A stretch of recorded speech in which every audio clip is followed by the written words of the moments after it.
Chapter 1 I'm a stay-at-home dad. Beep beep beep. Ling Feng, who was catching up on sleep at his desk, was suddenly jolted awake. He saw his editor, Ma Dou's, avatar flashing and quickly opened it. The new book doesn't have enough hatred, a metaphor for intense online battles. The pacing is too slow, we can't buy it out for you. Ling Feng's hopeful heart instantly sank to the bottom. As an online novelist, he made a living by writing novels. Not long ago, his daughter was hospitalized with a fever, which delayed updates to his old book. Without reader subscriptions and rewards, his income plummeted. He wanted to start a new novel, but he had to update it for free for a month before it went on sale. Even its final sales performance was uncertain. With rent and baby formula due again, Ling Feng stayed up all night. He wrote the opening chapter of his new book, 20,000 words, and submitted it to the editor hoping for a buyout. Even a paltry 20 or 30 yuan per thousand words would be acceptable. Writing 20,000 words a day, earning over 10,000 yuan a month, would be enough to support his father and daughter. Unfortunately, he didn't pass. Gritting his teeth, Ling Feng turned to look at his beloved daughter, sleeping soundly on the bed beside him. Ling Feng was an orphan, raised in an orphanage. After graduating from university, he worked at a small company writing proposals and as a salesperson. To earn more money so he could buy a house and settle down sooner, he worked at a bar at night. One night, a beautiful woman came to the bar, completely drunk. His colleagues all wanted to take her home, and after a lottery, Ling Feng won. But the woman didn't let Ling Feng take her home. Instead, she went to a hotel. A year later, a mysterious man brought Ling Feng a baby girl and hurriedly left. And so, Ling Feng, who had never even been in a relationship, suddenly became a stay-at-home dad. He took the child for a checkup and a paternity test, confirming she was his biological child. Thinking back to his own painful childhood in an orphanage, without parents, Ling Feng made up his mind to raise his daughter well. But his idea was beautiful, while reality was cruel. He had no relatives or friends to help care for the child. He couldn't very well take his daughter to work or meet clients, could he? His daughter was too young, and he couldn't take her to work at a bar. So Ling Feng quit his job and became a full-time stay-at-home dad. At first, he struggled to adapt. He didn't know how to make formula, and the water was too hot, causing his daughter to cry. He didn't know how to bathe her or put on diapers, resulting in chaos and his daughter's constant crying. After a period of adjustment, Ling Feng finally became proficient. He knew when his child cried because she was hungry or sleepy. He also knew when to change diapers and when to prepare formula. He played with her every day, made her laugh, and taught her to say daddy. From crawling slowly to taking her first wobbly steps, from only babbling to simple communication, Ling Feng learned to be a stay-at-home dad, but his savings accumulated over the years were almost gone. Therefore, from the time his daughter was 1.5 years old, able to walk and speak simply, Ling Feng tried to find work with her. He couldn't get into regular companies, so he could only look for temporary jobs. Ling Feng took his daughter to work as a salesperson in a baby store, and as a picker at a Kaniao post station. He tried many jobs, but the income was low. Besides rent, it wasn't enough for the father and daughter to live on. He even bought an electric scooter and delivered food with his daughter. Every day, he would deliver orders, attaching a waist stool and strapping his daughter to sit in front of him. Often, to save time and avoid negative reviews and pay deductions, I had to drive against traffic and run red lights. Even if I fell, I didn't care about my own injuries, afraid of hurting my daughter or spilling the food. After working for over half a month, braving wind and rain, I didn't earn any money and my daughter caught a cold. My deliveries were stolen several times, and I always compensated the customers out of my own pocket. Customers, seeing my pitiful situation and knowing I was delivering with my daughter, didn't have the heart to give me a bad review.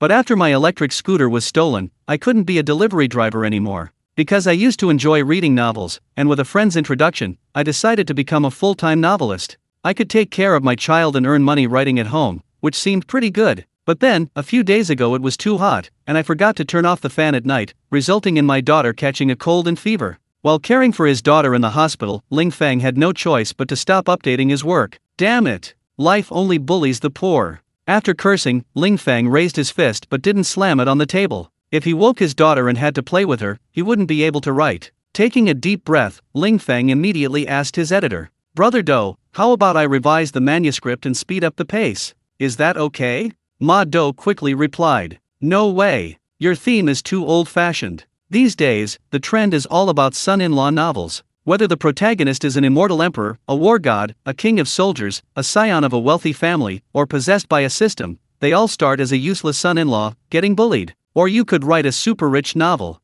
The loser protagonist starts by getting dumped, cuckolded, etc., then gets a sign-in system, a lottery system, and suddenly becomes a billionaire, then starts showing off and slapping people in the face.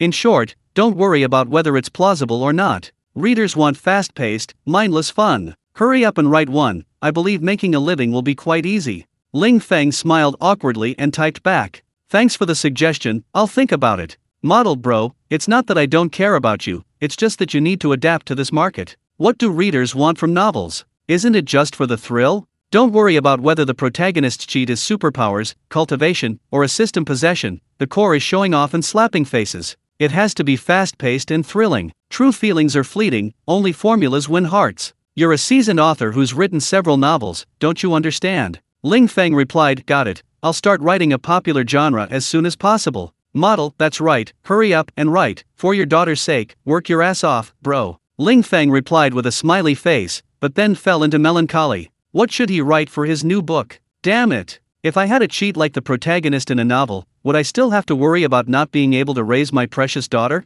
Just as he finished cursing, his QQ beeped again. He opened the chat and saw a group of top authors chatting. It was a big shot, known as the Ugly God, who earns millions a month, posing a question. 5 million in cash or an acceptance letter from Tsinghua or Peking University, you have to choose one. Which would you pick? Seeing it was yet another pointless multiple-choice question, Ling Feng couldn't help but scoff. What good would it do? Are you really going to give me 5 million? Just as he finished speaking, a notification sounded in his mind. God-level choice system bound to host. Whenever the host faces a choice, the system may be activated, and the system will grant the host's choice. What the hell? A voice kept echoing in his mind. Ling Feng clutched his head, thinking to himself, am I hallucinating from constantly brainstorming new book ideas? How could I be possessed by a system? I'm almost starving. If I had to choose, I'd definitely choose 5 million. But will the system give it to me? A muffled thud. Ling Feng turned around in astonishment, instantly dumbfounded. Bundles of red banknotes had collapsed the small table, scattering across the floor.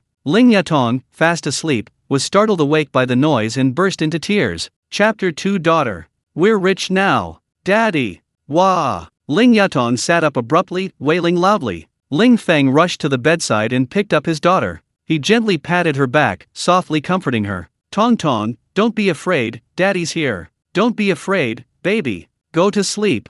Ling Feng moved slowly around, murmuring softly. After a short while, Ling Yatong stopped sobbing. Her little head rested on Ling Feng's shoulder, and she closed her eyes and fell asleep. Ling Feng didn't rush to put her down, but continued to move slowly. Holding his precious daughter, whom he depended on for survival, felt like he possessed the whole world. At this moment, the unexpected system possession, the surprise of unexpected wealth, all of it faded away. Looking at the small table that had been crushed, and the bundles of banknotes, thinking about raising his daughter alone, doing sales, collecting packages, delivering food, those were the unbearable days of hardship, braving wind and rain, just to earn money. Ling Feng's eyes welled up with tears. Excitement, thrill, nervousness, ecstasy. Since becoming a father, Ling Feng only wanted to earn money, dreaming of giving her the best. But sadly, he was an orphan. He had no parents to rely on, no close relatives or friends to depend on. Although the director of the welfare home helped him rent this public housing at a low price, preventing him and his daughter from becoming homeless,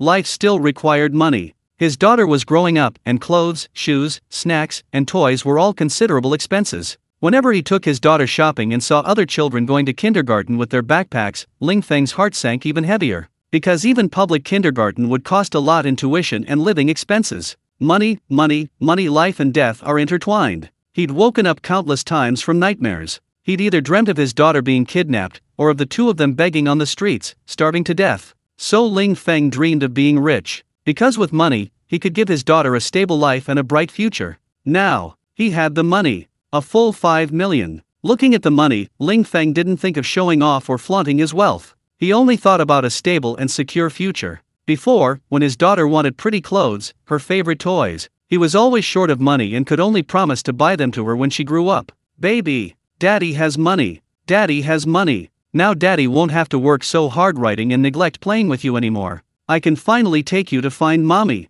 The cheese sticks you want, the electronic keyboard you want, Daddy will buy them all for you, okay? Buzz buzz. His phone vibrated repeatedly. Ling Feng gently placed his daughter back on the bed and covered his stomach with a thin blanket. Ling Feng tiptoed out of the bedroom and onto the balcony before answering the phone. It was Fang Qin, the owner of the baby store near the entrance of the residential complex. Fang Qin was a kind-hearted person and knew it wasn't easy for Ling Feng to raise the child alone. So she not only gave Ling Feng a part-time job at her store but also frequently gave Ling Yutong clothes, shoes, and toys. Things bought from her store were always at the lowest prices. This year, due to the special circumstances, business was bad. 2 days ago, Fang Qin posted a notice for the storefront to be transferred, holding a 2-day clearance sale at a loss, and she estimated that it would officially close today. As soon as the call connected, Fang Qin's cheerful voice came through. "Xiao Feng, is Tong Tong still taking a nap?"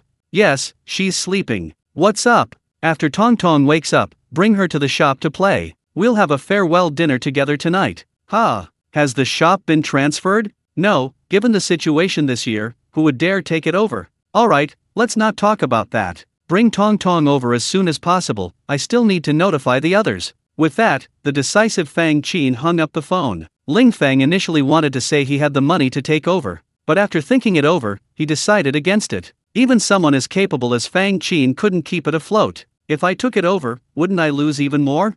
Even if it's a windfall, I can't just squander it, can I?" Putting away his phone, Ling Feng immediately went back to his bedroom. The moment he opened the door, he was once again deeply shocked by the piles of banknotes. In his 20-odd years of life, he had never seen so much money. He randomly pulled out a few bills to check, they were all genuine. "So much money, we can't leave it at home, we have to deposit it in the bank." Ling Feng quickly found a suitcase, a large backpack, and a woven bag. After filling them, he slung the backpack over his shoulder, carried the woven bag in his right hand, and pulled the suitcase with his left. Mobility wasn't a problem, but what about his daughter? She's over 2 years old now and doesn't like sitting in a baby carrier anymore. He needed to free up one hand, either to hold her hand or to carry her. After thinking for a moment, Ling Feng stuffed the woven bag into the wardrobe, weighing it down with some winter clothes and bedding. After tidying up a bit, he sat back down at his computer. The author group chat had already been going on for quite a while. "Of course, I'd choose 5 million in cash. For a slacker like me, going to Tsinghua or Peking University is pointless, I'd probably fail every semester.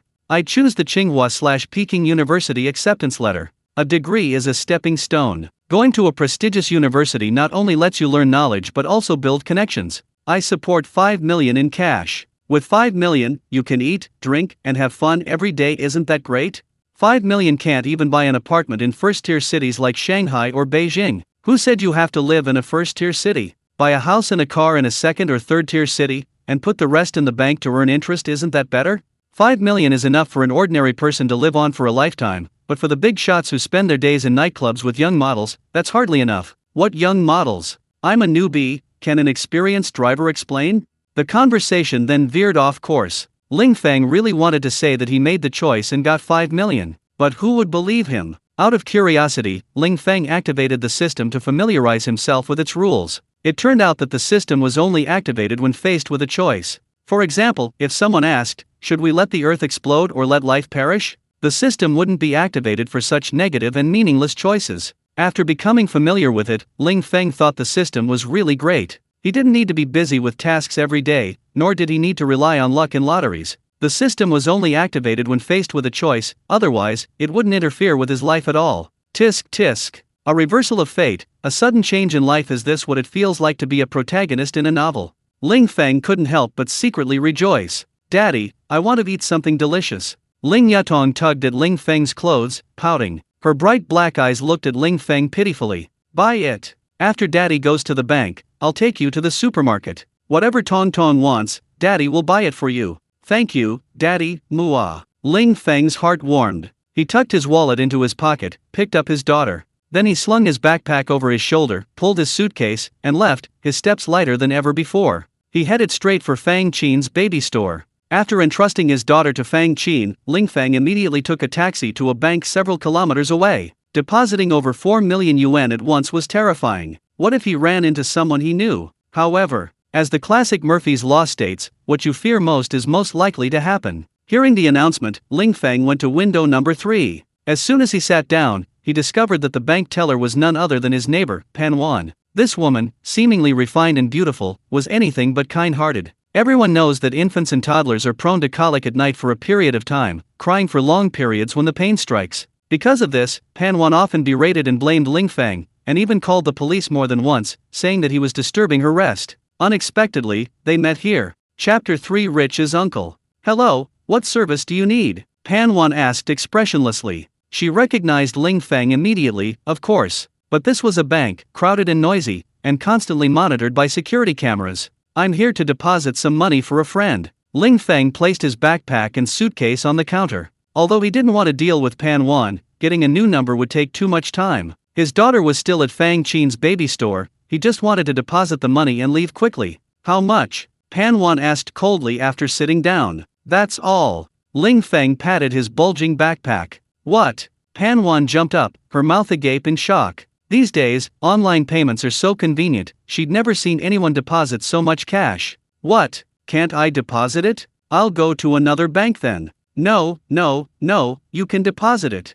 Just a moment." Soon, Pan Wan rushed out and led Ling Feng to the VIP room. When bundles of 100 yuan bills were laid out on the desk, the scene was truly spectacular. The manager in charge of handling VIP clients used 3 money counting machines. Listening to the hissing and calling of the money being counted was quite a unique experience. "Tong Tong's dad, please have some water." Pan Wan smiled and poured Ling Feng a glass of ice water. She bowed slightly, very respectfully. This attitude, this smile, compared to her previous fierce and angry shrewish demeanor when she berated and scolded Ling Feng, it was as if she were a completely different person. "Thank you." Taking the glass, Ling Feng drank it all in one gulp. Drinking some ice water on a hot day was so refreshing. "Shall I pour you another glass?" Pan Wan asked with a smile. Ling Feng shook his head slightly, his eyes fixed on the money counting machine. "Tong Tong's father, if I may ask, what kind of business does your friend run?" Pan Wan asked with a smile, bending down beside him. Ling Feng felt a surge of resentment when he thought about Pan Wan's domineering manner during their previous argument.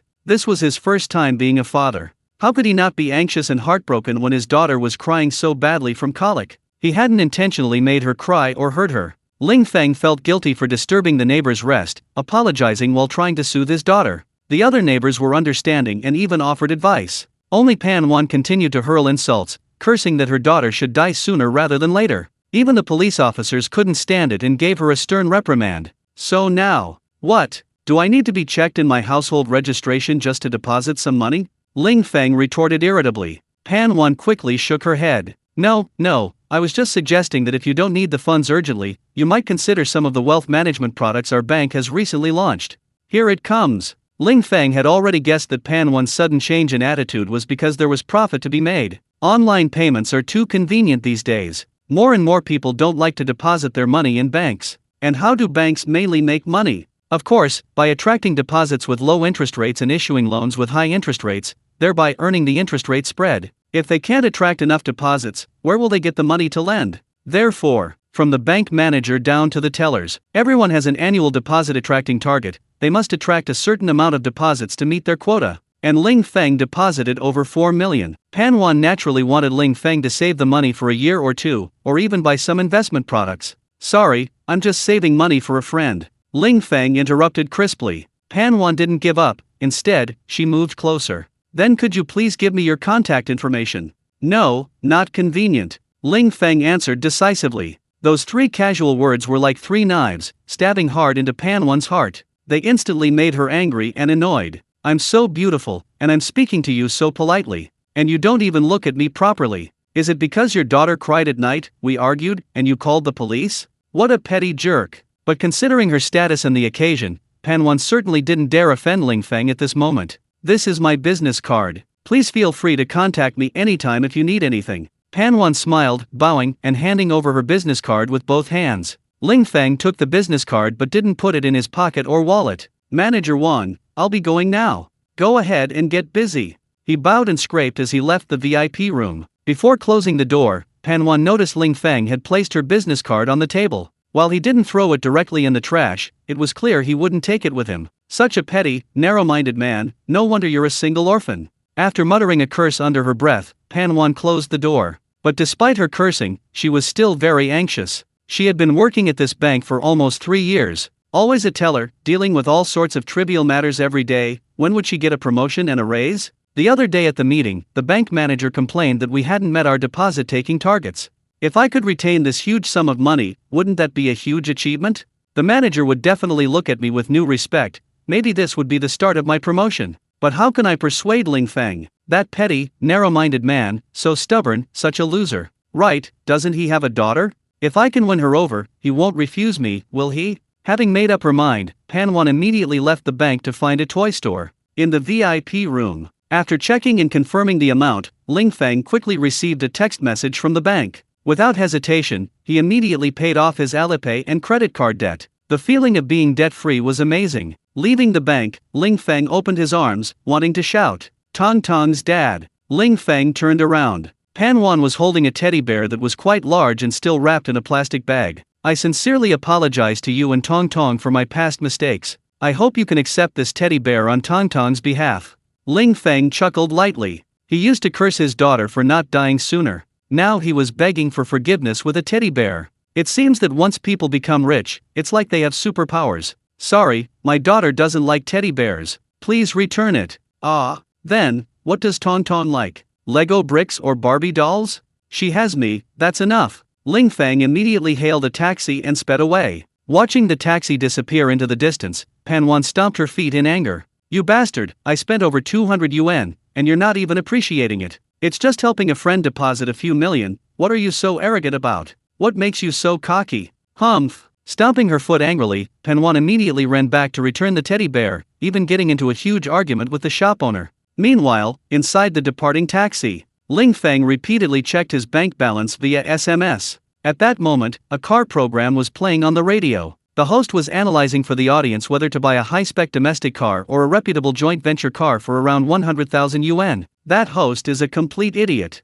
Anyone spending 100,000 yuan on a car is obviously looking for something economical and practical. Of course, they'd buy a Corolla, SYLPHY, Jetta, or some other joint venture brand. They're durable, reliable, have few problems, and are fuel efficient. Amidst the complaints, the taxi driver, probably bored, turned and asked with a smile, "Young man, if someone gave you 100,000 yuan and you had to buy a car, would you buy a domestic or a joint venture brand?" Ling Feng was taken aback, because in his mind, a ding sounded. System detected that the host is facing a choice. Please make a choice within 1 minute. Chapter 4 Domestically produced cars are also cars. Make a choice in 1 minute? 100,000 yuan buy a domestic car or a joint venture car? Ling Feng laughed, "I've already chosen a domestic car. How can we progress without support?" As soon as he finished speaking, the system immediately notified him. Based on the host's choice, a brand new Geely Embraer GL sedan has been purchased for you. The car has completed all the formalities and is ready to drive at any time. Please specify the deployment location. Specify the deployment location? In broad daylight, a car suddenly appearing on the road would definitely scare people to death. After a moment's thought, Ling Feng immediately commanded, "System, find a safe and secluded location nearby and deploy it. Send me the address on my phone." "Okay, the vehicle has been deployed to Tongluo Lane, 1.5 kilometers away. The master key is in your right pocket." Accompanied by a buzzing vibration, Ling Feng received the text message, "Driver, to Tongluo Lane." "Okay." The driver skillfully downshifted and turned, then continued his rambling. "Young man, you're way too young. Cars are consumer goods. Although domestic cars have improved a lot and are quite good in many aspects, they don't hold their value. Like a Honda Fit or Toyota Corolla, you can drive them for a few years and then sell them without losing too much." Ling Feng chuckled inwardly. Domestic cars don't hold their value? That's true for others. But he didn't spend a penny, he got one for free. So, does it even matter if they hold their value? A short while later, the taxi arrived at the old Tongluo Lane. Ling Feng saw a brand new Geely Embraer sedan in the distance. He threw his suitcase and backpack into the trunk and got into the car. The seats were covered with plastic film, and there was a distinctive new car smell in the air. Opening the glove box on the passenger side, he found the vehicle registration, ownership certificate, insurance policy, contracts, and invoices. Everything was there. After casually flipping through them, Ling Feng started the engine. Wow! They even filled the gas tank. How thoughtful. Following the manual, he curiously fiddled with the system for a bit, then immediately used the navigation to get home. Later, his daughter had a high fever in the middle of the night, and he was in a rush to get her to the hospital. But it was too late to hail a taxi, and ride-hailing services were slow to accept orders. At that time, Ling Feng thought, if only I had a car. Now he had a car, and he had money. It was time to consider buying a nice house, giving his daughter a warm and comfortable home. Soon, they arrived at Rong'an residential area. As soon as he parked and opened the trunk, he saw Fang Qin and 2 female employees carrying large bags and small packages coming out of a supermarket. "Hey, Ling Feng, what have you been doing? Picking up your new car?" Ling Feng wanted to say the car belonged to a friend, but then thought it unnecessary. "We're all friends. What if Fang Qin borrows the car one day and sees the registration? Wouldn't that give us away?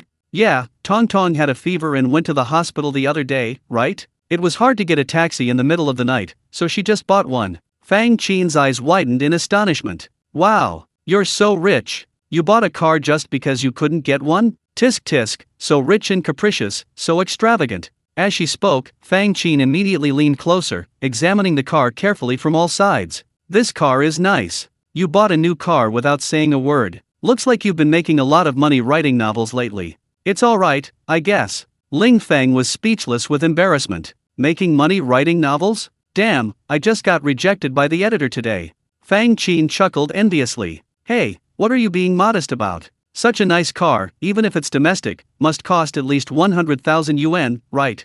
You've already bought a car, so are you planning to buy a house next? Ling Feng shook his head decisively. No, the monthly car loan payment is already a huge burden. I'll wait a bit before buying a house. Oh, so you bought the car on a loan. Fang Qin smiled knowingly. Ling Feng clearly noticed that her envious and jealous gaze immediately vanished. Actually, you should save money to buy a house first. The child is growing up every day, you can't keep renting, can you? Besides, it's been over 2 years, and the child's mother hasn't shown up. I guess she'll never show up again. You're still so young, you can't stay single forever, can you? Buy a house sooner rather than later, you'll have more confidence when you go on blind dates. Fang Qin started lecturing again. She was 10 years older than Ling Feng and often lectured him like an elder. After all, in their eyes, a house is essential for a home. A house can generate income, while a car is just a consumable. Ling Feng, as usual, simply listened. Upon arriving at the baby store, Ling Yutong dropped her toys and immediately ran over. Daddy, hug me. Ling Feng quickly put down his suitcase and backpack and picked up his daughter. Did Tong Tong cry? I didn't cry, my sweetie. Ling Yutong pouted, her bright black eyes glancing at the shopping bags Fang Qin had placed on the table. She had bought a lot of drinks for the dinner party tonight. Of course, there was also yogurt, which the children loved. Does Tong Tong want some yogurt? Say something nice, and Auntie will get it for you, a shop assistant said with a smile. Auntie Xia, Ling Yutong called out sweetly. Oh, so sweet. Here, Auntie's got you a bottle. This immediately caused a stir among the children. In an instant, the little rascals stopped playing with their toys and swarmed around her. Before dinner was even served, bottles of yogurt were already being drunk. At dinner, the conversation ranged from the difficulty of doing business to Ling Feng buying a car, and finally to Fang Qin's second entrepreneurial venture. The maternal and infant industry is highly competitive these days. Even in a typical neighborhood, there are numerous maternal and infant stores. With the proliferation of online e-commerce, Fang Qin decided to switch careers and open a daycare center. She would help working parents who don't have time to care for their children during the day, looking after toddlers aged 1 to 3. As a longtime friend, Ling Feng naturally offered his full support and was the first to sign up. Besides, with his daughter in daycare, wouldn't he have more time during the day to look at and buy a house? After dinner, Ling Feng kept his promise and took his daughter to the supermarket. Snacks, fruits, and toys that he used to consider expensive were now bought without restraint. Not only that, Ling Feng also bought activated charcoal bags to remove odors and absorb formaldehyde, as well as a car seat for his daughter. They shopped for a full hour before returning to the car, laden with bags. Sitting in her car seat, Ling Yutong's bright black eyes looked around with curiosity. Daddy's new car, what do you think? Is it nice? It's nice. Then you eat a little bit of cheese stick, and Daddy will take you for a drive, okay? Okay. Ling Yutong clapped her little hands excitedly. A moment later, Ling Feng slowly drove his daughter around. He stopped at an intersection and turned to see his daughter licking a cheese stick, looking out the window with curiosity. At that moment, his heart was filled with happiness and peace. They continued strolling, and before they knew it, they were near the Mudir bar. It was the same familiar street. It was still as bustling and lively as ever. Dazzling lights, roaring sports cars, fashionable men and women. Ling Feng had brought his daughter here more than once. He fantasized about meeting that stunningly beautiful woman, the man who brought his daughter. But each time, he returned disappointed. Just then, Ling Yutong suddenly asked, Daddy, when is mommy coming back? Tong Tong misses mommy so much. Chapter 5. Is this woman crazy? Ling Feng was taken aback. His daughter had asked before why other children had mothers, but she didn't. Ling Feng had always helplessly lied to her. Her mother was busy with work and had gone to a very, very far place. But as his daughter grew older, Ling Feng didn't know how long the lie could last.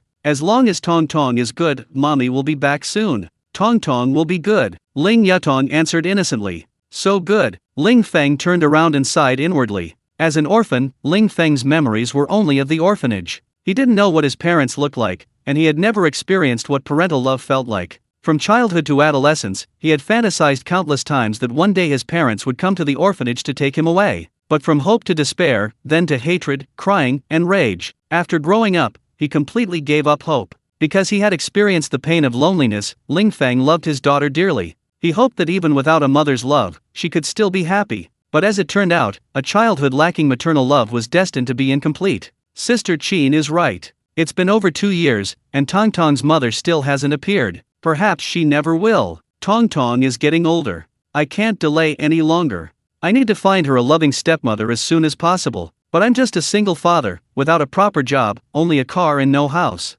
Who would be willing to be a stepmother? So, buy a house. I must buy a house. I must buy Tong Tong a beautiful, big house. Having made up his mind, Ling Feng shifted gears, accelerated, and drove home. A few minutes later, a Mercedes Maybach quietly pulled up. It stopped for a while on the street outside the Mudir bar before suddenly speeding away. Wrong in residential area. After registering at the gate, Ling Feng drove his car into the underground parking garage of the residential complex. This complex was built with government investment, and all of its dozen or so buildings are for rent only, not for sale. The low rents provide housing for those with stable jobs but unable to afford a home, as well as low-income families and individuals. Therefore, the residents of this complex naturally have limited financial resources, and very few own cars. To prevent the property management company from operating at a loss, the underground parking garage is rented out long-term. Ling Feng found an empty parking space, slung his backpack over his shoulder, and carried his daughter in one arm while pulling his suitcase with the other.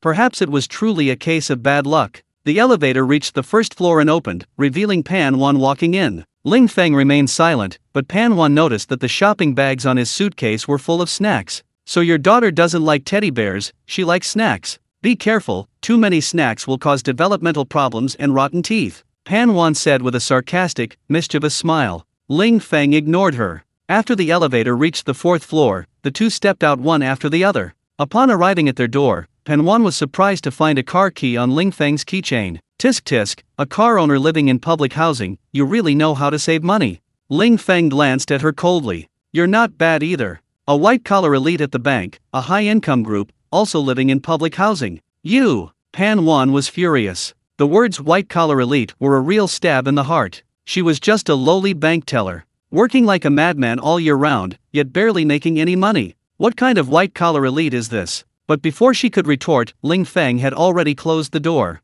Bastard! So what if you have a beat-up domestic car? What's so great about that? Once I find a rich boyfriend, I'll drive a Mercedes, a BMW, and play in supercars. It'll be so much more fun than you. Humph! In her anger, Pan Wan slammed the door shut with a loud bang. She kicked off her high heels, went barefoot into the living room, and flopped onto the sofa. She took out her phone to check WeChat. Aside from the workgroup chat, the class groups from junior high, high school, and university were practically dead. The chat groups with a few friends were also completely silent. She was constantly busy with work, often working late into the night. Pan Wan thought she was pretty good looking, and her figure was decent too. But why aren't any men trying to flirt with her? Could it be because she hasn't posted on social media for so long that people mistakenly think she's already in a relationship? After thinking for a moment, she decided to touch up her makeup and take a nice selfie to post on social media. However, before she finished her makeup, the lights suddenly went out. Tragedy! I forgot to pay the electricity bill. Pan Wan immediately turned on her phone's flashlight and frantically searched for the electricity card.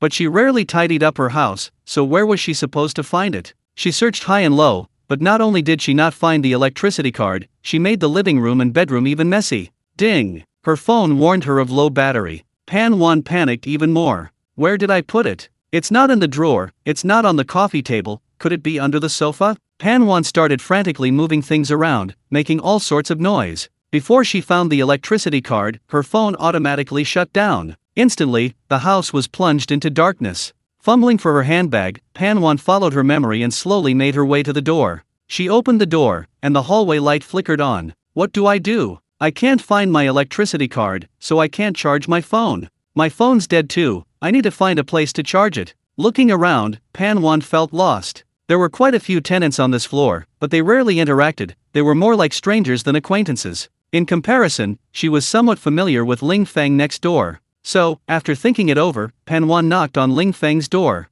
After waiting a while, the door opened. Upon seeing it was Pan Wan, Ling Feng immediately tried to close the door. Wait! Pan Wan quickly reached out and held the door open. Can I come in and charge my phone for a bit? The power's out, I can't find my electricity card, and my phone's dead. Ling Feng scoffed. Didn't you call me a bastard before, saying I only have a beat-up old domestic car? What's so great about that? You should go find your rich boyfriend. Pan Wan was taken aback. She'd forgotten that this public housing unit was nothing like a commercial apartment. The soundproofing was terrible. With a bang, Ling Feng slammed the door shut and locked it. Chivalry?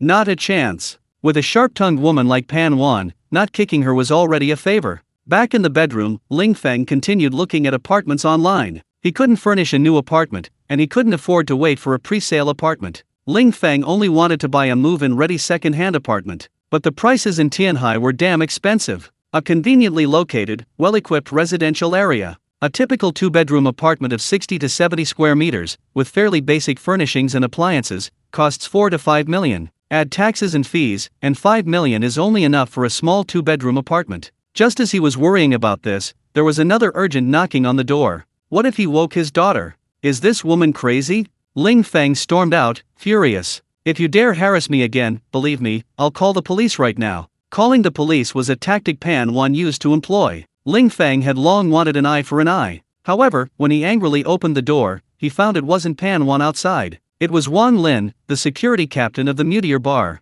Brother, a man asked me to give you this package. Also, he warned you that you must leave Tianhai before dawn, or you and your daughter will both die. Chapter 6 How dare you threaten me? What? Ling Feng was furious. He had to leave Tianhai before dawn? Otherwise, he and his daughter would be silenced? Who was so domineering? What gave them the right? Ling Feng was about to ask Wang Lin when. Ding! System detected that the host is facing a choice. Please make a choice within 1 minute. If the host chooses to leave Tianhai, they will receive the most luxurious residence in their destination city. If the host chooses to stay in Tianhai, they will receive top-tier fighting skills to protect themselves and their daughter. Ling Feng didn't hesitate and decisively chose the second option. The host has made a choice. Please prepare within 10 minutes. During the skill acquisition period, you may experience discomfort such as fever, cramps, and dizziness. Ling Feng didn't bother listening to the system's explanation and immediately questioned Wang Linear. Brother Wang, who told me to hand over the package? What right does he have to make me leave Tianhai?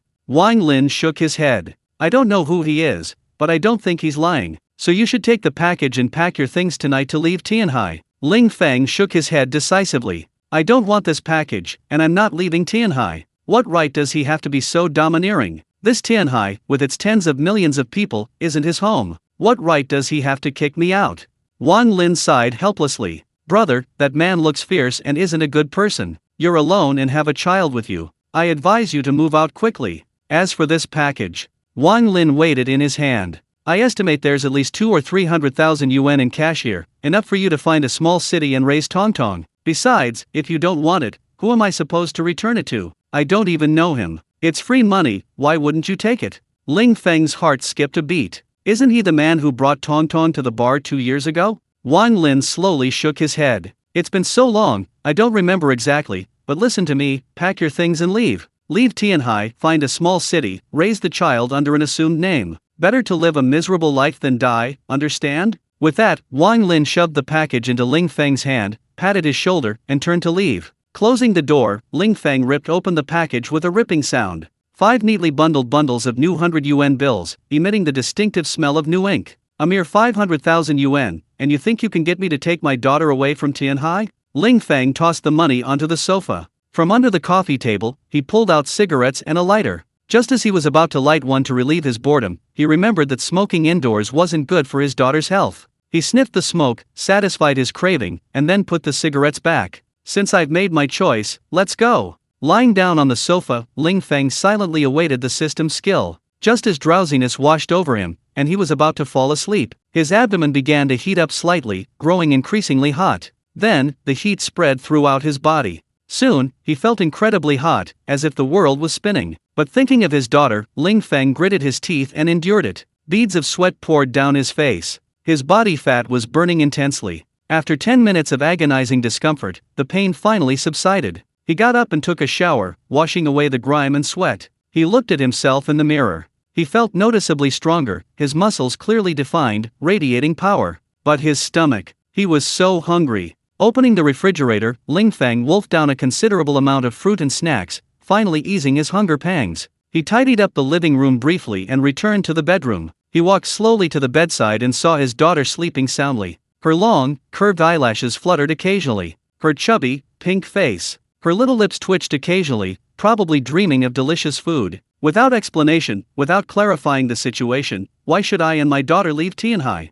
I've raised my daughter with great care, haven't offended anyone, I just want to find her mother. Wait. Ling Feng frowned, suddenly realizing something. Where did Tong Tong come from? Ling Feng remembered that night about 4 years ago. The stunningly beautiful woman who came to the bar to drown her sorrows was offered a ride home, but was instead forced to drive her sports car to a hotel. A year later, the mysterious man brought Tong Tong to the bar. More than 2 years later, he reappeared. He wanted Ling Feng to take his daughter and leave Tianhai immediately. Why? Didn't he want Tong Tong's mother to find him? But why didn't he ask him to take his daughter and leave Tianhai when he brought Tong Tong to the bar? Ling Feng couldn't guess the reason, but he was certain. He was being coerced and bribed, forced to either leave Tianhai that very night or wait to be harmed. This was clearly to prevent Tong Tong from reuniting with her mother. If it were before, when he was destitute, perhaps he would have chosen to take the money and leave with his daughter. But now, I have a system to help me. With a life that's been given a cheat code, do I still need to hide? Who knows if, after moving elsewhere, they'll be forced to move again someday.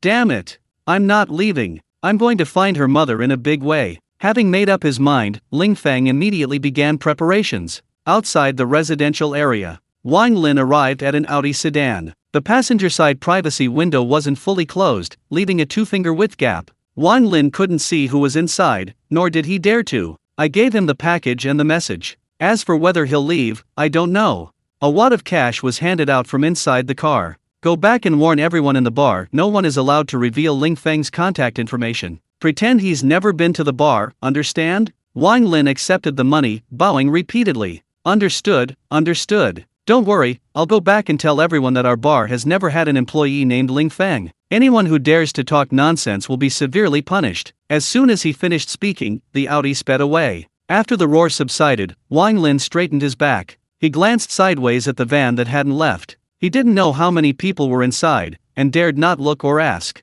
He looked back at Building 7 in the residential complex where Ling Feng and his daughter lived. Sigh, brother, let's get out of here. With a sigh, Wang Lin stuffed the money into his pocket and hurriedly hailed a taxi and drove away. Around 4 in the morning, Ling Feng was awakened by his vibrating phone. He groggily answered the phone, and Wang Lin's voice came through. Brother, have you left? Their men are already waiting at the entrance of the complex. Ling Feng rolled over, afraid of waking his daughter, and whispered, Thank you for your concern, Brother Wang, but I don't want to go. What? You're crazy. Wang Lin's voice suddenly rose, and he shouted angrily, Ling Feng, do you know what you're doing? If you're tired of living and want to die, fine, but Tong Tong is so well behaved and obedient, she's not even 3 years old yet. How can you bear to let her go to her death with you? Ling Feng chuckled. Yes. My daughter is not even 3 years old. I want to see how they can bear to kill us both.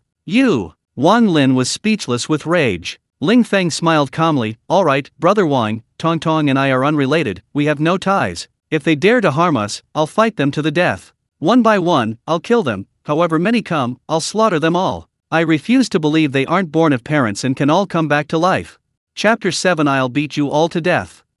Sigh. Wang Lin was utterly speechless. After the bar closed, out of kindness, he asked Ling Feng if he had left. After all, Ling Feng had worked part-time at the bar, and he was a very nice person, they were colleagues. Who knew Ling Feng wouldn't take his daughter with him? It's okay, Brother Wang, you can go home and rest. I'll come find you for drinks in a few days. Sure, if you make it back to the bar alive, I'll respect you as a man, and I guarantee you'll drink your fill. It's a deal then. Putting away his phone, Ling Feng was instantly wide awake. Tomorrow morning was bound to be a fierce battle. After carefully checking the security bars on the bedroom window, Ling Feng prepared snacks and toys for his daughter. Then he went to the living room to confirm that the concealed camera could clearly record video and uploaded it to the cloud for backup. Finally, he wrote an email to a writer friend he had known for a long time and with whom he had a good relationship, scheduled to be sent at noon. The email concisely explained the case and included the cloud storage account and password. He was instructed to immediately report the incident to the police and hand over the video footage.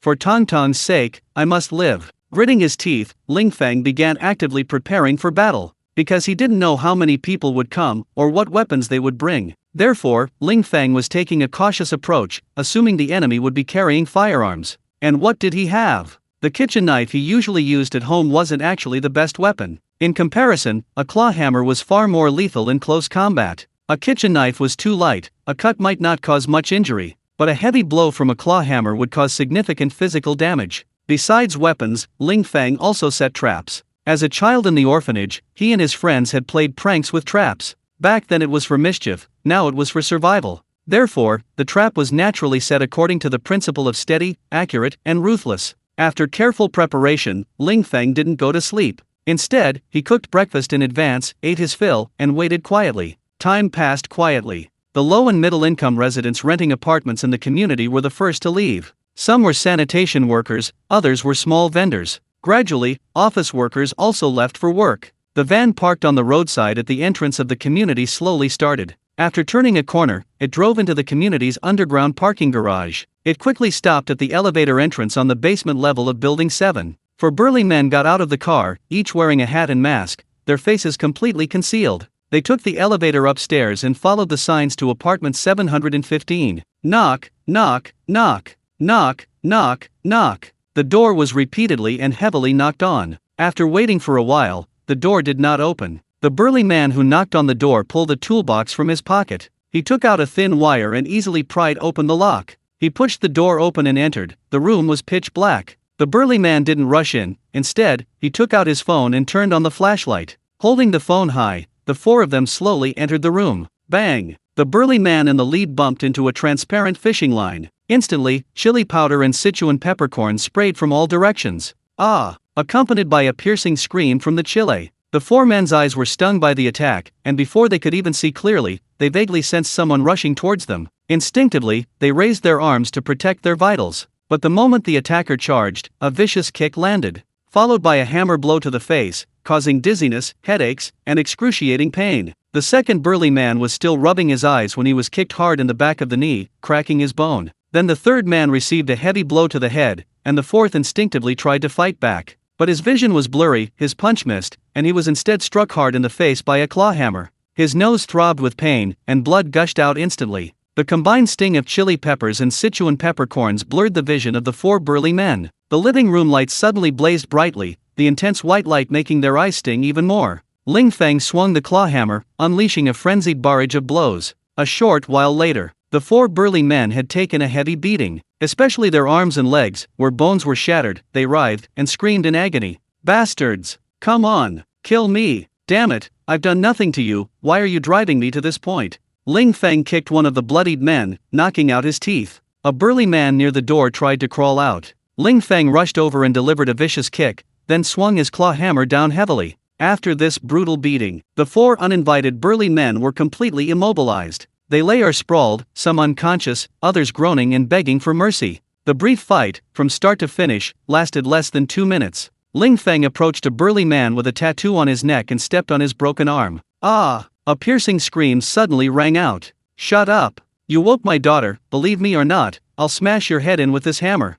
The tattooed burly man endured excruciating pain, his face contorted in agony. Don't kill me, don't kill me. As the saying goes, the weak fear the strong, and the strong fear the reckless. Who wouldn't be afraid of Ling Feng's relentless pursuit of death? Life is short, and you only have one life. In a crisis, the human instinct is to survive. Cooperate with me if you don't want to die. Ling Feng gripped the hammer tightly, his gaze sweeping over the other three. The hammer was already soaked in blood, drops of which fell onto the tattooed burly man's face. Who sent you? It's Sixth Master, real name Lu Ya, Lu Shu Lu, Huo Hua Ya, Lu Ya? Ling Feng frowned slightly, searching his memory but finding no recollection. Who is he? Why did he force my daughter and me to leave? The tattooed burly man panted. I don't know either. He's just doing this for money, sending us to kick you out. If you don't leave, we'll take you both away by force. After a slight pause, the tattooed burly man glanced timidly at Ling Feng. Brother, spare our lives.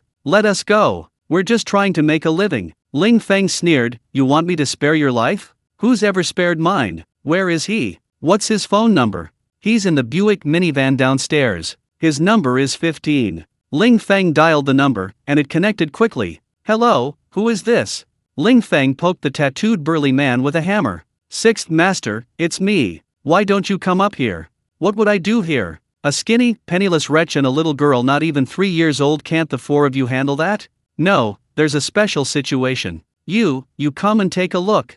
The tattooed, burly man was almost in tears. His arms and legs were broken, and he trembled with pain. Not long after the call ended, hurried footsteps echoed down the corridor. A short while later, a short, stout man appeared in the doorway. The scene before him left him speechless. For strong, burly brothers lay in pools of blood. Ling Feng, seemingly frail and thin, had a cold, menacing gaze, exuding an imposing aura. He clutched a blood-stained claw hammer tightly in his hand. His ruthless eyes sent chills down one's spine. Come in. Close the door. Luya hesitated for a moment, gritted his teeth, stepped into the living room, and slowly closed the door. Brother, I can tell you anything you want to know, but can we call an ambulance first and take them to the hospital? Ling Feng flicked the blood off his claw hammer and sneered coldly. If you don't want them to die, tell me quickly, why did you force me to take my daughter away from Tianhai?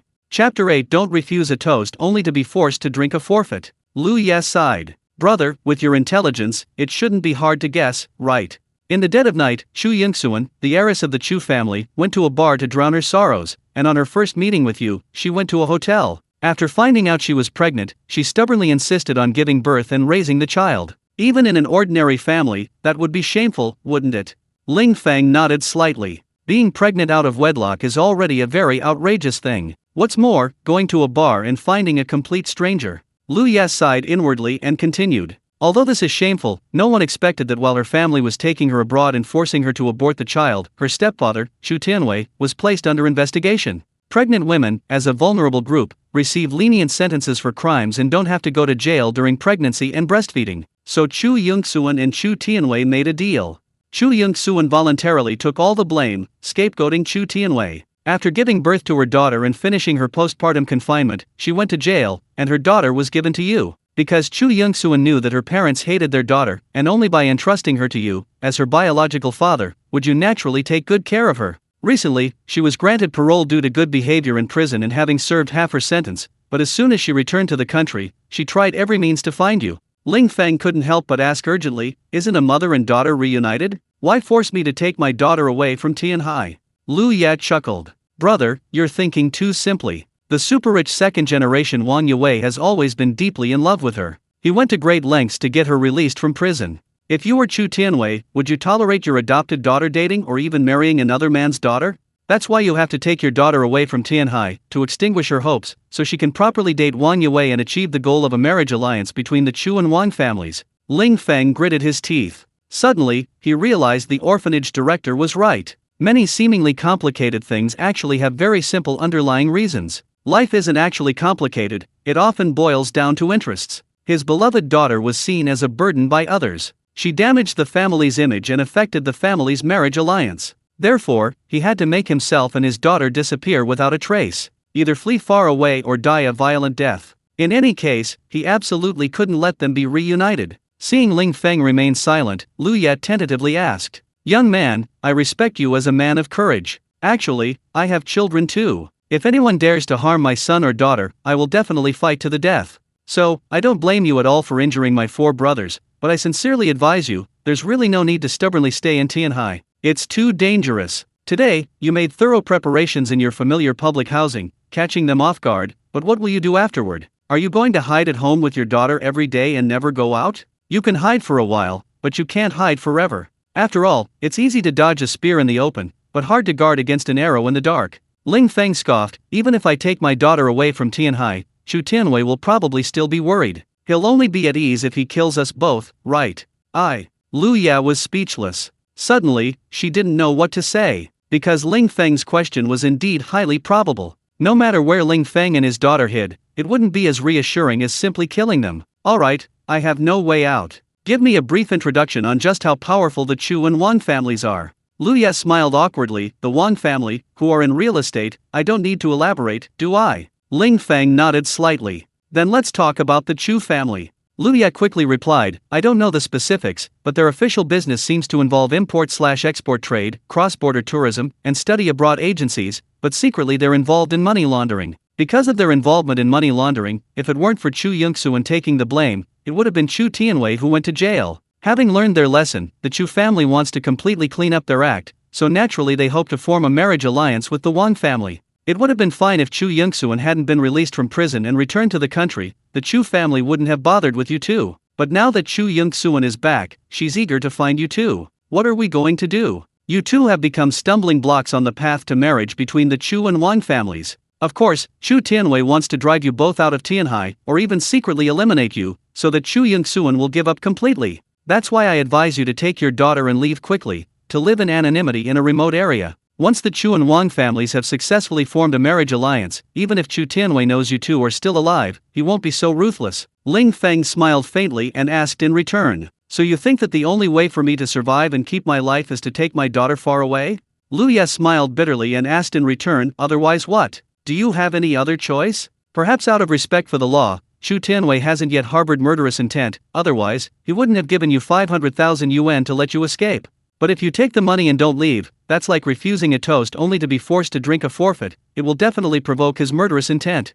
Ling Feng chuckled lightly. "I promised Tong Tong I would find her mother, so unless Chu Yongsuan speaks up, I will never take my daughter away from Tianhai." Lu Ye sighed deeply. "Brother, why are you doing this? It's better to live a miserable life than to die. Even if you don't think about yourself, think about your daughter. She's not even 3 years old yet. At such a young age, what a pity if she loses her life in a conflict." Ling Feng smiled calmly. "You don't need to worry about that. Take care of your 4 brothers first." Upon hearing this, Lu Ye suddenly realized something. He looked down at his 4 brothers, their bodies a pitiful sight. "Thank you for your mercy, brother. I'll take them away right now." With that, Lu Ye immediately opened the door. Then, one by one, he helped and dragged them out of the living room. Pan Wan, who lived next door, had slept on the sofa all night in the dark. Her phone was dead, so she had no alarm clock. She woke up, hurriedly washed up, and rushed out the door, only to be instantly terrified and scream. Lu Ye was dragging the heavily injured men out of Ling Feng's house like corpses. Ling Feng arrived at the door, clutching a blood-stained hammer. "My God! You're a beast. A butcher." Ling Feng glanced at her coldly. "What? Do you want to taste what it's like to have your bones smashed by this hammer? Are you crazy?" Pan Wan turned deathly pale with fright. She grabbed her bag and ran away as if avoiding a plague. She was terrified that if she was even half a second too slow, Ling Feng would smash her to the ground with the hammer. Bang! Ling Feng closed the door, quickly tidied up the living room, then saved the video and cancelled the emails. After finishing, he was about to boil water to make formula when Ling Yutong opened her sleepy eyes. She sat up, rubbed her sleepy eyes, and sweetly called out, "Daddy. Baby's awake. Daddy's making you some formula. After you're full, Daddy'll take you to kindergarten, okay? Okay. Thank you, Daddy." Ling Yutong jumped and clapped her little hands excitedly. Ling Feng smiled slightly, but he knew very well what was going on. From this day forward, he would be a fiercely protective father. "Anyone who harms my daughter will die." Chapter 9. You kid is very arrogant. Underground parking garage. Lu Ye laboriously dragged his 4 brothers into the car one by one. Exhausted and panting, he dared not rest and immediately drove to the hospital. He had barely left the residential area when the phone rang. "Xiao Lu, has that kid moved away?" As soon as he answered, Chu Tianwei's voice came through. Lu Ye's heart skipped a beat. He didn't know what to say. He felt a pang of sympathy for Ling Feng and his daughter. Ling Feng was an orphan, without relatives or friends, and powerless. His daughter was not even 3 years old. If he told her now that Ling Feng refused to leave and had even injured his 4 brothers, Lu Ye estimated that Chu Tianwei would almost certainly send people to deal with Ling Feng and his daughter immediately. "We're just about to go to his house to check. I'll call you as soon as I have any news." "Okay, I'll wait for your call." After hanging up, Lu Ye immediately found Ling Feng's number and dialed it. "It's me, Lu Ye. Chu Tianwei just asked me about it. I told him I hadn't been to your house yet, which bought you some time. Knowing him as I do, his patience is extremely limited, so you'd better take your daughter and leave as soon as possible." Lu Ye was frantic, but Ling Feng just smiled faintly. "Thank you for your kindness, but I don't plan to leave." Lu Ye was stunned. "What the hell? Are you really not afraid of death? Hello. Lu Ye raised his phone, wanting to smash it in anger, but after thinking about it, he lowered his hand. Considering his daughter's young and pitiful state, he had said everything he needed to say. Why should he get angry when Ling Feng wouldn't listen to reason? He's asking for trouble, he deserves to be killed. Besides, he also injured 4 of his brothers. Their limbs were all broken. It will take at least several months to fully recover. After navigating several traffic lights, Luya turned the car into the hospital and parked in front of the emergency room. After calling for medical staff to come and help, he immediately called Chu Tianwei. Meanwhile, on the other side, Ling Feng focused on driving, while Ling Yutong sat happily munching on corn in her back child seat. The passenger side, back seat, and trunk of the car were all filled with luggage and belongings. Knowing full well that retaliation would befall them, how could they just sit and wait to die in their public housing? A few minutes later, Ling Feng arrived at the kindergarten that Fang Qin had praised many times. Ling Feng had visited it before. The facilities were excellent, security was strict, the teachers were responsible, and the food was superb. They offered daycare for children aged 1 to 3. The previous monthly fee of 4,900 yuan was too expensive, but now he felt 10,000 yuan was no problem, as long as his daughter could be well taken care of. After enrolling, Ling Yutong, who wasn't shy around strangers, quickly joined in playing with the other children under the teacher's guidance. Driving away from the kindergarten, Ling Feng planned to deposit money before renting a place. Just as he parked his car in front of the bank, an unknown number called. "You took the money, why aren't you leaving?" A cold, accusatory voice came through the phone as soon as he answered. Ling Feng gave a cold laugh. "Why should I leave? Is Tianhai your home? My daughter and I are living a peaceful life, is that bothering you? Kid, I'm warning you, don't cause trouble. I'm giving you one last chance, you'd better get out of Tianhai by noon." Ling Feng raised an eyebrow. "Who the hell are you? Why don't you get out of Tianhai?" Upon hearing this, Chu Tianwei on the other end of the phone was stunned. Damn it! This domineering retort instantly disrupted his train of thought. "Fine, you're going to refuse a toast only to drink a forfeit, huh? Well, you just wait and see. When you're crying and begging for mercy, don't say I didn't give you a chance." Ling Feng chuckled. "You can keep that line for yourself." Hanging up the phone, Ling Feng took out his suitcase and went into the bank. Meanwhile, in an office in the Tianhai Shengfeng commercial building, Chu Tianwei slammed his phone heavily on the table. "Damn it! This little bastard is too arrogant. I kindly gave him money, telling him to take that little bastard and get lost, and he doesn't even appreciate it. Since you don't appreciate it, then don't blame me for being ruthless." Picking up his phone, Chu Tianwei dialed a number. "Xiao Lu, I'm giving you 2 more days. You must find that father and daughter and make them disappear from Tianhai." The words had barely left his lips when there was a rapid knocking on the door. This was a signal from his secretary. Chu Tianwei immediately hung up the phone. After adopting the posture of someone reviewing documents, he pressed a hidden button under his desk. "Come in." The door opened, and the female secretary called out loudly, "Mr. Chu, your daughter is here." Chu Tianwei put down his pen, immediately stood up, and walked over with a concerned expression. "Why aren't you resting at home? You look so haggard, it breaks my heart. Come, sit down, sit down. Xiao Wang, quickly pour your daughter a cup of hot water, hurry." The secretary quickly went to pour the hot water, while Chu Tianwei gestured for his daughter to sit down. "Mr. Chu, the hot water's here."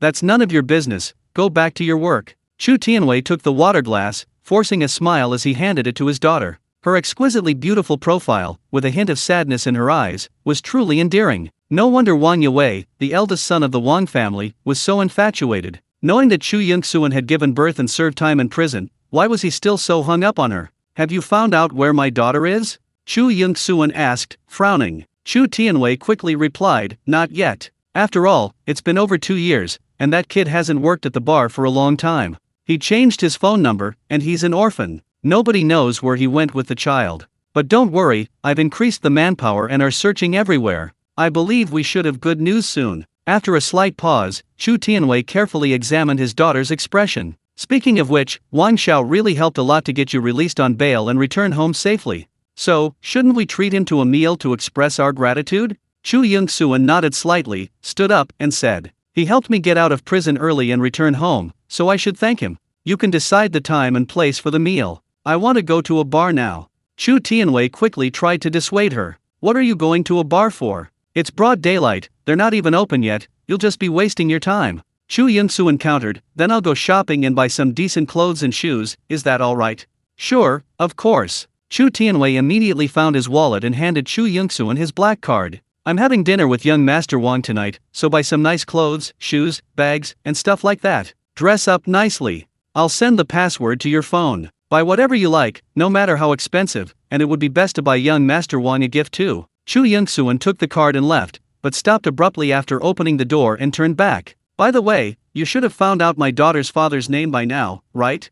Ling Feng." Chapter 10, Too Late to Explain. Ling Feng? Chu Yongsuan frowned slightly and turned to leave. As she walked, she muttered to herself, "What name will he give our daughter? If it sounds nice, then so be it, otherwise, I'll definitely change her name." Judging by the time, she should be 2.5 years old. Regardless of whose genes she inherits, she should be very beautiful, right? Chu Tianwei followed slowly behind. Hearing Chu Yongsuan's mutterings filled with happiness and anticipation, he felt a pang of sadness. This silly girl, for the past 2 years, she must have been thinking day and night, hoping for a family reunion.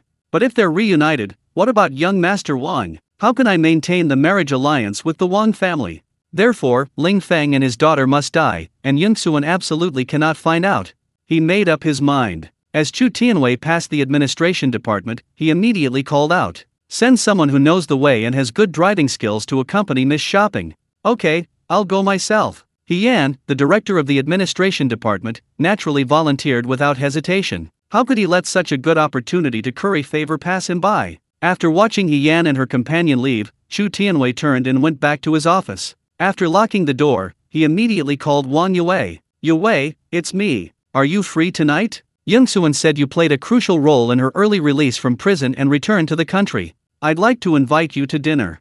Tianhai Yuda Real Estate Headquarters. Wang Yue, who was in a meeting, suddenly stood up excitedly. "Okay, I'll definitely be there tonight. Thank you, uncle." After hanging up the phone, Wang Yue was no longer in the mood for the meeting. That's all for today. The Huashuoban Phase 3 project needs to start construction as soon as possible, we can't delay any longer. After giving this order, Wang Yue strode out of the conference room. His beautiful secretary put away her notebook and hurried out to follow. "Immediately find the best hairstylist and stylist in Tianhai to come to my home. Tonight, I must appear in front of Yongsuan in my best light." Inside the conference room, whispers immediately broke out among the attendees. President Wang's in such a good mood, it must be something incredibly good. Do we even need to guess? It must be the return of the beautiful Chu. It's strange, it's like the beautiful Chu disappeared for 2 or 3 years.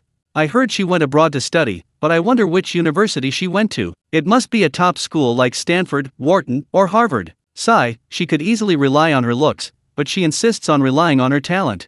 Exactly. She's already stunningly beautiful, yet she's still so diligent and hardworking. So God is fair, if you're given an ordinary life, he'll inevitably give you an ordinary appearance to avoid any incongruity. Damn it. Are you indirectly calling me ugly? Tianhai Anhu Company. Ling Feng came to hire a female bodyguard based on online information. It said that this company not only has a powerful background but also considerable strength. 90% of its employees are veterans. The company has undertaken on-site security tasks for numerous large-scale events. It has provided security services for many celebrities, wealthy businessmen, and multinational corporations. Led by a salesperson, Ling Feng toured the premises. Both indoors and outdoors, numerous bodyguards were undergoing rigorous training. Some were learning special driving and emergency response. Others were practicing hand-to-hand combat and rapid first aid. After browsing around, Ling Feng was naturally quite satisfied. Although the fees were high, what did a little extra cost matter as long as his daughter's life was safe?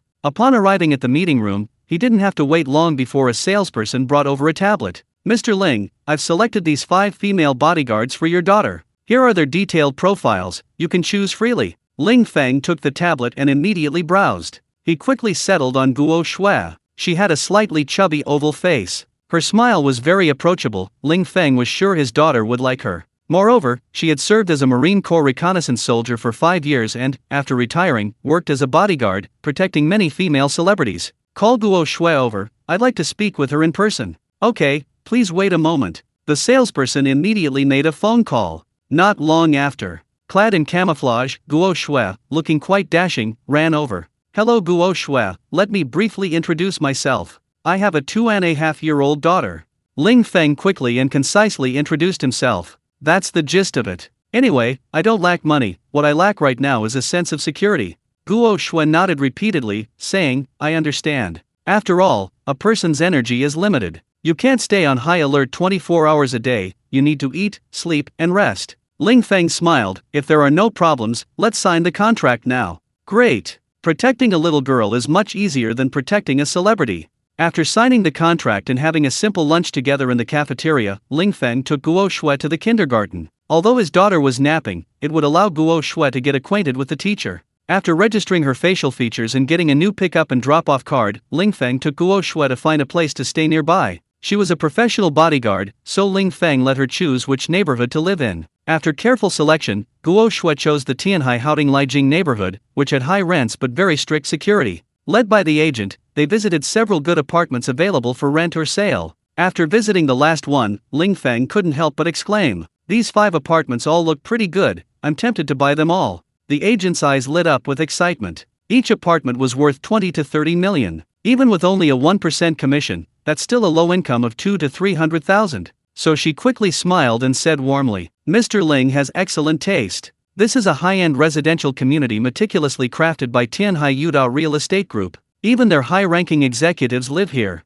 It's just that this year's situation is special, and housing prices have somewhat corrected, otherwise, they would definitely continue to surge. So, choosing to settle down here is definitely the right decision." However, these 5 apartments are actually quite similar in terms of layout, decoration, and price. The difference isn't that significant. I wonder which one Mr. Ling would like to buy. Ling Feng was about to speak when the system was suddenly activated. Ding! System detected that the host is facing a choice. Please select an apartment within 1 minute. Building 12, Unit 1, Apartment 801. Ling Feng replied immediately. Not because that apartment was the most expensive or luxurious. It's not because of its comfortable children's room, but because it has plenty of play equipment and toys. My daughter will definitely love it. Based on the host's choice, the purchase has been made for you. Before the system could finish its statement, the real estate agent was already excitedly making a phone call. However, before the words were even finished, "What? Sold? When was it sold? Holy crap, they're devils." The agent angrily hung up the phone, saying irritably, "Sorry, I just received news that the apartment in Building 12 has been sold by another agency." Guo Shui exclaimed, "What a coincidence. Who bought it?" The agent shook his head, "I don't know. How about you choose one of the remaining 4? Ling Feng was stunned. "Holy crap, choose another one?" However, there was no time to explain, because the system had been activated again. Chapter 11 is absolutely outrageous. Ding! System detected a choice for the host. Please make a choice within 1 minute. Ling Feng was a little dumbfounded. This happiness came too suddenly. He really didn't expect to have to make another choice so soon. But he could get another luxury apartment without spending a penny. Why not choose it? Building 11, Unit 2, Apartment 1502. Ling Feng made his choice again. Of the 5 apartments he had just looked at, this one had the best decoration, furniture, and appliances. Based on the host's choice, it has been purchased for you. The system was still stating its position when the real estate agent called again. He dialed the number with the same anticipation. He was equally stunned and furious. "What the hell? Sold again? Are you sure it's Building 11, Unit 2, Apartment 1502? You're not mistaken? Okay, I understand." Hanging up the phone, the agent was furious, but had to suppress his anger. "I'm sorry, Mr. Ling, the apartment in Building 11 has just been sold." Guo Shui was utterly astonished by this. As a bodyguard, she should have been more talkative. But this was truly extraordinary. Whichever apartment Ling Feng selected, it would immediately sell. These were luxury homes priced at 20 or 30 million, not cheap sodas. As for Ling Feng, he knew perfectly well why the luxury homes were being snapped up so quickly. But the system was his biggest secret, and he absolutely couldn't reveal it. And to earn his commission, the agent, of course, wasn't willing to let Ling Feng go easily. "Mr. Ling, although apartments in buildings 11 and 12 have been sold, the other 3 offer pretty good value. Why don't you choose another one?" Hearing this, Ling Feng was completely speechless. Damn it! Another choice? Ding! System detected that the host is facing a choice. Please make a choice within 1 minute. Ling Feng was already a little numb. Building 8, Unit 1, Apartment 1601. Ling Feng didn't want to hear the system's introduction anymore. As for what would happen if the agent called a 3rd time, do I even need to guess? Holy crap!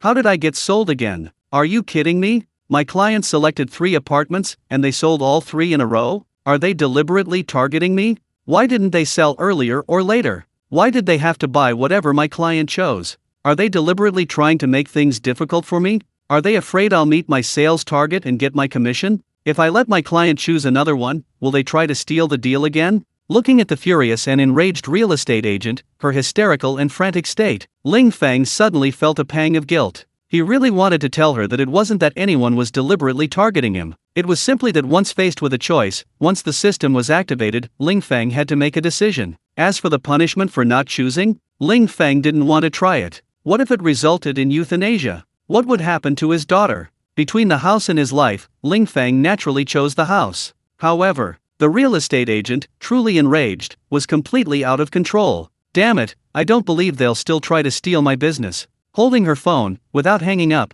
the agent immediately asked Ling Feng, Mr. Ling, there are 2 more apartments left. Please choose one. Ling Feng was utterly speechless. This is never going to end. Although it was frustrating, she still had to choose. After casually mentioning one set, the system instantly bought it, and then the agent, bang! The phone slammed to the ground. The agent squatted down, completely breaking down in tears. She kept pounding the ground and sobbing. Why? Why is this happening? I finally got to open for business, I just wanted to earn some commission. You buy one set after another, 4 sets in a row. Who are you, big shot? Even if you want to show off your wealth, don't come at me. I'm just a small agent with a base salary of less than 4,000. Why are you targeting me like this? Why? Guo Shui was stunned. This was far beyond her imagination. Even seeing it with her own eyes and experiencing it firsthand, she still found it unbelievable. Ling Feng chose one set, and someone else bought it. At this rate, if Ling Feng were buying a new house today, wouldn't the other party just buy them all, one after another, as he selected each one?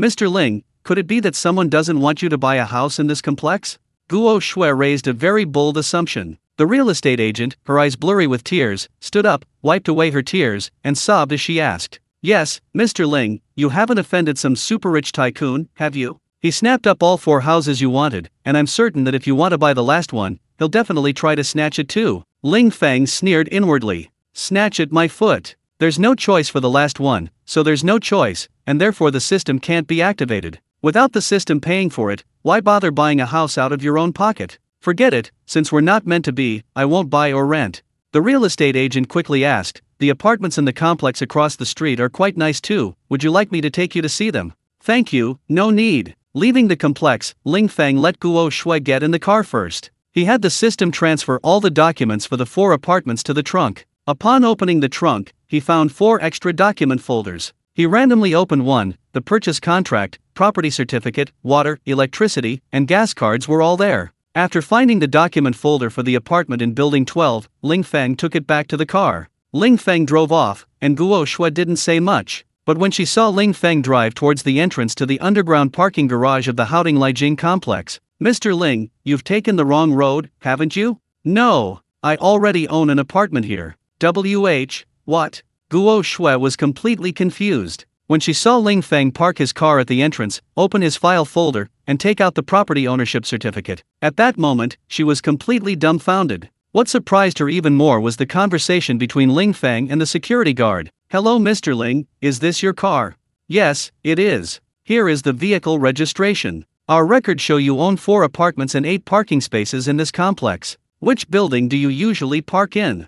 Building 12. 4 apartments. 8 parking spaces. Guo Shui almost coughed up blood from shock. But as a professional bodyguard, she forced herself to endure it. She inhaled, gritted her teeth, and forced herself to remain calm. Beep beep beep. A Mercedes G-Class behind her suddenly honked its horn urgently. Guo Shui instinctively turned around. To her shock, she discovered that the car owner was none other than Wang Yue, the self-proclaimed national husband and super-rich second-generation heir. Excuse me, Mr. Wang, this is a new resident registering their license plate. It'll be ready soon. Inside the guard booth, the security guard hurriedly apologized with a smile. Hurry up, I'm in a real rush. Wang Yue cursed angrily, pulling his head back into the car. Seeing the Geely Embrand in front of him made him furious. Damn it! Our group's meticulously crafted high-end residential community has a resident driving this kind of beat-up domestic car?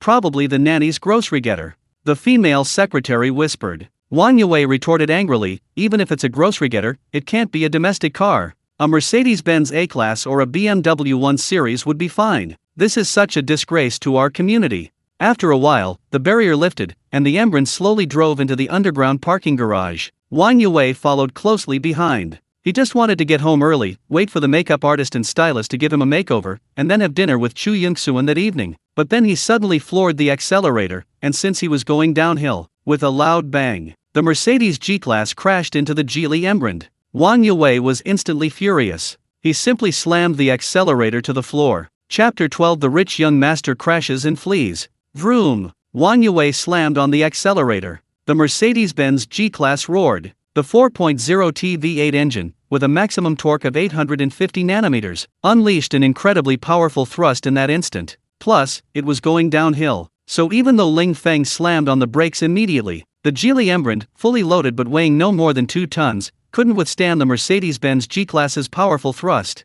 A muffled thud. The Embrand was slammed into the concrete wall at high speed, and at the instant of impact, all the airbags deployed with a roar. The inertia pulled Ling Feng firmly back by the seatbelt, preventing him from lurching forward into the windshield. The airbag deployed from the steering wheel further cushioned the impact. Ling Feng felt like he had leaped high into the air and then landed on a soft bed. The person was unharmed, but the car.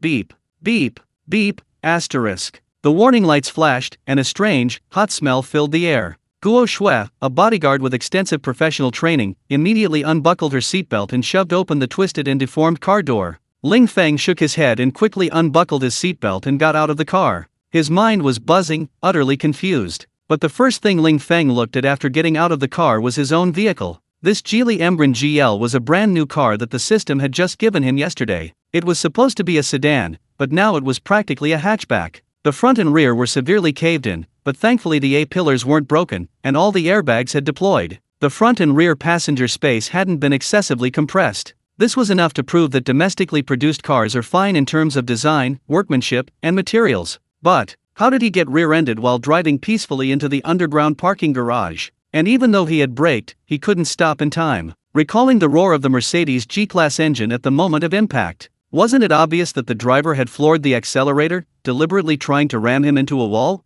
Bastard! What did I do to you? After regaining his senses, Ling Feng turned to find the owner of the Mercedes G-Class. Inside the Mercedes G-Class, Wang Yue had also been startled by the violent impact. His female secretary in the passenger seat screamed in fright. But whether it was because the impact point wasn't right, or the force of the collision wasn't strong enough, his Mercedes didn't deploy its airbags. He watched as the other driver approached menacingly. He looked like he was going to kill him. Wang Yue was terrified. He had an important dinner appointment that evening. He had been madly in love with Chu Yingxuan for so many years, pursuing her relentlessly for so many years. He'd finally gotten a chance to help her get out of prison early, earning her gratitude and getting her to treat him to a meal. How could he miss such an important dinner? Thinking this, Wang Yue immediately shifted into reverse, and the Mercedes accelerated sharply backward again. With a loud thud, the Mercedes G-Class reversed violently, crashing through the guardrail. Before the security guard could react, he was already backing up onto the side of the street.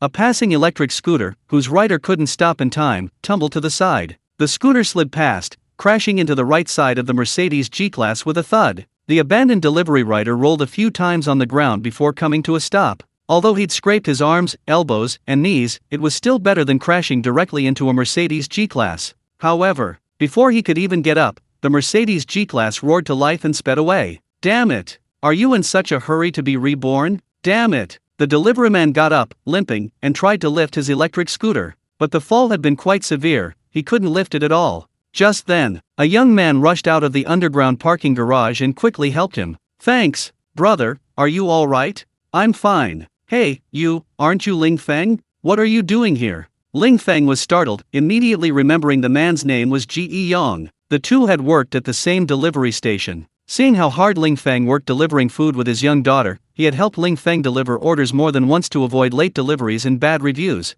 Holy crap! Ji Yong, it's you. Didn't you say you were working in an electronics factory? Why are you delivering food now? Ji Yong sighed. You know how things are this year. To earn a decent living in a factory, you have to work a lot of overtime. There's hardly any work in the factory. Where can you earn as much as delivering food? By the way, what about you? Taking care of the kids and writing novels all day, are you making any money? Ling Feng smiled calmly. Well, it's alright, I won't starve. But you have so many scrapes on your hands and feet, you should go to the hospital to get them treated. Ji Yong fiddled with the electric scooter with its shattered rearview mirror, then shook his head and sighed. Why bother treating it? It's just superficial, it'll be fine in a few days.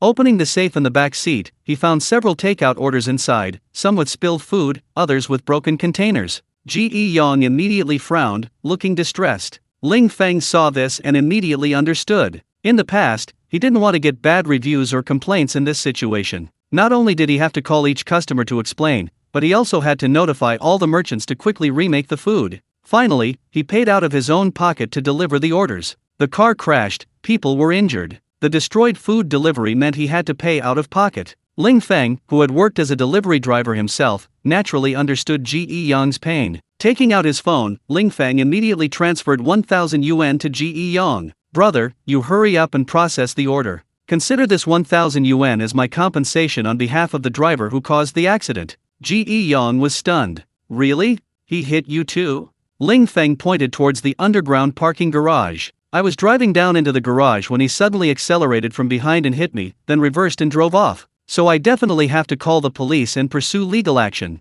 I'll help you claim compensation then, so please accept this 1,000 yuan first." Ji Yong smiled with relief. "Let's talk about it after you get the compensation. But you're really something, buying a car so quickly." Ling Feng feigned anger. "I bought it on installment. I'm just driving for Diddy to make a living. Otherwise, would I be in such a rush, chasing after him?" Ji Yong nodded repeatedly. "Oh, okay, then you should call the police quickly. I need to hurry back to catch my orders." Watching Ji Yong ride away, Ling Feng sighed deeply. Thinking back, he was in the same boat. He fell, got up, and didn't even bother to check his injuries. As long as his daughter wasn't hurt, and as long as he didn't get any customer complaints or bad reviews, that was all that mattered. Guo Shui rushed over, phone in hand. "Mr. Ling, I've already called the police. And I know the Mercedes driver from that accident. It's Wang Yue, the so-called nation's husband." "Wang Yue?" Ling Feng frowned slightly. He's the nation's husband, having had more girlfriends than Ling Feng himself knew. "When the hell did I offend him?" "This." Guo Shui wanted to retort. "How would I know about your family feuds?" But as a professional bodyguard, she immediately reminded him. He's a real estate tycoon. This whole complex was developed by his Yuda real estate group. He had a car accident in one of his own developments. I think it's essential that we preserve the evidence for our legal recourse. As soon as she finished speaking, Ling Feng took off running. He reached the security booth just in time to hear the security guard answering a phone call. Okay, I'll format the hard drive right away." Before the security guard could hang up, he felt a strong hand slap heavily on his shoulder. Turning his head slightly, he saw Ling Feng's eyes were icy cold, filled with murderous intent. Chapter 13. Does having money mean you can do whatever you want? Silently hanging up the phone, the security guard raised his hands and slowly retreated from the guard booth. Ling Feng immediately operated the computer, reviewing the surveillance video. He first recorded the entire incident with his phone. Then, without removing the hard drive, he unplugged the network cable, left the guard booth, and locked the door. Without the network cable, even if someone wanted to remotely control the system and delete the recordings, they couldn't. "You stay here and keep watch, I'm going to the car." Ling Feng quickly ran back to his car and retrieved the dashcam. He recorded the entire car accident, captured by the rear camera, with his phone. Furthermore, Ling Feng chose to back up both videos to the cloud. Even if the phone was stolen or smashed, it could be recovered. At that moment, several men and women dressed in white shirts and black trousers came running. The shortest and fattest one was the fastest. "Mr. Ling, I'm so sorry, so very sorry." The short, stout man rushed over, barely catching his breath, and hurriedly offered a cigarette. Ling Feng took the cigarette and gave a cold smile. "It wasn't you who hit me, why are you apologizing?" The short, stout man awkwardly laughed. "On your first day in this complex, you were rear-ended by our CEO Wang's secretary, and I apologized on her behalf." "Wait," Ling Feng frowned and asked. "What secretary? Trying to lie to my face?" The short, stout man's face immediately tightened, and he quickly waved for others to go to the guard post at the garage entrance. After glancing around, he forced a smile and whispered, "Mr. Ling, you're one of the owners in our complex who can afford 4 luxury apartments. A billionaire like you, with your considerable wealth, should know the Wang family of Tianhai and the Yuda real estate group, right?" Ling Feng leaned against his car, letting out a cold sneer. "Of course I know. Isn't this complex developed by your Yuda real estate group? But what does this have to do with Wang Yue hitting my car and fleeing the scene? Just because this complex was developed by the Wang family, does that mean they can pretend nothing happened after hitting my car?" He inexplicably accelerated and rammed me into the wall. Was he trying to kill me? What grudge do I have against him? Why would he be so ruthless? The short, fat man was extremely embarrassed and quickly tried to persuade him. "Mr. Ling, calm down. Perhaps she mistook the accelerator for the brake and made a mistake." Ling Feng chuckled. "Operational error? Fine, I'll assume he's out of his mind, stepped on the wrong gas pedal, and the crash wasn't intentional. But he wrecked my car like this." A sedan almost turned into a hatchback, and instead of offering any concern or apology, he didn't even offer a single word of apology.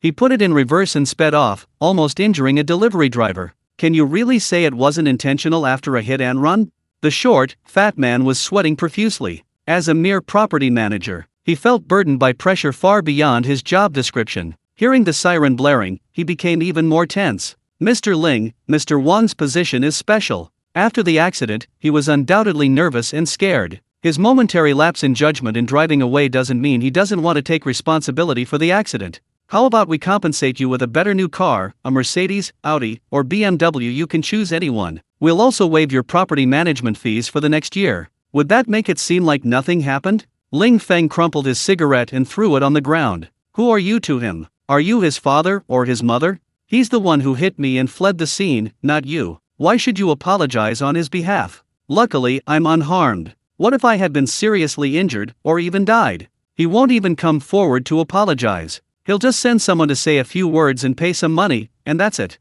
Does he really think that having money means he can be willful and lawless? The short, fat man was completely speechless. Of course he knew. For Ling Feng, who could afford 4 luxury homes and was worth hundreds of millions, the amount of compensation was secondary. The key was Wang Yue's attitude. He wrecked the car, offered no concern, apologized, or called the police, and simply drove away. Even an ordinary citizen would be furious and demand an explanation. Just then, an angry shout rang out from the garage entrance. Calm down, I'll be right back. The short, fat man hurriedly ran up the ramp towards the underground garage entrance. He hadn't gone far when he saw a woman blocking the security booth, preventing his men from entering. Seeing this, he instantly understood. She wanted to protect the video surveillance, to preserve irrefutable video evidence of Wang Yue's hit and run. Stop it. Calm down. The short, fat man yelled impatiently, then pulled out his phone to report. Before he finished the call, he ran back. Mr. Ling, this is Wang Liwa, the public relations director of our group, who wants to speak with you. What kind of damn director? Even a eunuch wouldn't be of any use now. Ling Feng's loud shout was naturally heard by Wang Liwa on the other end of the phone. Put the phone on speakerphone. The short, stout man quickly stepped forward and turned on the speakerphone. Director Wang, I've put it on speakerphone, please speak. Wang Liwa took a deep breath and said in a deep voice, I'm very sorry, Mr. Ling, this incident was caused by our general manager Wang's wrongdoing. I apologize on his behalf. Although I can't contact General Manager Wang right now, I believe he is definitely not someone who shirks responsibility. And today's incident is entirely our responsibility, there is no dispute over liability. Therefore, I implore Mr. Ling, could you please, for the sake of the Wang family and our sincere apology, not involve the police for now? Give us a little time. I believe we can communicate and negotiate to resolve this matter, okay? Ling Feng knew this was a delaying tactic. What's a little price to pay if it can prevent Wang Yue's hit-and-run embarrassment from being exposed? After all, everyone has a reputation. In this information age, once your reputation is ruined, the losses are unimaginably severe. The simplest example is celebrities. To cover up negative news, they'd rather spend a fortune to appease paparazzi and bribe the media. Otherwise, once the negative news is exposed, they'll be abandoned by fans and scorned by the public. Who would want them for acting, commercial performances, or endorsements? And Wang Yue, as a well-known, extremely famous, super-rich second-generation heir, in a sense, he was already inextricably linked to Yuda Real Estate Group. If his reputation were ruined, the quality of Yuda Real Estate Group's properties would likely plummet. Just then, what? You've made contact? Great, I'll come pick him up right away. Wang Liwa hurriedly said, Mr. Ling, just 1 hour, please give me just 1 hour. I'll bring Mr. Wang back immediately to apologize to you in person. Ling Feng chuckled. 1 hour, is it? Fine, I'm not one to hold grudges or be unforgiving. Wang Liwa immediately said, thank you for your magnanimity, Mr. Ling. I will definitely bring him back personally to apologize to you. Taking out his phone, Ling Feng called Guo Shui. Come back first and move your things upstairs. Tidy things up a bit, I still need to deal with the accident here. The short, fat man sneered, Mr. Ling, should I call a few security guards to help you move? What do you think? Ling Feng rolled his eyes. If I don't help the residents, what's the point of paying my property management fees? A moment later, Guo Shui and several security guards left first, carrying large and small bags. The short, fat man personally brought over a chair and prepared cigarettes and tea for Ling Feng. Time slowly passed. Less than 20 minutes later, the Mercedes G-Class that had caused the hit-and-run roared in. Chapter 14: The Arrogant Power of the Super-Rich Young Master. With a screech, the Mercedes-Benz G-Class screeched to a halt in front of Ling Feng. This already imposing and powerful car looked even more ferocious with the dented front end from the impact. The short, stout man was startled by the aggressive approach of the Mercedes-Benz G-Class. He was terrified that he might accidentally hit Ling Feng again. As soon as the car came to a stop, he hurriedly went to open the door. However, after the door opened, Wang Yue jumped out, didn't even glance at him, and went straight to stand in front of Ling Feng. Without saying a word, he expressionlessly glanced at the mangled Geely Embrun sedan. I've said it before, domestic cars are no good, but nobody believed me. This lousy quality is utterly pathetic. With a cold, dismissive snort, Wang Yue took out a cigarette, lit it, and started smoking. Squinting slightly, Wang Yue sized up Ling Feng before casually saying, "Sorry, I accidentally pressed the accelerator too hard when going downhill. I didn't expect your car to be so fragile." A light bump and a sedan became a hatchback. The damage is so severe, even if it's repaired, it'll still be an accident car. How about I pay you 200,000 yuan and you just scrap it? Take 200,000 yuan, that's enough to buy a new car. Consider the rest as compensation for your lost wages. With that, Wang Yue snapped his fingers. The beautiful secretary who got out of the passenger seat of the Mercedes immediately stepped forward. "Hello, sir, could you please give me your bank account number or provide a payment code?"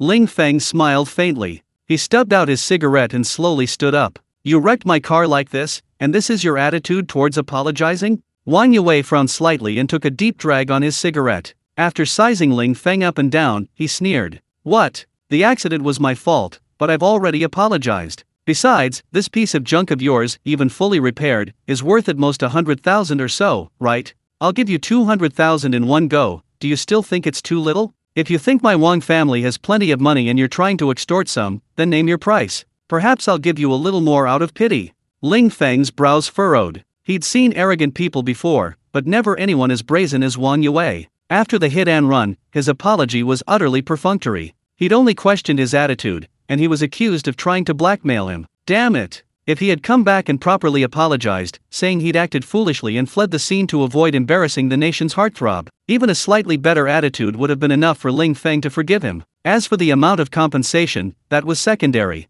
Since the system's assistance, buying a house was easier than buying onions. Ling Feng didn't care so much about money, but Wang Yue in front of him, with his attitude, he had this arrogant look on his face, as if to say, "I hit you, and I'm only giving you 200,000 yuan because I'm sorry for you." Ling Feng couldn't tolerate this rich kid's thuggishness. "You want me to name my price, right?"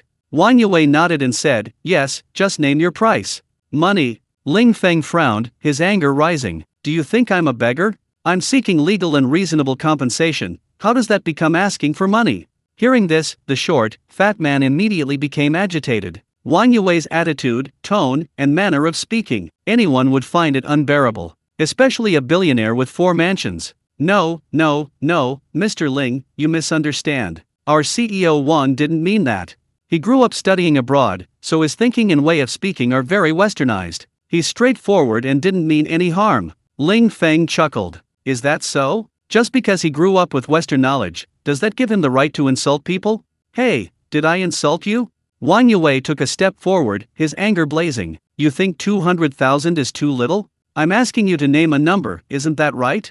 Ling Feng didn't back down. He didn't care if you were a super-rich second generation or a self-made millionaire. He couldn't act superior in front of him. So Ling Feng stood tall and calmly retorted. When did I say I thought 200,000 was too little? Wang Yue remained silent. Instead, he stared wide-eyed at Ling Feng, his gaze filled with a mixture of ferocity and disdain. After a couple of seconds, Wang Yue sneered repeatedly. Very good, not bad. Really not bad. In all these years, no one has ever dared to look at me like that. You're something else, kid. I'll remember you. After taking a deep drag of his cigarette, Wang Yue glanced sideways at his female secretary. What are you still standing there for? Call my third uncle and ask him when he's arriving. Just as he finished shouting, a BMW sped into the underground parking garage, turned a corner, and screeched to a halt. As soon as the BMW came to a stop, Wang Liwa immediately opened the door, got out, and rushed over. Chapter 15. I'll fight to the end. I'm sorry, Mr. Ling, for keeping you waiting. From a few steps away, Wang Liwa, with a humble demeanor and a broad smile, proactively extended both hands. If it were before, Ling Feng would definitely have given him face, but now, you didn't keep me waiting, and you certainly didn't make me wait in vain. Because you've broadened my horizons today, showing me just how ridiculous the apologies of the super-rich second-generation Wang Xiao are. Just as Wang Yue was about to explode in anger, Wang Liwa immediately grabbed him. As the public relations director, he certainly had the ability to read people. Without even asking, he could tell from both sides' expressions. He knew it was definitely Wang Yue's spoiled brat temper acting up. He had spoken without tact and offended someone again. "I'm sorry, Mr. Ling, our CEO Wang grew up abroad, and his way of thinking and communicating is quite different from that in China. It's true that misunderstandings are easily caused. However, he sincerely apologizes to you. This car accident is entirely our fault, we were in the wrong." Ling Feng shook his head and said, all right, stop rambling on. Whether you apologize or not is your right, and whether I accept your apology or not is my freedom." Wang Yue became agitated. "What do you mean? I've already apologized to you and compensated you with 200,000 yuan. What more do you want?" Ling Feng took out his phone and spread his hands. "Which law states that I must accept your apology and compensation? My car was almost totaled. Wasn't it right for me to call the police? I suspect it was premeditated murder. I submitted the video to the police so they could handle it impartially. Was that illegal?" Each question was like a death knell, tolling harshly. Wang Yue's anger continued to rise. Gritting his teeth and clenching his fists. Just as he was about to start a fight, Wang Liwa quickly grabbed him by the waist and carried him away. "You bastard, I apologized and paid you compensation, what more do you want? If you dare ruin my reputation, I'll have someone kill you. Third uncle, let me go. Let me beat this bastard to death. Damn it, no one has ever dared to threaten me since I was a child." Wang Yue struggled and twisted frantically. Wang Liwa was no longer young, how could he withstand it? Soon, Wang Yue broke free and charged aggressively towards Ling Feng. "President Wang, you can't do it. It'll only make things more troublesome." At the critical moment, the short, fat man stepped forward, pounced on the ground, and tightly hugged Wang Yue's thigh. His large size made it impossible for Wang Yue to struggle. But the enraged Wang Yue suddenly pulled out his phone from his pocket. "Go to hell, you bastard." Wang Yue mustered all his strength and viciously smashed his phone at Ling Feng. "Watch out!" the beautiful secretary shouted in alarm. If Ling Feng were injured, things would become much more complicated. A hit-and-run accident with no injuries would at most result in compensation, a fine, and license suspension. But if Wang Yue threw the phone and injured Ling Feng, then regardless of the severity of the injury, he would be suspected of intentional assault. Ling Feng would never accept forgiveness or compensation, so Wang Yue would inevitably be sentenced to jail. Trying to distort the truth? Trying to spread rumors? Don't even think about it. Times have changed. Since Ling Feng dared to stay here, waiting for Wang Yue to return, he might have already secretly prepared, filming the whole time. And once the case is exposed and the video circulates online, it will inevitably incite public outrage. Anyone who dares to protect him will lose their job. This isn't an era where money and power can buy anything. Even if the Wang family is incredibly wealthy, it won't matter. They might even incur the resentment of the lower classes because of their wealth, completely igniting public opinion. Therefore, not only the female secretary, but also Wang Liwa and others, they certainly didn't want to see Ling Feng injured, or to see Wang Yue make one mistake after another. With a loud thud, Ling Feng, who was on the phone reporting the incident, slightly sidestepped the flying phone. Wang Yue, in a fit of rage, threw the phone with considerable force. The car window was smashed, leaving a large dent. After bouncing and landing, the glass cracked, flashed white light, and then went black. Yes, it's at the entrance to the underground parking garage of the Haoding Lijiang residential complex. Once you get there, walk in and you'll see the accident scene. Also, you'd better send a few more people. The perpetrator just threw his phone at me, almost hitting me. Don't worry, I'll act in self-defense as appropriate. I will never let them hurt me." Hanging up the phone, Ling Feng coldly glanced at Wang Yue. Even with his leg being held, he still wouldn't give up, trying to struggle to move closer and beat him up. Shifting his gaze, Ling Feng saw the distraught Wang Liwa, and the stunned beautiful secretary. Of course, looking elsewhere, there were also many security guards and residents watching the commotion. Perhaps due to Wang Yue's special status, no one dared to take out their phones to film. Turning back, Ling Feng smiled faintly. He pulled up a chair, sat down, and lit a cigarette. Anyway, his daughter wouldn't be home from school for a while, so he might as well go all out. If it were before, Ling Feng wouldn't have had the system's assistance. To support his daughter, he wouldn't have cared about the hardship, the exhaustion, or the scolding. But now, God had smiled upon him, giving him the system's assistance. Being bullied like this, and still backing down? Would that still make him a man? Would that be worthy of God's favor? Who was Wang Yue? Just a rich second-generation heir whose family was in real estate and had made some money? Why was he so arrogant and rampant? He hit and ran, and didn't even apologize properly. He was so haughty, showing absolutely no respect. If you said a few words to him, he would even resort to violence. Such an arrogant and presumptuous rich playboy. Ling Feng was determined to fight to the bitter end and show no mercy. Chapter 16 Those Who Reap What They Sow. It's over. It's completely over. Wang Liwa sighed and shook his head. The moment Wang Yue furiously cursed and threw his phone, he knew it was all over. This was beyond repair. The rich playboy had met his match in a tough guy. What was originally a minor car accident that could have been settled with an apology and some compensation, had now become a huge problem. After thinking for a moment, Wang Liwa didn't try to persuade Ling Feng. It was useless to say anything now. After glaring fiercely at Wang Yue, Wang Liwa turned and left angrily. Back in his BMW, he slammed the door shut and called the chairman, who was out of town inspecting a project. The slamming car door, the surrounding crowd of onlookers, the disdainful Ling Feng, the terrified secretary, and of course, the property manager clinging tightly to his leg. After looking around, Wang Yue suddenly felt a pang of fear. His mind began to race with uncontrollable fantasies. What would happen to him when the traffic police arrived? Would he be arrested and detained for hit and run and throwing a phone at someone? Would it be a simple fine and points deduction? Or would he face trial and imprisonment?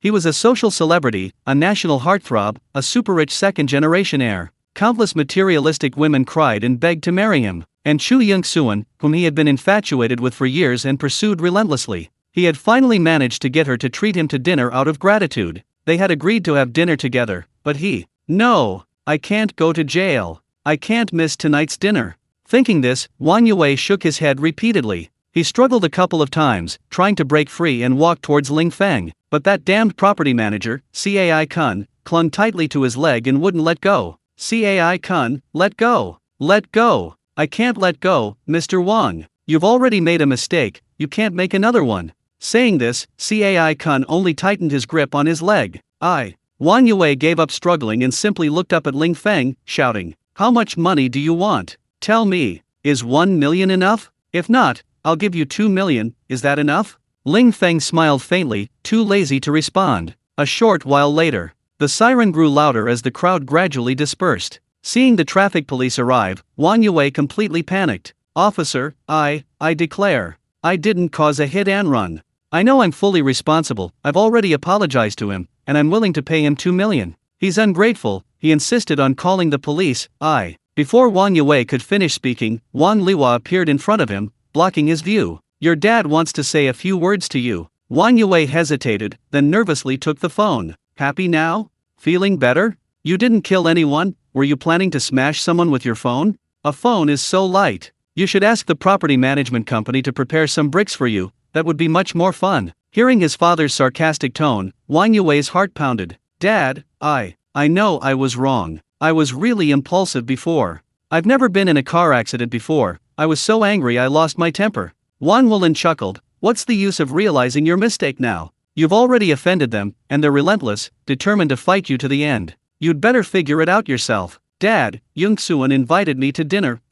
"Dinner my foot. Go eat steamed buns in the detention center. You ungrateful wretch." Wang Yue tried to speak again, but the call had already been disconnected. Wang Liwa quickly snatched the phone away. Afraid that he would smash it against Ling Feng again in front of the traffic police, he slightly turned his head and glanced behind him. One traffic policeman was busy investigating the scene, taking photos, and collecting evidence. Another was communicating with Ling Feng and reviewing the video he had recorded. With a sigh, Wang Liwa turned back and patted Wang Yue on the shoulder. "Quickly post a Weibo apology, get a good impression of admitting your mistake and accepting punishment." Wang Yue was terrified. "Third uncle, am I really going to be detained or even jailed? I didn't hurt him. Besides, my phone just broke, I can't post on Weibo." Following the direction Wang Yue was pointing, Wang Liwa saw the broken phone. "You're really something. Trying to get yourself killed like this, I think even a god can't save you this time." Wang Yue cried out urgently, "Third uncle, you can't not save me. I don't want to go to jail, and I don't want the whole world to know."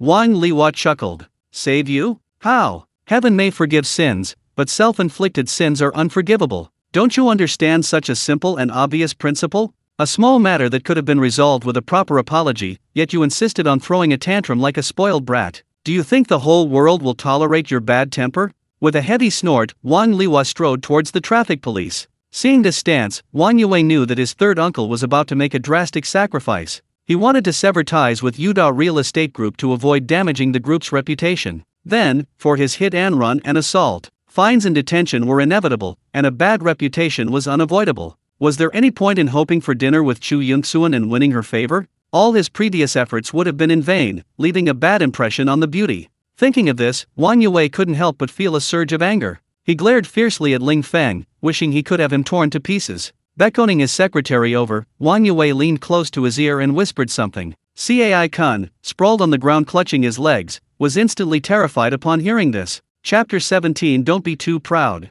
I can't swallow this. Have Lao Liang take some men and teach him a lesson he won't forget. Go easy on him. Cripple him if not kill him, otherwise I won't let this go, understand? Wang Yue's face was filled with murderous intent, his aura menacing. After speaking to his secretary, he looked down and noticed Cai-kun clinging to his leg. Although he had whispered, it was possible Cai-kun had overheard. Their eyes met, and Cai-kun immediately cowered. Mr. Wang, I didn't hear anything, I don't know anything. Wang Yue chuckled. So what if you heard? Daring to spout nonsense, I won't let you off. Cai-kun nodded hastily. Understood, I will keep my mouth shut and won't utter a single word. Wang Yue lifted his leg. Then why are you still clinging to my leg? The traffic police are here. Do you think I'd actually hit you? Cai-kun suddenly realized what was happening, quickly let go, and stood up sheepishly. After giving his female secretary a meaningful look, Wang Yue slowly walked towards the traffic police. I'm sorry for causing you trouble. It was my first time in a car accident, and I handled it incorrectly. It was my fault. I'll accept whatever punishment you give me. Wang Yue readily admitted his mistake. Since the evidence was irrefutable, there was no way to deny it. Why get angry and make himself seem uncouth? Since he had already arranged for someone to deal with Ling Feng, Wang Yue certainly didn't want to cause any more trouble. Besides, as a public figure and with Yuda Real Estate Group as a well-known company, wouldn't they give him some face, more or less? Of course. Wang Yue's change in attitude suddenly struck Wang Liwa as odd. After all, they were family, and he naturally understood Wang Yue's spoiled brat temper. But in front of the traffic police, he couldn't ask too many questions. So, the uncle and nephew started acting in unison. Wang Yue instantly became a law-abiding citizen, a complete change from his previous arrogant and domineering self. Not only that, but the legal team from Yuda Real Estate Group also arrived to assist. Soon, the traffic police issued an accident liability certificate, holding Wang Yue fully responsible. The insurance company sent a tow truck to take both cars for damage assessment and repair. Furthermore, although he fled after the collision, he returned within half an hour, constituting a minor hit-and-run. In addition, given his proactive acceptance of responsibility and good attitude in admitting his mistake, his driver's license was deducted 12 points, and he was fined 500 yuan. As for him throwing his phone at Ling Feng, this constitutes suspected intentional injury or assault. But because Ling Feng was unharmed, so this could only be considered disorderly conduct, and a minor offense at that, a maximum fine of 500 yuan. A moment later, Wang Yue couldn't help but laugh. He thought he'd be detained, but what happened? No detention, much less jail time. His driver's license was penalized with 12 points, he just needed to retake the theory test. The 1,000 yuan fine was negligible. As for Ling Feng's car, according to the law, even if the car was totaled, the compensation would only be the original price. At most, a little lost wages would be added. After all, Ling Feng wasn't injured. Faced with such an unexpected outcome, how could Wang Yue not be happy? After the traffic police left, after the property security guards cleared the crowd of onlookers, Wang Yue couldn't hold back any longer. Thank you, third uncle. Thank you, Attorney Liu and Attorney Zhang. Wang Yue gave Wang Liwa a warm hug and shook hands firmly with the two lawyers. Then he turned to Ling Feng, a smug smile spreading across his face. Haha, didn't expect that, did you? Regret it now? Feeling extremely wronged? You thought the law would protect you, but what happened? I offered to pay you 200,000, but you refused. And what happened? Now I only got 12 points deducted, a 1,000 fine, and I'll fix your car. Trying to extort a large sum of money from me? Take a good look in the mirror. What kind of person are you? A gleeful Wang Yue took out a cigarette, lit it, and took a satisfying drag. The ups and downs of life were truly thrilling, so much so that Wang Yue felt incredibly satisfied. It felt like falling into an abyss, only to land in midair and be caught in a safety net. Not only was there no danger, but they also enjoyed stunning scenery. Awesome! As for Ling Feng, he already knew that calling the police would inevitably lead to this outcome. The core of the law is fairness. Just because your brand new car was wrecked today doesn't mean the driver should be ordered to pay exorbitant compensation. What if you hit someone in the future? Just because someone throws something at you and you're unharmed doesn't mean the other person should be imprisoned. If that were the case, wouldn't you also go to jail if you throw something and miss? Therefore, no matter how arrogant and domineering Wang Yue is, according to the law, he can only receive a very light punishment. Right now, looking at Wang Yue's smug expression, Ling Feng sneered. I'm a law-abiding citizen. I wouldn't do something like extortion, and besides, I'm not interested in money. Ling Feng took out his phone, which wasn't fully put in his pocket. After switching to the front-facing camera, he pointed the screen at the arrogant and smug Wang Yue. What I'm more interested in is how the viewers in the live stream will view this. Come on, young Master Wang, show us your smug smile. Seeing the terrifying number of viewers in the live stream, Wang Yue was instantly dumbfounded. Chapter 18. You dare steal my phone? You're finished. What's going on? Ling Feng is actually live streaming? Those flying comments? Those endless stream of messages? Those hundreds of thousands of viewers online? Wang Yue, who was grinning smugly just a second ago, instantly, rage surged within him, his murderous intent palpable. You bastard! You dare to scheme against me? Wang Yue was furious, reaching out to snatch Ling Feng's phone. What are you doing? In front of your two top lawyers, you still want to take my phone? Ling Feng stepped back, holding the phone further away. Then he quickly switched to the rear camera, ensuring Wang Yue remained in the live stream frame. Give me the phone, you son of a bitch. Who the hell told you to start a live stream? Turn it off. Turn it off. Wang Yue, enraged, had completely lost all sense of propriety. What national husband? What super-rich second generation? At this moment, he resembled a shrew throwing a tantrum. He rushed forward, disregarding his image, trying to snatch Ling Feng's phone. At this moment, Wan Liwa, Cai Kun, and the others present were dumbfounded. They hadn't expected it at all. Wang Yue had just been laughing like an innocent child. How could he suddenly transform into a madman? As for Ling Feng's live stream, in the past, to earn some money, Ling Feng had tried many jobs, including being a live streamer. Although he was quite handsome, he couldn't rely on his looks forever. His guitar playing and singing couldn't compare to professional musicians, and his game streaming career hadn't taken off, so he switched to writing novels. But this time, he hadn't showcased any talent. Since Wang Yue's appearance, his popularity had skyrocketed. The viewers who initially joined were quite confused. It's unclear what the streamer was doing. They were clearly focused on the super-rich second-generation heir, Wang Yue. As time went on, and people gradually understood what was happening, the atmosphere became increasingly heated. Wang Yue, known as the nation's husband, was incredibly arrogant, relying on his wealth and power. He crashed into the streamer's car and nearly threw a phone at someone, causing injury. Although, according to the law, Wang Yue's punishment would be lenient. However, his arrogant and domineering behavior as a rich young master infuriated the viewers. Now, the streamer initially remained silent, cooperating fully with the police investigation. He neither distorted the facts nor feigned poverty. He was simply providing free entertainment for hundreds of thousands of viewers. Look at how carefree and smug these rich people are. Admire how arrogant and boastful this rich young master, backed by a lawyer, is. The viewers were seething with anger, with nowhere to vent. What gave Wang Yue the right to go berserk? What gave him the right to hurl insults and snatch the phone? Instantly, the live stream chat exploded with comments and a barrage of messages. Damn it! Streamer, kill him. Too arrogant. Streamer, kick him.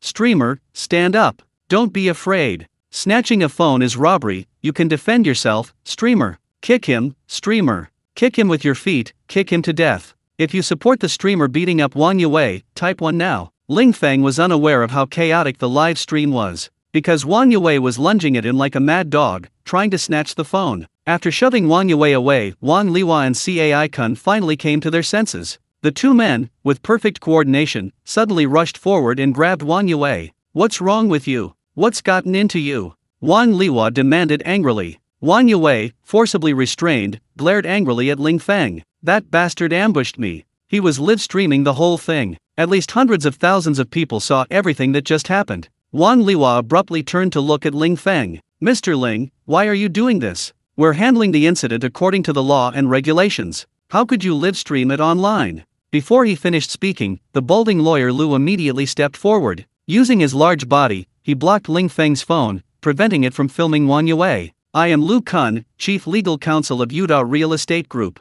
I hereby solemnly warn you. You have seriously infringed upon the portrait rights of my group's general manager, Wang Yue, and damaged his reputation. You must immediately stop the live stream, or I will have the right to sue you. Before he could finish, Ling Feng rolled his eyes. What kind of lousy lawyer are you? I'm live streaming in public, and you want to sue me for infringement? He snatched my phone in front of millions of viewers. Are you blind? Are you a lawyer to uphold the fairness of the law, or to be a lackey of the rich? Lu Kun was stunned by the question. His cheeks burned, as if he had been slapped twice. Ling Feng took 2 steps to the side and continued to show Wang Yue's face in the live stream. Hey Wang, you wanted to steal my phone, didn't you? Come on, try trying again in front of so many viewers. Wang Yue's face turned ashen with rage as he roared furiously. Damn it! You think I'm afraid of you just because you're holding up a crappy phone to do a live stream? Even if I throw away all my dignity, I'm still richer and more powerful than you. I can crush you like crushing an ant. Dare to go against me, you're finished. Just wait and see, you bastard. A loud slap resounded. Before he could even finish the word bastard, Wang Liwa delivered a resounding slap to Wang Yue's face. This slap not only stunned Wang Yue but also ignited the entire live stream. Chapter 19 is now completely over. Well done. That was so satisfying. That slap was so satisfying. Even the Wang family couldn't stand it anymore. They really dared to hit him. Did everyone see that? This rich and powerful young Master Wang is just that arrogant. Thank you, streamer. Today I've witnessed just how arrogant the upper class and top figures can be. Ling Feng's live stream room completely erupted. Countless people went crazy with donations and gifts. The resounding slap was like heavenly music, refreshing everyone's spirits. What could be more satisfying than seeing the self-proclaimed national husband, the young master with millions of fans, get slapped? From the moment the car accident was dealt with, many viewers felt aggrieved. The car was damaged, and the streamer was almost injured. Without a proper apology, Wang Yue only received points deducted and a fine. But there was nothing they could do, because the law is based on facts and must be fair and just.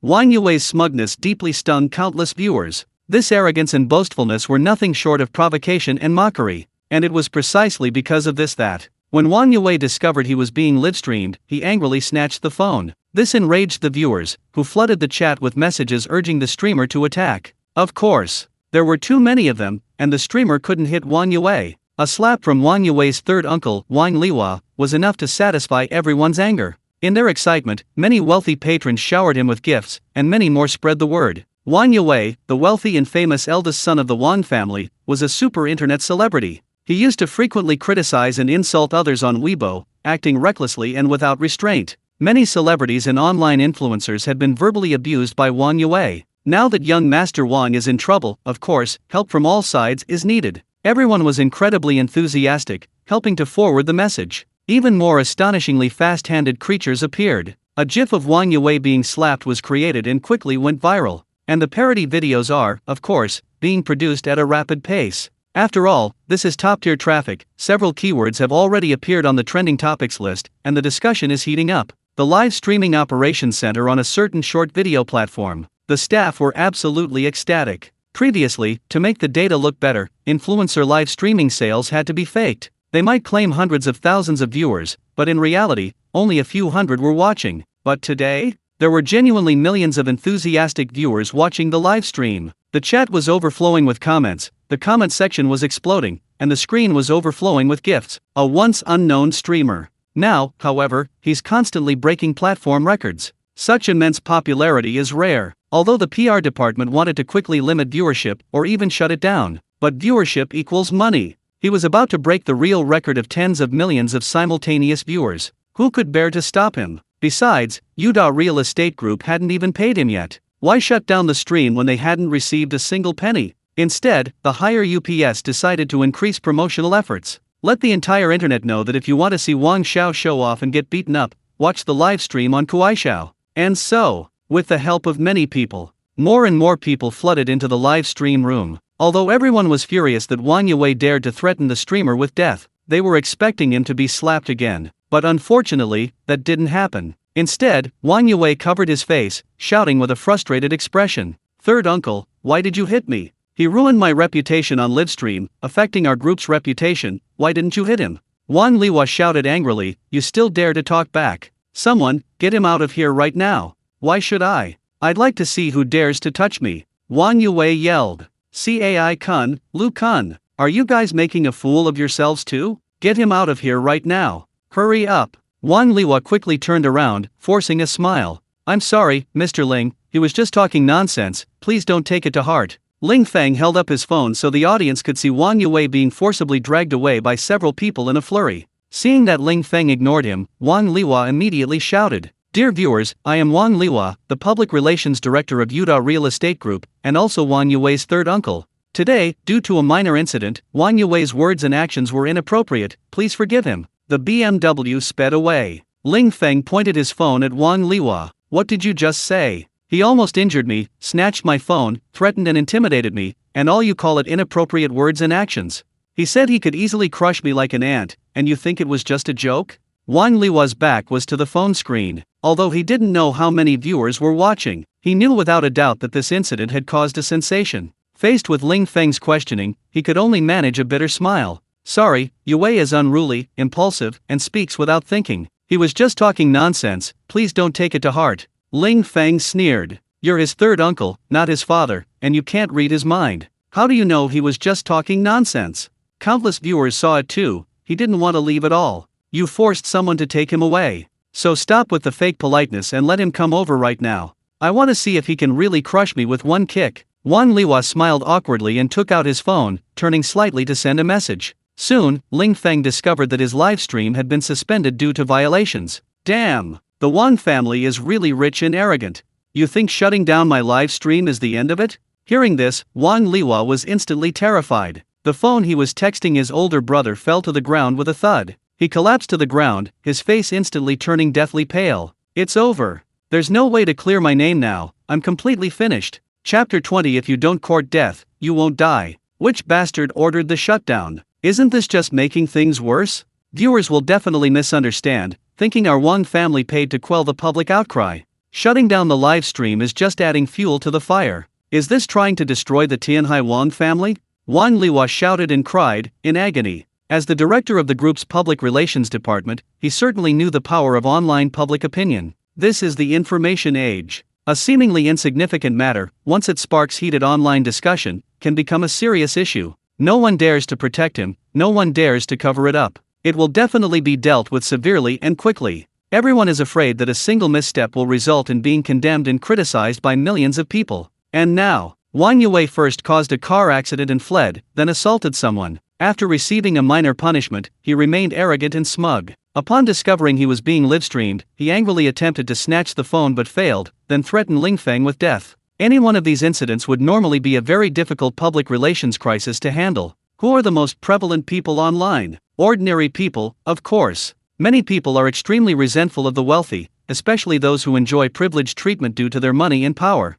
But what was the result? Wang Yue truly lived up to his reputation as a super-rich second-generation heir, committing countless mistakes in one fell swoop. He allowed countless viewers to witness firsthand his extravagant, arrogant, domineering, and lawless behavior. Wang Liwa didn't need to guess. Ling Feng's live stream was suddenly shut down. People's first reaction would undoubtedly be to condemn the online live stream platform, but those who would hate him even more would certainly be the Wang family of Tianhai and Yuda Real Estate Group. People would inevitably assume that the Wang family used money and connections to shut down Ling Feng's live stream in order to cover up their misdeeds. But in fact, Wang Liwa, the public relations director, was still messaging his older brother for instructions. He hadn't even taken any public relations action before the live stream was shut down. This is terrible. If the live stream hadn't been shut down, he could have used his eloquence to argue his way out and quell public anger. But now that it's shut down, people will inevitably assume the Wang family is abusing their power. Many might even think the Wang family will definitely kill Ling Feng, and that Wang Yue's death warning wasn't just empty talk. What to do? What should he do now? Although Wang Liwa was the director of public relations, he never imagined he'd encounter such a troublesome situation. For a moment, his mind went completely blank. Buzz buzz. His phone vibrated repeatedly. It was his older brother, Wang Wulan, calling. "Who told you to shut down the live stream? Is this crisis management? You're fucking asking for it." Wang Wulan's furious roar came through the phone as soon as he answered. Wang Liwa couldn't help but interject. "Brother, it wasn't me. How could I do something so stupid?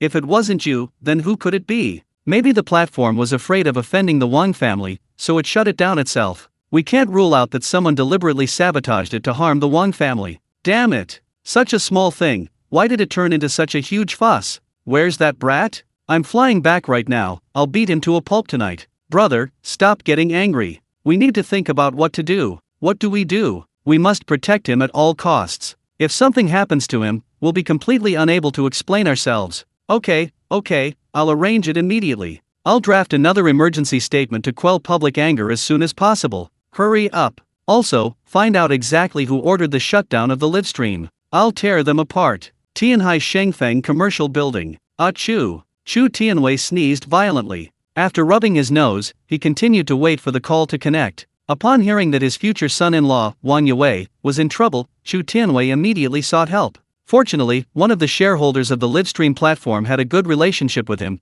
Chu Tianwei had helped him launder a considerable amount of money before. To protect his son-in-law's reputation, to prevent the whole world from laughing at him, Chu Tianwei felt he was truly going to great lengths for him. Now that the livestream was shut down, the public outcry and condemnation had finally subsided. After waiting for a while, the phone of Yan, the director of the administration department, finally went through. Hey, where are you right now? Still shopping at the mall, right? Did you see Miss use her phone, check messages, or answer calls? No, right? That's good. By the way, if anyone mentions Wang Yue, young Master Wang, pay attention to Mrs.'s reaction. After hanging up, Chu Tianwei lit a cigarette and called Wang Yue again, but the line was busy and he didn't answer. That kid is really impulsive. Why bother arguing with a poor guy who drives a domestic car? This has caused quite a stir. How many favors and efforts will it take to calm this down? He's so impulsive. In comparison, our Yungsuan is so smart, calm, and wise. If she were in this situation, she wouldn't have messed it up at all.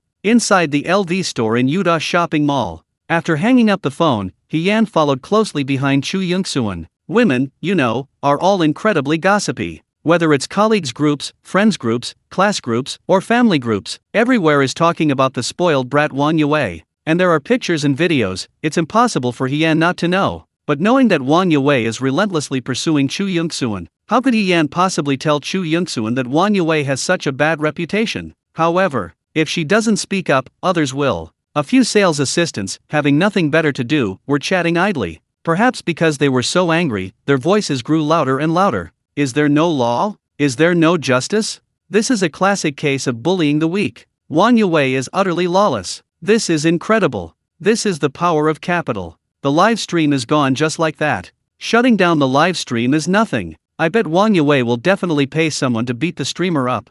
Beating him up is fine, but I'm afraid he'll be killed. Sigh. I really feel sorry for my handsome streamer. Would Wang Yue dare to hire someone to kill him? If he did, the whole world would never let him get away with it. If the streamer dies a violent death, it's definitely because Wang Yue hired someone to kill him. Watching the sales assistants, one by one, filled with righteous indignation and uncontrollable rage, Chu Yungsuan frowned slightly, losing all interest in choosing clothes. She walked over slowly, smiling, and asked, "What happened to Wang Yue, the one you mentioned?" Chapter 21. Beauty's heart stunned. My god, don't you know? It's all over the internet. Look at the trending topics on Weibo. Wang Yue's car accident and assault is number 1. Many official media outlets on Douyin have posted videos of the incident. It's infuriating. He acted like a spoiled brat, bullying and lording it over others, and it has aroused public outrage across the internet. Chu Yungsuan smiled awkwardly. The sales assistants were all incredibly excited, their words almost incoherent. But Chu Yungsuan still didn't quite understand, looking completely bewildered. Seeing this, Yan inwardly cursed. If Chu Yungsuan knew about Wang Yue's embarrassing incident, wouldn't they be completely finished? Miss, let's continue choosing clothes. Young Master Wang is a social celebrity and internet sensation. This isn't the first time he's caused a stir online. Before she finished speaking, a chubby-cheeked sales assistant retorted indignantly. This time is different. Before, whether he flaunted his wealth or made sarcastic remarks, we just watched the show. But this time he's been far too arrogant and presumptuous, he's completely bullying us ordinary folks.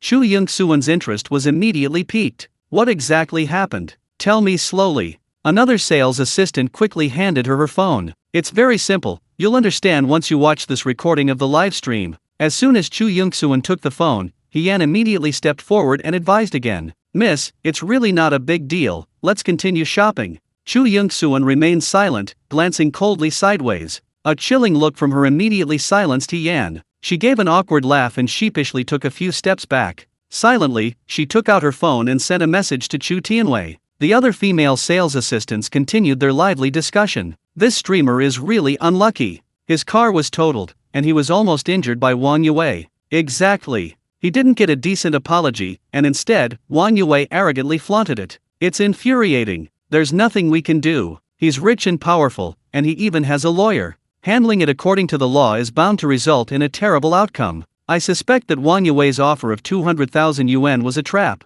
Once the streamer took the money, he would sue him for extortion. I'm really confused now. Why did Wang Yue snatch the streamer's phone? It was a traffic police accident, the streamer didn't say anything. A super-rich second-generation heir and internet celebrity like him must feel incredibly ashamed. That's why he tried to snatch the phone and even swore. Sigh. Poor streamer, how will he live from now on? He'll probably be constantly worried about retaliation from the Wang family. I don't think it'll come to that. This incident has gone viral online. If something happens to the streamer, Wang Yue will definitely be implicated. The video wasn't long, and Chu Yongsuan finished watching it quickly. Regarding Wang Yue's words and actions, Chu Yongsuan was no exception. Having been pampered since childhood, Wang Yue's spoiled rich kid temper was well known. He was argumentative, always ready to criticize anyone and everything. It seemed there was no one or nothing in this world that young Master Wang wouldn't dare to criticize. Those who flattered him praised him for his clear sense of right and wrong. But the truth is, he just has low emotional intelligence and a terrible temper.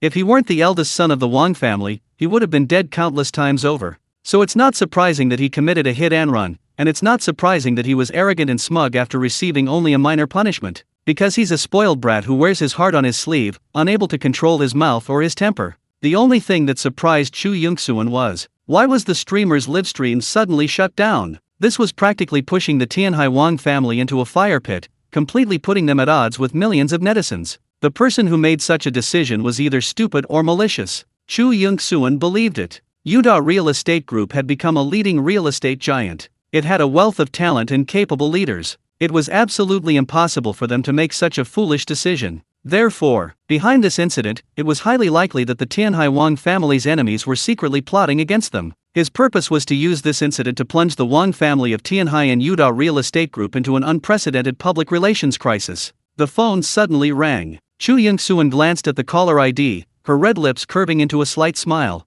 Yongsuan, listen to me, Yue really didn't mean it. He was just momentarily blinded by anger and acted rashly. Please don't take it to heart. As soon as the call connected, Chu Tianwei launched into a long, uninterrupted tirade. He kept explaining and exonerating Wang Yue, as if he were the victim. Over the years, Chu Tianwei had tried more than once to bring himself and Wang Yue together. Even after she went to bars to drown her sorrows, went to hotels with strange men, and even had a daughter, Chu Tianwei hadn't given up. Now, of course, Chu Tianwei was terrified that this incident would damage Wang Yue's image and ruin tonight's dinner party. Taking a few steps to the side, Chu Yongsuan said calmly, Dad, you're overthinking it. What Wang Yue does has nothing to do with me.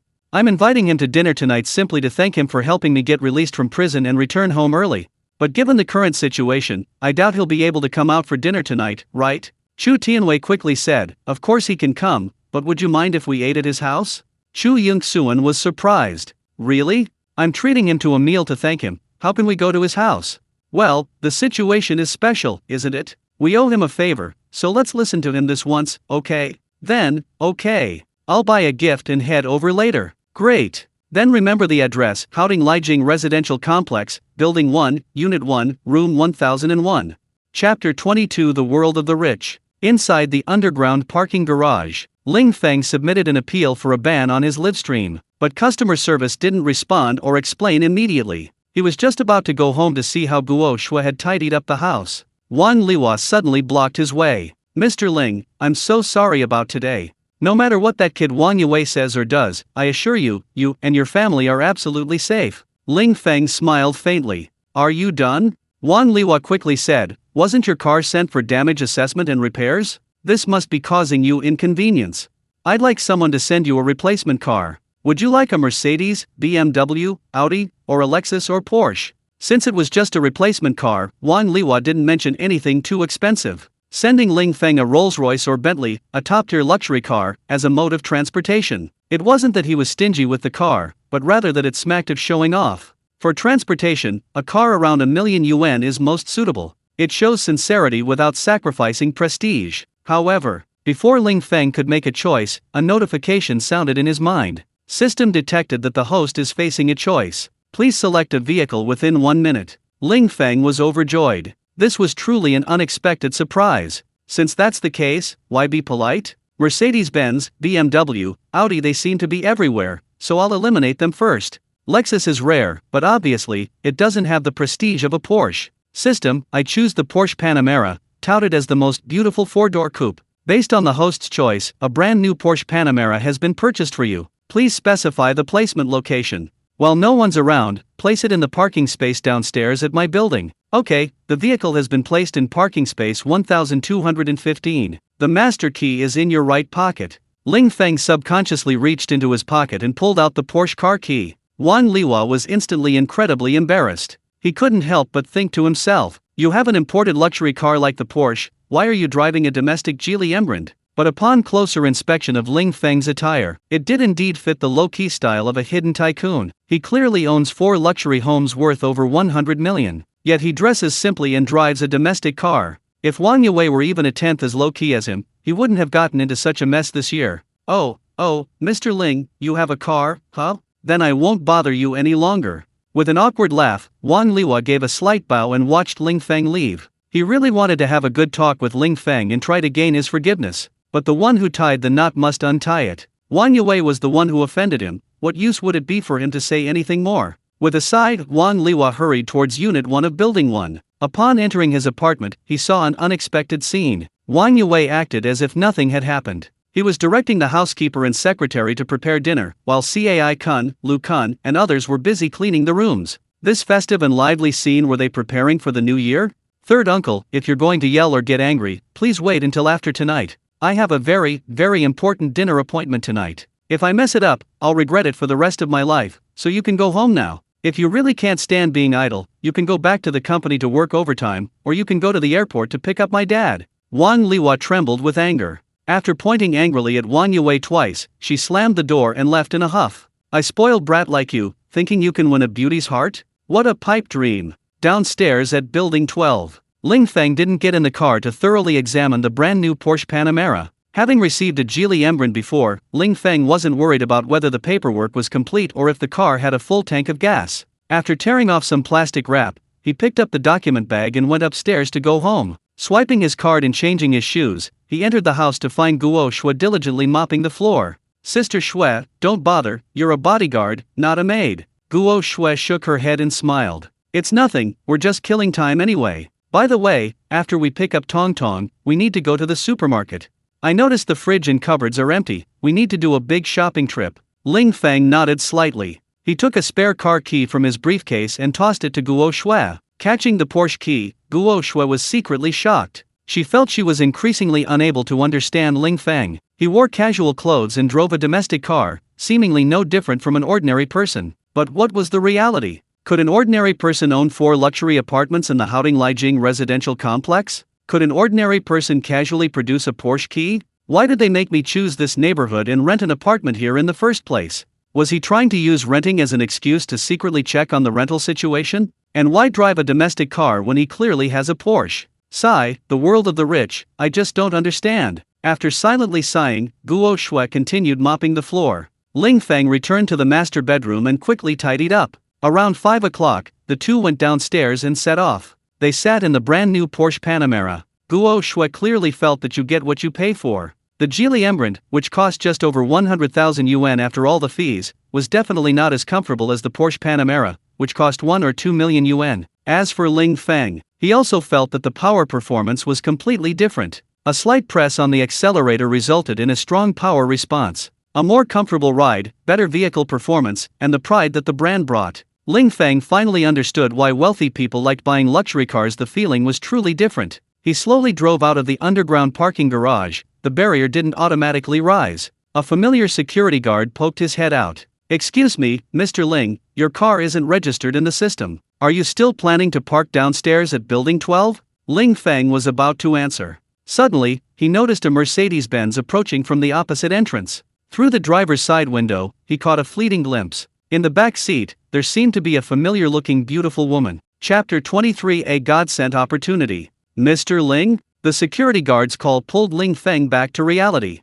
The Mercedes attempting to enter the underground parking garage was now obstructed by the guard booth. He couldn't see which beautiful woman was sitting in the back seat. Let's register at Building 12. Ling Feng handed over his driver's license. The guard quickly processed the registration and returned it to Ling Feng. Okay, parking space number 1216 has been registered for you. Have a safe trip. Nodding slightly, Ling Feng shifted gears, accelerated, and drove away following the navigation. He couldn't help but think to himself, the makeup and cosmetic surgery techniques these days are truly miraculous. Beautiful appearances are now all the same. So, recognizing someone doesn't necessarily mean you know them. Meanwhile, on the other side of the guard booth, because the replacement parts for the broken railing, caused by Wang Yue, hadn't arrived yet. So, the security guard had placed traffic cones in the middle of the road. After he and registered, the security guard made a video call to Wang Yue's home. Only after receiving permission did the guard remove the traffic cones, allowing He Yan to drive into the underground parking garage.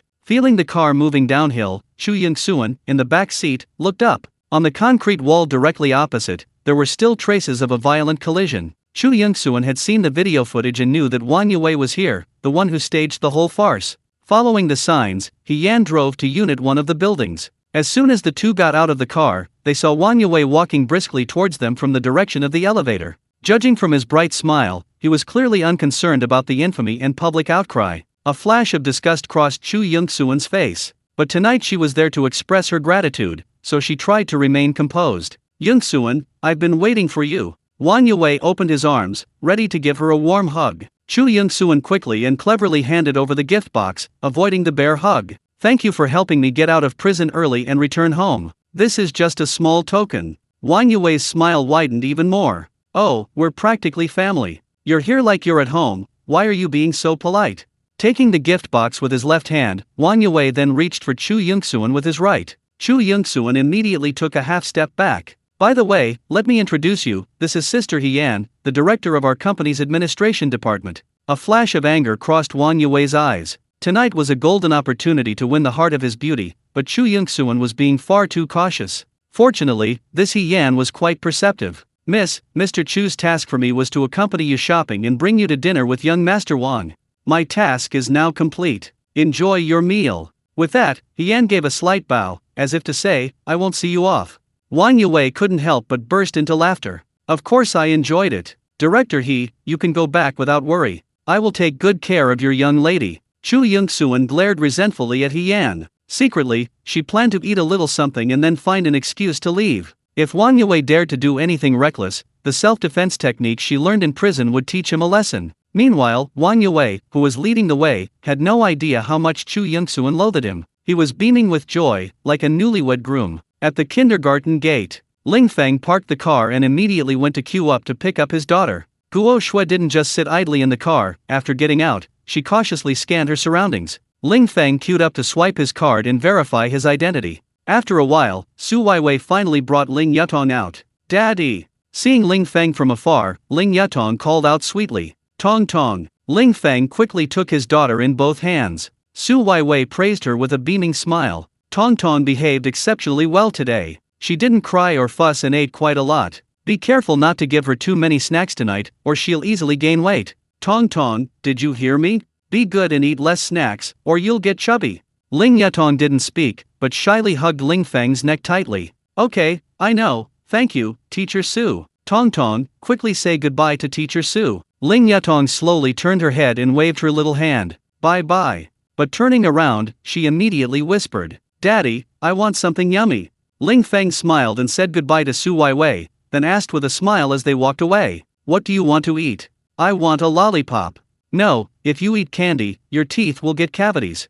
Upon hearing the word worms, Ling Yutong became terrified, clinging to Ling Feng and squirming. No worms. No worms. Ling Feng laughed heartily. Come on, Tong Tong, quickly call Aunt Guo Shui. She's mommy's colleague, here specifically to protect you. Ling Yutong didn't seem to understand. Her bright black eyes stared blankly at Guo Shui. Tong Tong, be good, let auntie hold you, okay? Guo Shui smiled and reached out. But Ling Yutong didn't go over. Instead, she turned her head and nestled on Ling Feng's shoulder, hugging his neck even tighter. It's okay, the child is still a little shy. Let's go to the supermarket first, then you can buy her some snacks, and she'll get used to you. Guo Shui nodded repeatedly and quickly opened the back door. Standing to the side of the door, she reached out to protect her head from the edge. Her standard, fluid movements were the result of years of training. This scene, witnessed by Su Weiwei in the park, filled her with curiosity. Strange, why can't that woman hold Tong Tong? She looks so capable and has such an impressive presence, could she be a bodyguard? When Ling Feng registered the child's information, he didn't fill in the mother's information. So who is her mother? Could someone driving such a nice Porsche Panamera be a single father? Hearing the whispers, a colleague nearby couldn't help but chuckle. Wai Wei, Tong Tong really likes you, and Ling Feng is so rich. This is a golden opportunity for you to find a partner. Chapter 24 Beauty Personal Trainer. Su Wai Wei blushed. What nonsense are you talking about? They already have children, why would I go and join in? Go be a stepmother, her colleague teased. Su Wai Wei rolled her eyes. Hearing the security guard call her name, she immediately went inside to get the child. After handing over the children to the daycare, Su Wai Wei was about to leave work when her colleague, Du Zili, stopped her. Wai Wei, I checked, Ling Feng's registration information says he's single. For a single, divorced, wealthy man like him, if you can win over the children, you've already succeeded halfway. Su Wai Wei sighed. Fang Yuan, I'm just an ordinary kindergarten teacher, average family background, average looks. Even though he's divorced and has a daughter, with his circumstances, do you think he'd even look at me? Du Zili nodded slightly. To drive a luxury car in a mega city like Tianhai, you must own a mansion and be worth at least tens of millions. But you're not bad either. Your job and family background are average, but you're beautiful, have a great figure, and a gentle personality.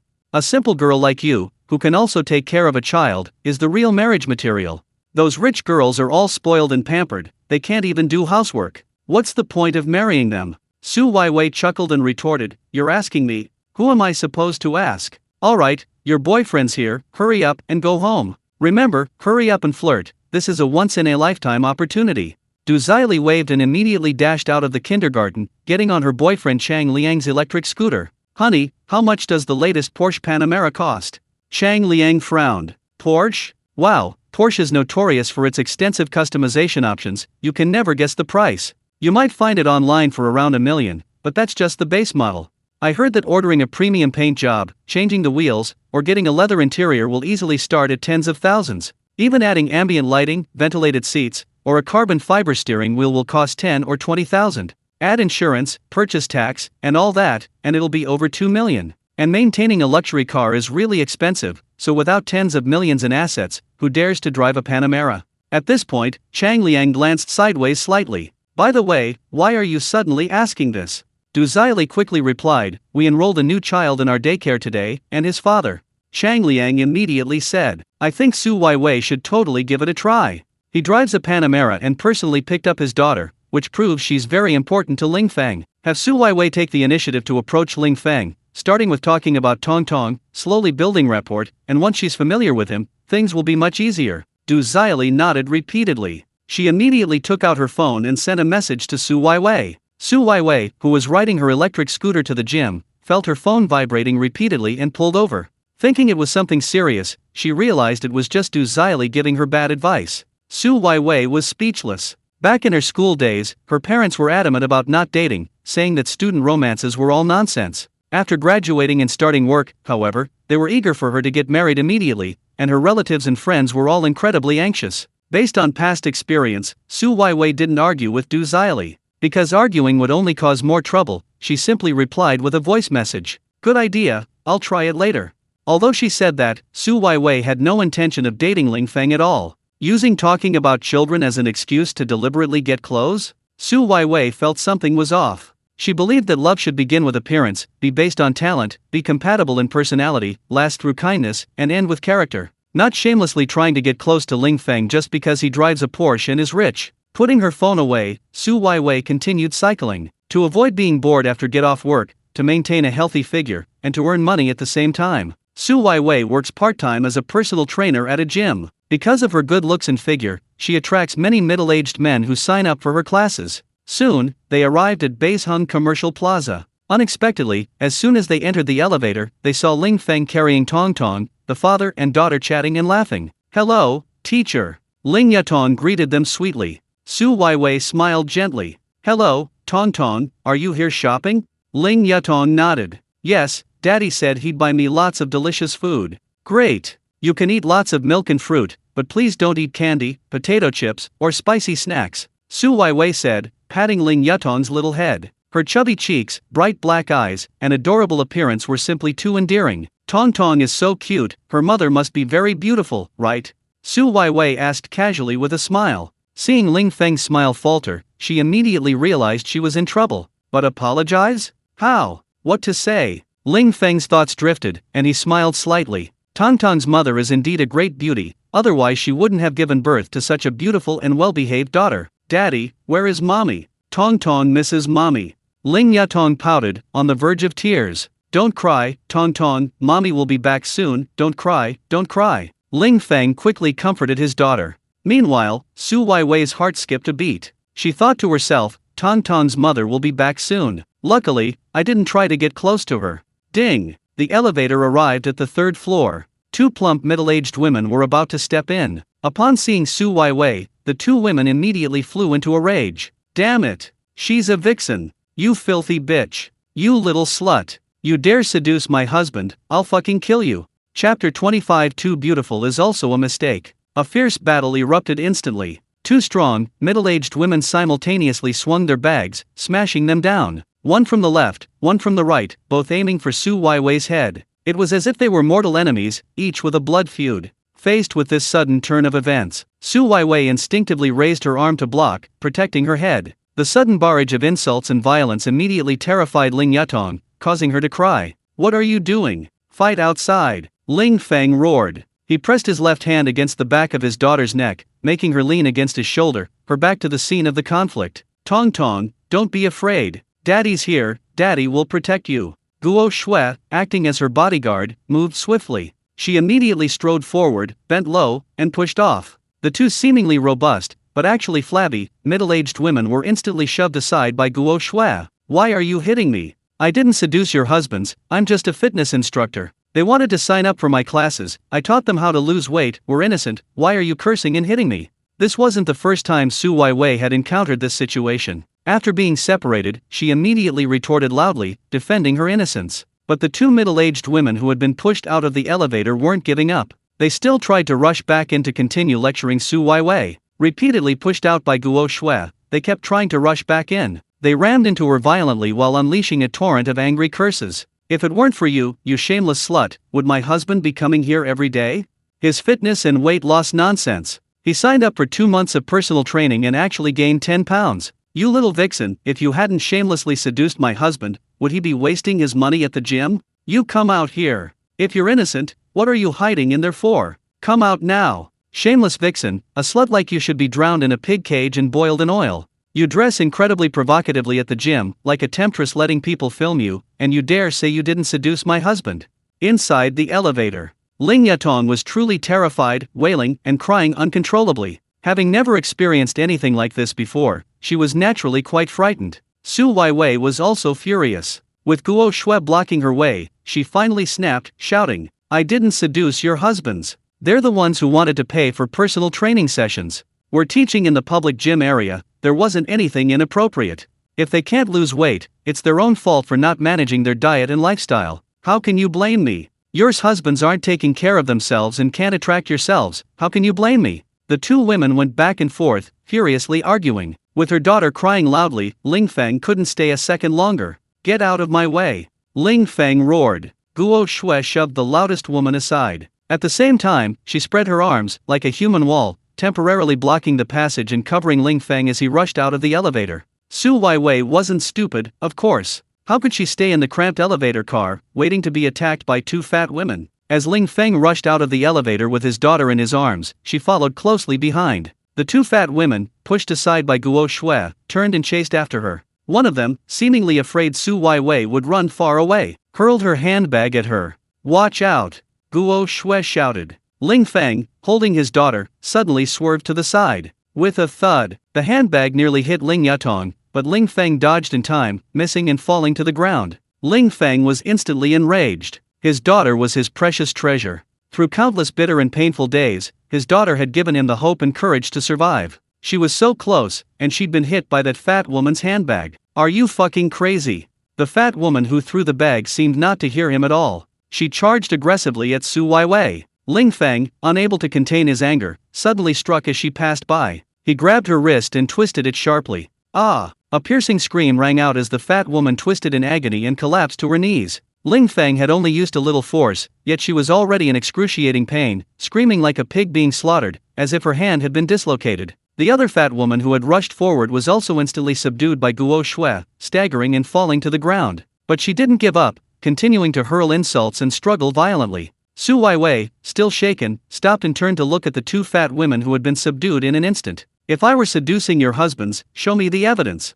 You call me a slut and a whore just because you signed up for my private lessons? You're all so vicious. You even dared to hit someone, almost hitting a child. You're all insane. Insane. In her rage, Su Weiwei immediately pulled out her phone and called the police. This wasn't the first time she'd encountered such an unreasonable and crazy woman. Because of her beauty and figure, many greasy middle-aged men signed up for her private lessons. Some were purely there for the visual pleasure, while others had ulterior motives. But they all had one thing in common: they were all quite old, and their wives were all past their prime. Many of them came to her lessons every day, not for exercise or weight loss, but just to chat and joke with Su Weiwei. Inviting her to dinners and movies was commonplace. Some even brought gifts, showering her with flattery. Her husband went to the gym every day, but his weight didn't go down, and he spent a fortune. So every few days, his shrewish wife would come looking for trouble. At best, she'd give him a good scolding and demand he cancel his gym membership and get a refund. At worst, like today, she'd start a fight and beat him up. Looking at Ling Yutong, who was crying in fear, and Ling Feng, who was furious, Su Weiwei felt incredibly guilty.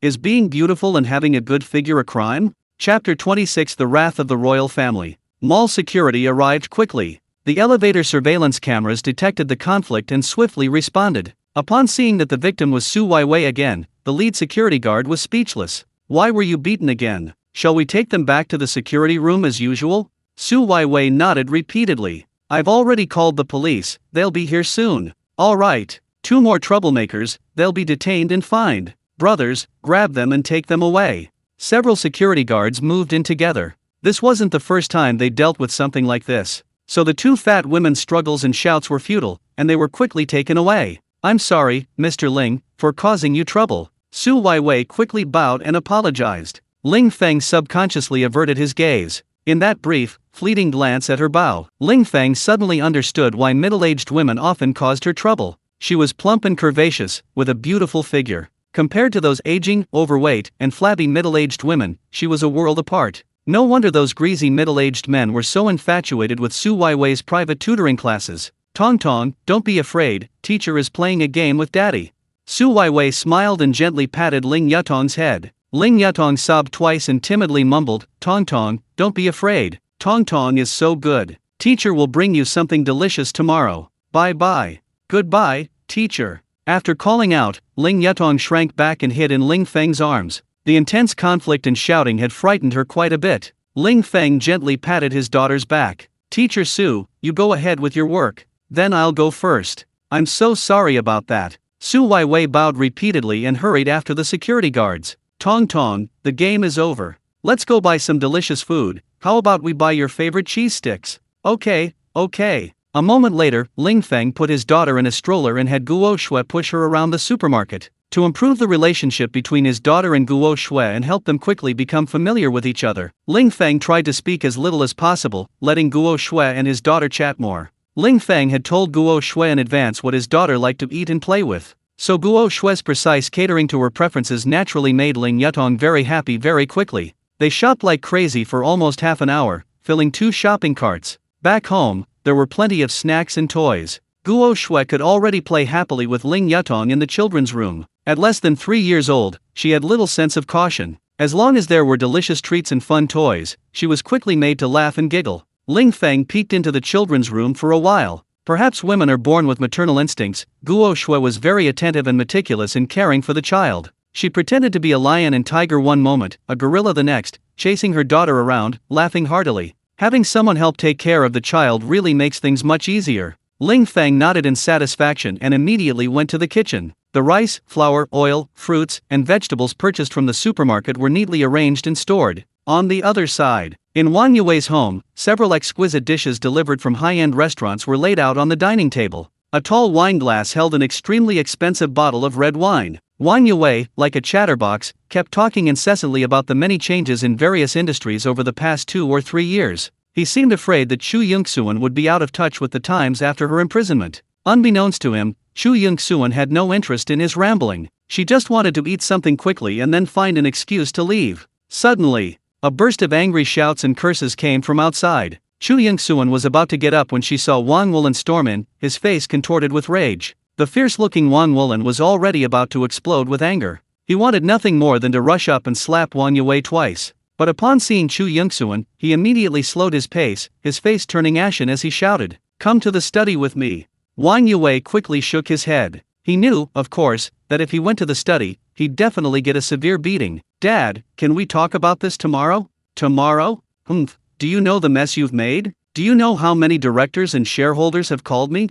Wan Wulan took out his phone, intending to show how many missed calls he had. But suddenly, anger flared, and he hurled the phone at Wang Yue. Wang Yue, who had been cautiously on guard, successfully dodged it. "Why are you dodging? Don't you like throwing your phone at people? You've really grown quite the character. After causing such a mess, you still have the mind to enjoy a candlelight dinner here? Are you trying to drive me crazy?" Seeing Wang Wulan's anger escalating and showing no signs of abating, Chu Yongsuan was secretly delighted. Now she didn't need to make up an excuse, she could simply say goodbye. However, just as Chu Yongsuan was about to speak, Wang Liwa received a phone call and hurried over. After glancing at Chu Yongsuan, he hesitated. "Just say what you have to say. You're already infamous, what's there to be afraid of?" Wang Wulan snapped irritably, pulling up a chair and sitting down. Looking at the table laden with exquisite dishes and expensive red wine, he grew even angrier. Wang Liwa said in a deep voice, "Brother, we've found out. It was Chu Tianwei who had the live stream shut down."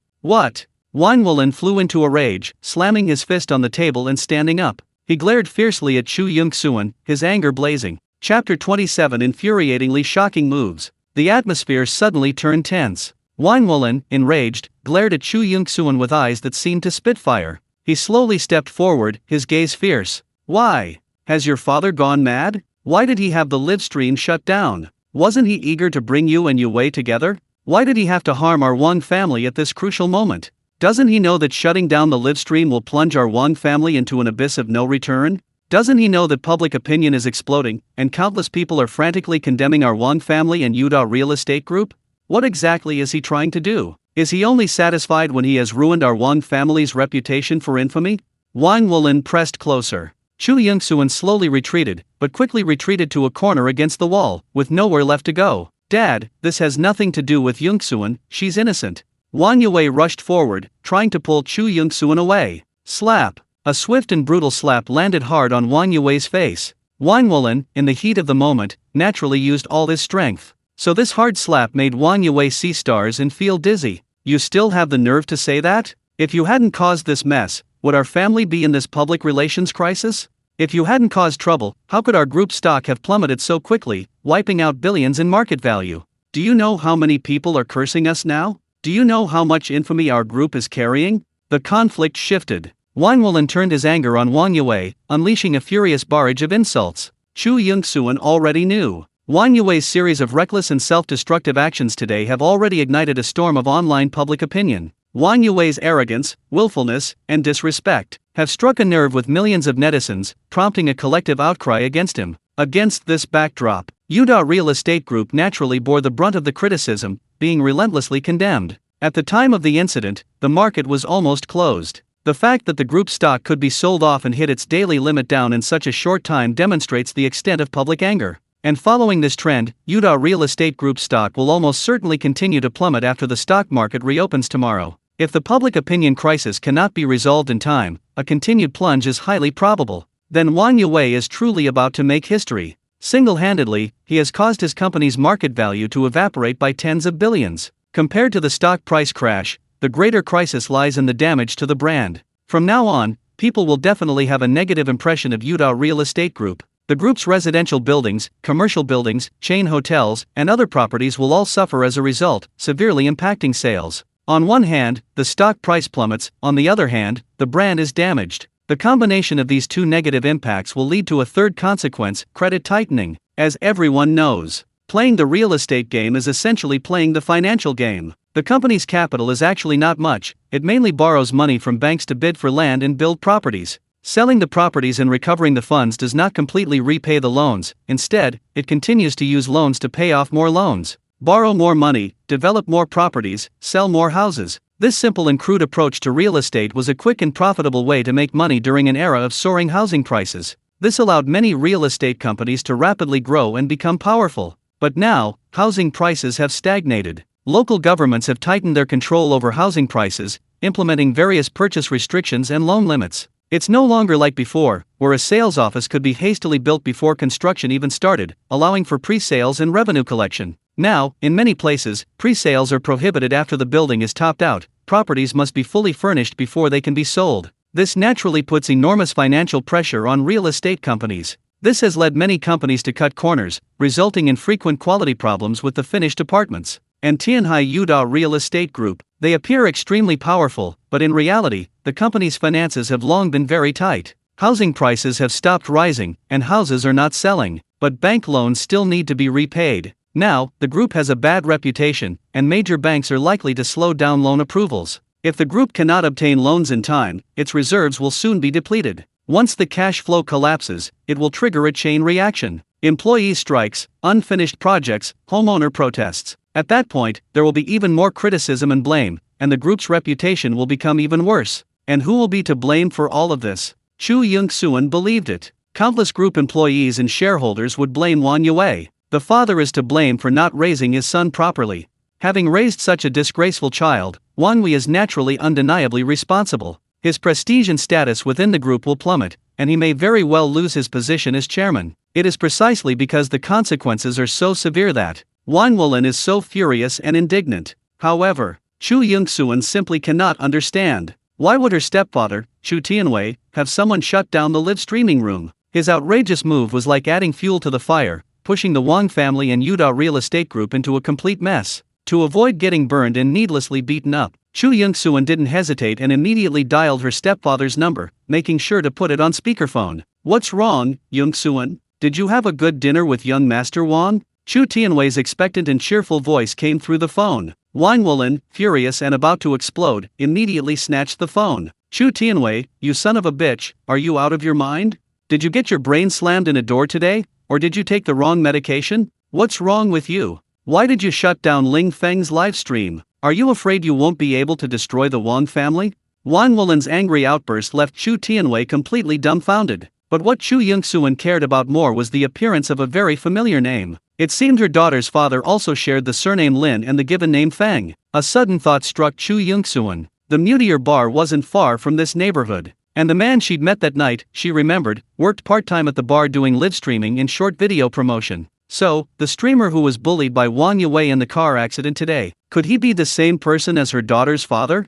Chapter 28. A bizarre father and son. Try touching me? Unable to contain her curiosity, Chu Ying-suan moved closer to Wang Liwa. He was the public relations director of Yuda Real Estate Group. Since he could find out that it was her stepfather who had the live stream shut down, he must know the streamer's detailed information. "Director Wang, do you have that streamer's detailed information?" Wang Liwa glanced coldly at Chu Ying-suan. "Why do you want his information?" Chu Ying-suan whispered, "I want to know who he is. He doesn't know when to stop, and instead dares to go head-to-head with your Wang family." Wang Liwa sighed inwardly. "This Ling Feng is no ordinary person. Don't let his status as an unknown streamer in my hands fool you. He drives a domestic Geely Embraer sedan. His specific background is still unclear, but he owns 4 properties in this neighborhood alone. He's a genuine billionaire, which is why he dared to go head-to-head with Yue." Hearing this, Chu Ying-suan felt a pang of disappointment. Clearly, they weren't talking about the same person. After that night of passion, the two had a brief chat. The man she had met, though handsome and masculine, was just an ordinary person. He worked at a small company during the day, writing proposals and such. At night, he worked part-time at a bar, occasionally posting videos and doing live streams to attract viewers. One was a low-key tycoon owning 4 luxury homes. The other was an ordinary person struggling at the bottom of society. How could they be the same person? Chu Ying-suan concealed her disappointment but didn't give up. She believed that as long as she searched diligently, she would find him and her daughter someday. But then, a loud thud. Wang Wolin, enraged and furious, slammed his phone to the ground. "Dad, this is Ying-suan's phone, you." Wang Yue was about to bend down to pick up the phone for Chu Ying-suan. "This is all you're doing." Wang Wolin stepped forward and kicked her hard. Caught off guard, Wang Yue stumbled and fell to the ground. "Dad, what exactly are you trying to do?" Wang Yue scrambled to his feet, handed his phone to Chu Ying-suan, and said defiantly, "I know I was wrong today. I shouldn't have argued with that little streamer. But didn't you notice that little streamer also has problems? Although my attitude wasn't very good, what about him? I initially planned to pay 200,000 yuan, but he absolutely refused. On the surface, he handled the accident according to the law and regulations, but in reality, He just wanted to use this opportunity to become famous. Now he's achieved his goal. He suddenly became a sensation, his popularity skyrocketed, while I'm universally hated and infamous.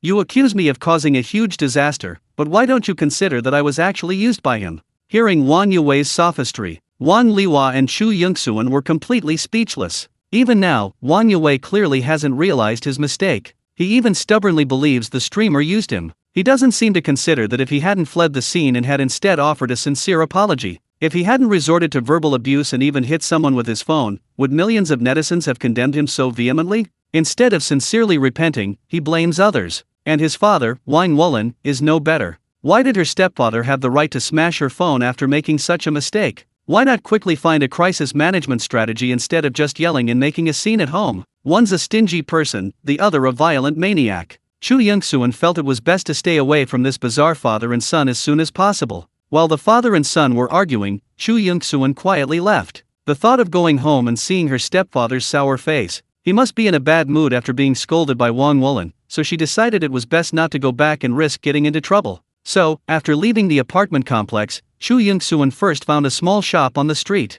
After getting her phone repaired, she took a taxi to a bar. 10 minutes later, Chu Yingxuan arrived at Mutier Bar. More than 3 years had passed since she last visited. The sign was the same, but the interior layout had changed. That night, she had a huge fight with her mother and angrily drove to the bar to drown her sorrows. She hadn't eaten much dinner tonight and was perfectly sober. Perhaps because she arrived too early, the bar wasn't very lively yet. After sitting down at the bar, the bartender immediately approached with a smile. "Beautiful lady, what would you like to drink?" Chu Yingxuan shook her head slightly and asked sincerely, "Do you know where Ling Feng went? He's the one who used to work here part-time, and then someone brought him a baby girl." Upon hearing the name Ling Feng, the bartender immediately shook his head vigorously. I don't know him." Chu Yingxuan stared intently at the bartender. His flustered and evasive eyes had already caught her eye. Taking out a wad of cash from her purse, Chu Yingxuan handed it to him. "A glass of ice water, and could you connect me to the Wi-Fi while you're at it?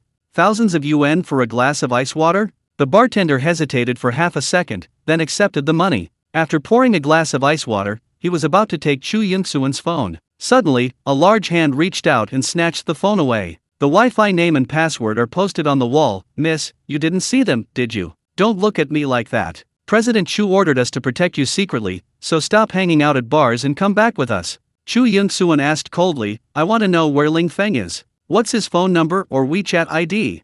The burly man smiled faintly. "He hasn't worked here for a long time. Nobody knows how to contact him or where he lives." Chu Yingxuan scoffed. "Since that's the case, why can't I stay here a little longer? Are you afraid he'll suddenly appear?" Two counter-questions left the burly man speechless. After a moment of silence, the man said in a deep voice, "Miss, I advise you to leave immediately. Don't make things difficult for us, otherwise." A whoosh. A glass of ice water was splashed hard onto the man's face. Chu Yingxuan held the glass, her slender neck slightly raised. "Otherwise, what? You dare to touch me?" Chapter 29. This beauty is really ruthless. Chu Yingxuan glared fiercely. Her days in prison had taught her a lot. Her cellmates were criminals involved in various crimes, including fraud, theft, and drug trafficking. They were all ruthless. To avoid being bullied, Chu Yingxuan had to learn self-defense. When encountering ruthless people, you had to be even more ruthless to avoid being bullied. Fear, cowardice, and retreating only emboldened them. And now, she came to the bar to find Ling Feng, so why wouldn't the burly man let her stay? Wasn't this just like protesting too much? The bartender's fear, the burly man's rudeness, were enough to prove that her stepfather not only hadn't helped her find Ling Feng and his daughter, he was even trying to persecute them. Otherwise, if she found them first, her stepfather wouldn't be able to arrange a marriage between her and Wang Yue, thus facilitating the Chu and Wang family's alliance. Since that's the case, why be polite? "Miss, please don't make things difficult for me." The burly man wiped his face, his expression stern as he reminded him. His words carried a clear warning. Chu Yingxuan smiled faintly. She slammed the glass down on the table. "Pour me a drink. Fill it up." The bartender froze. He looked at the burly man, trembling with fear. "Miss, you..." Smack! A crisp, cracking sound rang out. The glass slammed heavily into the burly man's face. Chu Yingxuan had deliberately avoided the most hard part of the human body, the forehead. The impact was so severe that the burly man's nose instantly throbbed with pain, blood gushing out. Before he could react, Chu Yingxuan grabbed a beer bottle from the table and smashed it down on his head. This swift and brutal action completely stunned the bartender. The other waiters and customers around were also terrified. A stunningly beautiful woman, with a face like a flower in full bloom. How could she suddenly transform into a female demon? The ruthlessness with which she choked on the bottle was overwhelming, utterly murderous. Without experiencing mountains of corpses and seas of blood, life or death battles, one could hardly cultivate such ruthlessness. Thump! The burly man collapsed to the ground, without convulsions or cries. Blood seeped from his head, motionless. Instantly, the bar erupted. Screams, cries, and gasps filled the air. Many people scattered in terror, fleeing as if from a plague, afraid of being too slow. Even the bartender behind the counter retreated in fear. After coldly surveying the room, Chu Ying-suan glanced coldly at the bartender. If you miss, keep backing away. The bartender froze, his face turning deathly pale. Beautiful lady, please calm down, please don't be impulsive. Chu Ying-suan smiled coldly. She bent down, picked up the blood-stained glass, and slammed it onto the table. I told you to fill it up. The bartender was horrified. The blood-stained glass was a striking, glaring red. The bartender swallowed hard, trembling with fear. He grabbed a bottle of whiskey from the shelf behind him and slowly approached Chu Ying-suan. He tried several times to open the bottle, but couldn't, his whole body shaking violently. In all his years, he'd seen ruthless people, but never anyone this fierce. A nearly 6-foot-tall, burly man was taken down in a few moves. So much blood, he didn't even know if he was dead or alive. But judging from Chu Ying-suan's calm and composed demeanor, she clearly didn't care about the other person's life or death. The bottle was finally opened, and the bartender nervously poured the drink. But he was trembling all over, and quite a bit of the drink spilled. Chu Ying-suan coldly laughed. What are you afraid of? Am I that scary? The bartender forced a smile, but it was more like a grimace. After pouring half a glass of drink with great difficulty, the bartender hurriedly said, Beautiful lady, it's not that I don't want to say, it's that Captain Wang won't let me say. Oh, is that so? Chu Ying-suan picked up the blood-stained glass and gently swirled it. Just as she was about to ask who Captain Wang was, a voice suddenly rang out. Who's causing trouble? Wang Lin rushed over with his security guards. Upon seeing that it was actually a beautiful woman with exquisite features, as beautiful as a fairy, his brows furrowed. Hearing that someone was causing trouble, he thought it was just a drunken madman acting out. Who knew she'd turned out to be a stunningly beautiful woman? Beautiful lady, what's this? Chu Ying-suan glanced sideways and asked with a light laugh. You must be Captain Wang? I'm looking for Ling Feng. Do you know where he is? Or, could you give me his phone number or WeChat ID? I don't. Wang Lin hadn't finished speaking when he saw the bartender shaking his head vigorously. Then he looked at the burly man lying motionless on the ground, blood seeping from his head. I know his old address, but I don't know where he moved to. As for his phone number and WeChat, we've all deleted them, but your dad definitely knows. Wang Lin didn't want to offend Chu Tianwei, so he could only pass the buck, pushing the responsibility onto Chu Tianwei. Chu Ying-suan smiled faintly, nodded slightly, and then stood up and went to the burly man. Under countless eyes, she turned her glass upside down. The strong whiskey, with its considerable alcohol content, was poured onto the burly man's head wound, instantly jolting him awake as if electrocuted. This action sent chills down the spines of many onlookers, making them tremble. It was unimaginable what kind of excruciating pain and stimulation would result from having alcohol poured on a wound. Ah! A scream like a pig being slaughtered followed. The burly man struggled to his feet, wiping his face with his hands, and shuddered at the sight of his blood-soaked hands. Just as he was about to unleash a furious roar, Chu Ying-suan said casually, Didn't you want to take me home? What are you waiting for? Let's go. The burly man nodded repeatedly, making a gesture of obedience. Instantly subdued, he dared not show any anger, becoming as docile as an old dog. Here. Chu Ying-suan tossed the glass to the stunned Wang Linier. Tell him a message, I'm back. Chapter 30 How dare you try to outsmart me? Wang Lin shuddered. The blood-stained glass felt like a hot potato. He quickly tossed it to the bartender, afraid of getting blood on his hands. Those who dared to stay and watch, seeing Chu Ying-suan approach, quickly made way for her. Wang Lin didn't chase after her, but immediately ordered someone to clean up. Then he went outside the bar and called Ling Feng. Brother, I bet you're still in Tianhai, right? I have something to tell you, Tongtong's mother is back. But I really didn't expect it, she's so fierce, with that burly man. In a few words, Wang Lin briefly recounted what had just happened. Meanwhile, on the other side, Ling Feng wasn't overly surprised to hear that Chu Ying-suan had come to the bar to see him, because Liu Ye had already explained things to him. Chu Tianwei was determined to bring Chu Ying-suan and Wang Yue together through a marriage alliance between the Chu and Wang families. Therefore, with Wang Yue's help, Chu Ying-suan was released from prison early and returned to the country. Chu Tianwei, in a panic, wanted to make Ling Feng and his daughter disappear without a trace. Ling Feng wasn't sure if Chu Yongxuan still remembered him after more than 3 years. After all, their relationship, from acquaintance to madness to separation, had only lasted one short night. There was never much affection between them, and perhaps they had already forgotten each other. But his daughter was different. 10 months of pregnancy, 1 day of childbirth. She hadn't even spent much time with her child before she was imprisoned for taking the blame for her stepfather. It's said that the greatest love in the world is a mother's love. Enduring pain and torment to give birth to her own daughter, she would surely cherish her immensely. It was precisely because of this love for her daughter that Chu Yongxuan had insisted on sending her to the bar to be raised by her. She didn't trust her vicious stepfather or her materialistic birth mother. She only believed that her daughter's biological father would love and protect her as she grew up. Therefore, Ling Feng firmly believed that what Chu Yongxuan desperately wanted to find was her biological daughter. After a moment's hesitation, Ling Feng said frankly, "Actually, I already knew she was back this morning, but you probably didn't give her my number, right? Otherwise, she would have called me already." Wang Lin smiled wryly. "Of course I didn't give it to her. If I had, it would not only have harmed you and your daughter, but it would have also brought me trouble. So I told her to find Chu Tianwei. Whatever conflicts they have within their family, let them resolve them internally first. Otherwise, one is eager to reunite with you two, and the other is eager to get rid of you two. It's too chaotic.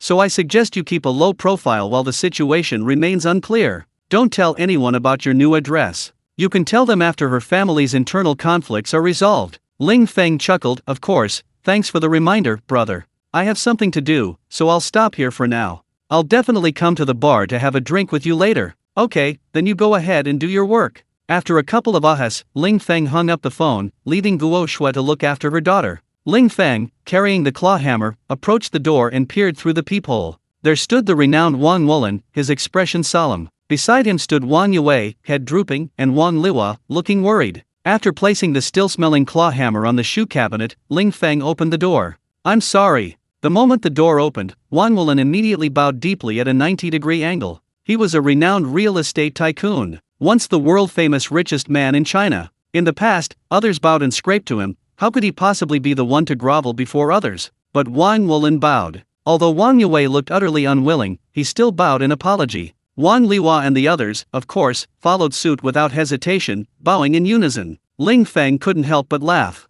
This display of power was truly spectacular. As a top real estate giant, Tianhai Yuda Real Estate Group's numerous executives had gathered at his doorstep, bowing neatly to him. But Ling Feng knew very well. They weren't there to apologize. They were clearly terrified by the fury of millions of netizens. They were intimidated by the overwhelming public outcry. They weren't there to apologize, but rather to cut their losses. Only by gaining forgiveness as soon as possible can the negative impact be eliminated and greater losses avoided. And according to the age-old routine of apologies, after bowing and apologizing, there will inevitably be a bunch of empty words, followed by a surprisingly large sum of compensation. If Ling Feng refuses to forgive, Wang Wulin will definitely put on a pitiful act. He'll verbally and physically assault Wang Yue on the spot until Ling Feng forgives him. There's no other way. Deep affection is fleeting, only gimmicks win hearts. As an online writer, surely Ling Feng understands this kind of tactic? Alright, so many of you bowing to me, are you here to apologize or to send me off to my death? Wang Wulin immediately looked up. What happened this afternoon? My son was indeed wrong. I brought him here to sincerely apologize to you. Ling Feng raised his hand to signal silence. Alright, enough with the rambling nonsense. You want to gain forgiveness and cut your losses to quell this massive public opinion crisis. Making such a big fuss is practically forcing me to forgive, otherwise, people will accuse me of being petty. So let's cut the chit-chat and get straight to the terms of reconciliation. That's what I'm more interested in. Wang Wulin smiled. Since Mr. Ling is so straightforward, I won't beat around the bush. We've prepared 2 generous gifts, a substantial amount of group stock and an exceptionally generous cash compensation. Which would you choose? Ling Feng was taken aback. This is a multiple choice question? How many shares is a substantial amount? How much is an exceptionally generous amount? But there was no time to ask further, because a ding sounded in his mind. The system had been activated. Chapter 31. Unexpectedly, he's a king. Ding. System detected a choice for the host. Please make your choice within 1 minute. Choose stocks and receive 100 million shares of Yuda Real Estate Group. Choose cash and receive 100 million yuan in cash. Ling Feng chose stocks without hesitation. Although Yuda Real Estate Group stock hit its daily limit down today, the closing price was still over 70 yuan per share. Even if it fell several more times, 100 million shares were clearly worth more than 100 million yuan in cash. Moreover, the system rewarded him with shares. As soon as the stock market opened tomorrow, Ling Feng could start selling. Selling all 100 million shares would net him at least several billion yuan. As for cash, my goodness, the cash the system gave him was real, hard cash. Depositing over 4 million yuan yesterday had already exhausted Ling Feng. 100 million yuan in cash? Never mind how to explain it to Guo Shui for now. Weighing at least a ton, it was far beyond what Ling Feng could carry to the bank by hand. Was he supposed to haul a truckload of cash to the bank to deposit? That was too much trouble and effort. Choosing stocks would be much more practical. Based on the host's choice, a stock trading app has been installed on your phone, and the opened account holds 100 million shares of yuan real estate. The system's default login password is your WeChat password, and the payment password is your bank card password. Ling Feng knew the system was very considerate. Even the password was one he frequently used, to avoid forgetting it. Giving me stocks? How many shares are you planning to give me? Ling Feng asked Wang Wulan with a smile while opening his stock trading app on his phone. 300,000 shares, how about that? Pretty sincere, right? Wang Wulan readily agreed, full of confidence. Because of today's closing price, 300,000 shares were worth over 20 million. Using so many stocks as an apology was certainly a show of sincerity. However, his smile froze before it even lasted 3 seconds, because Ling Feng showed him a stock trading interface. 100 million shares? Wang Wulan could hardly believe his eyes. Beside him, Wang Yue, who was hunched over, immediately became agitated. Dad, are you crazy? 300,000 shares are already enough. How can you give away 100 million shares? Do you know how much 100 million shares are worth? Several billion. Besides, if you give them to Ling Feng, you won't be a major shareholder of our group anymore. Wang Wulan slapped him on the head. What nonsense are you talking about? I didn't say I'd give away 100 million shares. Mr. Ling holds 100 million shares of our group stock. What? Wang Yue's lips twitched slightly, his mind reeling. He was instantly confused, completely bewildered. The group only had 5 billion shares in circulation. A large portion of those were held by senior executives and securities firms. Ordinary retail investors held very few. Ling Feng, all by himself, held 100 million shares. This guy is practically the ultimate retail investor, a super small shareholder. With those 100 million shares, he has the absolute power to manipulate the market. With proper manipulation, he could easily drive the price to its daily limit, causing it to soar. But with a ruthless, continuous sell-off, he could also easily cause the group stock to plummet. At that moment, Wang Yue suddenly felt a chill run down his spine, and his legs went weak. He thought he was just a stubborn newbie, but it turned out he was a master. He finally understood why Ling Feng dared to confront him head-on, even knowing he was the eldest son of the Wang family and an internet celebrity. He realized that Ling Feng wasn't concerned about how much money he'd have to pay, but rather about his perfunctory apology. If he'd apologized properly after the accident, none of this trouble would have happened. As for Wang Wulan, his mouth gaped open in astonishment. His mind went blank, and his smile froze. Then, as if slapped hard, his cheeks burned. Thinking back to how he'd said 300,000 shares was already quite a generous offer. Compared to Ling Feng's 100 million shares, 300,000 shares were nothing. I'm sorry, I didn't know you held so many shares in our group. Wang Wulan was incredibly embarrassed, his smile was more like a grimace. Ling Feng smiled faintly. It's not too late for you to know now, so hurry up and think of a new compensation plan. Wang Wulan immediately said, why don't you make a request? As long as it's within our capabilities, I'll definitely agree. Is that so? Ling Feng smiled and looked at Wang Yue. Wang Yue instantly felt a chill run down his spine. At that moment, he felt like a weak, helpless, and pitiful little white rabbit, being targeted by a ruthless old hunter. Instinctively, he lowered his head, truly not daring to confront Ling Feng head-on. You don't know until you try, and what you find is shocking. Ling Feng's publicly known wealth includes 4 luxury homes and 100 million shares of yuan real estate. His known wealth is already in the billions. Who knows what other real estate, stocks, bonds, savings, etc. he might have. It's wise to know your own limitations. Facing an opponent whose strength is completely unknown, where would Wang Yue find the courage to continue his arrogant and presumptuous behavior? Ling Feng's lips curled slightly, and he sneered coldly. Because of your commotion, young Master Wang, my 100 million shares have evaporated by several hundred million. So my condition is simple, whatever the stock price drop today, you must raise it back to the same amount. Hearing Ling Feng's words, Wang Yue frowned, completely not understanding. However, those who understand will understand. Wang Wulan trembled, almost fainting on the spot. Chapter 32 Fooling Guy? You'll be scared to death. Dad, Wang Yue exclaimed, quickly helping his father up. I'm fine, I'm fine. Wang Wulan gritted his teeth, took a deep breath, and waved his hand. He looked at Ling Feng with a bitter expression and sighed. Mr. Ling, your request is actually not simple at all. Wang Yue asked, puzzled. Really? He only asked that the stock price recover from today's drop. That shouldn't be difficult, right?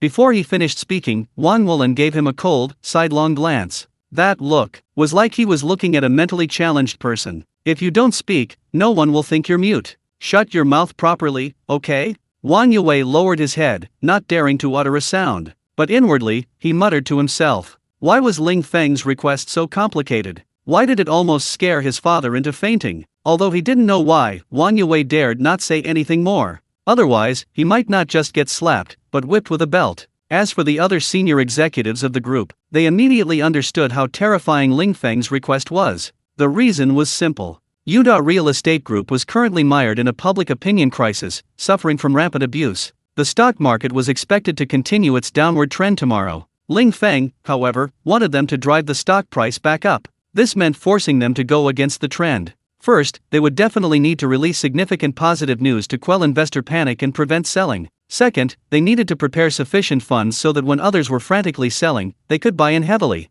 Finally, they needed to continuously accumulate shares and drive the price up, essentially using money to force a limit up. In short, Ling Feng's request seemed simple, but it would require Yuda Real Estate Group to spend a huge amount. With good luck, 100 or 200 million yuan might be enough to drive the stock price to the limit up. With bad luck, if a large number of people took the opportunity to sell off their holdings, even billions of yuan might not be enough to handle it. That's why Wang Wulan was almost scared to death on the spot by Ling Feng's simple request. Mr. Ling, I'm afraid we can hardly meet your request, Wang Liwa said with a bitter expression and a low voice. The real estate industry is already sluggish today, with heavy regulatory pressure and difficulty in obtaining loans. House prices aren't rising, and houses aren't selling, putting our group under immense pressure on cash flow. We're too busy desperately trying to cover up bad news to find any major positive news to give shareholders confidence. And if we have to force the stock to hit its daily limit, our group will need to use at least several billion yuan. Ling Feng smiled coldly. Stop complaining to me about being poor. I'll just ask you one question. If Wang Yue hadn't acted so recklessly today, would Yuda Real Estate have hit its daily limit down? Wang Liwa gritted his teeth and shook his head helplessly. Ling Feng's gaze shifted to Wang Wulan. Since it was your son who caused the stock price crash, resulting in my assets shrinking by hundreds of millions for no reason, shouldn't he make sure the stock price rises again? Besides, I didn't ask for an exorbitant compensation, I just wanted your stock price to rise again. Is that too much to ask? Wang Wulan remained silent. After a long while, he looked up. It's incredibly difficult to raise the stock price back up. I can't find any major positive news, and I don't have the huge sums of money to manipulate the market. Ling Feng chuckled. In that case, there's no need to talk anymore. With that, Ling Feng was about to close the door. Wait! Wang Wulan reached out and blocked the door, asking pleadingly. Although our group doesn't have much money, we have a lot of land. In the Pudong area, we have over 70 acres of undeveloped residential land. Although the real estate industry is sluggish this year, this land is still worth at least 7 billion. If you don't mind, we can exchange this land for your 100 million shares, how about that? Ling Feng couldn't help but smile. You want me to give you 100 million shares in exchange for a piece of overgrown wasteland? Are you expecting me to invest another billion to develop it into a housing development? Even if we sold it all, we probably wouldn't recoup our costs. Knowing the real estate industry is a trap, and you're already mired in it, you still want me to jump in? Wang Wulan was utterly ashamed. He really hadn't expected Ling Feng, who looked so young, to be so shrewd. He wasn't easy to fool at all. Since you don't want land, what about houses? Our group has plenty of land, but also plenty of empty houses and buildings. Do you want a grade A office building, or 500 school district apartments? Ling Feng was stunned. Holy crap! Another multiple choice question? Ding! System detected a choice for the host. Please make your choice within 1 minute. Choose a grade A office building and you will receive the Shengfeng commercial building as a gift. Choose a school district property and you will receive 500 school district properties in the Tianhai Shufu Ming Yuan residential complex. School district properties? 500 properties? Ling Feng had specifically looked online beforehand when buying a house. Second-hand school district properties were incredibly expensive. Larger apartments with slightly better renovations easily cost 100,000 yuan per square meter. A simple 3-bedroom apartment could sell for over 10 million yuan. And office buildings. Ling Feng felt it was really unnecessary. So without hesitation, he immediately chose the school district property. Mr. Ling? Mr. Ling? Wang Wulin's shout pulled Ling Feng back to reality. Trade school district properties for 100 million shares? Sorry, the last thing I lack is school district properties. Amidst the surprised and curious gazes of the crowd, Ling Feng turned and took out the cardboard box that had just been delivered by the designated system from the locker. He threw it on the ground, and upon opening it, everyone gasped. It was a box full of bright red property ownership certificates. First, he showed off Yuda Real Estate, 100 million shares in circulation. Now he's showing off a whole box of property ownership certificates. Just how much wealth does Ling Feng have? Wang Wulin's knees went weak. He was practically kneeling in utter astonishment. Chapter 33: A series of blows. A subtle display of power. The atmosphere suddenly turned icy. The corridor was deathly silent. Wang Wulin leaned against the wall, his legs trembling. Wang Yue and Wang Liwa, standing nearby, were dumbfounded. As for the other executives of Yuda Real Estate Group, they were all utterly stunned. Tonight was truly unbelievable. Originally, everyone thought that coming to apologize to Ling Feng in person, and offering him 300,000 shares worth over 20 million, would surely satisfy Ling Feng. Who knew? Ling Feng actually had 100 million shares. Unable to offer the shares, Wang Wulin asked Ling Feng to propose settlement terms. No one expected that Ling Feng would ask them to find a way to raise the fallen share price. A seemingly simple request, yet it was as difficult as climbing to the sky, utterly impossible to fulfill. Therefore, the experienced and shrewd Wang Wulin tried to trick Ling Feng into exchanging land for shares. Ling Feng didn't want land, so he offered office buildings or school district properties. And the result? The most terrifying scene of the night unfolded. No one expected it. Besides owning 100 million shares, Ling Feng also possessed countless school district properties. The number of property ownership certificates was so large that they filled an entire large cardboard box. Even if we calculate the market value of a single school district property at 10 million yuan, this box full of school district properties is worth at least several billion yuan. After a brief silence, some people a little further away couldn't remain calm. My God, who is he? This guy is incredibly wealthy. He looks unassuming, but he's so rich. He's practically a super hidden billionaire. Giving away stocks? He has 100 million shares. Giving away houses? He has a whole box of property deeds. This is really complicated. I think he must have many other assets. He can't just hold shares in our group, he must own other companies. Nonsense. The wealthy have diversified assets: stocks, bonds, real estate, gold, and all sorts of things. His stocks and real estate alone are worth over 10 billion. How much gold, savings, and stocks does he have? A few people standing a short distance from Ling Feng's house began to whisper among themselves. After all, facing Ling Feng's wave after wave of low-key displays of wealth, their hearts were being repeatedly tormented. Meanwhile, standing right in front of Ling Feng, with a large cardboard box beside him, were Wang Wulin and his two companions. They, of course, received the heaviest blow. After a long, stunned silence, Wang Wulin finally managed a slightly twitching, awkward smile. And no, I'm sorry, I didn't know you had so many stocks and so many school district properties. Ling Feng smiled faintly. Actually, it's not that many, just exactly 500 school district properties. Puffed. Wang Yue almost burst out laughing. The others were dumbfounded. This sudden display of wealth was utterly devastating. For ordinary people, it takes immense workability and years of hard work to save up for a down payment. Then, they have to empty the savings of 6 family members, taking on a heavy mortgage, just to afford a school district property worth tens of millions. And Ling Feng? What a convenient 500 school district properties. The word "that's all" was the epitome of ostentatious posturing. 5 properties were already frightening enough. Ling Feng, owning 500, still humbly said, "Actually, it's not that many." Clutching his chest, Wang Wulin forced himself to stay focused. Wang Wulin was terrified that his knees would buckle and he'd kneel before Ling Feng. He called himself a real estate tycoon, with assets worth hundreds of billions, having once been the richest man in China. But what was the reality? His so-called hundreds of billions in assets were nothing more than the illusory market value of his equity holdings. His actual net worth, readily convertible, was actually quite small. Compared to a nouveau riche like Ling Feng, who could casually produce a box full of property deeds, he was utterly incomparable. At this moment, Wang Wulin felt he had truly been driven to the brink of despair. "Mr. Ling, we really can't drive up the stock price. You're not interested in land, and you don't lack school district housing. In that case, we can only exchange the Shengfeng commercial building for your 100 million shares. Otherwise, we have no other choice." As he said this, Wang Wulan was filled with unease. He was truly afraid that Ling Feng would suddenly blurt out that he also didn't lack office buildings, and then flash a bright red property ownership certificate.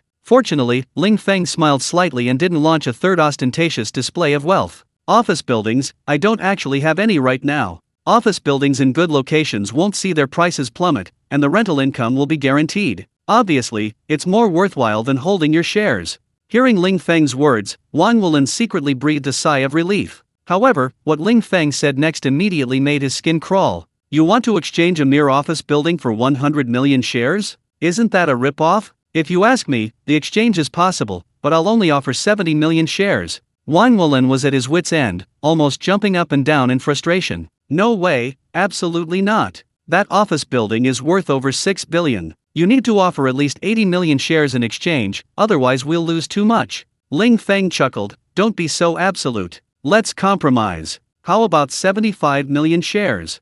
Wang Wulan gritted his teeth and glanced back at the numerous senior executives of the group. Seeing that no one objected, he immediately nodded in agreement. The most urgent task was to quickly reach a settlement agreement with Ling Feng and then swiftly resolve the public relations crisis. A few minutes later, just as the agreement was signed, before the ink was even dry, Wang Wulan suddenly said, Mr. Ling, I sold the Shengfeng commercial building to you at a rock-bottom price. Can I make a small request? Ling Feng nodded slightly. Sure, go ahead. Wang Wulan gritted his teeth, seething with resentment. Today's public relations crisis, besides my son's reckless actions, was completely ruined by Chu Tianwei's unauthorized decision to have your livestream shut down. He added fuel to the fire and really got us all into trouble. I originally wanted to give him a good beating to vent my anger, but now that the building is yours, could you please kick Chu Tianwei's company out of this building for me?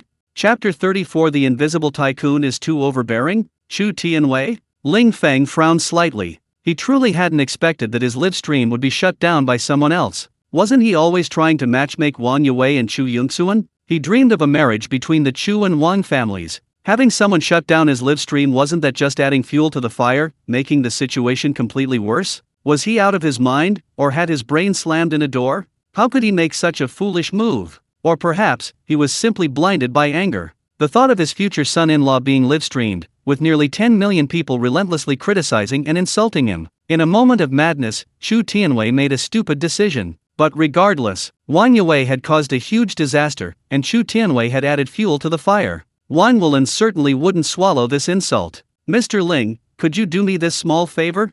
Wang Wulan asked cautiously. Ling Feng smiled calmly. Of course, no problem. Even if Wang Wulan hadn't asked for help, Ling Feng wouldn't have let Chu Tianwei off easily. His relationship with Chu Yongxuan was just a one-night stand. There wasn't much of a foundation of affection between them, and even if they reunited, they might not necessarily end up together. And his daughter, Ling Yatong, didn't even know what her mother, Chu Yongxuan, looked like. Even if the two met, it wasn't certain that his daughter would recognize her as her mother. But that old bastard Chu Tianwei, to prevent him and his daughter from reuniting with Chu Yongxuan, actually resorted to threats and inducements, insisting that he take his daughter away from Tianhai. Was he really that afraid that the three of them reuniting would affect the marriage alliance between the Chu and Wang families? If Wang Yue could really win Chu Yongxuan over, he would have done it already. Why hadn't he done it yet? Regardless, since they'd already committed, they had to see it through to the end. Of course. Wang Yue's expression was naturally incredibly heavy. He had been madly infatuated with Chu Yongxuan, pursuing her relentlessly for many years, but the two events that occurred today made it impossible for them to be together. Chu Tianwei's foolish decision to have Ling Feng's livestream shut down plunged the Wang family and Yuda real estate into a media storm, and the enraged Wang Wulan not only verbally abused Chu Tianwei to his face but also smashed Chu Yongxuan's phone. Now, his father had even commissioned Ling Feng to drive Chu Tianwei's company out of the Shengfeng commercial building. This was clearly a complete break with the Chu family. In this situation, Wang Yue dared not say anything more. At best, he'd be verbally abused, at worst, slapped. He didn't dare utter a single word. A few minutes later, back home, Wang Yue went to his bedroom and locked the door. He tossed and turned on the bed, unable to figure it out. Just who is this Ling Feng? Why is he, who looks so ordinary and drives a beat-up domestic car, richer than me? Not only does he own 4 luxury apartments in this neighborhood, but he also has 100 million shares in the stock market and 500 school district apartments. Damn! 500 apartments.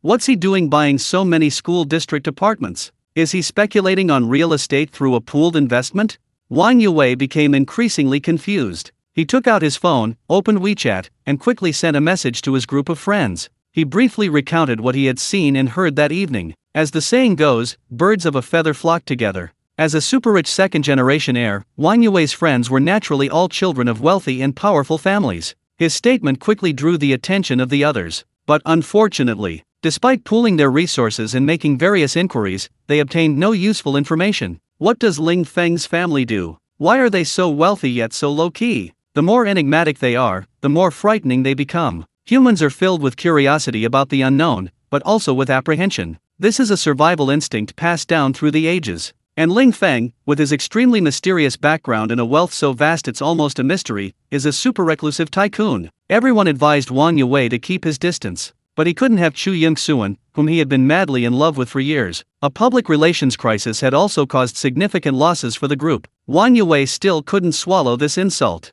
After all, in all these years, he was the one who bullied others. He had never suffered such a humiliation. After much deliberation, Wang Yue realized that personally taking revenge on Ling Feng would be too risky and expose him. If his father found out, wouldn't his punishment be even more severe? It wouldn't just be a slap in the face, he'd probably be hung up and beaten to death. Therefore, Wang Yue decided to use someone else's knife to kill. He retrieved a SIM card from the safe, registered under someone else's name. After switching the phone, he even used voice-changing software to ensure everything was foolproof. Only then did he call Chu Tianwei. Meanwhile, on the other side, Chu Tianwei was furious, having just had a huge argument with Chu Yingxuan. He said he had arranged for someone to infiltrate the bar again to secretly protect Chu Yingxuan. But Chu Yingxuan insisted that Chu Tianwei simply didn't want her to find out Ling Feng's whereabouts or to find her daughter. After pointing angrily at Chu Yingxuan, Chu Tianwei answered the call from the unknown number. He listened for only a few seconds before abruptly standing up, his expression changing drastically. What? That little streamer is actually a super-rich tycoon. It's just that his live stream was shut down. What's the big deal? Why should he kick my company out of the Shengfeng commercial building? Just because the building is his? I've paid my rent, why is he being so domineering? Chapter 35 Unbearable. Seeing her stepfather's terrified and furious expression, Chu Yingxuan smiled coldly. So you're allowed to shut down other people's live streams for no reason, but you're not allowed to be kicked out of your own building? Such a hypocritical and despicable face, no wonder he goes back on his word. They clearly agreed that if she took the blame and went to jail for him, he would find a way to reunite her and her daughter after her release. Now that she's been released early and returned to the country, not only does he not help search, but he's also trying to make things difficult for her. He's afraid that if she finds her daughter, she won't be with Wang Yue anymore. Hey, talk to me. Hey. With a loud slam, Chu Tianwei slammed his phone down in anger. Sitting beside him, Zhu Hui immediately asked with concern. What happened? Chu Tianwei said angrily, that old bastard Wang Wulan scolded me for meddling and for having someone shut down the live stream. He went to apologize, and then sold the Shengfeng commercial building to that little streamer at a discount. Now that little streamer is actually trying to kick our company out of the building. What kind of nonsense is this? Chu Yingxuan sneered, who told you to meddle and shut down someone else's live stream? Shut up. Chu Tianwei was furious. He already knew he had made a foolish decision, pleasing neither side. He had offended both the Wang family of Tianhai and a hidden tycoon. But many people are like that. No matter how big the mistake, they are often unwilling to admit it, and instead only blame others. Zhu Hui quickly defended her husband, saying, your father was just worried sick. So many people were criticizing Wang Yue, he got confused and had the live stream shut down. Chu Yingxuan smiled coldly and stood up. Since our two families are already enemies, don't try to set me up with Wang Yue anymore. Chu Tianwei snorted twice. Even if you don't marry Wang Yue, you can't marry that poor guy from the bar. Chu Yingxuan frowned and retorted, who said I wanted to marry him? I just want to find my daughter as soon as possible. Give me his number right now. I don't have his number. If you want to find him, go find him yourself. With that, Chu Tianwei picked up his phone and stormed off. Wait! Chu Yingxuan shouted and turned around. We agreed that if I went to jail for you and got out, you'd find a way to reunite us. You won't help me look for her, fine, but you won't even give me her phone number. What do you mean by this? Chu Tianwei stopped at the doorway, glancing sideways slightly. What? Are you threatening me? Zhu Hui was alarmed. She quickly stepped forward and tugged at Chu Yingxuan. Yingxuan, what are you doing? How can you talk to your father like that?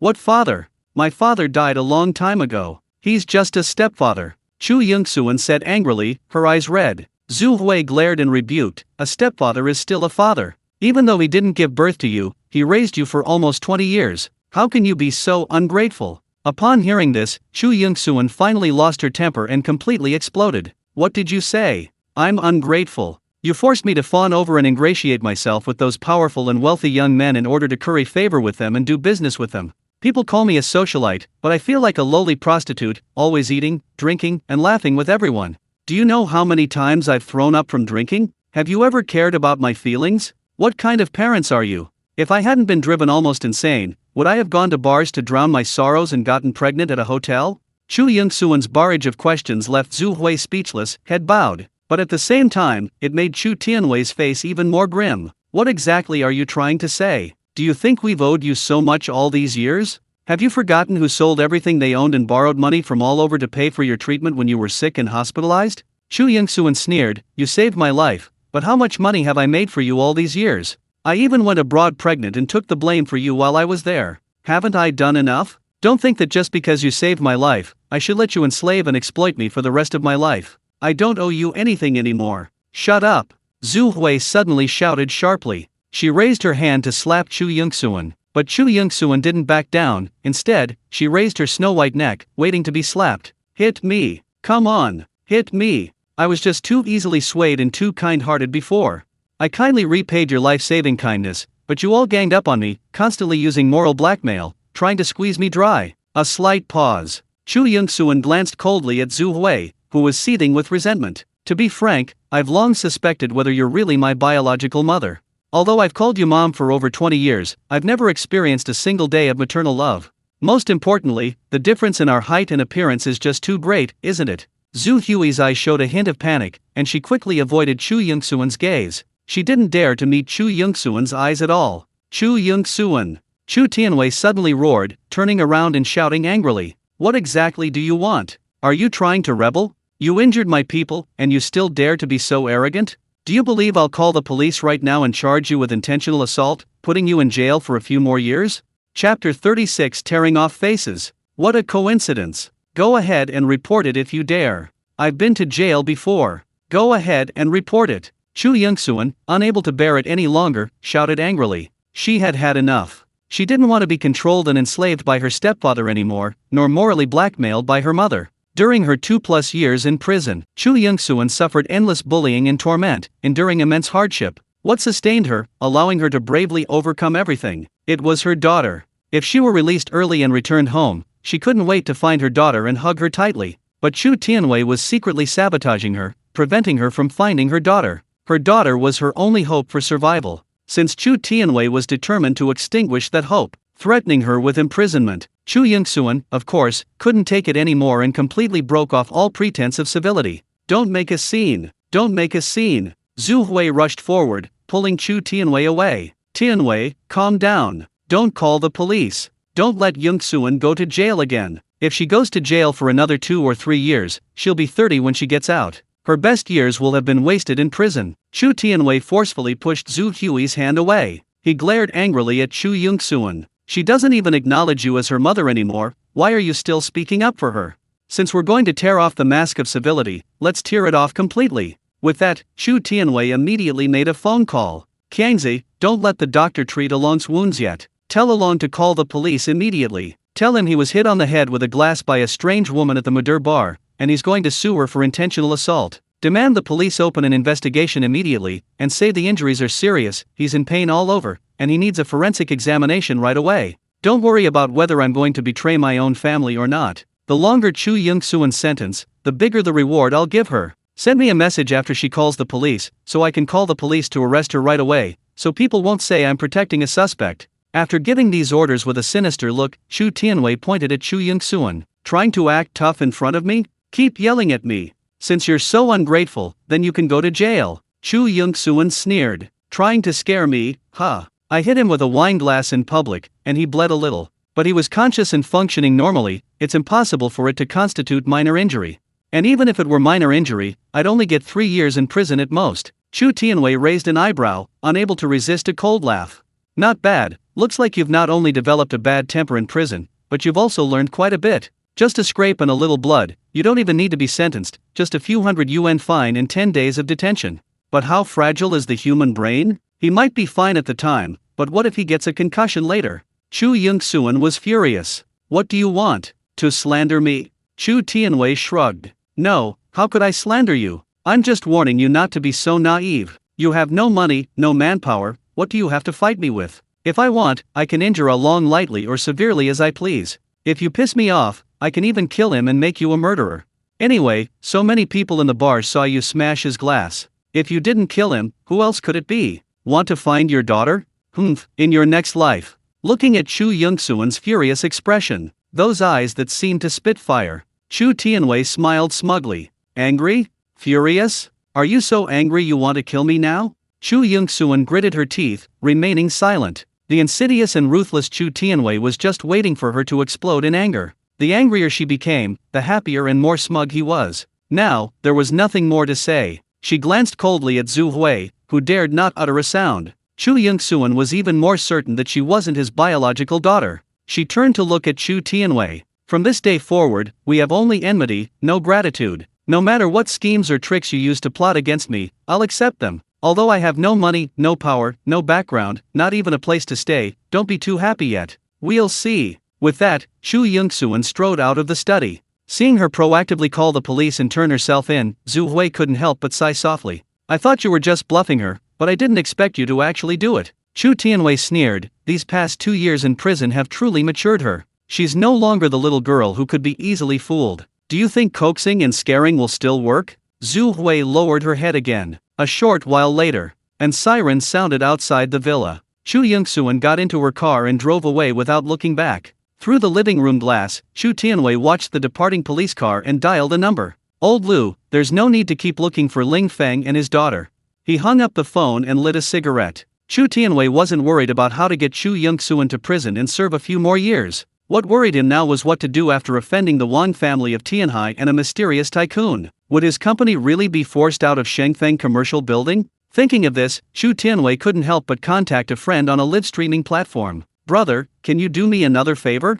Send me that streamer's detailed registration information, the more detailed the better. A while later, the message arrived. Chu Tianwei glanced at it and was instantly stunned. How come it's another person named Ling Feng? And why does this phone number look so familiar? Same name, same phone number? Holy crap, it can't be that much of a coincidence, can it?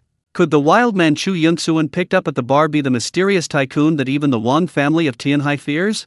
Chapter 37. This is a big problem. Impossible. Absolutely not the same person. Chu Tianwei shook his head repeatedly. One was a poor man living in public housing with a young daughter. The other was a super rich man who could force the Wang family father and son to come and apologize, and sell the Shengfeng Commercial Building at a bargain price. The difference between the two was like heaven and earth. How could they possibly be the same person? Mr. Chu, the sauna is ready. The nanny's voice came, pulling Chu Tianwei back to reality. Middle age is inevitable, even a thermos contains goji berries. Having amassed a fortune of hundreds of millions, Chu Tianwei paid special attention to health. He spent a considerable amount of time every day taking saunas and hot baths. Today was no exception. However, after he relaxed and returned to the bedroom, Zhu Hui immediately reminded him. 20 minutes ago, Laoli called to ask if you had finished reading the information he gave you? I haven't looked at it carefully yet. Chu Tianwei sat down and took his phone, which was charging. He originally intended to call Laoli back, but when he looked at the call log, he suddenly made a surprising discovery. A phone number he dialed that morning was exactly the same as the phone number Laoli had given him for the live streamer. The information Laoli gave me couldn't be wrong. Could it be that this live streamer, also named Ling Feng, just randomly entered a number when registering? But now everything is subject to real name registration. A randomly entered phone number wouldn't pass verification, right? Watching her husband mutter to himself, Zhu Hui was somewhat taken aback. Honey, what are you muttering about? Chu Tianwei looked up at Zhu Hui. This is really strange. The online streamer I had a friend ban today is named Ling Feng, and the guy Chu Yongsuan picked up at the bar 4 years ago was also named Ling Feng. Zhu Hui laughed. With over 1 billion people, isn't it normal to have the same name? If you don't believe me, search online, you'll definitely find many more Ling Fengs. Chu Tianwei shook his head vigorously. No, if it were just a coincidence of names, that would be fine. The key is that their phone numbers are exactly the same. Look at the registration information Laoli sent me, and then look at my call records from this morning, aren't they the same? Zhu Hui was puzzled. No way? You called Ling Feng this morning? Chu Tianwei said irritably, didn't I send him money last night? But that kid not only refused to leave, he even injured 4 of Lu Ye's brothers. In a fit of anger, I called him myself and told him to get out of Tianhai by noon, but he retorted by asking me why I wasn't leaving Tianhai. He's incredibly arrogant. Zhu Hui frowned, somewhat bewildered. Same name and surname are normal, but the same phone number is truly unbelievable. In this day and age, both phone numbers and bank card numbers are unique and registered under real names. After thinking for a moment, Zhu Hui asked, even if these two Ling Fengs are actually the same person, what impact does it have on us? Chu Yingxuan has already severed ties with us and turned herself into the police, preparing to go to jail. Zhu Hui couldn't finish her sentence, because she suddenly realized, if it's the same person, then that's a big problem. Chu Tianwei not only wanted to drive Ling Feng and his daughter out of Tianhai, but also to suspend Ling Feng's online broadcasting account. No wonder, after becoming the new owner of Shengfeng Commercial Building, Ling Feng wanted to oust Chu Tianwei's company from the building. And tonight, if the frame-up succeeded, and Chu Yingxuan was sent to prison again, she's Ling Feng's daughter's biological mother. The two men's eyes met, both seeing the panic in each other's eyes. No, I can't let her go to jail. We can't make another mistake, or this will be a complete disaster. Chu Tianwei hurriedly made a phone call. His hand holding the phone was trembling slightly. However, at this crucial moment, he couldn't get through to Qiangzi and Along. He tried sending voice messages on WeChat, but no one answered. Now, Chu Tianwei panicked and immediately called Lu Ya. Hey Lao Lu, can you find Qiangzi and Along right now?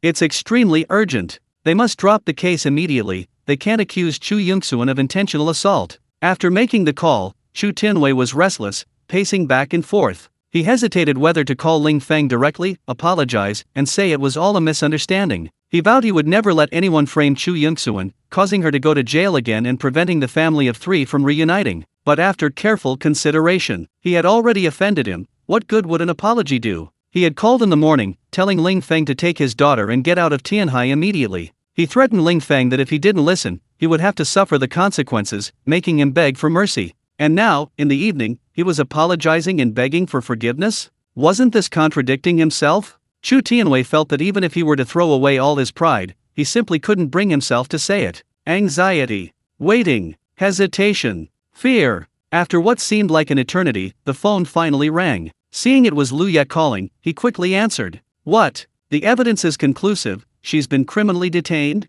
A thud. The phone fell to the ground. Chu Tianwei's vision went black, and he collapsed to the ground. Chapter 38. They really value money over life. Husband. Zhu Hui jumped out of bed and rushed to Chu Tianwei's side. Husband, how are you? Wake up. Wake up. Zhu Hui pinched the acupoint below Chu Tianwei's nose hard. Stimulated by the pain, Chu Tianwei suddenly woke up. Without pausing to call out, he immediately turned over to find his phone. His call with Lu Ya was still ongoing. Old Lu, do you know where she's being held? Okay, I'll find someone to help right away.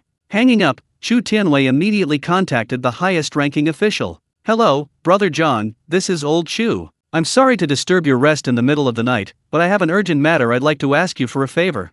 Chu Tianwei succinctly explained the situation. Of course, he didn't dare say that he and Chu Yingxuan had completely broken off relations. Instead, he said that the victim, Along, had a minor conflict with his daughter, Chu Yingxuan, and that it was all on their side just a misunderstanding. He hoped the case would be dropped immediately and Chu Yingxuan released. However, Old Chu, do you think the law is a joke? Do you think you own the detention center? Ask anyone who knows the law, do you think a criminal case that's already been filed can be dropped so easily? Chu Tianwei's mind went blank. Then what should we do now? A heavy, cold snort came from the other end of the phone. What to do? Of course, we have the victim insist they were just fighting, and then get them to sign a letter of understanding. After that, hire a lawyer to apply for bail. When the prosecution files charges, have the victim testify on their behalf. The victim's injuries aren't serious, and since both parties have reached a settlement, they'll usually be acquitted and spared punishment. Chu Tianwei quickly said, Thank you, Brother Zhang. Thank you so much. I'll definitely repay you handsomely later. Don't mention it. Things are tense lately. I don't want to be in jail. That's it, hurry up and figure out a way to get him out. After hanging up, Chu Tianwei immediately called Lu Ya in a panic. Old Lu, I've found a way. We need to get Along to sign the letter of understanding as soon as possible. Where is he? Lu Ya sighed heavily on the other end of the line. Mr. Chu, I've arrived at the hospital. If you want Along to sign the letter of understanding, I'm afraid you'll have to wait a while. Chu Tianwei's heart skipped a beat. A sudden, ominous premonition gripped him. Why? What happened to him? Lu Ya sighed. Didn't you tell Kiangza that Chu Yunxuan had to go to jail? And the longer the sentence, the bigger the reward for them? Chu Tianwei hummed in agreement. I did say that, but I had a fight with Yunxuan, and I said it in anger. Lu Ye said, but they took it seriously. To make Along's injuries worse, Kiangza smashed his head, and the injury assessment showed it was even more serious, but Along was also unconscious and rushed to the emergency room. Holy crap! Chu Tianwei felt dizzy, utterly stunned. Wasn't this a case of overreaching? Have Kiangzi and Along gone mad for more rewards? Are they risking their lives for money? How can you move your head so carelessly? The head is the most important and also the most vulnerable part of the human body. Chu Yunxuan smashed the glass with her wine glass. It only broke and bled slightly, but it wasn't too serious. But that doesn't mean you can smash his head in the same spot again. After all, it's his head, not his butt. It's a pity. A good-for-nothing scoundrel like Kiangzi. A typical case of all brawn and no brains. He only cares about carrying out orders, both to please himself and to make more money. He never imagined that another blow to Along's head could kill him. Damn it! What do we do now? What do we do? Chu Tianwei was both angry and annoyed. Meanwhile, Lu Ye on the other end of the phone suggested, how about we let Kiangzi turn himself in and tell the police the truth? Chu Tianwei chuckled. He was the one who was in such a panic before, rushing to report Chu Yunxuan's arrest. Now he's the one who wants to turn himself in and prove Chu Yunxuan's innocence. Do you think the police will believe him? Does he have evidence to prove he hit Along on the head more often? Lu Ye was speechless. What should have been a simple matter had become incredibly complicated. Excuse me, Mr. Chu, but if I may ask, why are you changing your mind like this? One minute you want Chu Yunxuan to rot in jail, the next you're afraid she'll go to jail. What are you doing? Your orders suddenly changed. Even if it were Kiangzi, it wouldn't be easy for anyone, would it? Chu Tianwei sighed heavily. Forget it, since things are like this, let nature take its course. Inside the hospital, Lu Ye looked at his phone, utterly frustrated. He simply couldn't understand why Chu Tianwei was doing this. After hesitating for a moment, he went to a secluded spot and called Ling Feng. Brother, I have some bad news for you. Your daughter's mother is going to jail again. Chapter 39. The top lawyer is deployed. What? She's going to jail again? Ling Feng lowered his voice and left the bedroom to avoid waking his sleeping daughter. Lu Ye quickly explained. After listening, Ling Feng was somewhat bewildered. What's going on? Has Chu Tianwei gone mad? Lu Ye sighed. I don't understand either. One minute he wants Chu Yunxuan to go to jail, the next he doesn't. I really don't know what he's thinking. Ling Feng frowned. They must have had a serious conflict first, and then Chu Tianwei regretted it, which is why his attitude changed so drastically. And now the key is how to get Chu Yunxuan out. My daughter keeps urging me to find her mother. I can't delay any longer. Lu Ye let out a long sigh. This is difficult. Chu Yunxuan injured Along in the bar, there's witness testimony and physical evidence, and Kiangzi can't prove he worsened Along's injuries. So, based on the existing evidence, the police will definitely believe Chu Yunxuan seriously injured Along and have her criminally detained according to the law. There's absolutely no problem with that. In this situation, you either need to find a very powerful and influential friend or a top-notch lawyer, either would be easy to handle. But can you find one? Ling Feng smiled slightly. Originally, he didn't, but now that he's the new owner of Shengfeng Commercial Building, he absolutely must. I know what to do now. Thank you for telling me. Lu Ye laughed. What are you thanking me for? Chu Tianwei has given up on matchmaking Chu Yunxuan and Wang Yue, and he doesn't want us looking for you and your daughter anymore. If you can find friends to help, go find them quickly. Get your woman out of there as soon as possible so she suffers less. Ling Feng thanked him and hung up the phone. He who takes money must solve his problems. People like Lu Ye and his ilk are social climbers. While not exactly good people at heart, they're at least somewhat more loyal than the cunning and ruthless Chu Tianwei. He hurried to his study, turned on his computer, and checked his emails. Ling Feng quickly searched for tenant information on the Shengfeng Commercial Building. Although the property transfer wouldn't be processed until tomorrow, Wang Liwa had already provided all the necessary documents. Soon, Ling Feng found the Rulai law firm. This firm was renowned. Because of their extremely high success rate, they were known as the invincible warriors of Tianhai. Winning cases was commonplace for them. Of course, such a top-tier law firm naturally didn't charge cheap fees, but the entire building belonged to him. A mere legal fee was nothing. The call connected quickly. Hello, who is this? Shui Rui's voice came from the other end of the line. His tone carried a hint of doubt. After all, as the owner of a law firm, few people knew his private phone number. Hello, Attorney Shui, my name is Ling Feng. Ling Feng? You wouldn't happen to be the new owner of Shengfeng Commercial Building, would you? That's right, it's me. There's something I'd like to ask you for a favor. are you available now? Yes, of course. Please, go ahead. In just 2 or 3 seconds, Xue Li's tone underwent a complete change. Even his form of address changed from you to you. The profession of lawyer seems very prestigious, but what's it really like? To make money, you need to take on more cases. The bigger the case, the higher the fee. So, billionaires like Ling Feng who own a large building, he's practically a money-making machine in the eyes of lawyers. They'd practically grovel and fawn over him. After all, he can earn a fortune just by handling a single case. After listening to Ling Feng's explanation of the case, Xue Li immediately said, Mr. Ling, this case is complicated. How about we meet somewhere to talk? Then let's go to Tsinghua Detention Center. A moment later, Ling Feng knocked on Guo Shue's door and woke her up, asking her to stay with their daughter while she slept. Then he hurried downstairs, got in his car, and headed straight for the detention center. Late at night in Tianhai, the roads were nearly empty. He floored the accelerator, the engine roaring. The Porsche sped along at breakneck speed. 10 minutes later, Ling Feng arrived at Tsinghua Detention Center and parked his car outside the police cordon. After waiting for a while, an Accord slowly pulled up. Xue Li had brought his wife, Qin Rui. The couple were both top-tier lawyers and partners in their firm. After a brief chat, Xue Li reminded him, Mr. Ling, according to the law, family members cannot visit during criminal detention. When we go in later, if you have anything you want to say to Ms. Chu, you can send me a voice message, and I'll play it for her. Ling Feng took a deep drag of his cigarette. He took out his phone and sent Xue Li a photo of himself and his daughter on WeChat. Don't be afraid. My daughter and I will always be waiting for you. Chapter 48 Beauty Weeps. Just that one sentence? Is there anything else you want to say? Xue Li asked with concern. Ling Feng shook his head slightly. Although he wanted to say so much, the words stuck in his throat. In the 2 years he had raised his daughter alone, Ling Feng had experienced countless hardships and bitterness. He had to hide his weakness. The world was a raging storm. All things struggle to survive. No one can bear more burdens for you. No matter how poor, how tired, how bitter, even if you fall and get hurt, you must get up immediately. Why say these things to Chu Yongxuan? She had just been released from prison and returned to the country, and now she was imprisoned again. He needed to let her see hope for the future, not the pain of the past. By the way, it's not certain whether Miss Chu will be released on bail tonight, so we prepared some daily necessities for her.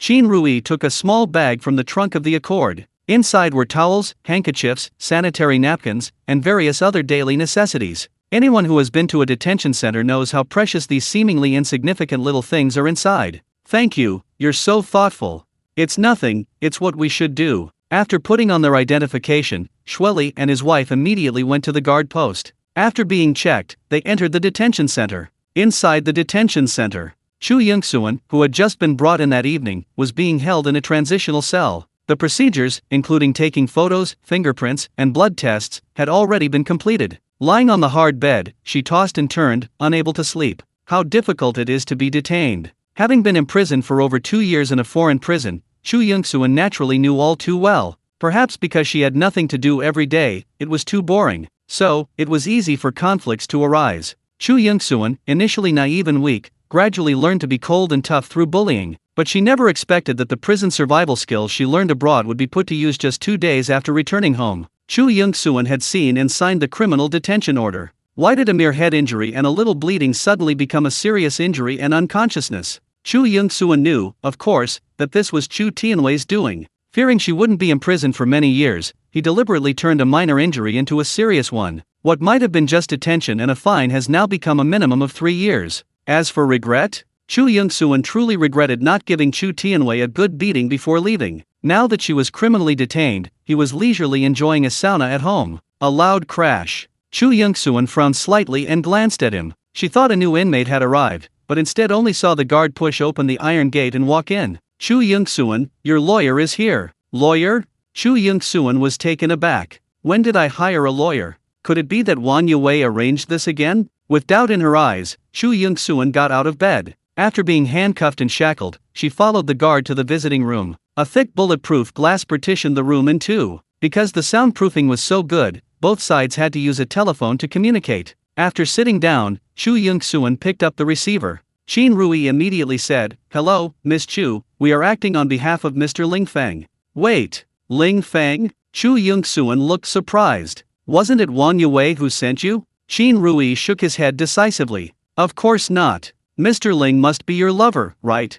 As he spoke, Xue Li took out his phone. He held it close to the bulletproof glass, allowing Chu Yongsuan to see a photo of Ling Feng and her daughter. With a whoosh, Chu Yongsuan was overjoyed, wanting to rush over, but she couldn't move at all. She could only reach out as far as she could, touching the photo on the screen through the bulletproof glass. It's him! It's him! Chu Yongsuan looked at Ling Feng's handsome smile. Then she looked at her sweet and adorable daughter's smiling face in his arms. Tears instantly welled up uncontrollably. When she was separated from her daughter, she was still an infant, still breastfeeding. Now, at 2.5 years old, the change was immense. She was no longer the baby who only knew how to eat and sleep. Now, with pigtails, her bright black eyes were clear and captivating, and her sweet smile seemed capable of melting the world. Is he all right? Chu Yongsuan forced a smile through her tears. Qin Rui smiled slightly. Mr. Ling is certainly fine. He's a multimillionaire and a successful businessman. Tonight, he just exchanged 75 trillion shares of Utah real estate for the Shengfeng commercial building.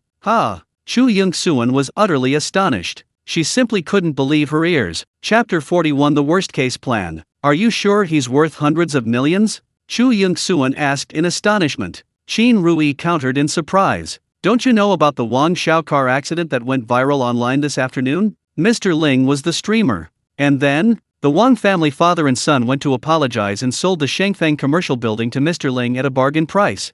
Chu Yongsuan was dumbfounded. She would never forget the night she transformed into a woman. Before, she was like a socialite, repaying her stepfather's life-saving grace by helping him network with powerful and wealthy businessmen, and she drank a lot. How could she, with her excellent alcohol tolerance, get drunk after just a few drinks in a bar? That night, she was in a terrible mood and didn't want to be manipulated. So, with a vengeful heart, and finding Ling Feng handsome and masculine, she took him to a hotel. The two chatted for a while before parting the next day. Ling Feng in her memory. He was just an orphan struggling at the bottom of society. In less than 4 years, how did he become a billionaire?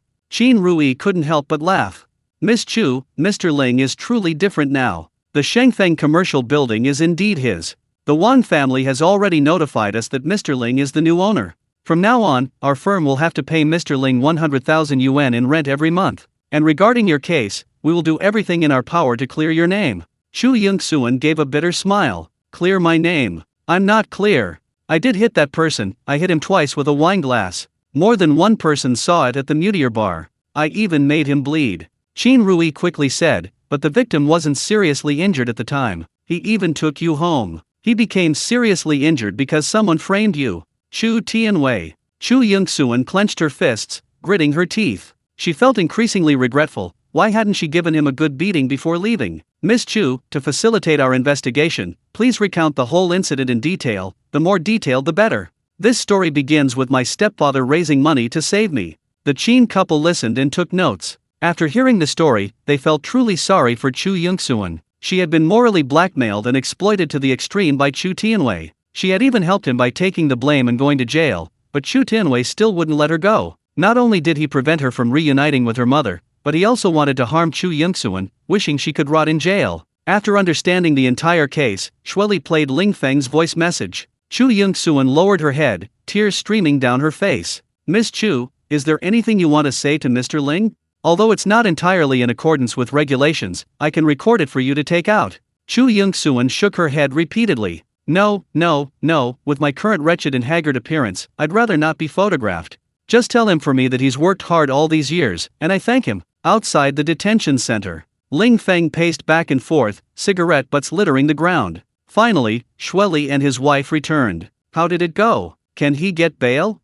Qin Rui shook his head slightly. Not yet. The victim is still in critical condition. It'll be more likely to be approved for bail once he regains consciousness and issues a letter of understanding. We must prepare for the worst. He might not be able to regain consciousness, or even die, and gather as much evidence as possible. Shueli interjected, by the way, Miss Chu asked me to tell you that you've worked hard all these years, and she thanks you. Ling Feng gave a self-deprecating smile. Tong Tong is my own daughter, so it's only right that she's worked hard. Let's go to Mudir Bar now. 20 minutes later, at the bar entrance, Wang Lin saw Ling Feng get out of the Porsche and immediately clicked his tongue in admiration. You've hooked up with a rich heiress and become Chu's son-in-law. You've really made it big. That Panamera truly lives up to its reputation as the most beautiful four-door coupe. It's gorgeous. Ling Feng didn't have time to explain, and after offering a cigarette, he immediately introduced Qin Rui and Shueli. These are Chu Yongsuan's lawyers.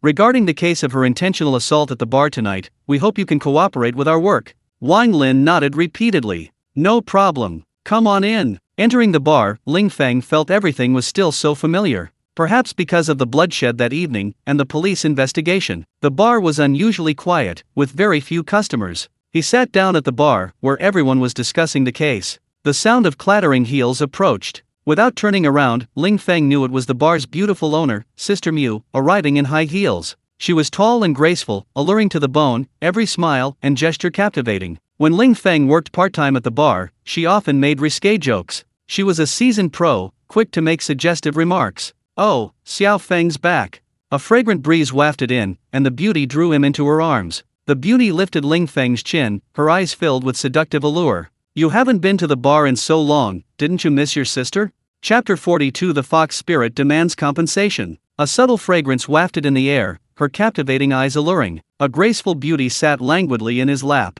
If this were a naive newcomer to society, he would surely be filled with surging blood and flustered emotions. But Ling Feng had tasted the bitterness of life and the cruelty of reality. Faced with Mu Yuxu's allure, he was no longer as shy and excited as he once was. She was a social butterfly, adept at navigating all sorts of people. She seemed righteous and charming, easygoing in everyday life. But when it came to actually helping someone in a crucial moment, she was utterly unreliable. So what she said, if you take it seriously, you've already lost. Of course I missed Sister Mu, that's why I'm back. TCH, are you really back on purpose?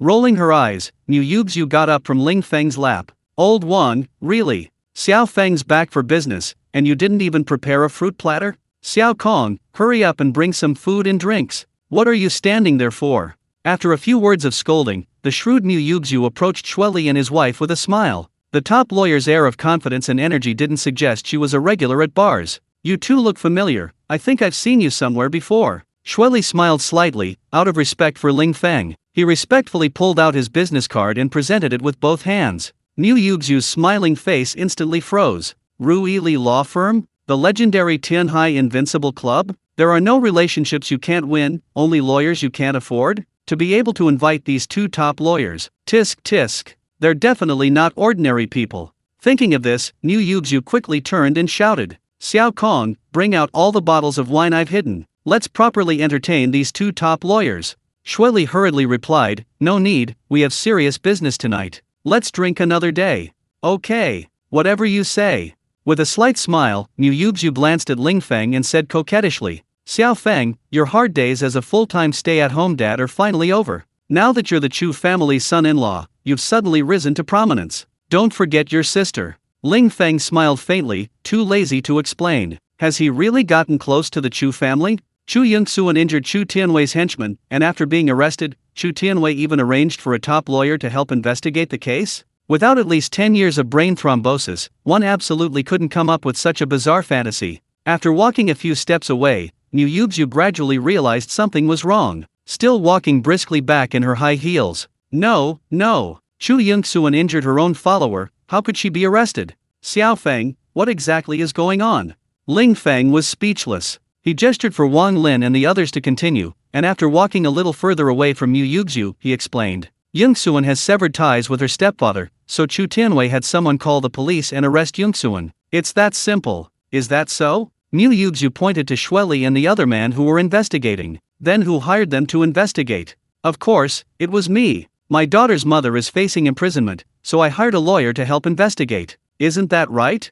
Ling Feng retorted. Mu Yuxu's lips twitched slightly. After looking him up and down, she shook her head and sneered. You hired them to investigate? Little brother, do you really need to fool your sister like this? You might as well just say it was Chu Yongxuan who paid you, giving you the confidence to hire them. Ling Feng paused slightly, then nodded. He felt there was no need to explain further. You can interpret it that way. Anyway, I'm really sorry tonight, it affected your business. Mu Yuxu smiled alluringly, her eyes fixed on Ling Feng. Since you know that, how do you plan to compensate me? Her seductive gaze was like a vixen about to devour him. Her slender, delicate hand, with bright red nail polish, gently brushed across Ling Feng's chest. How do you plan to compensate me? Ling Feng remained unmoved, as calm as a Buddha. Mu Yuxu clung to Ling Feng's shoulder, leaning close to his ear. Haven't seen you in 2 or 3 years, you've grown even more robust and muscular, more manly than before. Ling Feng chuckled, a couple or 3 years older, of course I'd be more manly.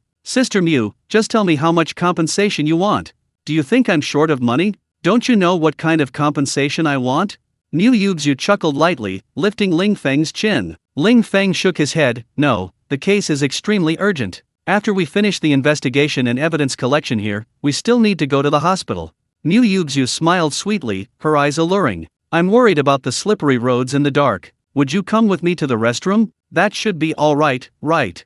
Chapter 43. Anyone who dares to touch it will be tested. Going to the restroom? Ling Feng smiled inwardly. Things were different now. Before, he was single and could do whatever he wanted. Now, not only did he have a daughter, but her mother was in detention. Plus, his wealth had skyrocketed, so there was really no need to go to the restroom with a flashy woman like Mu Yuxu. Who knew how many times she'd gone to the restroom tonight? Sister Mu, tonight really isn't an option. My daughter's mother is still in criminal detention. And with her temper, I'm sure you've heard about it tonight. She'll smash someone's head until it bleeds without a second thought. With her temper, do you think I could go with you? What if she comes out and stabs me in the head? I'd be finished. Ling Feng was spouting nonsense with a straight face, but it worked quite well. Chu Yongsuan had truly shocked everyone tonight. She was definitely ruthless. What if he went to the restroom tonight, and Chu Yongsuan found out? Would she smash his head open? Mu Yuxu shuddered. You really scared me. Giving Ling Feng a resentful glare, Mu Yuxu said in a low voice, like a wronged woman.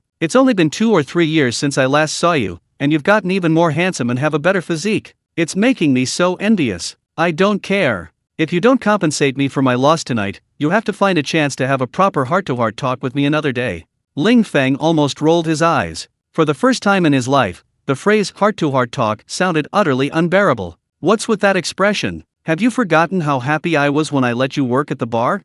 Seeing that Mu Yuxu was about to throw a tantrum, Ling Feng quickly said, I know you were good to me before, I remember all that kindness. But you know tonight, I really have something important to do, please understand. As he said this, Ling Feng felt genuine regret. It's all because he was too young and impetuous back then, completely unable to resist the allure of beautiful women and succumbing to sweet talk. Plus, being a single, poor loser, he had no chance of finding a proper girlfriend. So he worked part-time at this bar at night, until suddenly he had a daughter. That's when he had no choice but to say goodbye to his carefree youth and become a miserable full-time stay-at-home dad. Mu Yuxu nudged Ling Feng's lower back. You said it yourself, you owe me these past 2 or 3 years, you have to make it all up to me. Ling Feng was about to speak when several burly men suddenly entered from the direction of the door. Tattooed arms, thick gold chains, buzz cuts, and a pigeon-toed gait. They looked like men to be trifled with. Having been away from bars for over 2 years, Ling Feng didn't know who they were. Mu Yuxu seemed very nervous and turned to leave.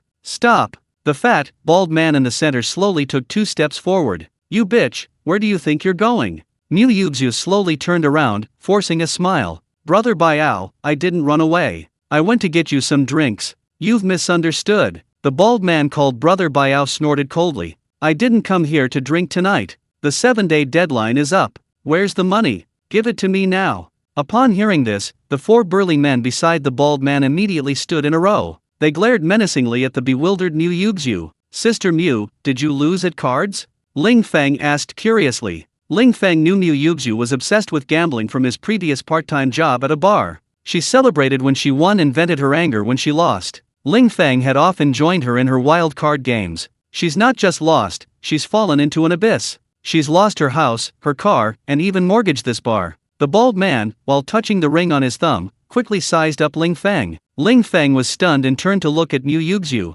You've lost so much, how come you said you didn't need the money? Mu Yuxu was embarrassed and repeatedly gave him meaningful glances. You go ahead and do your thing, I can handle this. With a forced smile, Mu Yuxu walked towards the bald man. Brother Biao, could you give me 2 more days? We're all acquaintances, slap. A loud slap suddenly rang out. You keep asking me for leeway, do you think I'm a 3-year-old? With that, the bald man swung his hand to slap Mu Yuxu again, but his hand was caught midair by Ling Feng. Kid, who the hell are you? Meddling in other people's business, looking for a beating? Mu Yuxu covered her face and shouted, Xiao Feng, get out of here. This has nothing to do with you. Ling Feng smiled faintly. Didn't you want me to compensate you? Well, today I'll repay you for the favor I owe you. As soon as he finished speaking, a scream rang out. The bald man suddenly let out a pig-like howl of agony. His wrist was severely twisted, the back of his hand almost touching his forearm, and he convulsed in pain. The 4 burly men he brought were about to move, but Ling Feng stopped them with a cold glance. Anyone who dares to move, I'll cripple him immediately. Want to try? Chapter 44 The Slaughtering Scheme. Come play with me. The atmosphere suddenly turned icy. The 4 burly men abruptly stopped. They looked at each other, none daring to move. As the saying goes, the layman sees the spectacle, the expert sees the technique. Ling Feng had just made a move, precisely seizing Brother Baiao's wrist. With a casual twist, Brother Baiao was instantly writhing in agony. This was clearly someone with training. Even if all 4 of them attacked together, regardless of whether they ultimately won, Brother Baiao was already in his hands and would inevitably suffer first. Get lost. Get the hell away from me. The bald man was sweating profusely from the pain, trembling all over. Brother, let go. Let go, brother. Can't we talk this out calmly? If you keep using that force, this hand of mine will be ruined. Ling Feng glanced coldly at the bald man's agonizing appearance. I hate 2 kinds of people the most in my life. One kind bullies the weak and mistreats women. The other kind shamelessly beats women. You did a great job, you've got both.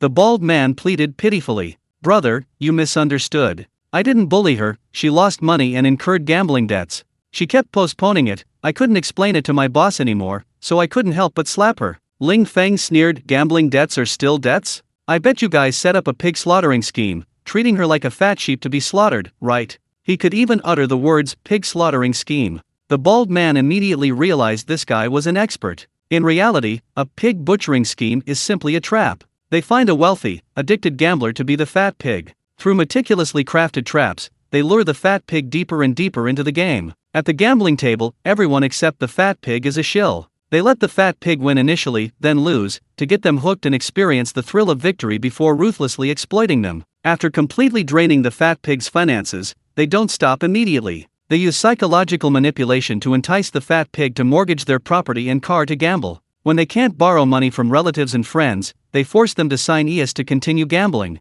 They not only bankrupt the fat pig but also leave them heavily in debt. Only when the fat pig is completely no longer exploitable, like pork that can no longer be rendered, does the pig butchering scheme end. Of course. Ling Feng, seeing the silent bald man, knew he had guessed correctly. Mu Yuxu was a typical seasoned gambler. She might win a little today, but lose a little tomorrow. With her assets and income, it's impossible for her to lose everything through normal gambling. The only possibility is that she's been scammed, falling into a pig butchering trap. Mu Yuxu hung her head, looking utterly ashamed. At first, I won a lot, but I gradually became addicted and fell into the trap. The more I lost, the more I wanted to win it back, and the more I wanted to win back, the easier it was to lose. By the time I realized it was a pig butchering trap, I already owed them a lot of money, and there was no way to get out. Ling Feng sighed and shook his head. Mu Yuxu was a seasoned veteran, yet she was bewitched and fell into a pig butchering trap. It's probably not that the other party's scheme was particularly clever, but rather that she was led into the trap by someone she knew.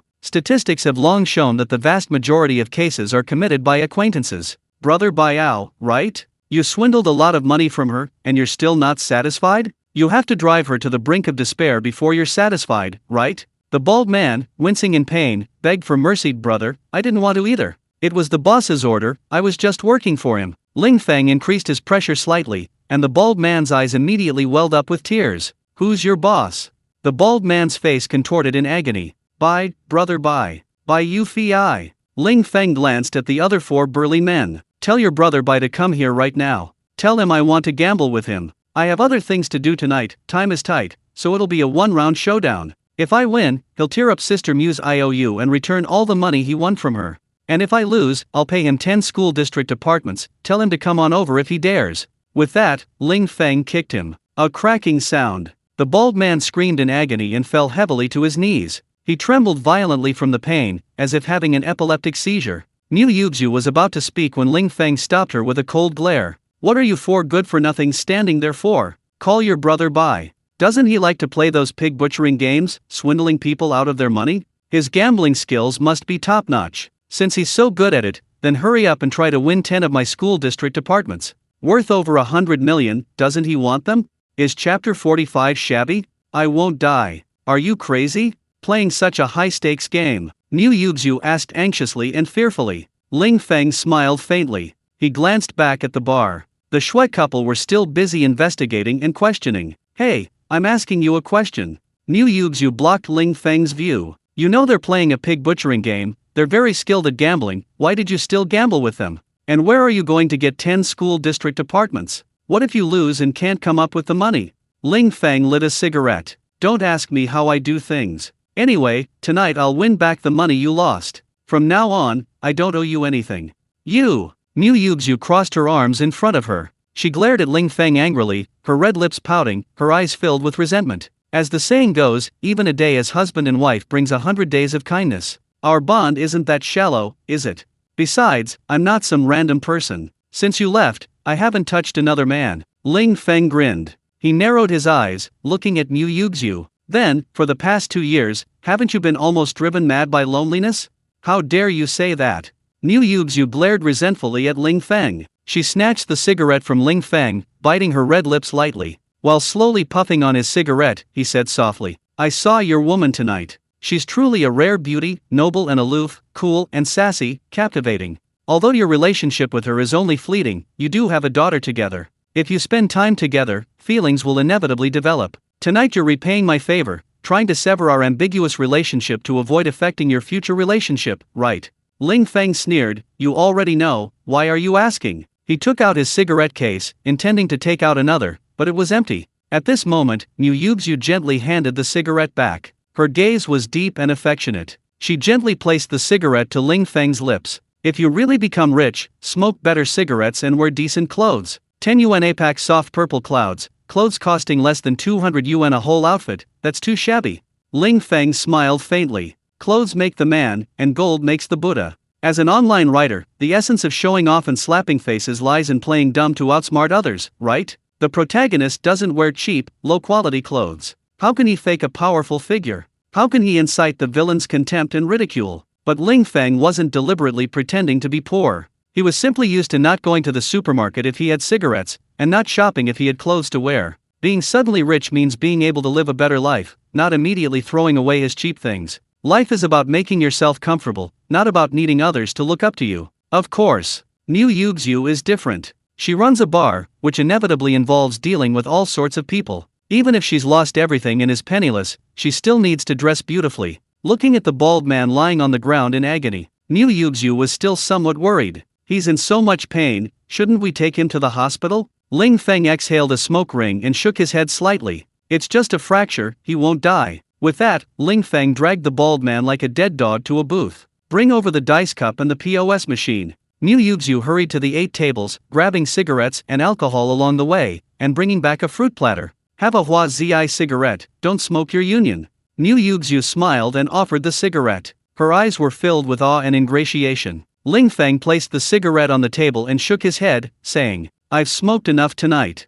I need to wash up properly when I get home, otherwise my daughter will say I smell bad. Smoking is bad for your health, it's best to quit. I can't quit, just like you can't quit gambling. I sigh. As the two were chatting, a group of people rushed in. The leader, a man with a buzz cut, had a roguish smile and walked with a swagger. White t-shirt, white pants, white leather shoes. This all-white outfit was probably what they called Brother Bai. Brother Bai, I'm here. The bald man lying on the ground raised his hand, looking miserable. Damn it! Bai Yufei cursed angrily. He grabbed a bottle of beer from a nearby table. Leading a few men, he charged forward menacingly. Chapter 46. What do you have to play with me? You're fucking asking for it. Bai Yufei charged forward, swinging a bottle to smash it against Ling Feng. Stop! Niu Yuzhu shouted. Bai Yufei pointed the bottle at Niu Yuzhu. You bitch, I told you to pay back the money, but you won't, and you even had my brother injured. You fucking want to die, don't you? Niu Yuzhu sneered. So what if I want to die?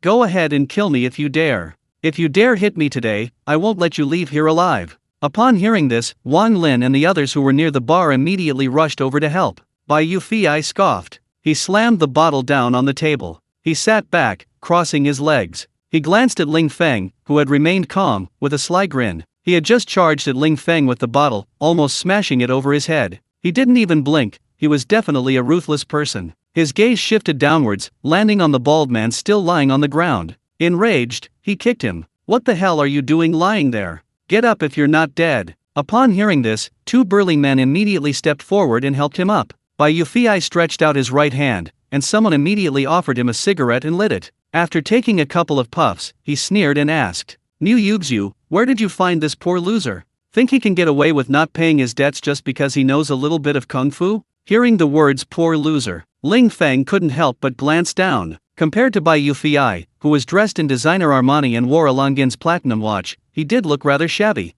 Looks like I'll have to get myself some decent clothes sometime, so he won't always be seen as a poor loser. Ling Feng secretly made up his mind. At this moment, Niu Yuxu couldn't hold back any longer and launched an attack. Never mind who he is, I just want to ask you one question. You've got the guts to play this pig butchering scheme, bankrupting me, so do you have the guts to gamble with me again for a bigger sum? Bai Yufei laughed loudly. Gamble again? What right do you have to gamble with me? He snapped his fingers, and immediately someone handed him a file folder. Bai Yufei took it and waved it around. Besides losing over 2 million in cash, you also mortgaged your house, car, and bar to me. After losing everything, you even made me sign 3 ES, totaling almost 20 million. He placed the file folder beside him, leaned forward slightly, and grinned wickedly. You want to win it all back in one go, but you need to have the capital first, right? You said you have 10 school district properties. Where are the property deeds? Show them to me. One school district property is worth tens of millions, and you say you have 10?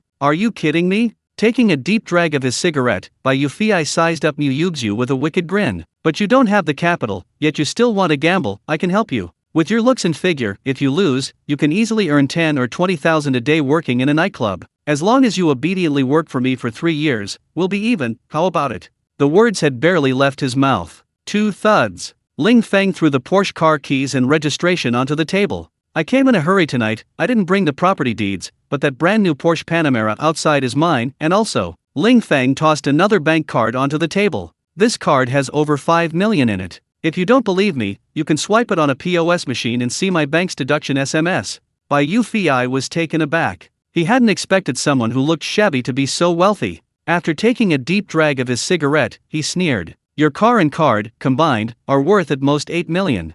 A mere 8 million, and you think you can beat my 20 million? Do you think that's fair? Ling Feng stubbed out his cigarette and sneered. You've already used a scam to cheat people, and you still have the nerve to talk to me about fairness.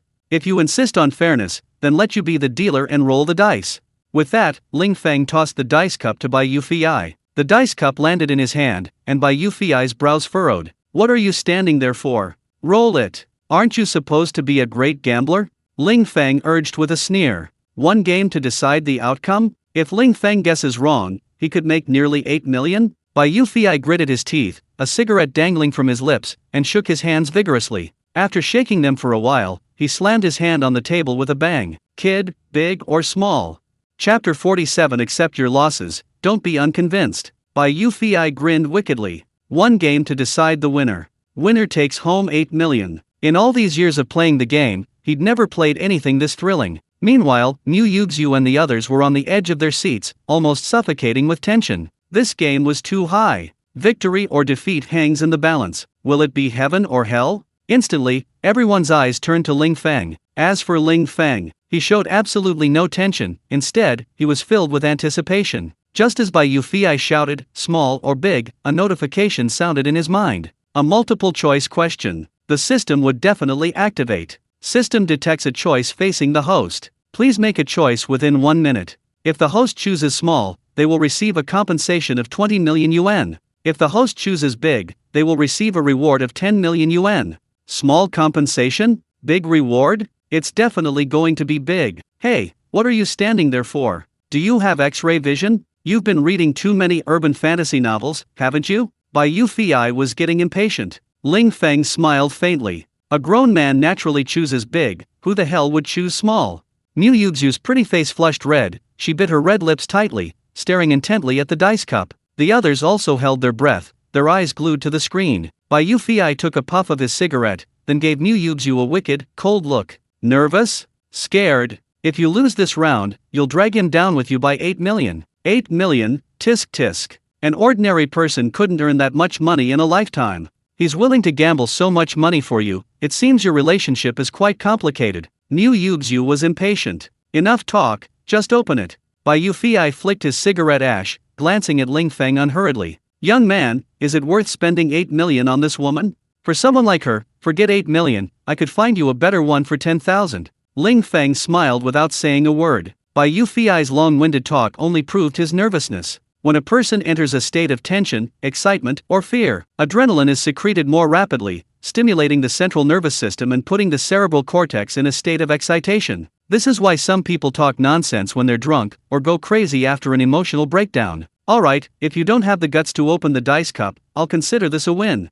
Nonsense. How could I not have the guts? Bai Yufei snorted coldly, raising his hand to open the dice cup. 3, 5, 5, 13 points. Ha ha. We won! We won! Niu Yuxiu suddenly became incredibly excited. She pounced into Ling Feng's arms, showering him with kisses. Niu Yuxiu was so excited she was almost delirious. Ling Feng couldn't escape her. He forcefully pushed her away and shouted, "A bet's a bet, throw the file bag over here." Hearing this, Niu Yuxiu instantly snapped out of her daze. "Bai Yufei, give me back my things. Also, I have over 2 million in cash, are you paying by card or transfer?" Bai Yufei didn't say a word. He was frozen like a statue. After a couple of seconds of stunned silence, he picked up the file bag, his hands trembling slightly. "What? A bet's a bet, a life for a life, that's the rule of the underworld," Wang Lin shouted. Simultaneously, several security guards drew their weapons. Bai Yufei's lips twitched slightly. He slammed the file folder heavily at Niu Yuxiu. "Damn it! Pay the cash later, we have to play another round." "No way." Ling Feng placed the POS machine in front of him. "Settle the money first, then we can continue playing." Niu Yuxiu opened the file folder, found 3 signed ES, and quickly burned them. "He cheated me out of over 2,400,000, I'll forget the change, let's just say 2,400,000. Before she finished speaking, Bai Yufei slammed a gold card on the table. "Fine, come on. Swipe the card quickly, let's continue." Bai Yufei gritted his teeth, his eyes urgent. Ling Feng could tell from his expression that he was addicted to gambling. Niu Yuxiu hurriedly swiped the card for Bai Yufei. "Check the amount, and if it's okay, enter the password." Bai Yufei glanced at it and immediately entered the password. Soon, accompanied by a buzzing sound, the receipt printed out. A ding sounded. Bai Yufei then took out his phone, showing the bank text message he had just received. His eyes were fierce and impatient, and his hand holding the phone was trembling slightly. "See that? I still have over 6 million in my account. Let's play another round. If you lose this time, I want all your savings plus a Porsche. Dare to play, kid." Chapter 48. I'll play along to the end. Ling Feng chuckled awkwardly. "Of course I dare to play, but why are your hands shaking? Are you scared?" Bai Yufei slammed his hand heavily on the table. "Scared of what? What's there to be afraid of?" Though he said that, his expression and eyes betrayed him. A single game could involve hundreds of millions in winnings or losses. Even though he was a professional gambler, experienced all sorts of betting games, but he had never experienced such a simple, brutal, and thrilling game in his life. Greed and excitement intertwined, tension and fantasy fermented. Therefore, he was destined to be in a state of extreme excitement, on the verge of madness. Ling Feng glanced sideways at Niu Yuxiu. "Want to play another round with him? Are you in?"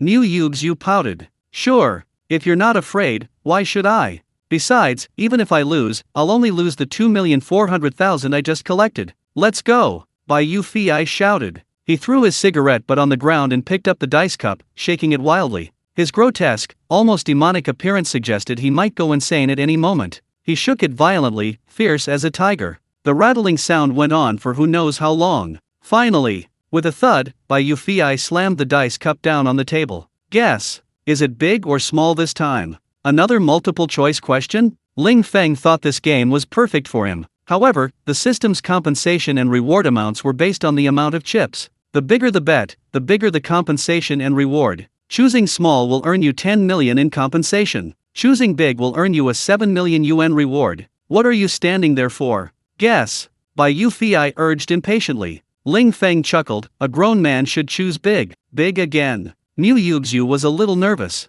After all, if she guessed wrong, she would lose 2,400,000. The money that had just been deposited hadn't even been in her account for a few minutes. If she immediately transferred it back, the transaction fees would be substantial. What are you afraid of? At worst, we can just pretend we didn't win. Besides, didn't you get the house and car back? And you burned the ES. Ling Feng remained calm, but Niu Yuxiu was extremely nervous. But you lost over 5 million, plus a brand new Porsche. Ling Feng chuckled. It's nothing, just a little money. Right, Mr. Bai. Bai Yufei was taken aback. Oh right, just a little money, what's there to be afraid of? As he spoke, he picked up the dice cup. 3, 5, 6. Holy crap, it's big again. Niu Yuxiu stood up and glanced at the dice, then her face lit up with a smile. She turned around and was about to throw herself into Ling Feng's arms again, but this time, Ling Feng was prepared and gently pushed her away. Amidst gasps and murmurs, Ling Feng sneered. "Mr. Bai, what are you waiting for?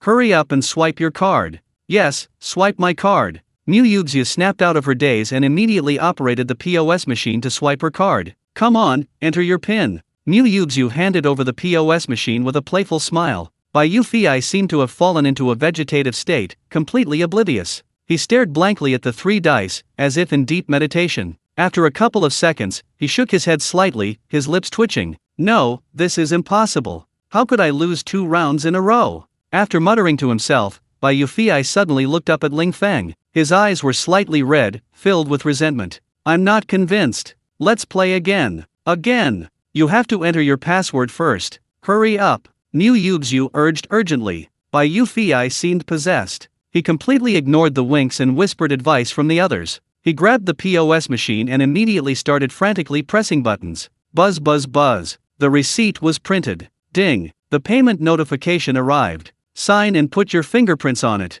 Otherwise, they might claim it was fraudulent and try to frame me. Mu Yuxu handed him a pen. Having no ink, she used lipstick to color her thumb. Having lost 2 rounds in a row, Bai Yufei seemed to be possessed. His only thought was to continue for the 3rd round, so he quickly signed the papers. "All right, come on. The 3rd round." Ling Feng coldly laughed. "I can play along, but what do you have to offer?" Bai Yufei reached out, and someone immediately handed him a handbag. Opening it, he found a dense array of bank cards. In a fluster, he took out 5 cards and placed them on the table, then added his Mercedes car keys. Seemingly feeling it wasn't enough, he added a Rolex watch and a jade pendant. 5 cards, nearly 3 million, and that Mercedes AMG G63 SUV, less than a year old, still worth at least 1.5 million. Plus, that Rolex watch was just bought at the beginning of the year, over 400,000. That jade pendant is top quality glass, worth hundreds of thousands too. All this together, let's say it's only worth 5 million. But if I win this time, you all have to lose all your money to me. Chapter 49. Who's really outmaneuvering whom? Mu Yuxu abruptly stood up, furious. "Why? You think you can beat us with a measly 5 million? Why don't you just rob us?"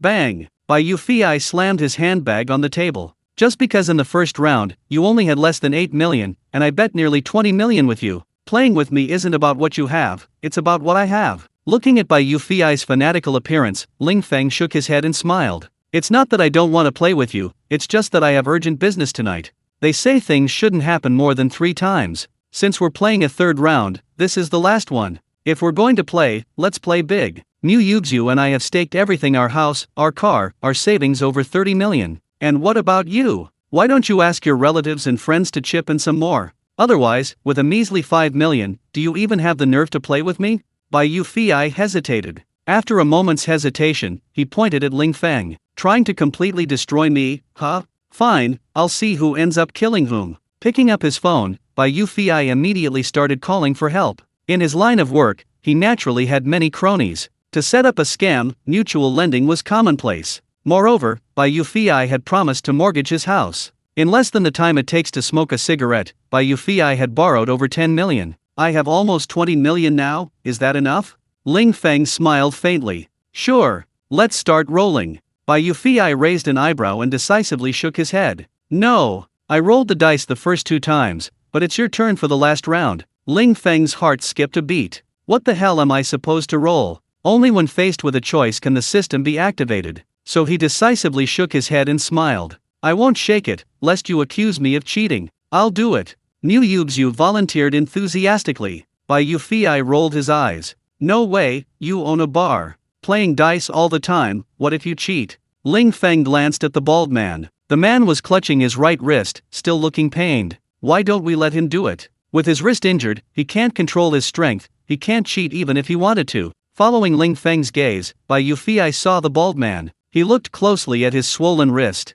"Hey, that's a good idea. Baiao, this task is yours." The bald man was on the verge of tears. "Brother Bai, I can't do it. My hand feels like it's about to break, it hurts so much." Bai Yufei glared angrily. "If you were normal, I wouldn't even need you to shake it. Hurry up and shake it for me." The bald man, forced by circumstances, endured the pain and picked up the dice cup. Clatter, clatter, clatter. Asterisk whoosh. Whoosh, asterisk. After shaking it a few times, he slammed it on the table with a thud. His wrist really hurt. "I'll guess first," Bai Yufei suddenly roared. After staring intently at the dice cup, he grinned smugly. "This time, I'll choose big too." Hearing this, Ling Feng was speechless. Damn it! Without facing a choice, the system failed to activate. What to do now? Just gamble and guess blindly? But just then, wait! Mu Yuxu suddenly spoke, turning to look at Ling Feng. "Are you going to choose big or small this time? You're not going to choose big again, are you?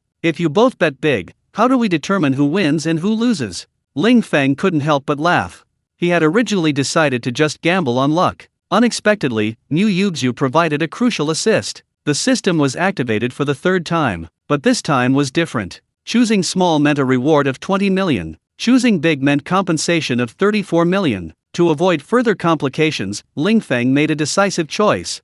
Since he chose big, then of course we'll choose small. Hearing Ling Feng's words, Bai Yufei beamed. Damn it, this time I should finally get my money's worth. Shoving the bald man aside, Bai Yufei lifted the dice cup. In an instant, his smile froze, his pupils widened, and his mouth gaped open. 6 points. Ha ha ha, we won again. We won. Mu Yuxu jumped up and down excitedly. She cheered and screamed, as happy as a little girl. Bai Yufei, utterly dejected, collapsed to the ground as if his soul had left his body. No, impossible. How could I lose 3 rounds in a row? Cheating. You guys must have cheated. Damn it, you're definitely cheating. Mu Yuxu exclaimed in surprise. What the hell? Are you crazy? We've never even touched the dice cup, how could we cheat? You rolled the first 2 times, and Brother Baiao rolled the last one. If anyone's cheating, it's you guys, right? Bai Yufei suddenly turned to look at the bald man. Brother Bai, I'm innocent. You forced me to roll.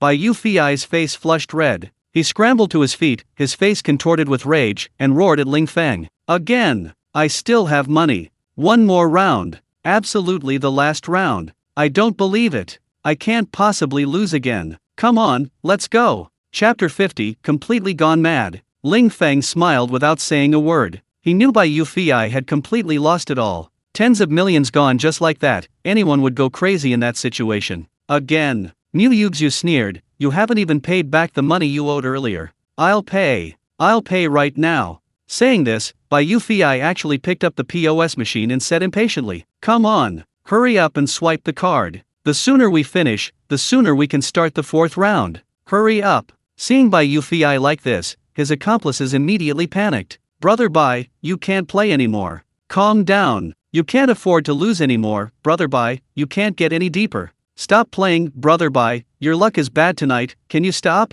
You're out of money, Brother Bai. You can't play anymore, you're already in debt. His accomplices tried to persuade him well. Bai Yufei, however, was furious. Suddenly, he grabbed a bottle of liquor, turned around, and brandished it fiercely. Get out! All of you, get the hell out! It's my money, I can do whatever I want with it. Anyone who spouts nonsense again, I'll kill them. What are you standing there for? Get out! Get the hell out! Bai Yufei was ferocious and murderous. Having lost everything, he had reached a point where he didn't recognize even his own family. After driving his accomplices away, he bit off the bottle cap and gulped down several mouthfuls of liquor. Come on, tell me how much money is in each card, then swipe them one by one and enter the pin. Mu Yuxu had no intention of showing mercy. A few days ago, she had been swindled by Bai Yufei in a carefully orchestrated scam, almost losing everything and leaving her desperate. Bai Yufei hadn't shown her any sympathy, instead, he had used threats and inducements to force her to repay the money. If she didn't pay back the money, they'd force her to work as a hostess in nightclubs to earn money to pay off her debts. Now, taking advantage of Bai Yufei's erratic and deranged state after losing so much, it was time to strike while the iron is hot. A short while later, the last card was also emptied. Mu Yuxu quickly handwrote a vehicle transfer agreement. After signing and affixing her fingerprint, Bai Yufei grinned menacingly, his eyes gleaming. Come on, let's play a 4th round. Mu Yuxu smiled sweetly. Play again? Okay. What else do you have to play with us? Bai Yufei touched his wrists and neck, then rummaged through his pockets. Finally, he picked up his handbag containing many bank cards. I still have cards, I still have money. I can even borrow from friends, let's play one more round, really the last round. Mu Yuxu smiled coldly. Without saying another word, she gave Wang Lin a look. The security guards immediately understood, this was the perfect opportunity to claim their reward. They swarmed forward, dragging and pulling Bai Yufei to the back door. Bai Yufei, tense and terrified, struggled and screamed repeatedly. What are you doing? Let me go. Do you know who I am? Let me go right now. Let me go. I want to play more. I want another round. I can still turn the tables. I still have money. I really still have money. Mu Yubes you? Mu Yubes you? The screams faded into the distance, eventually disappearing completely. Ling Feng silently pocketed the card and car keys, preparing to leave with Shueli. He hadn't spent a single penny, yet he'd received 3 rewards, a windfall of 37 million. The system deposited the money into the bank card, and the balance is now over 40 million, a considerable profit. Now that the matter is settled, and Shueli and his wife have finished their investigation and evidence collection, it's time to head to the hospital. However, they hadn't gone far when Mu Yugzu caught up. Xiao Feng, wait. Thank you so much tonight. Without you, I'd still be heavily in debt. I know you won't take my house, car, or savings, but you can't refuse Bai Yufei's. Ling Feng glanced at the car keys, watch, and pendant in Mu Yugzu's hand. Keep these things and deal with them. As for the money, give me whatever you think is appropriate. But everyone cooperated with the police and lawyers in the investigation tonight. They all worked hard. As the saying goes, those who see it get a share. We won quite a bit, so we must share some with everyone. As soon as he finished speaking, the waiters cheered and shouted excitedly. Mu Yugzu nodded repeatedly. I know what to do, so hurry up and get to the hospital. I'll transfer the money to your salary card later. Ling Feng smiled slightly. Amidst cheers and thanks, he and the Shui couple hurriedly left. Just as they stepped out of the bar, Ling Feng vaguely heard Bai Yufei's groans coming from the alley behind them. He didn't bother to go and see what was going on. He'd seen this kind of thing many times before in bars. Drunk freaks, troublemakers, reckless individuals, those brought out through the back door always received a beating. Vroom! Accompanied by the roar of an engine, the Porsche Panamera accelerated sharply and quickly disappeared into the darkness. Chapter 51 is such a ripoff. Outside the emergency room, Cheng Qiang slumped to the ground, listless and seemingly lost in thought. He never dreamed this would happen. Chu Tianwei's words had changed so drastically. Initially, he promised to send Chu Yongxuan to jail, with a bigger reward for a longer sentence. But Gu Xiaolong's minor injury was enough to make Chu Yongxuan's detention and fine seem unbearable. To maximize their reward, the two brothers conspired to deliberately injure the wound before the injury assessment. He hadn't expected his punch to result in such a serious injury assessment, but his good friend Gu Xiaolong was now in critical condition due to intracranial hemorrhage. He also hadn't expected that successfully framing Chu Yongxuan and getting her criminally detained. But then Chu Tianwei suddenly changed his mind and didn't want her to go to jail. This had really put Cheng Qiang in a difficult position. Gu Xiaolong was still in critical condition. Cheng Qiang had no way to provide evidence to the police to prove Chu Yongxuan's innocence. To make matters worse, he hadn't received a single penny of the so-called reward, and the surgery fees hadn't been paid. Suddenly, fast footsteps approached. Cheng Qiang turned his head slightly, assuming more medical personnel were arriving to assist with the rescue. But unexpectedly, it was Lu Ye with 2 men and a woman. This is Cheng Qiang, nicknamed Qiangzi. He used to be Chu Tianwei's right-hand man, but tonight he's been utterly screwed over. Things have escalated like this, and Chu Tianwei not only hasn't offered any help, but hasn't even sent a single penny. He's really been ripped off. Hearing Lu Ye's voice, Cheng Qiang looked up at Ling Feng. Then he immediately lowered his head. It was he who had sent Chu Yongxuan's daughter to the bar and handed her over to Ling Feng. Chu Tianwei still hasn't called you? Lu Ye asked in a deep voice. Cheng Qiang, head down, shook his head slightly. Lu Ye couldn't help but chuckle as he looked at Ling Feng. Now you know how much of a scoundrel Chu Tianwei is, right? Ling Feng smiled faintly. He wasn't interested in just how much of a scoundrel Chu Tianwei was. Yongxuan and her stepfather Chu Tianwei have completely broken ties. I need to find a way to prove Yongxuan's innocence. Shueli and Qin Rui are top-tier lawyers in Tianhai. Please cooperate fully with them. If you can successfully prove Yongxuan's innocence, I'll reward you handsomely. Lu Ye immediately stepped forward and helped Cheng Qiang to a chair. Chu Tianwei is a complete scoundrel. He's ruined you and Along. You two really don't need to keep working for him. Why not help Ling Feng? He definitely won't treat you unfairly. Cheng Qiang raised his head and said weakly, ask whatever you want. Shueli immediately prepared to ask questions, while Qin Rui took notes. Please describe the entire process in detail, starting from when you met Gu Xiaolong tonight. Cheng Qiang sighed and slowly said, around 8 o'clock, Along brought Miss home. Chu Tianwei called Miss to the study and asked me to take Along to the hospital to treat his wounds. I saw that Along could talk and walk, so his injury wasn't too serious. We walked and talked, leisurely strolling to a small clinic next to the neighborhood. Just as we arrived at the clinic, I received a call from Chu Tianwei, telling Along to call the police, saying that a strange woman had hit his head and he wanted to sue her for intentional assault. After Cheng Qian finished speaking, Shueli immediately began asking questions. Did the doctor at that small clinic you two went to examine Along's injuries? She did, but before she could start treatment, Chu Tianwei called. Half an hour later, Shueli let Qin Rui continue asking for details. He led Ling Feng around the corner and said with a relaxed smile, "This case is easier now." After Gu Xiaolong was injured, he and Chu Yingxuan left the bar and went home, then went to that small clinic again. This is enough to prove that he wasn't seriously injured at the time, so we can definitely apply for a higher level medical examination.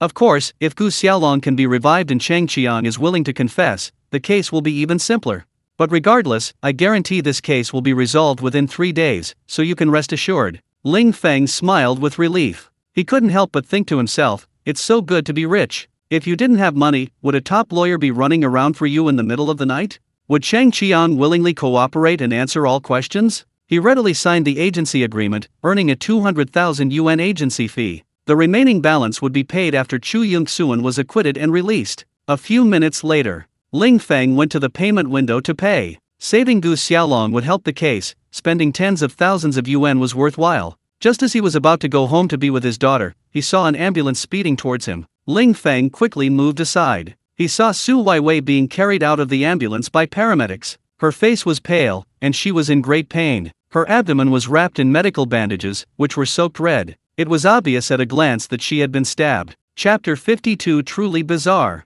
Too evil. Mr. Ling, what are you doing here? Su Weiwei saw Ling Feng and tried to get up. I'm here to visit a patient. Lie down and don't move. Ling Feng quickly called out. You're her friend, right? Go register her and pay the fees. The on-duty nurse reminded him and immediately pushed Su Weiwei towards the emergency room. Although not a friend, she was still his daughter's teacher. Ling Feng went to register without hesitation and prepaid 20,000 yuan. He thought he could leave after handing the forms to the nurse. But unexpectedly, he had to sign various forms and buy hospital supplies. Shortly after finishing, police officers arrived. They learned that Su Weiwei had been attacked and verbally abused by 2 middle-aged women in the mall. Afterwards, all 3 were taken to the police station for mediation. The 2 middle-aged women were extremely agitated. After repeated persuasion, they finally apologized. Unexpectedly, not far from the police station, Su Weiwei was suddenly attacked. One of the women snatched a fruit knife from a passing vendor and stabbed her on the spot.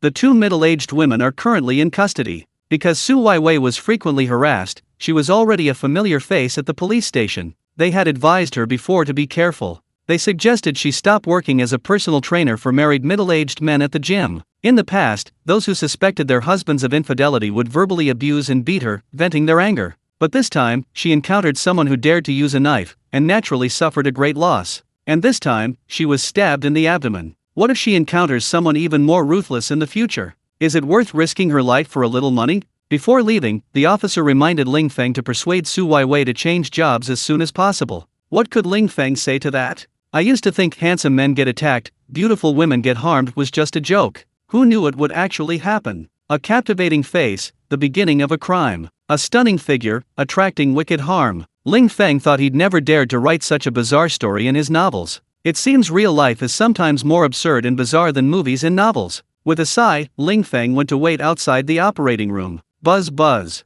His phone vibrated, he received a bank text message. Soon, new Yubes you called. Xiao Feng, did you receive the money? I saw the text message. Why did you transfer so much to me?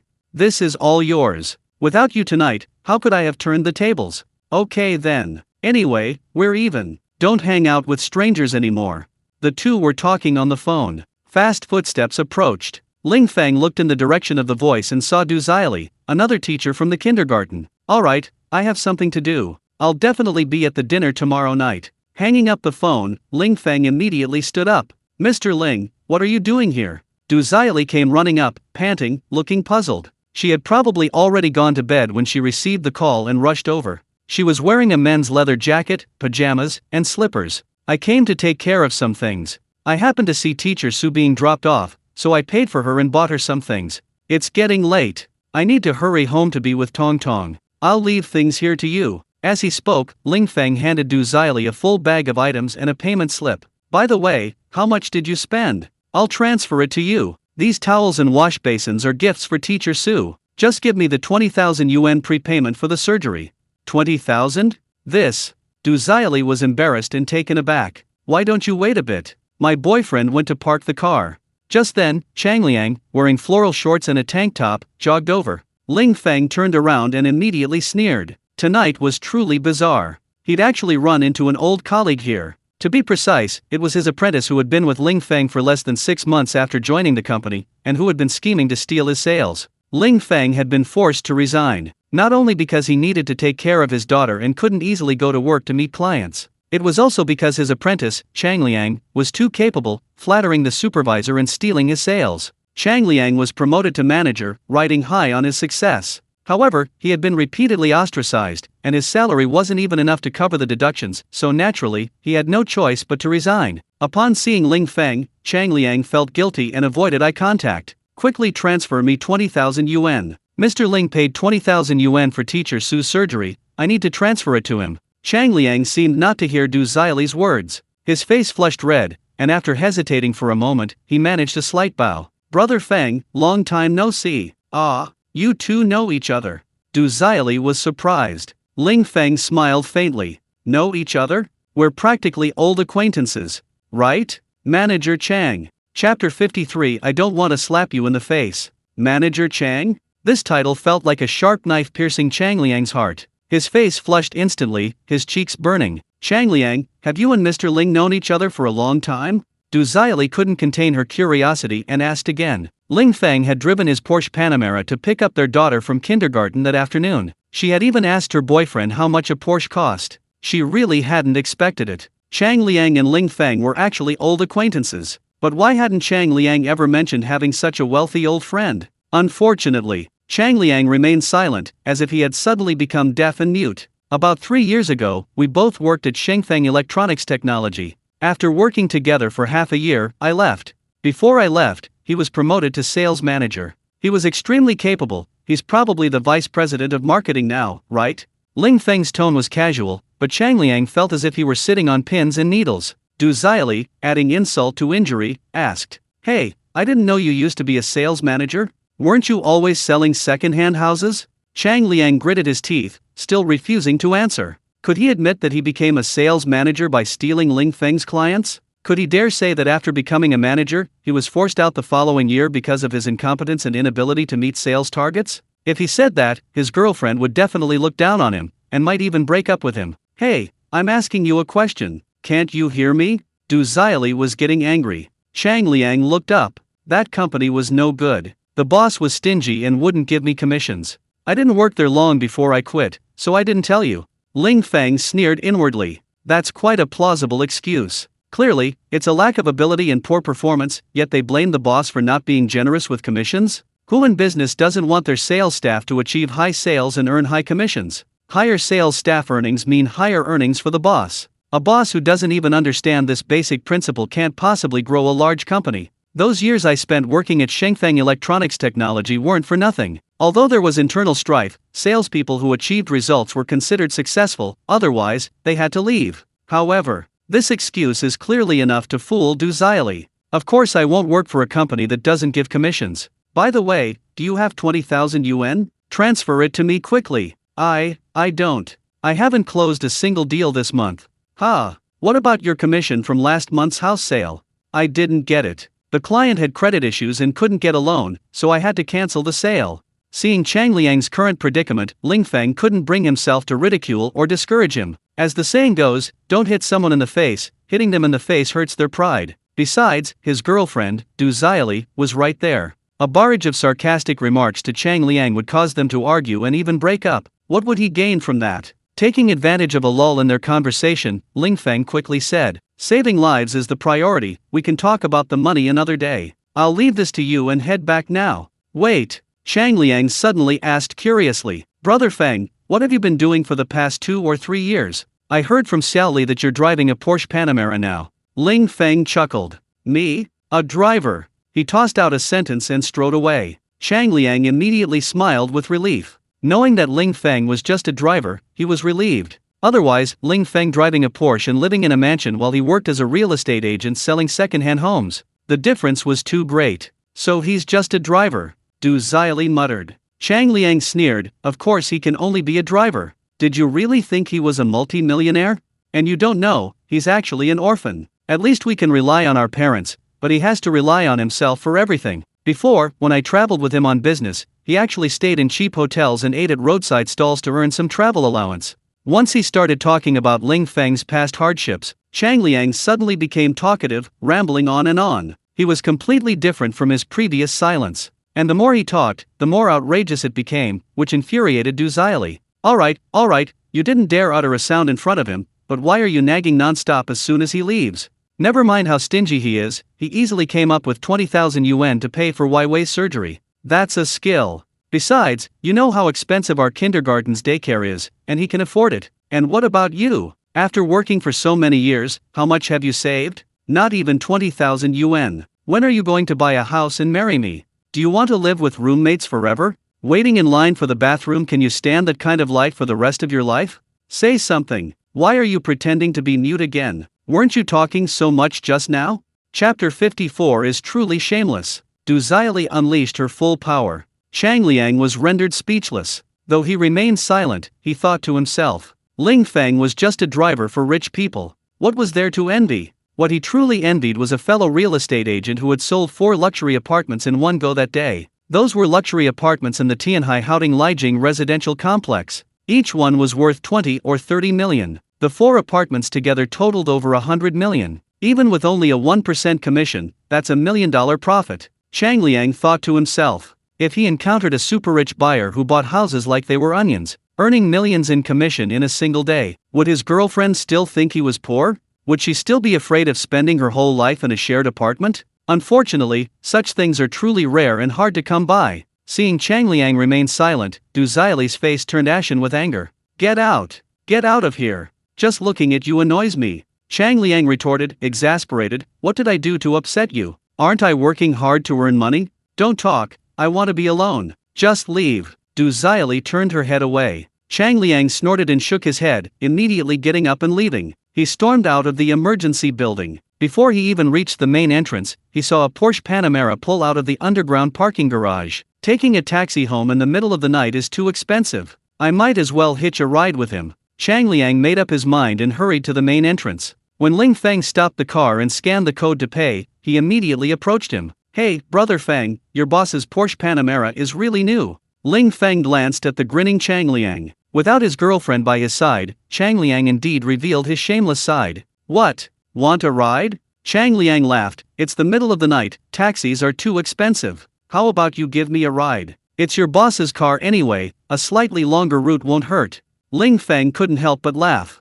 You complain about the price of a taxi, but you say it's no problem to hitch a ride. You haven't shaken your habit of taking advantage of others. Sorry, I have to pick up my boss, I can't take you home. Chang Liang quickly asked, where are you going? To the Haoding Lijiang residential area, do you live there too? Ling Feng asked with a smile. Chang Liang chuckled awkwardly, how could I possibly afford to live in Haoding Lijiang? I live in Ziling community on the Outer Ring Road. Ling Feng exclaimed in surprise, Outer Ring Road? If I were to take you, it would be a detour of 40 or 50 kilometers, taking an extra hour. You might as well take a taxi back. Oh, it's only an hour. Just give me a ride. If you're worried about getting tired, I can drive for you. As Chang Liang said this, his eyes were greedily and obsessively fixed on the car. A luxury car like a Porsche. Before, he only dared to look at it from afar. If he encountered it on the road while riding his electric bike, he would avoid it, afraid of scratching it and not being able to afford the damages. If he could drive it, it would be incredibly exhilarating. However, after Ling Feng paid, the automatic barrier slowly rose.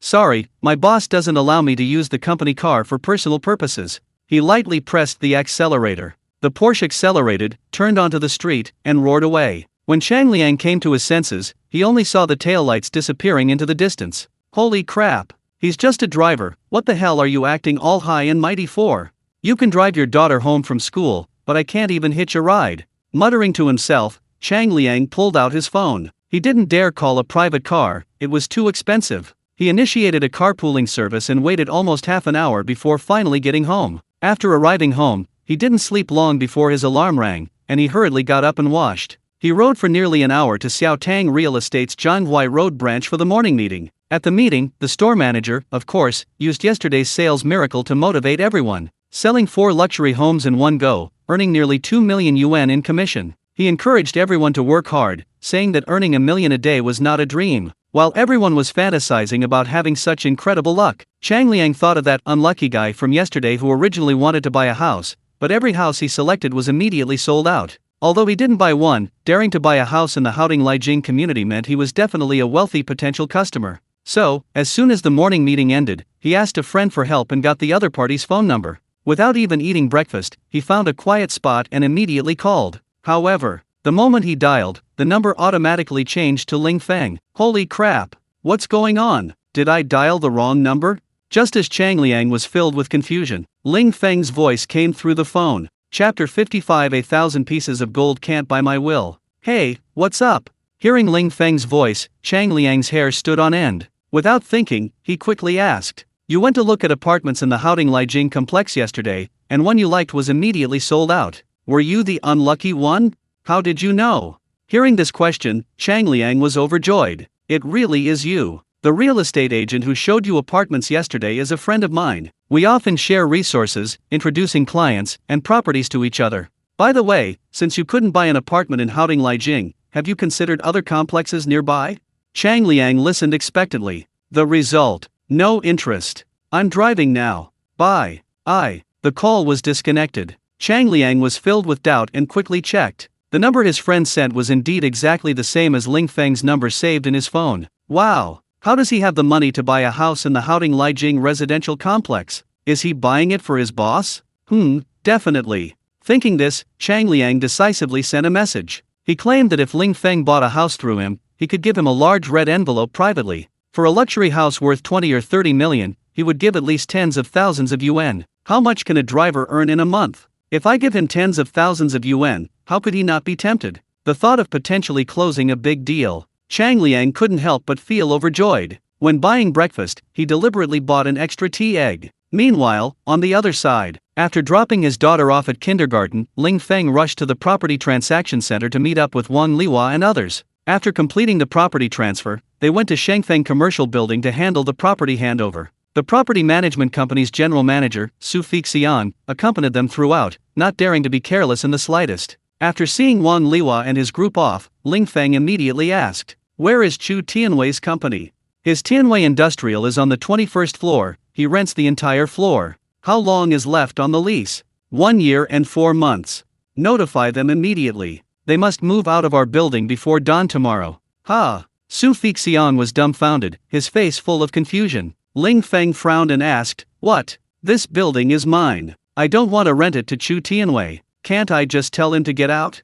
"But boss, if we make them move out without a reason, it's a unilateral breach of contract, and we'll have to pay a lot in penalties," Su Fixian said worriedly. Ling Feng chuckled lightly. 1,000 pieces of gold can't buy my happiness." Su Fixian lowered his head and bowed, not daring to say another word. Ling Feng could exchange billions of yuan worth of Yuda real estate stock for this building. Would he even care about a tiny bit of breach of contract penalty? After personally brewing Ling Feng a pot of fine tea and delivering various documents and reports related to the building, Su Fixian immediately led his men to the 21st floor. Inside the general manager's office, Chu Tianwei was answering a call from Cheng Qiang. Cheng Qiang said Gu Xiaolong had regained consciousness. If they didn't want Chu Yongsuan to go to jail, they should quickly transfer 2 million yuan. Once they received the money, they would confess the truth to the police. Upon hearing this, Chu Tianwei immediately roared, "I've severed all ties with Chu Yongsuan. She's no longer my daughter. Whether she's acquitted or rots in jail, it's none of my business. If you want money, go ask her man. Ling Feng has plenty of money. Don't come to me." Hanging up the phone, Chu Tianwei was so angry he almost smashed it. Knock, knock, knock. There was a rapid knocking on the door. "Mr. Chu, the property management company needs to speak with you. Come in." The door opened, and the secretary led in Su Fixian, the general manager of the property management company. "Mr. Chu, hello. The boss asked me to inform you that your company must move out of this building before dawn tomorrow." Bang! Chu Tianwei slammed his phone on the table and jumped up. The Wang family really sold this building to Ling Feng for a pittance? Yes, the transfer of ownership and handover of duties have been completed. Mr. Ling Feng is the sole owner of this building. Chu Tianwei's eyes widened in anger, his fists clenched. He hadn't expected retribution to come so quickly. He had previously told Ling Feng to take her daughter and get out of Tianhai. Now Ling Feng is retaliating, forcing him to move his company out of this building. He spent millions on renovations and furnishings, and over 300 employees have worked here for years. There's a huge amount of office equipment, facilities, and documents. Where to move to in such a rush? Chu Tianwei is furious. He's forcibly making me move out of the building for no reason. He's seriously violating the lease agreement. Su Fixian chuckled. The boss said the penalty for breach of contract is nothing, money can't buy his willingness. Damn it! Does money buy you everything? Chu Tianwei's anger blazed. Su Fixian shrugged, looking helpless. Yeah, money talks. So, hurry up and move, Mr. Chu. Chapter 56 An Unexpected Choice. Moving? Where to? Less than a day. Where could Chu Tianwei find an office space? Even if he found one, it would take considerable time and money to redecorate and furnish it, and a large number of documents, including the business license, would need to have their address changed. The company would have to suspend operations for many days. In this way, the small penalty Ling Feng paid for breach of contract would be far from enough to compensate for the losses caused by the move. Mr. Su, our company has been renting this floor for several years, and our employees and clients are already used to it. Making us move out abruptly would cause too much trouble and too much loss. We really can't afford it. Could you please help us out, considering we've been tenants for so many years? Su Fixian was sweating profusely. President Chu, it was Boss Ling who wanted you to move out, not me. Besides, there are hundreds of companies, big and small, in this building. He didn't kick anyone else out, but only you. Isn't it obvious you two have a grudge? How can I help you? I sigh. Chu Tianwei sighed deeply. If he had known Ling Feng was so rich, he shouldn't have used threats and inducements to force him and his daughter out of Tianhai a few days ago. Now look what's happened. Not only did he fail to bring Chu Yongxuan and Wang Yue together, he offended the Wang family of Tianhai and completely severed ties with Chu Yongxuan. He even angered the mysterious tycoon Ling Feng. Where is he? He's in his office looking at documents. Come on, I'll go find him myself. A few minutes later, Su Fixian brought Chu Tianwei to Ling Feng. Seeing the tense atmosphere, he immediately closed the door and left. Chu Tianwei stood before his desk, his expression solemn, looking at Ling Feng, who appeared younger than he had imagined. Ling Feng, meanwhile, sat in his executive chair, coldly scrutinizing Chu Tianwei, who appeared refined on the outside but was actually malicious at heart. After a long silence, Chu Tianwei broke it. Could you not make me move? Ling Feng took out a cigarette, lit it, leaned back, and crossed his legs on the desk. He smoked while smiling at Chu Tianwei. I remember you called me yesterday, and you didn't sound like this. What did you say then? You warned me not to cause trouble, and that I had to get out of Tianhai by noon. Chu Tianwei was embarrassed and didn't know what to say. Ling Feng exhaled a smoke ring and then sneered. I still remember you saying I was being stubborn and wouldn't listen to reason. When I was crying and begging for my life, don't blame me for not giving you a chance. When you said those bullshit things, you probably never imagined that you'd be the one begging me now, right? Chu Tianwei forced a bitter smile. How could he have guessed that Ling Feng, who just 2 days ago was living a meager and miserable life in a public rental apartment with his daughter? How could he suddenly become such a different person in the last 2 days? Even winning the lottery wouldn't make him rich this quickly. Moreover, emptying the lottery jackpot wouldn't be enough to buy this building. The only reasonable explanation was that his pre-operation investigation was inadequate, and he completely misjudged Ling Feng. Yesterday I acted rashly and impulsively, having someone shut down your live stream, plunging the Wang family into a public relations crisis, and offending them.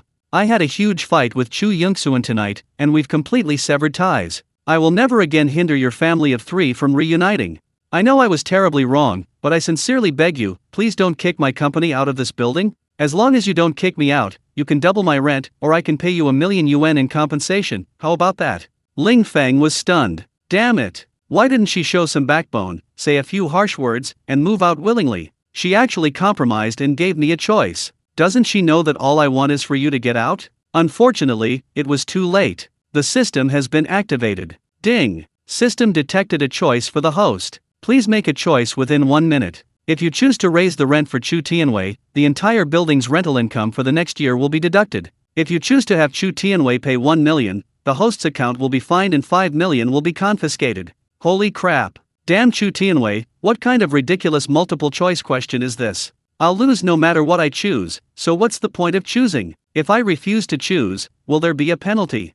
Once the host refuses to choose, you must choose to increase your body size by 1 centimeter or your weight by 1 kilogram. This penalty is interesting. Is it increasing height or weight? Wait. Increasing body size by 1 centimeter doesn't necessarily mean increasing height. Ling Feng suddenly burst into laughter. This startled Chu Tianwei. Chapter 57. People are in high spirits when good things happen. What are you laughing at?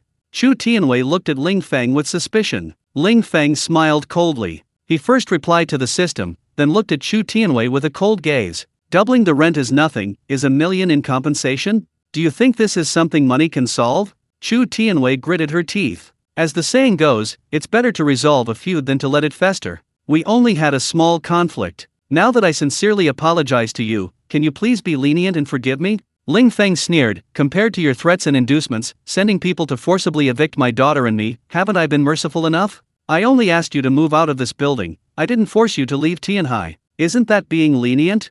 Chu Tianwei took a deep breath and hesitated for a moment. Actually, I saved Chu Yungsuan's life. If I hadn't sold everything I owned and borrowed money everywhere to pay for her surgery, she would have died long ago. So, can you forgive me for saving Chu Yungsuan? Ling Feng raised an eyebrow. Why does my lower abdomen feel so hot? Since you saved Yungsuan, I'll give you a few more hours. Move out by noon tomorrow.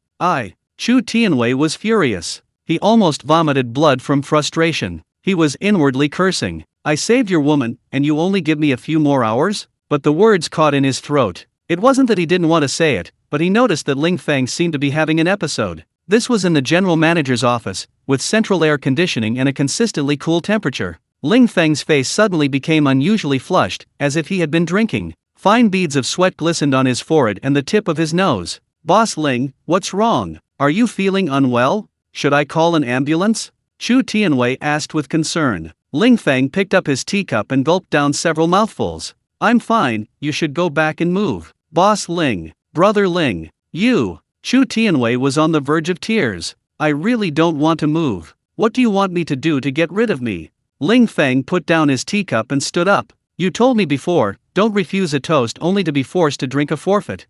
Now I'm returning that advice to you. If you don't believe me, you can try not moving and see what happens. With that, Ling Feng hurried to the restroom. Finally, he felt free and comfortable. The feeling of being about to explode was unbearably swollen and painful. He lit a cigarette to calm himself down. Once his blood boiled and his emotions calmed down, inside the office, Chu Tianwei was extremely frustrated. After waiting for a while without seeing Ling Feng emerge, he had no choice but to leave dejectedly. How did it go? Did the boss agree? Su Fixiang, who had been waiting outside, immediately asked curiously. They only managed to get a few more hours. We have to move out by noon tomorrow. Suddenly, a brilliant idea struck Chu Tianwei. Oh, right, I'll change the company's legal representative to someone else, then we won't have to move, right?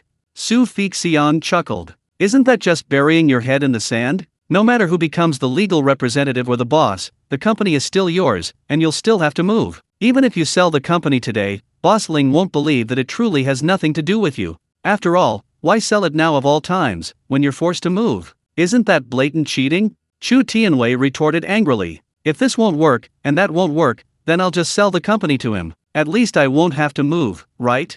Su Fixiang smiled and said, that's a good idea. Why don't you go in and try again? Without a word, Chu Tianwei immediately turned back. After waiting for a while, Ling Feng finally emerged. Unlike before, when he was flushed and sweating, he now had a rosy complexion and was full of energy. He looked even more masculine and handsome, radiating confidence. Of course, he didn't know that Ling Feng, by refusing the multiple-choice question he posed, had become even more imposing and powerful with the system's help. A person's spirits are high when they're happy. Naturally, his energy and spirit were noticeably different. Boss Ling, my company has been operating here for many years, with stable business, considerable performance, and a market value of several hundred million. A sudden relocation would result in huge losses. How about I sell you a portion of my shares at a bargain price, or even all of them? Ling Feng was stunned and speechless. Holy crap! Not again? Whether it's a portion of the shares or all of them. Ling Feng had absolutely no interest in Chu Tianwei's company, so of course he wouldn't choose either. So, was he going to be punished again for refusing to choose? Would he have to grow another centimeter? Chapter 58. A down-to-earth tycoon. Boss Ling, what's wrong? Are you feeling unwell with diarrhea? Chu Tianwei hurried to the restroom and called out through the door. Boss Ling, my company is worth 500 million. If you're interested, I can sell it to you at an 80% discount. If you only want to buy shares, how about 60 million for 20%? Inside the restroom, Ling Feng was sweating profusely again, his blood surging. Hearing Chu Tianwei's jerk-like shouts, he was speechless. Any normal man would crave greater strength and virility. Now, every time Ling Feng refused a choice, he would grow taller. While it was a good thing, 1 centimeter at a time didn't seem like much. But who knew how many more choices Chu Tianwei would present? What if the growth rate was too frightening? He himself didn't care, but he was afraid that someone would find it unbearable and think he was a monster. Thinking this, Ling Feng secretly made up his mind. From now on, if you refuse to choose and face punishment, let the system increase your height, waistline, arm length, etc. You absolutely cannot let just one area keep growing. He lit a cigarette to relax. As the surging blood and body heat gradually subsided, outside the restroom, Chu Tianwei had completely lost his temper. Apologizing and begging didn't work, offering shares didn't work either. He had already humbled himself so much. Ling Feng didn't give him any face at all. Damn it! I, Chu Tianwei, have never been so shameless, so humble, begging for help. Since you're so disrespectful and insist on kicking me out, then we'll see. But the humiliation you caused me today, I will repay you tenfold one day. With these harsh words, Chu Tianwei stormed out, slamming the door behind him. He left the property management lobby. Chu Tianwei immediately called his second brother, Chu Wuxiang. Afterwards, he returned to the company and instructed He Yan, the director of the administration department, to coordinate the relocation. He also instructed the legal department to send a lawyer with the rental agreement to the property management company to claim compensation for breach of contract. Meanwhile, Ling Feng emerged from the restroom for the second time. He completely ignored what Chu Tianwei had said. He only felt incredibly hungry, as if he could devour a whole cow. He asked Su Fixiang to lead the way to the property management company cafeteria. Like many company cafeterias, the portions were large and filling, but the food was terrible. But Ling Feng's ravenous eating left Su Fixiang dumbfounded. Was this really the super-rich man who owned a grade A office building and had billions in assets? His lavish eating made him look more like a wage earner than a wealthy man. Could it be that the food in the cafeteria is particularly delicious today? But last time young Master Wang came to inspect, he said our cafeteria's meals tasted like pig swill. Out of curiosity, Su Fixiang picked up his chopsticks and started eating. He tasted each dish, finding them no different from before. Simply dressed, so approachable. Boss Ling is clearly more down-to-earth than young Master Wang, Su Fixiang muttered to himself, carefully keeping him company. After a while, Ling Feng finally put down his chopsticks. The taste is not bad, but in the future, please add more meat to the main dishes and more fruit after meals. We need to make sure everyone is not only full but also well-fed. Su Fixiang nodded repeatedly, thinking to himself, it's not like it's my money. As long as you're happy, boss, I'll feed the employees bird's nest and abalone every day. By the way, I saw the financial audit report. Tianhai Xingya Media actually owes over 20 million yuan in rent. They haven't paid rent for 3 years. Why have they kept letting them delay payment? Su Fixiang looked around awkwardly. He lowered his voice, as if afraid of being overheard. This company makes movies and TV dramas, produces variety shows, and the boss, Zhu Kuihua, has an extremely good relationship with Wang Yue. If it weren't for Zhu Kuihua's introductions, how could the beauties around young Master Wang keep changing, never lacking new faces? Besides, money laundering through film production is an almost open secret in the entertainment industry. With such a relationship, how could they possibly pressure them to pay rent? Ling Feng sneered. I don't care what they're up to. Now that this building is mine, the rent is due, and not a penny less. Eat slowly. After you're done, keep a close eye on Chu Tianwei's company. Don't allow them to sabotage it. Leaving the cafeteria, Ling Feng headed straight for the 18th floor. Just as he stepped out of the elevator, he noticed a long queue in the hallway. Ling Feng was about to head straight for the entrance when a burly woman with glasses suddenly grabbed him. What are you doing? Can't you see everyone's queuing? Don't think you can cut in line just because you're handsome. I'm looking for your general manager Zhu. I don't care which manager you're looking for, get in line. The woman with glasses pushed Ling Feng to the end of the queue. If you want to be a big star, then get in line for the audition. Chapter 59, Begin your performance.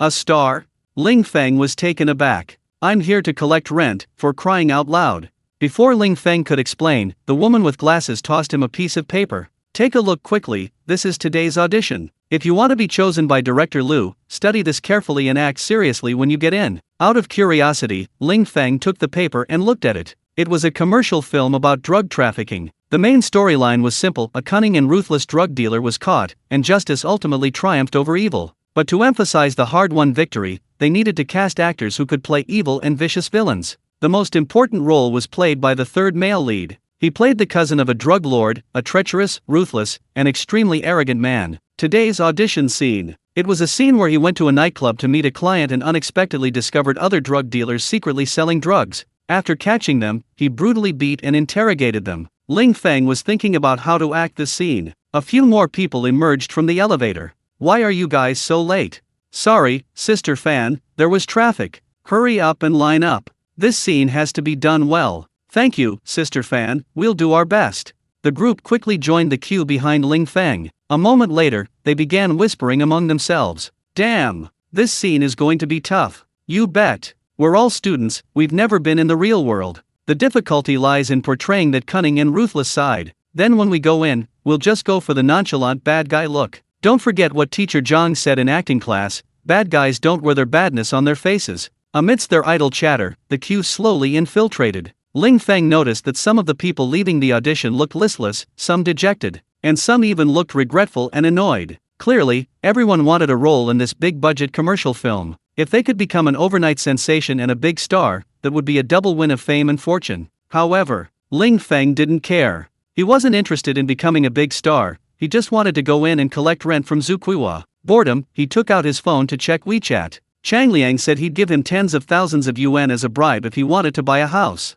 I already own hundreds of houses, do I need to buy anything? Besides, there was no need to bother with such a snob, he simply deleted the message. Furthermore, Su Weiwei sent a message thanking Ling Feng for paying her surgery fees. She claimed she was short of money but would definitely repay him after seeking compensation from the murderer. Ling Feng was too lazy to type and simply replied with a smiley face. Straight men never waste words. We weren't even that close to each other, why bother saying so much? Instead of wasting time, he'd rather check the remote monitoring to see what his daughter was doing. In the video, his daughter and other children were eating lunch under the teacher's supervision. Seeing his daughter enjoying her meal made Ling Feng especially happy. Before he knew it, the line was nearing the performance room. Not long after, the person in front of Ling Feng came out dejectedly. Next, please begin your performance after entering. Knocking on the door and entering, Ling Feng felt like he was going for a job interview. The room was spacious, with two men and a woman sitting behind a long table. In the middle of the room was a small table and a stool.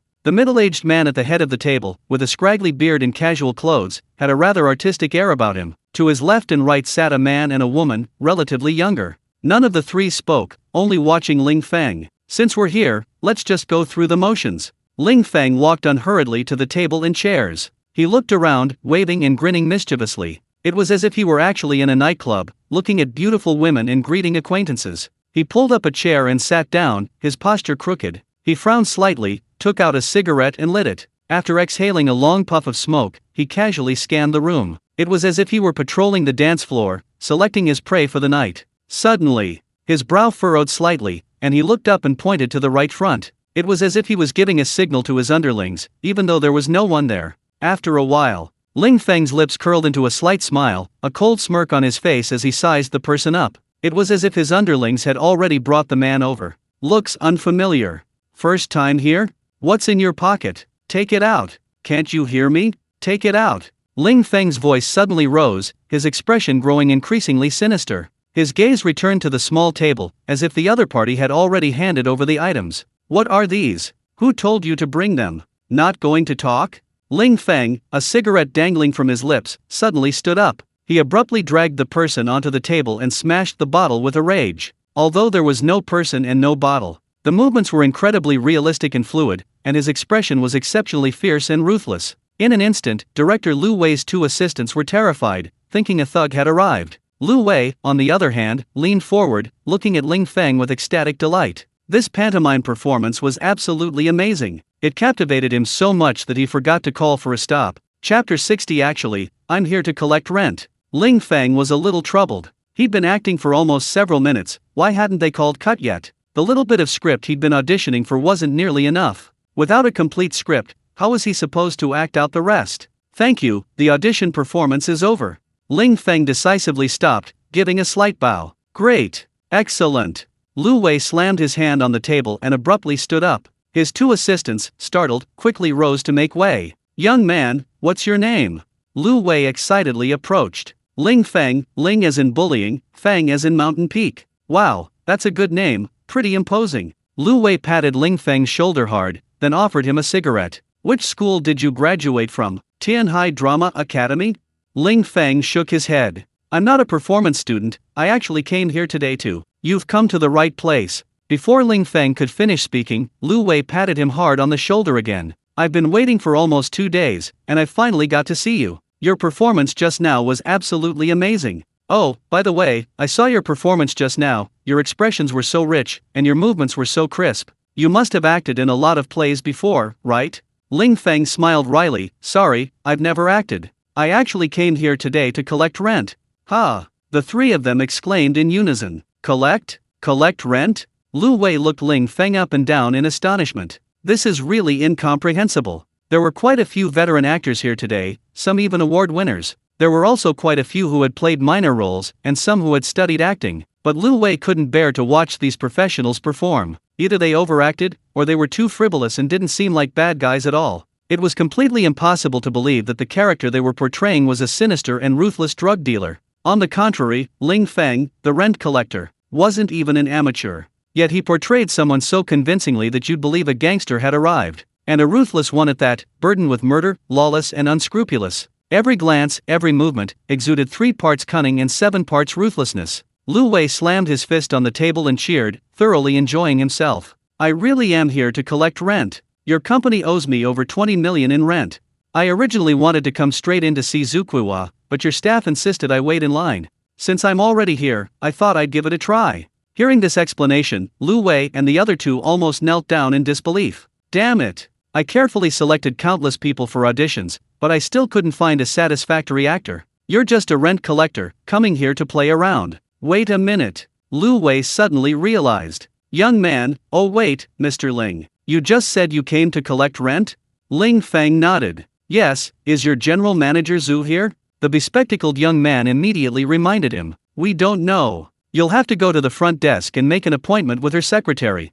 Okay, sorry to bother you. Ling Feng was about to turn and leave when Lu Wei grabbed him. Hey, where are you going? The audition was perfect, you're the one for this role, you don't want to not play it, do you? Lu Wei asked nervously. Ling Feng chuckled awkwardly. Sorry, I was just acting for a bit, just here for fun. For such an important role, you should really find a professional actor. No, it's you. I can't stand anyone else. Lu Wei was resolute, as if he had made up his mind about Ling Feng and wouldn't change his mind. Ling Feng was utterly embarrassed. Really? I was just acting casually, I'm far from being a real villain. Lu Wei laughed loudly. Brother, you've got it backwards. You're even worse than we imagined a villain to be. But villains, the worse they are, the easier it is to evoke the audience's emotions. Ling Feng was speechless. During his years working part-time in bars, he had seen all sorts of people. Through this exposure, he naturally knew what a real villain looked like. He had only intended to act casually, just going through the motions. But he hadn't expected Lu Wei to pick him at first glance. Young man, you're here to collect rent from Mr. Zhu, so you must work for the property management company, right? I think working for a property management company is a waste of my talent. I'd rather act in movies with you. With your handsome face and outstanding temperament, I'm sure you'll become an overnight sensation playing a villain this time. Just now, your performance, that arrogant, ruthless, and cold demeanor, will definitely drive countless female fans crazy. Once you become famous, with your big name and high salary, you'll definitely earn more than you're collecting rent. Chapter 61. This role is perfect for you. Lu Wei kept talking. He was afraid Ling Feng wouldn't agree to act. His eagerness to recruit him made his 2 assistants anxious. Young man, being an actor is great. The work isn't tiring, the money is easy, much better than your current job. That's right, if you can become a top star, you'll be rolling in advertising endorsements. Let's not talk about the future, as long as you agree to act now, you'll get at least 800,000 yuan. 800,000 yuan guaranteed, brother. If you act well and the box office is high, the bonuses will be even more. Clearly, Lu Wei and his 2 assistants treated him like an ordinary employee of the property management company. They didn't realize that he was actually a resident of this building. Seeing their sincerity, Ling Feng couldn't directly refuse. Besides, now that his daughter was in daycare, he didn't want to stay home writing novels every day. Chu Yunxuan's case was being handled by the Shui couple, 2 top lawyers. I need to find something to do, right? Thank you for your recognition, but I have a daughter who's not yet 3 years old and is in daycare. Her mother isn't here, so I have to go home every day. If I'm filming out of town, I can't work with you. Lu Wei laughed. Don't worry, we're filming the whole movie in Tianhai. In that case, I'll give it a try. Ling Feng replied with a smile. Lu Wei was overjoyed. Great. You're the perfect choice for this role. But judging from your performance just now, you seem to frequent nightclubs. Do you know any places you can recommend? Ideally, there would be a place with a lot of extras. We'll not only offer a hefty reward, but also a credit in the end credits. Ling Feng didn't hesitate and immediately suggested, how about Meteor Bar? I'm on good terms with the proprietress. Lu Wei exclaimed in surprise, what? You're actually on good terms with Mu Yubzu? Now it was Ling Feng's turn to be surprised. Really? You know Mu Yubzu too? Lu Wei smiled awkwardly. Yanner, the woman of the drug lord in our movie, is alluring and captivating. I spent a long time searching for a suitable actress, but couldn't find one. A few days ago, I was looking for nightclubs to work with, and after seeing Mu Yubzu at the Meteor Bar, I immediately felt that the role of Yanner was perfect for her. Every smile and gesture of hers exudes charm, a seductive allure, and mesmerizing eyes. I offered her 100,000 yuan for a 1-minute scene, and she said she wasn't interested. Since you and she have a good relationship, why don't you help me put in a good word? If this works out, I can give you an extra bonus. Ling Feng smiled slightly, thinking to himself, his relationship with Mu Yubzu was more than just good. If he really asked, she would agree to act even for free. But in front of Lu Wei and the other two, he couldn't just say anything. Alright, I'll ask her later. If there's nothing else, I'll go see your CEO, Mr. Zhu. Lu Wei chuckled. What do you mean there's nothing else? We need to sign the contract immediately, then give you the script. You need to get used to the role and memorize your lines as soon as possible. As for Mr. Zhu, Lu Wei turned slightly to the side. Wu Jia, go to General Manager Zhu's office and see if she's free. If so, come back and bring Xiao Feng over. Okay, Director Lu. Wu Jia left immediately. As soon as she stepped out of the audition room, a crowd gathered. Teacher Wu, why hasn't that guy who went in come out yet? Yeah, he's been in there for almost 10 minutes. Has Director Lu taken a liking to him? It's already noon, has the audition been suspended? Wu Jia didn't say anything, but gave Fan Meng a look. After the two walked a little further away, she whispered, the actor for the third male lead has been decided. Everyone, you can go home. What about you, Bo? We've already received the deposit. The usual, just refund the money. Watching Wu Jia leave, Fan Meng was filled with resentment and stomped her foot angrily. Back at the entrance of the competition room, he shouted, the third male lead has been cast. Everyone, please leave. This immediately drew complaints and grumbles from many people, but Fan Meng ignored him and went straight into the competition room. Holy crap, it's him. Seeing Ling Feng chatting amiably with Lu Wei, Fan Meng's expression darkened. Director Lu, my aunt said Yu Bo is quite suitable for this role. Why didn't you wait for him to arrive before finalizing the casting? Lu Wei said irritably, do you think I have to listen to your aunt just because she's the general manager? Also, Xiao Feng said your aunt owes him over 20 million in rent. What's that all about? Fan Meng gave Ling Feng a cold look. Owes him over 20 million? Are you kidding me? Who doesn't know this building belongs to Yuda Real Estate Group? If anyone owes rent, it's the Wang family, not him. Chapter 62. What a boastful tone. Fan Meng's words were filled with hostility from the very beginning. He who takes money must do his bidding. Since she had accepted a bribe from Yu Bo, it was natural for her to speak well of him. At the very least, she had to secure Yu Bo an audition opportunity. If she allowed director Lu Wei to directly cast Ling Feng as the third male lead, how could she explain that to Yu Bo? Her aunt was Zhu Kuihua, yet she couldn't even get an audition. That was simply too shameful. And upon arriving, she immediately launched into a series of cold and sarcastic questions. Lu Wei, naturally, instantly became furious. Fan Meng, what do you mean? Watch your tone. I was just relaying a message, why are you babbling on and on? Fan Meng retorted coldly, not backing down. What's wrong with my tone? I'm just stating the facts. You! Lu Wei was furious. Ling Feng, come on, let's go to the office and discuss this calmly. Fan Meng suddenly reached out and grabbed Lu Wei. Yu Bo will be here soon. At least give him an audition opportunity and let him show off. Lu Wei scoffed. 3 hours ago, you said he'd be here soon, and look. Even if he flew in from out of town, he should be here by now, right? He's just a second-tier star. He's so unpunctual for auditions. If I let him join the cast, wouldn't I be doing everything I can to please him? He had something come up. I'll call him right away and urge him again. Fan Meng retreated to the doorway, clearly blocking everyone's way. However, before the call even connected, Wu Jia knocked and entered. Following her was a wealthy woman, even heavier than Fan Meng. Her heavy makeup and extravagant clothing, along with her jade earrings, necklace, and bracelets, made her appear incredibly wealthy and opulent. She was truly radiant with wealth and jewels. Xiao Meng, what are you doing here? Zhu Kuiwa asked, frowning. Auntie, you've come at the right time. Yubo will be here soon, but director Lu isn't planning to give him an audition. He said he'll play the third male lead. Fan Meng pointed at Ling Feng, looking like a schoolchild tattling on a teacher. Zhu Kuiwa glanced at Ling Feng. He's quite handsome, how's his acting? Lu Wei immediately replied, great, excellent. His portrayal of the villain was truly eye-opening. I guarantee that after the movie's release, his scenes will be excellent acting lessons. Wow, what a boastful tone. Fan Meng rolled her eyes, her tone laced with sarcasm. A complete newcomer I've never even seen before. How well can he act? Can he compare to seasoned, experienced professional actors? Lu Wei finally lost his temper. Artists are all known for their strong personalities. Rolling up his sleeves, he angrily demanded. Fan Meng, what exactly do you mean? Who's the director here? The lead actress, second lead actress, and lead actor for important roles have all been decided by you.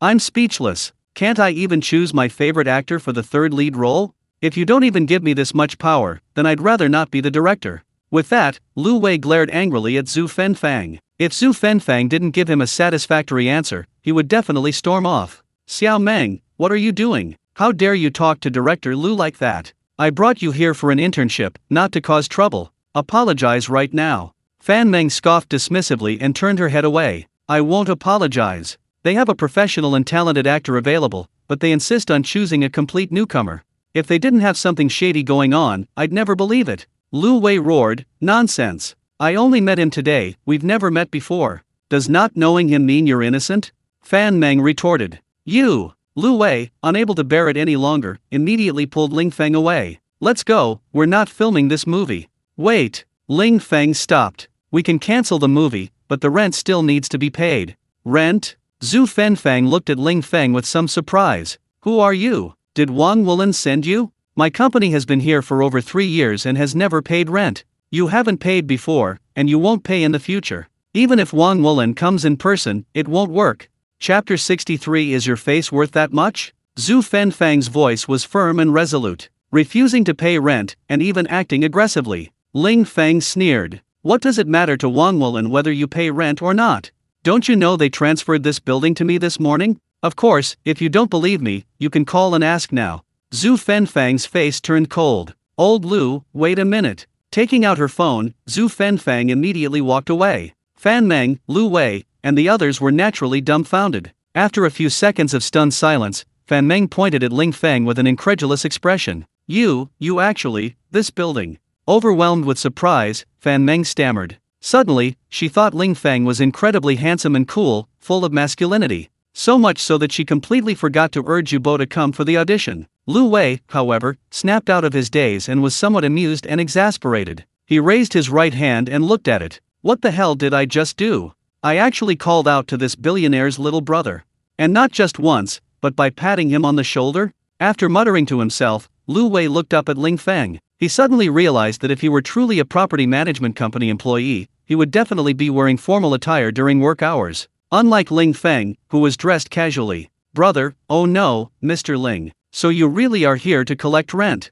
I thought you were a property management company employee. Lu Wei scratched the back of his head awkwardly. He really had the urge to find a crack in the ground and disappear. Ling Feng smiled calmly and turned to look at Zhu Kuiwa, who was on the phone. You've really screwed me over. Selling the building is one thing, but why transfer the debt as well? You should at least have told me beforehand. What am I supposed to do now? Fine, go talk to him. Turning around angrily, Zhu Kuiwa hurriedly approached Ling Feng. Young Master Wan wants to talk to you about my rent. Ling Feng took the phone and asked with a cold laugh, what is it, young Master Wang? Wang Yue on the other end of the line immediately said, I'm sorry, Mr. Ling, Ms. Zhu's company has been cooperating with our group for many years, and we haven't been collecting rent from her before. This time, suddenly transferring the building to you was due to insufficient consideration on our part. We forgot to explain this situation to you. So, could you, for my sake, not make Ms. Zhu pay the rent she hasn't paid before?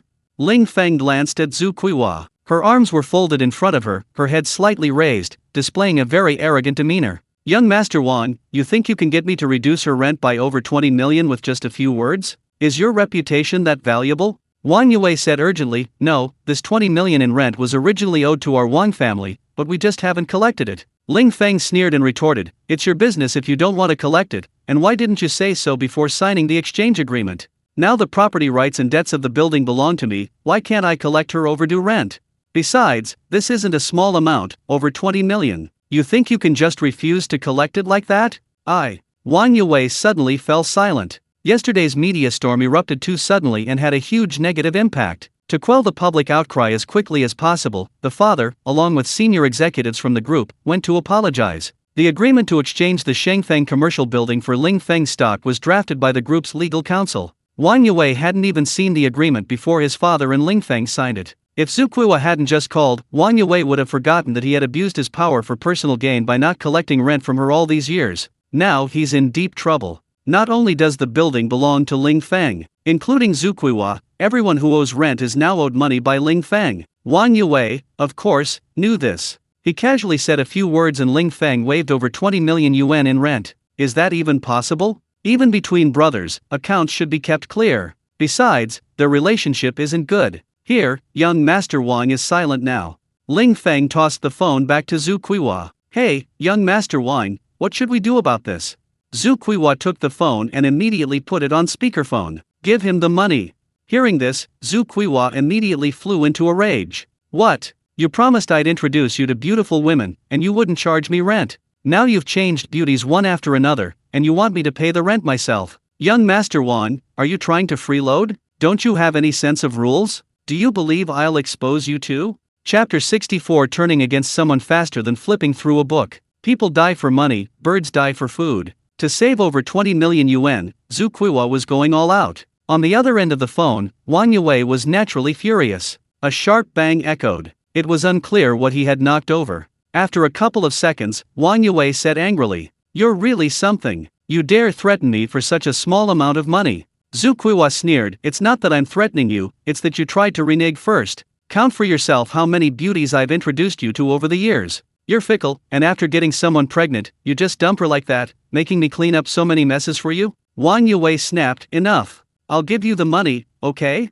I'll transfer the exact amount to you right now." Before Zhu could ask any questions, Ling Feng immediately pulled out a photo on his phone. It was a list of outstanding accounts from an audit report. She knew exactly which company owed which rent and how much. Zhu company, owing over 20 million, was naturally number one. Nearly 28 million, transfer me 40 million. Damn it! Why are you charging me over 10 million more? The abortion fees and breakup fees I paid for you over the years, aren't those money too? Fine, Zhu, I'll remember you. After the call ended, Zhu gave a nonchalant snort. She held countless pieces of dirt on Wang Yue. If Wang Yue dared to cause trouble, she could make him the infamous Edison Chen 2.0 in no time. Putting away her phone, Zhu's gaze softened. The look she gave Ling Feng was no longer as arrogant and disdainful as before. "I never expected you to be that little streamer from yesterday who made Wang Yue look foolish all over the internet and became infamous. Looking at how young you are, you actually managed to come up with 75 million shares to buy this building. You really can't judge a book by its cover." Fan Meng, standing to the side, suddenly sensed something was wrong. Her aunt's eyes, smile, tone, all exuded utter fawning and ingratiation. "Aunt, about the audition for the third male lead in this movie. Of course, we'll listen to Director Liu." Zhu tone was decisive and left no room for argument. "But you tell him to get lost. He's always late for auditions, who would dare use him in the film?" After her cold rebuke, Zhu immediately put on a smiling face. She smiled and made a respectful gesture. "This place is far too shabby. Please come with me to the reception room for tea and a rest." The speed of this change in attitude, Ling Feng thought, truly worthy of someone in the film and entertainment industry. His change of attitude is faster than flipping through a book. Before leaving, Lu Wei hurriedly reminded him, "Mr. Ling, I'll send you the script via WeChat right away. Once the contract is finalized, I'll bring it over for you to review. Is that all right?" "Great.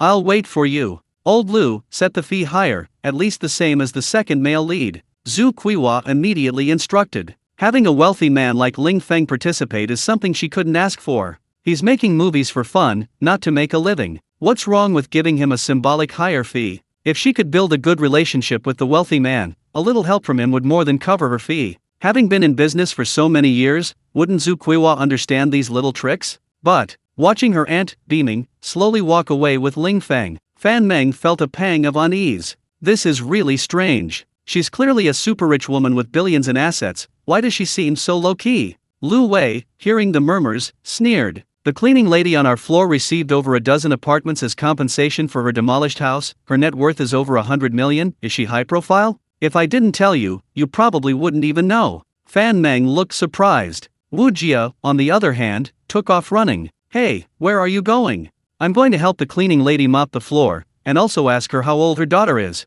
Holy crap. Ask her if she has a son. The reception room. Zhu Kuiwa smiled and invited Ling Feng to sit down. She instructed her secretary to notify the finance department to pay the rent immediately, then personally poured tea and water for Ling Feng. Although very polite, Ling Feng didn't like this interrogation-like chat. The perceptive Zhu Kuiwa knew, of course, not to ask too many questions on a first meeting. After adding each other on WeChat, they decided to discuss the script and the film. They candidly shared some basic knowledge, and the conversation actually went quite well. However, just as the two were having a pleasant conversation, the door to the meeting room was suddenly pushed open with a bang. A tall, slender, and handsome young man with an effeminate air stepped in. He looked like a wronged wife. He burst in, his face full of resentment, and asked, "Sister Hua, why didn't you let me audition?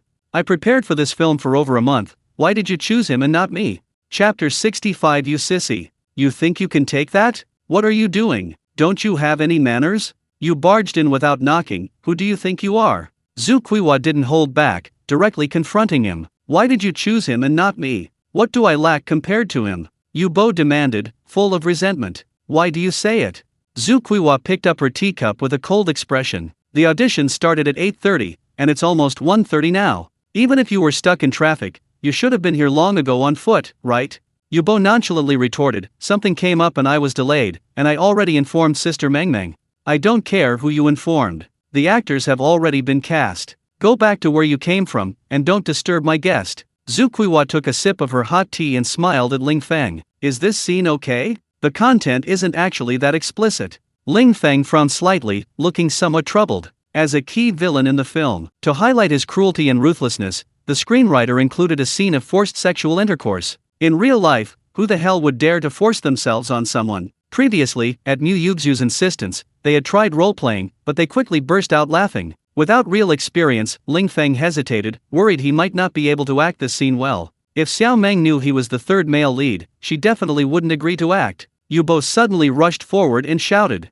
"It's alright, keep watching. If you don't understand something, I'll explain it to you one by one later." Zhu Kuiwa smiled slightly, put down her teacup, and slowly stood up. Her brows furrowed slightly, and her eyes suddenly turned cold. Yu Bo instinctively took a step back. Sister Hua, what are you doing? I was just telling the truth. Xiao Meng and I have already agreed to act in this movie together. She wants me to push her into the role. Zhu Kuiwa didn't speak, but forced Yu Bo out of the meeting room step by step. At the door, Zhu Kuiwa stopped. Who is Xiao Meng? A nobody I've been promoting for 3 years, but she just can't seem to become famous. If it weren't for her bringing her own investment to the cast, would she even be playing the second female lead? I'm already being lenient by not replacing her, and she dares to stop me from using Ling Feng for the third male lead? Yu Bo angrily demanded, what's so good about him? Why did you and director Lu insist on choosing him? Do you think a complete novice who's never acted before can act better than a professional actor like me?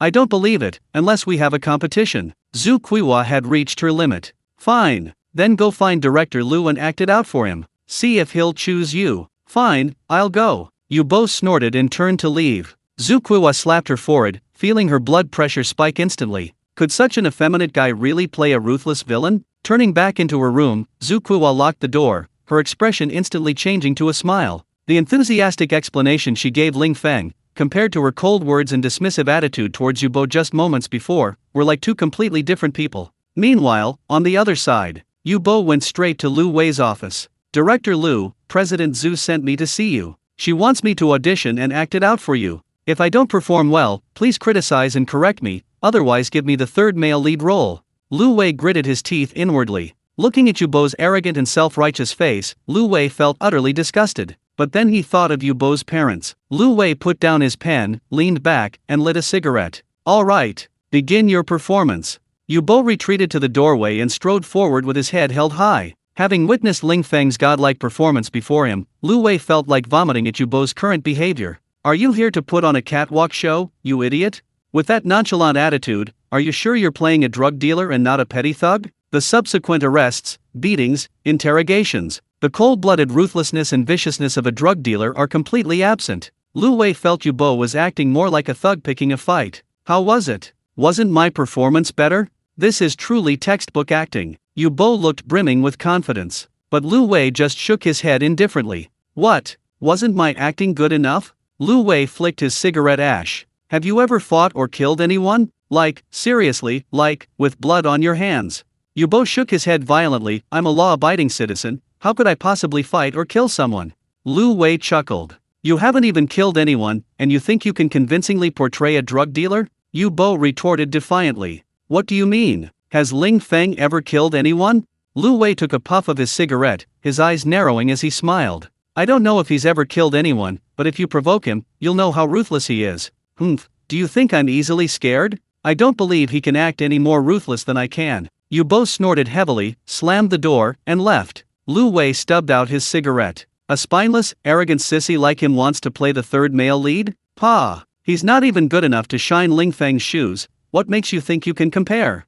Chapter 66. Try it and you'll see how ruthless it is. Bang! The locked door wasn't pushed open forcefully, immediately followed by a rapid knocking. It's definitely that sissy again. Zhu Kuiwa cursed under her breath, then said apologetically, I'm sorry, Mr. Ling, please wait a moment, I'll be right back. She got up and headed straight for the door, her anger simmering. But before she could even open the door and start yelling, Yu Bo slipped past her like an eel and rushed towards Ling Feng. Ling Feng, I challenge you to a duel. A duel? Ling Feng was taken aback. It's just a supporting role in a movie, isn't it? Is it really worth risking my life for a role? I currently own an office building, 4 luxury apartments, and 500 school district properties. He also has 250 trillion yuan worth of tradable shares in Utah real estate and over 40 million yuan in savings. Not only is he incredibly wealthy, but he also has a well-behaved daughter and a beautiful woman about to be released. Am I out of my mind to challenge you to a duel? Putting down the script, Ling Feng smiled slightly.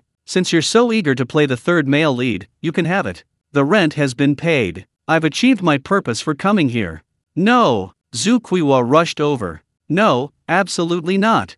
Mr. Ling, Director Lu said that the third male lead role is perfect for you. Didn't you say before that you'd never acted in a movie before and were willing to join the cast for fun? How can you go back on your word? Ling Feng chuckled. He's willing to duel me for a role. I don't want to risk my life for a film. Yu Bo was taken aback, then quickly said, No, you misunderstood. The duel I was referring to was a contest of who has better acting skills. Ling Feng smiled faintly, put down his script, and stood up. In my opinion, there's no need to compete on acting skills. Since you're so determined to play the third male lead, then you can have him. Hearing this, Yu Bo was overjoyed and immediately turned to look at Zhu Kuiwa. Sister Hua, he's voluntarily given up, so surely I can play the third male lead now, right? Zhu Kuiwa rolled her eyes. How can you be so shameless? Do you even know what shameless means? Yu Bo sneered. What do you mean I'm shameless? He's the one who said he didn't want to act anymore. Since Mr. Ling doesn't want to act, then I won't be making this movie. Zhu Kuiwa sneered with a playful expression. That cold, disdainful gaze, that half smile, that half serious expression, it seemed to silently say, You little punk, trying to play with me? You're still too green. This devastating blow was a bit too sudden for Yu Bo. You're not filming anymore? Why? Just because he's not playing the third male lead? Yu Bo pointed at Ling Feng, his face full of confusion. Alright, President Zhu, stop teasing him. I have something to do, I'll be going now. Okay, then I'll see you off. Zhu Kuiwa immediately smiled and accompanied Ling Feng away, leaving Yu Bo standing there dumbfounded for a while before he came to his senses. Damn it! Is it really necessary to treat me like this? Angry, Yu Bo immediately chased after him out of the meeting room. He ran all the way, finally managing to stop the elevator doors from closing just in time. Why are you alone? Where's President Zhu? Probably in the restroom. Yu Bo walked into the elevator with a suspicious look, sizing up Ling Feng. Director Lu said you're better at playing a drug dealer than me, but looking at your clothes, you're no different from an ordinary passerby. You're wearing cheap clothes from head to toe. I don't see how you could possibly be better at playing a drug dealer than me. Ling Feng smiled faintly. He's joking. I've never acted before. I came to see President Zhu today, and happened to stumble upon the audition, so I just played around. Really just playing around? Yu Bo suddenly shoved Ling Feng hard, his expression mocking. Come on, act out a ruthless scene for me. I want to see just how ruthless you really are. Ling Feng raised an eyebrow, his eyes turning cold. Has this guy gone mad? I gave you the third male lead role, what the hell do you want? How dare you lay a hand on me? Not bad eyesight, a hint of ruthlessness in them, Yu Bo said, attempting to shove Ling Feng again. Ling Feng, already on guard, showed no mercy this time. He instantly grabbed Yu Bo's wrist and forcefully pressed it downwards. Ah! Yu Bo instantly felt as if his wrist was about to break. He couldn't help but let out a pig-like scream, his entire body tensing in pain. Let go! Let go! It's going to break! Yu Bo screamed hoarsely. Ling Feng smiled coldly. Why should I let go? Didn't you ask me to put on a show? Isn't this my performance for you now? How's the pressure? Is it just right? Actually, a comminuted fracture of the lower leg will cause even more intense pain. Want to try it? Chapter 67. The sissy who cowardly instantly backs down. Ah, I'm going to die. Let go, let go. Yu Bo struggled in agony. Ling Feng grabbed him with a backhand and delivered a side kick. Caught off guard, Yu Bo was struck in the back of his knee, his legs completely out of control. With a loud thud, he stumbled forward. But instead of falling, he crashed into the back wall of the elevator car. Like a prisoner, he was held down by Ling Feng, his right cheek pressed against the stainless steel metal wall. Let me go! You're twisting my arm off. Let go! Didn't you make me act? How's that? Hard enough? If you're not satisfied, I can be even harder. Yu Bo was utterly speechless. I'm totally losing it. I just wanted to provoke Ling Feng and see what happened. This is like kicking a steel plate. Now there wasn't even a shred of room to resist. As the saying goes, when you're under someone's roof, you have to bow your head. He was already captured by Ling Feng and couldn't move at all. If he continued to court death, his handsome face, which had cost a fortune in plastic surgery, would probably be beaten black and blue. Enough, enough. Big brother, you're really ruthless. I admire you to the extreme. Drug dealers should act like you. You could easily play yourself. Director Liu and President Zhu made the right choice by casting you as the third male lead. As a professional actor, Yu Bo was shameless enough to act shamelessly. He immediately cowered without hesitation. Looking at Yu Bo's terrified appearance, a sissy with foundation thicker than a woman's and perfume stronger than a dancer's, Ling Feng really couldn't bear to get his hands dirty. He released him and stepped back, taking out a tissue to wipe his hands. Yu Bo's hands were greasy from too much hand cream. She gave an awkward laugh and retreated to a corner. Brother, if I may ask, you haven't actually killed anyone, have you? Ling Feng glanced at her coldly. Who said I've killed anyone? Yu Bo chuckled awkwardly. Director Liu speculated. He said you're really ruthless. Ling Feng shook his head slightly. I haven't killed anyone, but I've hit people with a claw hammer. One blow, and it's a comminuted fracture. Yu Bo's heart skipped a beat, her pretty face turning pale. She couldn't help but pat her chest, she was truly terrified. Ding dong. The elevator reached the basement. Ling Feng walked away, and Yu Bo involuntarily followed. Watching Ling Feng's steady steps and distinguished demeanor, Yu Bo sighed inwardly. Without a fortune of hundreds of millions or unparalleled martial arts skills, one simply couldn't walk with that kind of gait. However, Ling Feng stopped after following him for only a short distance. Why are you following me? Yu Bo scratched his head. I was thinking, why don't you tell Sister Hua that you'll continue playing the third male lead? Ling Feng chuckled. Why? Weren't you so crazy and persistent about acting? Why did you suddenly give up? Yu Bo was embarrassed. I can't compare to you at all. You could play yourself perfectly, no matter how well I act, it would still be fake. Ling Feng smiled without saying a word. Let's talk about acting later. Waving his hand, Ling Feng strolled away. Ling. Yu Bo was about to call him by name, but then felt it would be too disrespectful. He'd just learned a lesson in the elevator. So he pulled out his phone and quickly chased after him. But he hadn't gone far before he was dumbfounded. He'd assumed Ling Feng was driving an ordinary car. But he never expected. It was the latest Porsche Panamera, a luxury car he'd always dreamed of owning, right before his eyes. And judging from Ling Feng's nonchalant demeanor, he didn't seem like a poor guy driving a luxury car at all. He was completely relaxed, casual, and composed. Sitting in a $2 or $3 million car was like an ordinary person riding an electric scooter to go grocery shopping. As soon as Ling Feng started the engine, Yu Bo rushed to the car door. Brother Feng, can we add each other as friends? I admire you so much. You're a man among men, a true masculine tough guy, a man of iron will. Ling Feng gave Yu Bo a cold, sidelong glance.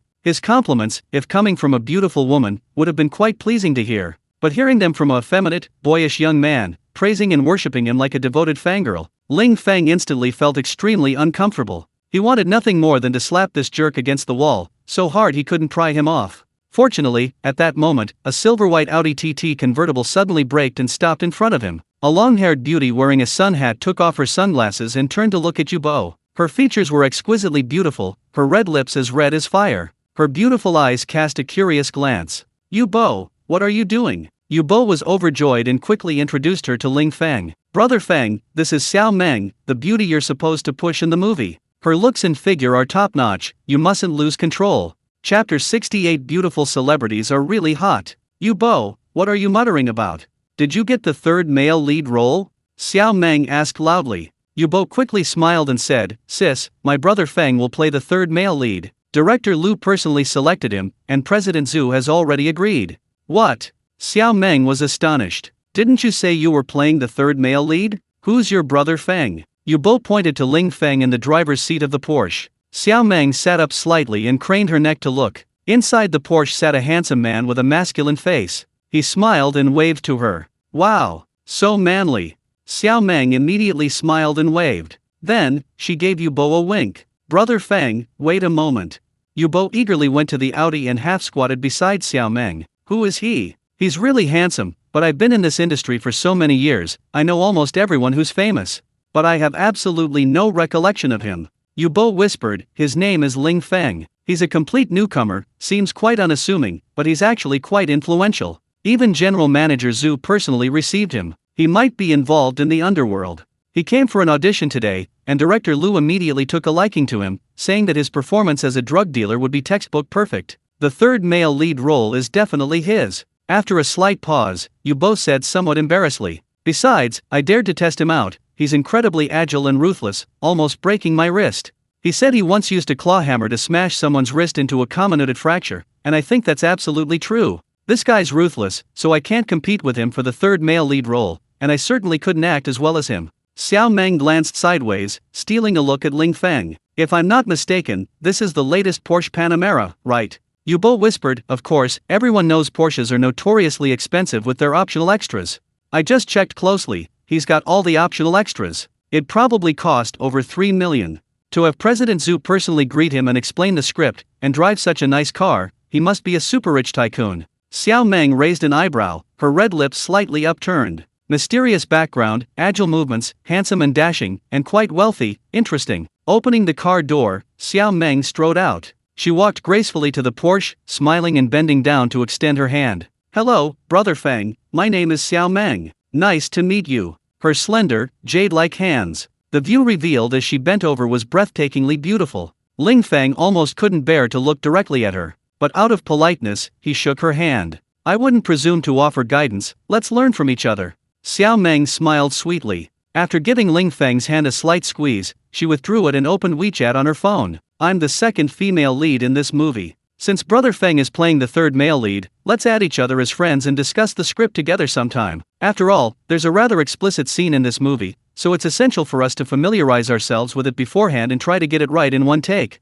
Ling Feng frowned slightly. While scanning the QR code to add her as a friend, he thought to himself, "This strongly recommended role. How to get to know each other beforehand? Should he secretly find a place and repeatedly try to force himself on her? What if he can't control himself? After all, Xiao Meng is beautiful and has a graceful figure." Ling Feng suddenly remembered Yu Bo's warning. He said Xiao Meng's looks and figure were top-notch, and he mustn't lose control. "Calm down, it's just filming," Ling Feng secretly reminded himself. However, after adding her as a friend, Xiao Meng smiled playfully, her eyes fixed on Ling Feng with a captivating gaze. "Is there something on my face?" Ling Feng asked, touching his face. "You have an undeniable masculinity, you're so handsome," Xiao Meng said with a charming smile. Ling Feng was speechless. Are all people in the entertainment industry this direct? Xiao Meng clasped her hands together and leaned over the windowsill. A pair of bright, dark eyes gazed at him with deep affection. "Honestly, Brother Feng, I think the entertainment industry is flooded with pretty boys these days, lacking any real masculinity.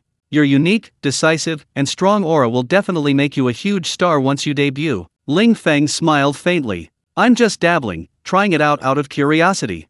"Alright, we've added each other as friends. I have something urgent to attend to, let's talk later." "Great. Are you free tonight? I'll treat you to dinner?" Xiao Meng asked, her eyes fixed on him. Ling Feng started the engine, shifted gears, and shook his head with a smile. "I have plans with friends tonight, let's reschedule." "Okay, reschedule." Xiao Meng returned to her car and immediately moved the Audi. After watching the Porsche roar away, Yu Bo immediately went to the Audi. "Sister, what do you think of him?" Xiao Meng tilted her head slightly, her red lips pursed. I'll definitely win him over within 3 days. Chapter 69 Truly Fierce. A tomboy. What? You want to win him over?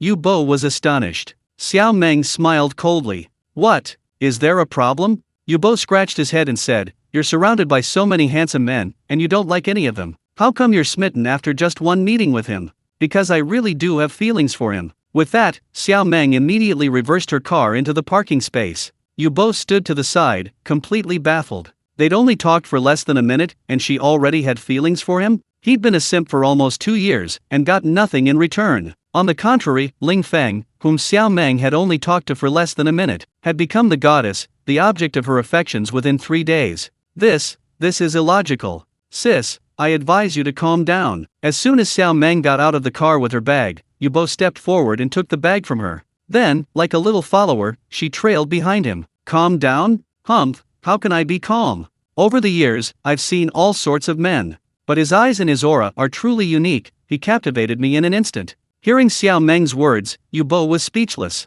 He really wanted to ask, did Ling Feng conquer you with his eyes and his aura? Perhaps the main reason was that he looked so cool driving his Porsche with one hand? If he hadn't mentioned that Ling Feng was Director Liu's hand-picked actor, personally received and explained the script by President Zhu, and had a mysterious background, Xiao Meng probably wouldn't have been moved at all, right? Sigh. Thinking of this, Yu Bo wanted to slap himself. Why did he have to brag about how amazing another man was in front of the goddess he liked? Wasn't that just courting death? Now he was in trouble. The goddess was holding her phone, looking at Ling Feng's WeChat moments as she walked. Her curious and infatuated expression was just like that of a young girl experiencing her first love. Oh no, she's definitely fallen for him. While secretly sighing, Yu Bo immediately whispered a reminder. Sis, a man as outstanding as him must have no shortage of women around him. Xiao Meng laughed, the more people like him, the more it proves I have good taste.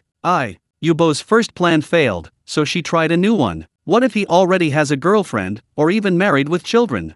Xiao Meng chuckled lightly. There's no wall that can't be broken up, only unmotivated mistresses. The man I, Xiao Meng, have set my sights on, no one can take him from me. With a heavy snort, Xiao Meng put away her phone and strode confidently out of the elevator. Yu Bo was completely stunned. Could this be the legendary, a simp, ending up with nothing? Meanwhile, on the other side, Ling Feng, following the address provided by the claims adjuster, navigated to the Huanan Geely 4 store. His brand new Geely Embraer sedan had been rear-ended by Wang Yue in the underground parking garage of his residential complex yesterday. The front of his Geely Embraer had crashed into a concrete wall, while the rear was badly dented by Wang Yue's Mercedes-Benz G-Class. After the insurance company towed the car over yesterday afternoon, the store's engineers had already left work. A thorough inspection was conducted this morning, revealing structural damage to the vehicle. Even after repairs, it would still be a major accident vehicle, posing a safety hazard. After a brief explanation, the claims adjuster led Ling Feng to the lounge.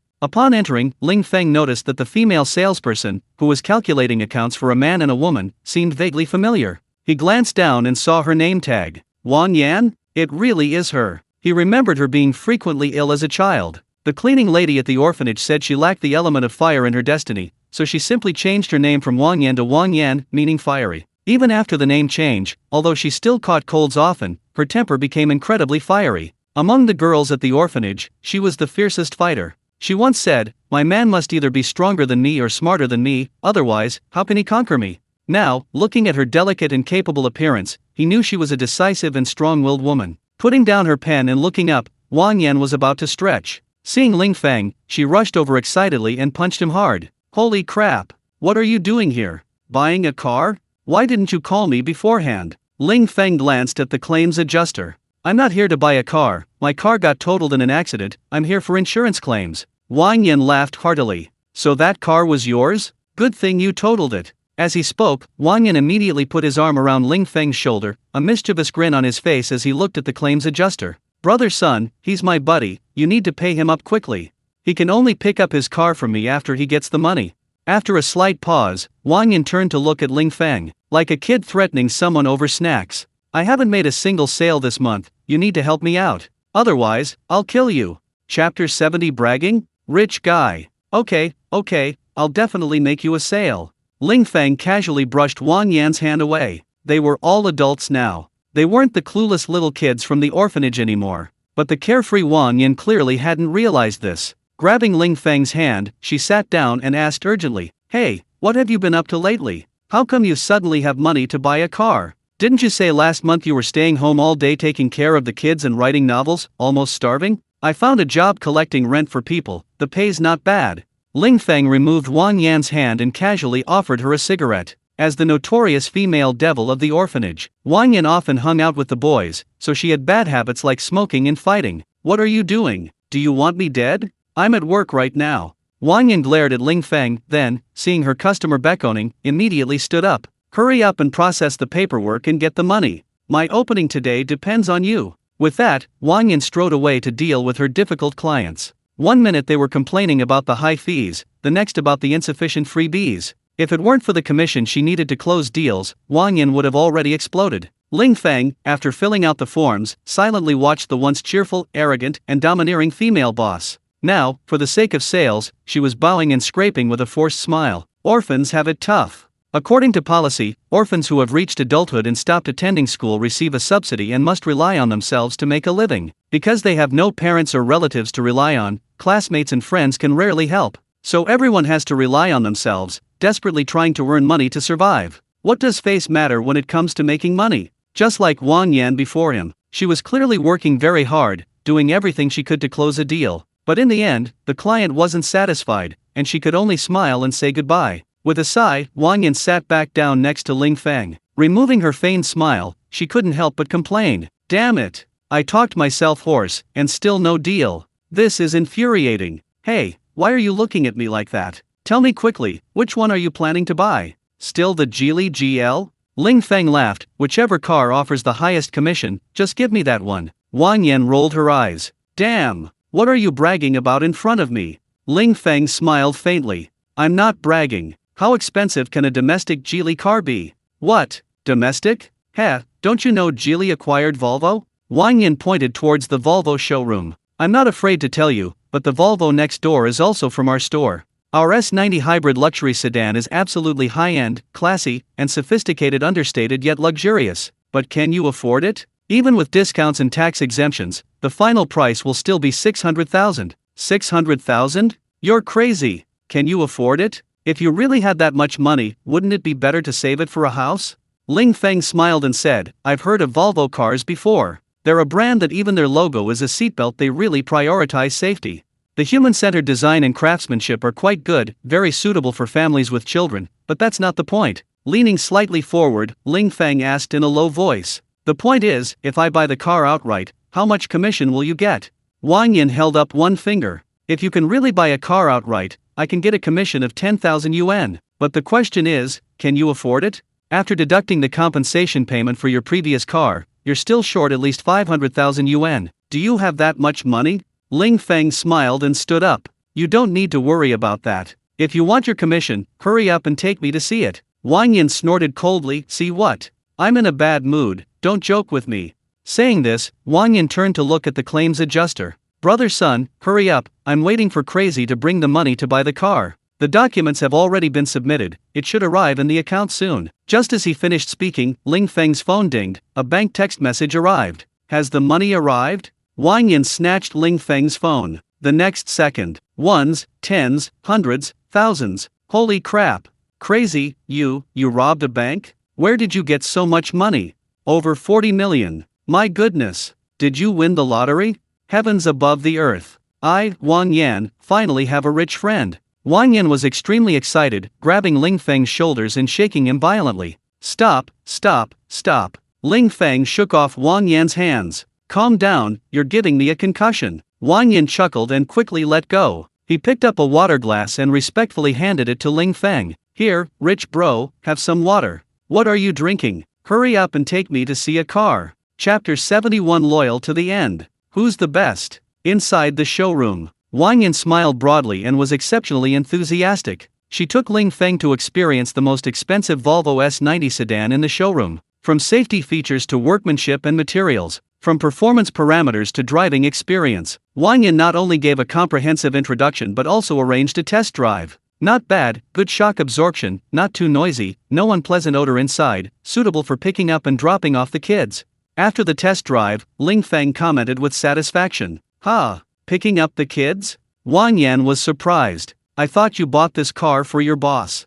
Yes, for picking up the boss's kids, Ling Feng quickly added. There was no other way. They were both orphans, both struggling at the bottom of society. Ling Feng really didn't want to flaunt his current luxury car, mansion, and billions in assets in front of her. For a moment, he couldn't find a good reason to perfectly explain his sudden wealth. So Ling Feng claimed he worked for a low-profile big boss. Whether it was the car totaled in yesterday's accident or the over 40 million yuan in savings that Wang Yan had seen, it all belonged to the boss. He was just a figurehead. This explanation made Wang Yan feel much better. Spending 5 or 600,000 yuan on such a nice car, just to pick up the kids. Tisk tisk, your boss is really rich. Wang Yan couldn't help but exclaim as he filled out the contract. Ling Feng laughed. I used to use a Geely Embraer to pick up the kids, but it was totaled, wasn't it? But it wouldn't be worth spending an extra 500,000 yuan on a Volvo S90, would it? Wang Yan casually remarked. But as soon as the words left his mouth, he realized his mistake. Holy crap!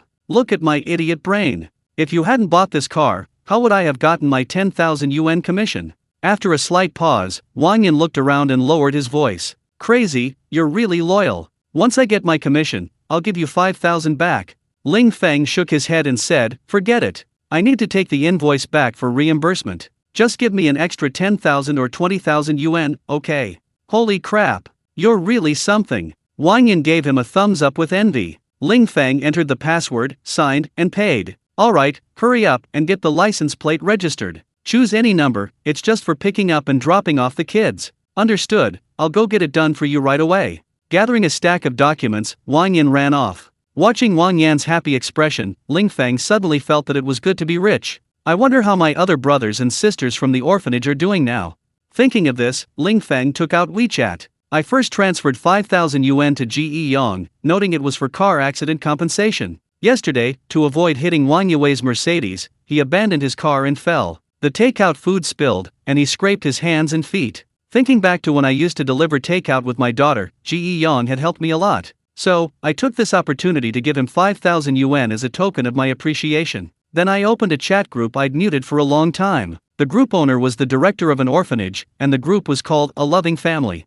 Every orphan who grew up and entered society was added to the group by the director. Some were already married and had established careers, while others were just starting out. Because the chat content was usually about renting apartments, finding jobs, or various advertisements. Otherwise, it's just a few older brothers and sisters, spouting all sorts of nonsense. So Ling Feng muted the group to avoid constant messages. He checked the group chat and saw that today's conversation was different from usual. It was about Han Xiaoning, the most impressive person in the group, getting married. He was one of the few top students among the many orphans in the welfare home who got into a prestigious university. 4 years ago, after graduating from university, he started working for a foreign company. At the beginning of the year, he was officially promoted to department head, bought a house, and even won over a beautiful flight attendant. As everyone's envied and jealous winner in life, he had always boasted and bragged. Right now, they were in the group chat discussing his wedding plans. An engagement at a 5-star hotel, a wedding on a luxury cruise ship, a honeymoon abroad. Amidst everyone's praise and Han Xiaoning's boasting, the group chat was filled with saccharine chatter. Ling Feng had no interest in watching such a grand display of arrogance. But just as he was about to exit, Han Xiaoning suddenly sent him a red envelope. Instinctively, he clicked on it and grabbed 15 cents. Immediately afterward, Han Xiaoning tagged him specifically. So the great writer was lurking. When will your masterpiece be adapted into a movie or TV series? At Ling Feng. Ling Feng replied, found a new job, I'm not writing novels anymore. Han Xiaoning, really? What kind of job? Taking care of your daughter and working, and you only make a few thousand a month? After rent, is that enough to support you and your daughter? Ling Feng smiled faintly. So, not bad. At this moment, Wang Yan suddenly posted a picture of a Volvo sedan. Crazy, look at your car, pretty cool, right?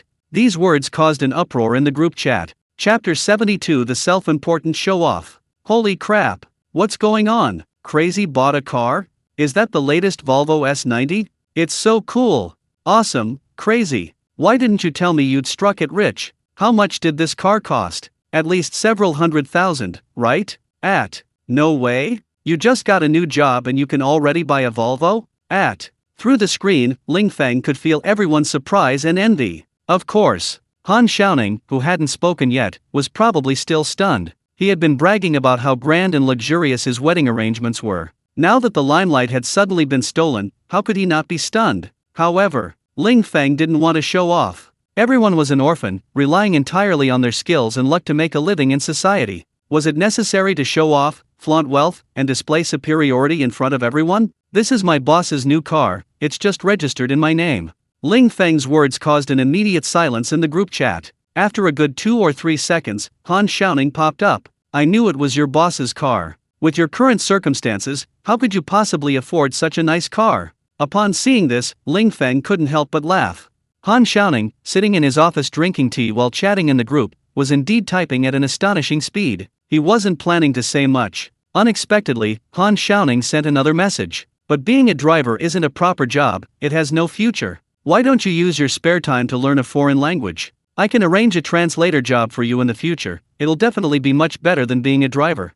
Ling Feng smiled coldly. Learn a foreign language? Become a translator? I could make over 100 million a year just by lying around collecting rent. Why would I bother memorizing vocabulary, studying grammar, and practicing my spoken English every day? If you really want to learn a foreign language, find a few blonde, blue-eyed foreign beauties. Spend every day with them, studying diligently night after night. Why worry about not learning a foreign language well? Besides, when people asked him for help before, he always made excuses and refused. That's the kind of fake good guy who only cares about appearances. He talks a good game, but he's actually stingy and opportunistic. If you actually believe him, you're incredibly naive. Knowing his tricks all too well, Ling Feng cleverly replied, "Thank you, I'll think about it." Then Ling Feng left the group chat and went to the restroom. However, while he was urinating, his phone kept buzzing. What's going on? Didn't I set the group messages to do not disturb? He took out his phone and saw that damned Han Xiaoning was tagging him with every single message he sent. Stop procrastinating. Your daughter will be 3 next year and should be starting kindergarten. These days, you can't get a spot in a public kindergarten in Tianhai without connections. Private ones cost several thousand yuan a month. Can you afford that? At Ling Feng, what future is there in being a driver for a big boss? You should really spend more time improving yourself. Become a great translator and you can easily earn 20 or 30,000 yuan a month. Then you won't have to worry about not being able to support your daughter. At Ling Feng. Ling Feng scrolled through the messages. Damn, every single one of them tagged him. What the hell did I do to you? Why are you nagging like an old man? Suddenly, another message arrived. Why aren't you saying anything? I'm only doing this for your own good. If it weren't for your pitiful state, do you think I'd bother saying anything more to you? At Ling Feng. At this moment, Wang Yan, who had disappeared for a while, suddenly reappeared. Han Xiaoning, are you fucking sick? You keep spouting nonsense. Who do you think you are? Just because you're a junior manager at a foreign company, do you think you're a successful person, superior to everyone else? Silent until he speaks, then he strikes a chord. The hot-tempered Wang Yan launched into a series of soul-searching questions. And as the king of showing off in the group, Han Xiaoning, of course, wasn't going to swallow this insult. So he quickly retaliated. What's wrong with you? Did I say I'm a successful person? Did I look down on Ling Feng? I was just trying to help him, giving him advice. Why are you attacking me? Am I wrong? As your senior, I left the orphanage before you. I've been completely honest with you, and you say I'm talking nonsense. Besides, I graduated from a prestigious university, am a manager at a foreign company, earn millions a year, own a house and a car. I'm doing better than anyone else in the group. Am I not qualified to lecture Ling Feng? Am I just going to stand by and watch him fall into poverty and unable to even support his daughter? Han Xiaoning's furious rebuke was like a tiger. Ling Feng thought it was a waste that Han Xiaoning, with his incredibly fast typing speed, wasn't a novelist. He originally didn't intend to argue with him. Unexpectedly, Han Xiaoning's words went further and further. He even started making personal attacks, angrily denouncing Wang Yan for his bad temper and lack of manners, saying whoever married him would be unlucky. This infuriated Wang Yan, who vehemently retorted. But no one in the group spoke up to help, afraid of offending Han Xiaoning. Seeing Han Xiaoning insult Wang Yan's appearance and figure, saying she wasn't even qualified to be a prostitute, Ling Feng finally lost his temper. Han Xiaoning, watch your mouth, or I'll make you regret it. Soon, Han Xiaoning sent a message. Oh ho, silent for so long, then you threaten me. Come on, come and hit me. Besides the text, a long string of provocative emojis followed. Ling Feng immediately called Su Fixiang, immediately notified Jiashiki International Trading Company in room 1201. They have a junior manager named Han Xiaoning who openly insults women. If they don't fire Han Xiaoning immediately, then I'll have to fire them all. Chapter 73 Arrogant and overbearing, truly extravagant. Yes, boss, I'll take care of it personally right away. Su Fixiang didn't dare to delay. Judging from Ling Feng's tone, he knew he was furious. After ending the call, he immediately went to the 12th floor. Ling Feng then checked the group chat. Han Xiaoning, with his astonishingly fast typing speed, had indeed unleashed another torrent of insults. The director kindly tried to persuade him, saying they were all orphans raised in the same orphanage, and shouldn't speak so harshly. But Han Xiaoning, like a mad dog, didn't even spare the director, launching a furious attack. He accused her of poor parenting, only caring about making money, and raising many degenerates. He accused her of shameless corruption, treating orphans like cash cows, and making a fortune through unethical means. The director was subjected to such a vicious attack. Finally, a small group of people couldn't stand it anymore. They all came out to support the director and refute Han Xiaoning. Everyone knew how the director usually treated them. In the orphanage, she was always worried that the children wouldn't have enough to eat, wear, or learn properly.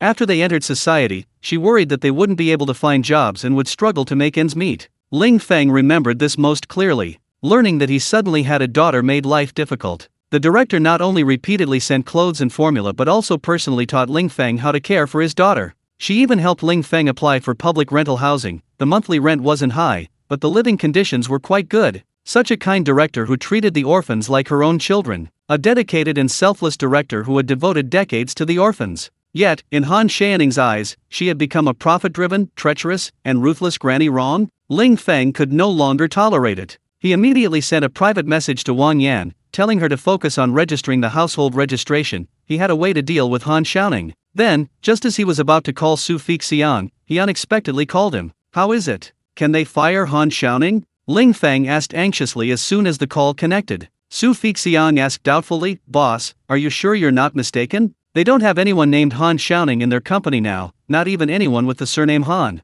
"What? He's not at that company? Ask him again, the Han of Han Xin, the Xiao of Xiao Shuo, the Ning of Ning Jing." Ling Feng was astonished. A long time ago, Han Xiaoning had boasted in a group chat about his office photo. Looking down on the city from above, he seemed so superior. Back then, someone asked him where he worked. He readily admitted it was in the Shengfeng commercial building. He even bragged in the group chat that if anyone had any problems, they should go to room 1201 to find him. He was a manager at the foreign invested company, Jiashiki International Trading Co., Ltd. A moment later, Su Fixiang excitedly shouted, "Boss, I found it. They do have someone named Han Xiaoning, but he's not a manager, just a salesman, and he was fired last year for falsifying invoices." HR found the dismissal notice. It has his detailed information, a statement of the circumstances, and his signature and fingerprint. "I'll take a picture and send it to you right away." Ling Feng was speechless. Damn it. Han Xiaoning, who was always showing off in the group chat, had already been fired? Then how did he buy a house and a car, and prepare to marry a beautiful flight attendant? He was planning an engagement at a 5-star hotel, a formal wedding on a luxury cruise, and a honeymoon around the world. He'd even posted pictures of the engagement ring, hotel deposit receipts, etc., so it didn't seem like he was just bragging. Old Su, find out again if they know where Han Xiaoning's new job is. After waiting patiently for a while, Su Fixiang's voice came through. "I went to the marketing department where he used to work. I heard he went to Africa, collaborating with locals to resell used clothes and appliances from China, and made a lot of money."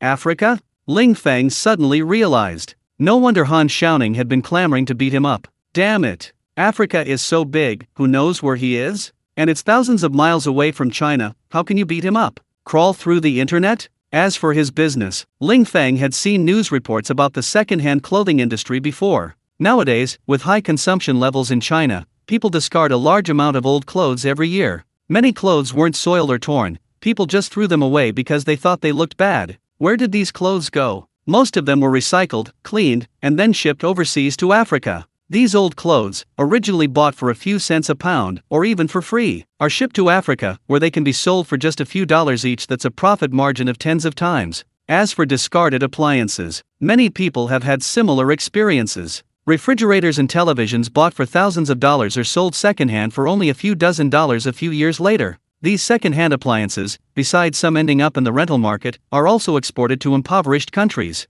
buying low and selling high, making a fortune. No wonder Han Xiaoning, after making his fortune, prepared an extravagant wedding and was incredibly arrogant in his online arguments. However, does he really think he can act with impunity just because he's in Africa? The internet is not above the law. He couldn't afford to spew insults and curses at others. After ending the call with Su Fixiang, Ling Feng immediately called Shueli. It was time to show the arrogant and rampant Han Xiaoning just how powerful a top lawyer really was. Chapter 74 Lawless? Keep being arrogant. Okay, I'll screenshot it and send it to you right away. Hanging up the phone, Ling Feng acted immediately. First, he forwarded Han Xianing's expulsion notice to Shueli. It contained various information about him, such as his ID number. Then he screenshot and forwarded Han Xianing's insulting, malicious, and defamatory remarks in the group chat. Shortly afterward, Shueli sent back a photo of a lawyer's letter stamped with a bright red seal. Meanwhile, Han Xiaoning was still angrily hurling insults and attacks in the group chat. A young woman who had spoken up for the dean was being verbally abused by him.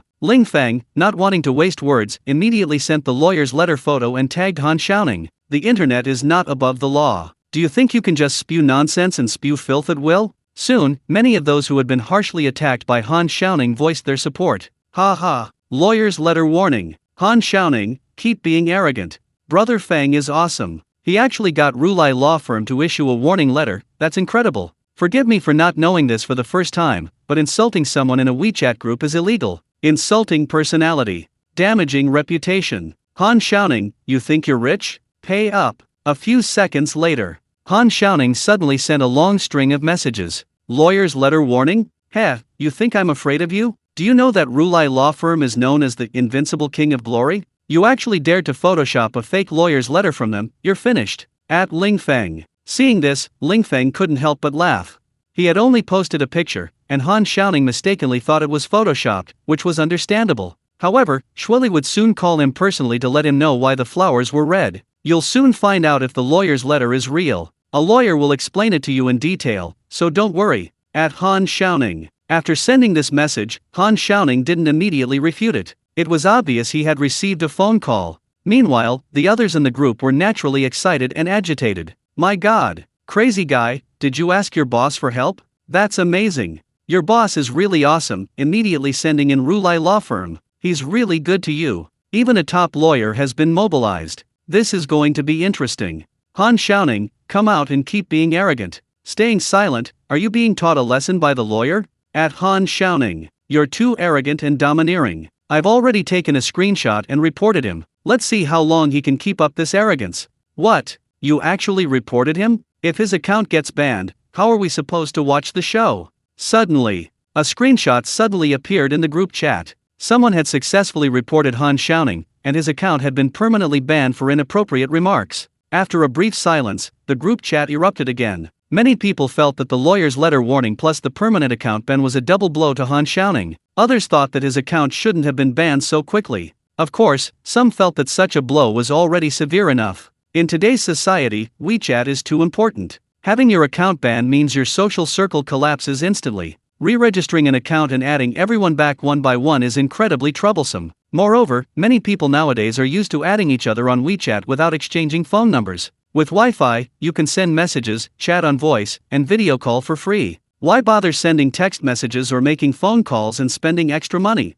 In this situation, having your WeChat account blocked would result in significant losses. But Ling Feng felt that simply blocking the account wasn't enough. A short while later, Shueli called back. Mr. Ling, I just contacted Han Xiaoning. He said he's in Africa and isn't afraid of us suing him, but I discovered he's lying. If he were really abroad, my international calls would definitely cost a lot. But I just checked, and my phone bill hasn't decreased at all. In fact, my local call minutes are reduced. So this is enough to prove that Han Xiaoning is very likely in Tianhai. I'll contact my friends immediately and use his ID number to check if he's rented, bought, or booked a hotel, whether he's recently left the country, or taken a train or plane. We'll have the results soon. Ling Feng clicked his tongue in amazement. Truly a top-tier lawyer. Not only is he meticulous, but his network of connections is also incredibly strong. Very good, then investigate him thoroughly. Also, how's Yunxuan's case going? Shueli quickly replied, I've reapplied for a medical examination, it should be done as early as tomorrow. With the testimonies of Gu Xiaolong and Cheng Qiang, it could be changed to disturbing the peace by the day after tomorrow, resulting in a fine and detention.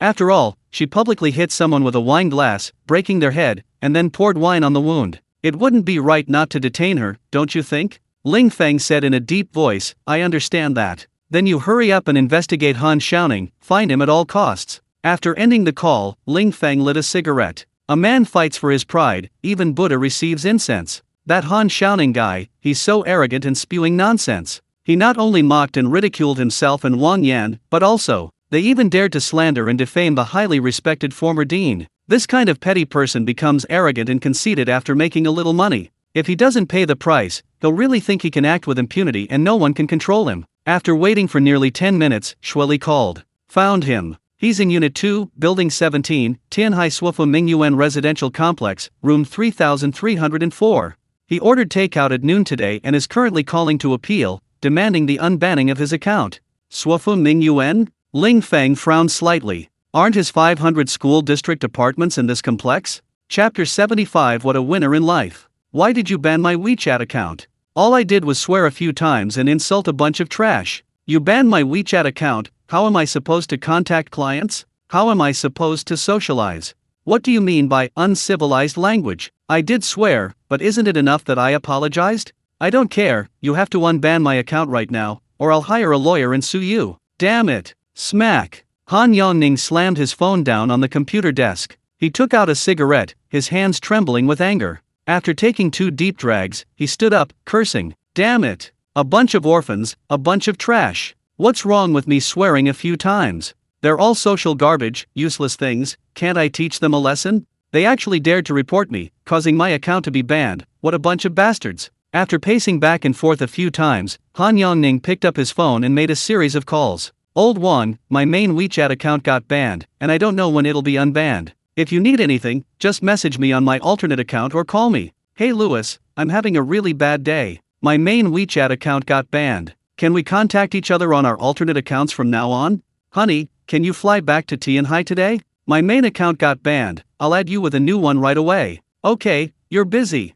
The calls went on and on. After a while, Han Yongning finally managed to maintain normal online communication using his alternate account. But the alternate account was still an alternate account, and it wasn't in the orphanage's chat group. Knowing I got a lawyer's letter and my account was banned, Ling Feng and his gang of scumbags are probably ecstatic. While cursing under his breath, Han Yongning immediately created a group chat. Several people who had also come from the orphanage and were on good terms with him had already added him on his alternate account. Now that the group was created, messages poured in immediately. Brother Ning, is your main account really banned? It's very likely Wang Yan reported you. She and Ling Feng have been close since childhood. It's not necessarily just her who reported you. Everyone else Brother Ning has taught a lesson to is a suspect. A bunch of scum. It's their good fortune that Brother Ning can teach them a lesson, yet they don't appreciate it. Brother Ning, don't be angry. If your main account is banned, you still have a secondary account, right? Besides, what else can they do besides report banned accounts? That lawyer's letter, I think it's most likely a photoshopped fake by Ling Feng.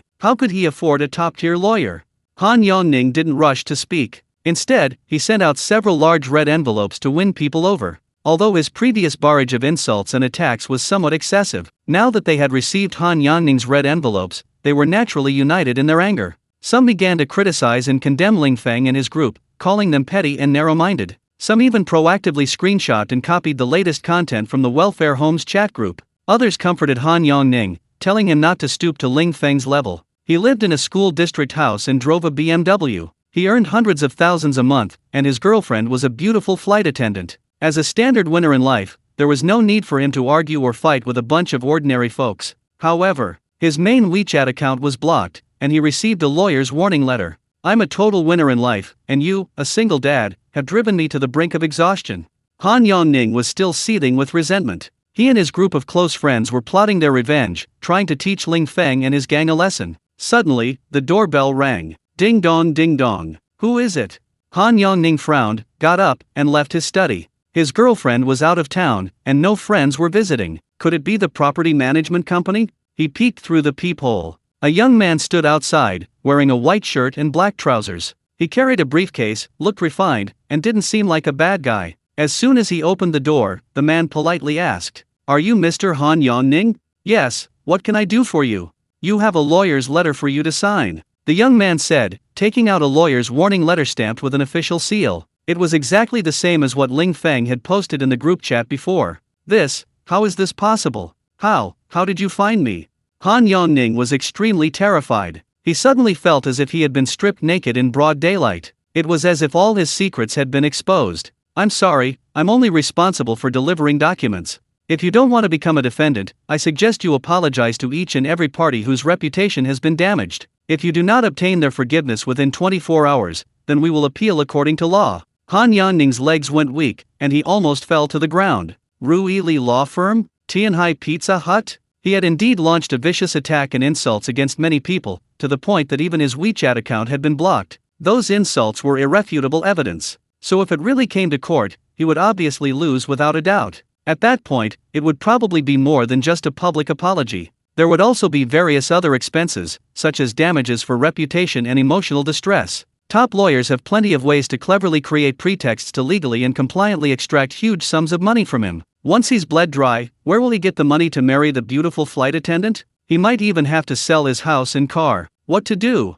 What should he do now? In his panic, Han Yongning suddenly thought of Ling Feng. Without him, where would the lawyer's warning letter come from? He abruptly turned and ran back to his study, immediately asking people in the group for phone numbers. After getting the number, he immediately dialed. Chapter 76 is too pretentious. Truly arrogant. Sorry, the user you dialed is currently on another call. Hanging up, Han Yongning hurriedly ran back to the front door. If I apologize to everyone, will you stop suing me? The young man nodded slightly. Yes, but please note, it's everyone you've insulted and slandered. Han Yongning was utterly speechless. If only he had known this would happen, he should have insulted fewer people. Now, he had to apologize to each and every one of them. Fine. I know, I'll apologize to them one by one right now. Closing the door, Han Yongning immediately called the old dean. Actually, his initial sarcastic remarks about Ling Feng hadn't caused any conflict. What truly escalated the situation was his outburst at the old dean. He accused her of embezzlement, bribery, and being a vicious snake, and this outburst was like stirring up a hornet's nest. Not only did many people come out to criticize and advise him, Ling Feng, who usually wouldn't waste words with him, directly sent a lawyer's letter as a warning. So, after getting through on the phone, Han Yongning immediately feigned pitifulness. He knew the old director was kind and compassionate. To gain forgiveness, he had to plead and cry his heart out. I shouldn't have impulsively slandered and insulted you. I was wrong, I was really wrong, please have mercy and show leniency. Han Yongning put on a frenzied performance. He was practically begging and crying. The old director, who treated every orphan like his own child, couldn't withstand such a desperate plea. So he quickly forgave him, added him to his alternate account, and pulled him back into the group.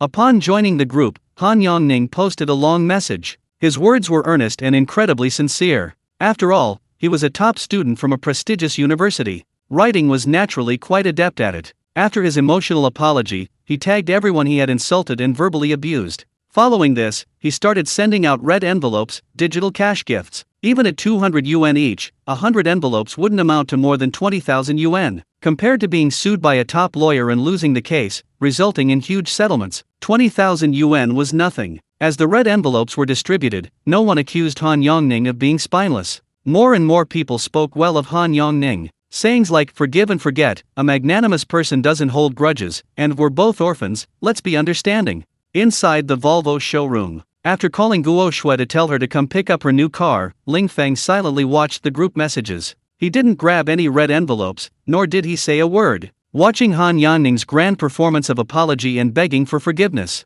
Ling Feng truly believed that money could make the devil turn the millstone. There are always some people in life who think that with a keyboard in hand, they own the world. They criticize everyone and everything, no one is afraid to criticize. If they achieve even a little success in real life, their arrogance becomes boundless, as if they are the most powerful person in the world. And Han Yongning was undoubtedly the king of keyboard warriors. If the lawyer's letter hadn't been delivered to his doorstep, he wouldn't have backed down at all. And once he backed down, the word shameless wouldn't even begin to describe how shameless he was. Of course, this whole thing was a farce from beginning to end. Despite the farce, the long wait for the car wasn't so boring after all. A short while later, just as many people chose to forgive Han Yongning, a stately, sophisticated, pearl-white Volvo sedan slowly pulled into the garage. A moment later, Wang Yan rushed over excitedly. Here, the car keys, ownership certificate, insurance policy, and everything else are in there. After glancing around, Wang Yan leaned closer and whispered mysteriously,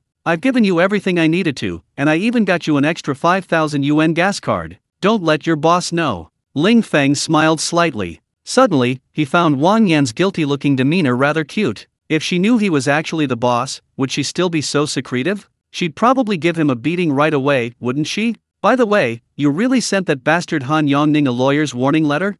Wang Yan sat down and downed Ling Feng's water glass in one gulp. That bitch is so pretentious. If he hadn't received a lawyer's letter, how could he have backed down so quickly? Ling Feng glanced at the file folder. Wang Yan was easygoing, so checking it made him feel more at ease. So, are you going to forgive him? I just got my application approved, and he sent me a lot of private messages and several red envelopes. Wang Yan showed his chat interface. Ling Feng smiled faintly. You decide for yourself. Anyway, his apology isn't because he knows he's wrong, but because he's afraid of being sued and having to pay even more money. Seeing Guo Shui enter the exhibition hall, Ling Feng immediately waved. I'll drive my new car to pick up Tong Tong later. You take the Porsche home, don't wait for us for dinner tonight. Ling Feng handed over the Porsche keys. Okay. Guo Shui took the keys with both hands and walked away with steady steps. Her heroic and spirited demeanor was impossible to hide. As soon as she was gone, Wang Yan asked curiously, who is she? Such a powerful aura, she seems like a cold-blooded female assassin. Ling Feng deliberately feigned a fierce expression. She's the boss's woman. Don't ask questions you shouldn't, or you'll be silenced. Wang Yan's pretty face turned deathly pale with fright. She stood up tremblingly. I'll go check how the car cover is coming along. Looking at the domineering female demon who reigned supreme at the orphanage, now trembling with fear, Ling Feng suddenly felt that hiring Guo Shui as his bodyguard was definitely worthwhile. Half an hour later, Ling Feng drove his brand new Volvo to pick up his daughter from kindergarten. And seeing Ling Feng drive up in another new car, Chang Liang, sitting on his electric scooter by the roadside, was waiting for his girlfriend, Du Xiaoli, to get off work. His eyes widened instantly, a pang of jealousy welling up inside him. Damn! Yesterday it was a Porsche, today it's a Volvo. Is this some kind of extravagance? Chapter 77 Envy, Jealousy, and Hatred. Brother Feng, here to pick up Tong Tong from school. Chang Liang approached with a smile, offering a cigarette. As the saying goes, you don't hit a smiling face. Many parents were lining up to pick up their children from school. Chang Liang didn't believe Ling Feng would embarrass him in front of so many people. I have to pick up my daughter soon, can't smoke anymore. Ling Feng waved his hand and took out a pack of mint gum he always carried. He shook out several pieces and chewed them vigorously. He thought to himself, this guy Chang Liang, he can't even be friendly, what kind of lousy salesman is he? I'm not here to pick up my daughter from kindergarten, am I here to pick up his girlfriend? Of course. Chang Liang clearly didn't realize how much Ling Feng disliked him. He forgot how insidious and vicious he had been in stealing Ling Feng's sales and tattling on him. Now, all he wanted was to please Ling Feng as quickly as possible. Chang Liang hoped to sell a luxury house with Ling Feng's help and get a hefty commission. Oh dear, look at my idiot brain. I almost forgot, kids hate the smell of cigarettes. Chang Liang put away his cigarette and followed Ling Feng in line with a smile. Brother Feng, your boss is pretty rich. Yesterday you drove a Porsche Panamera, and today you've switched to a Volvo S90 hybrid. A big boss as rich as him should really buy more houses, even if they're not lived in, they're good investments. And good school district properties, subway properties, etc., not only don't have trouble renting them out, but the monthly rent is quite considerable. Ling Feng smiled coldly, too lazy to say a word. Buying more houses? I have 500 school district properties. Isn't that enough for investment? However, Chang Liang's words did remind Ling Feng. In Tianhai, school district housing rents for over 100 yuan per square meter per month. 500 school district apartments, totaling 50,000 square meters. The monthly rental income alone would be at least 5 million yuan. That's an average of over 100,000 yuan per day. Damn! I have to find a way to rent out all the school district apartments quickly. Otherwise, not only will I not collect rent, but I'll also have to pay the property management fees for 500 apartments every month. That's a terrible loss. Ling Feng secretly made up his mind to post the rental information online as soon as he got home that night. Meanwhile, Chang Liang, who had been chatting and joking for a while, saw Ling Feng remain silent and became somewhat displeased. This feeling of being ignored was extremely unpleasant. After giving Ling Feng a resentful glance, Chang Liang sullenly took a few steps back. Damn it! So what if she hooked up with a good boss? What's with the attitude? With a sneer, Chang Liang couldn't help but glance at the brand new Volvo S90. This was the latest hybrid sedan. Grand and composed, understated luxury. Because of its emphasis on safety, many families with children consider Volvos when buying a car. But what could they do but envy? Meanwhile, on the other side, Du Xiaoli brought Ling Yatong over, smiling and instructing her. Mr. Ling, Tong Tong had a particularly good appetite today. She ate 10 wontons tonight, and finished all the fruit after dinner. Don't give her any more dinner when we get home tonight. Ling Feng, holding his daughter, nodded quickly. Okay, thank you. Tong Tong, say goodbye to your teacher. Ling Yatong, who had been looking around, only waved her little hand. Tong Tong, what are you looking at? Where's mommy? Ling Yutong asked. Her bright black eyes were filled with hope. Ling Feng sighed inwardly and quickly said, "Mommy has a last-minute mission and won't be back for a few more days." Ling Yutong said oh, then lowered her head and pouted. She clung tightly to Ling Feng's neck, remaining silent. Ling Feng knew without asking that his daughter was unhappy, because many of her classmates were picked up from school by their mothers, but she, "Sweetie, Daddy will take you to a really fun place tonight, okay?" "No!" Ling Yutong pouted, throwing a little tantrum. His daughter was growing up day by day, becoming more and more sensible. Ling Feng couldn't wait for Chu Yongxuan to be released, but unfortunately, this fierce and stunningly beautiful woman smashed Gu Xialong's head in public and poured strong liquor over it. In this day and age, the nature of this act is too egregious. Who would dare to protect or shield him? To avoid prosecution and imprisonment, only being fined and detained is already a good outcome. So, just hang in there. A few more days and it'll be fine. They arrived at the Volvo. Ling Feng opened the car door and placed his daughter in the back seat. Wang Yan had given him a child safety seat and a lot of toys. With new toys in hand, Ling Yutong finally stopped pouting. After closing the door and getting in the car, Ling Feng drove straight to the Meteor Bar. At the bar entrance, Mu Yuxiu had been eagerly waiting. Seeing Ling Feng arrive in a brand new Volvo, she immediately went to help remove the traffic cones. She then helped Ling Feng park the car in the specially reserved parking space. Wow, Tong Tong has grown so much. Mu Yuxiu opened the car door, beaming and opening her arms. "Come here, Tong Tong, let Auntie hold you." Ling Yutong glanced at Mu Yuxiu warily, then shook her head repeatedly, somewhat apprehensive. "The child is shy with strangers, let me hold her," Wang Lin said, opening the other car door and greeting her with a smile. "Tong Tong, come here, uncle will hold you." Because she visited Ling Feng's house every now and then, Ling Yutong recognized Wang Lin and reached out to let him hold her. Mu Yuxiu saw this and felt a pang of sadness. But she didn't give up and immediately came over with a smile. "Tong Tong, Auntie has prepared lots of delicious food for you tonight, do you want to go see it?" Teacher said she ate a lot for dinner, she can't eat anymore, Ling Feng quickly reminded her. "Oh dear, kids digest quickly, a little won't hurt." The group chatted and laughed as they entered the bar. Meanwhile, across the street, inside a Buick sedan, Bai Yufei, his face bruised and swollen from the previous night's beating, angrily made a phone call. "He's here. You guys better come right now."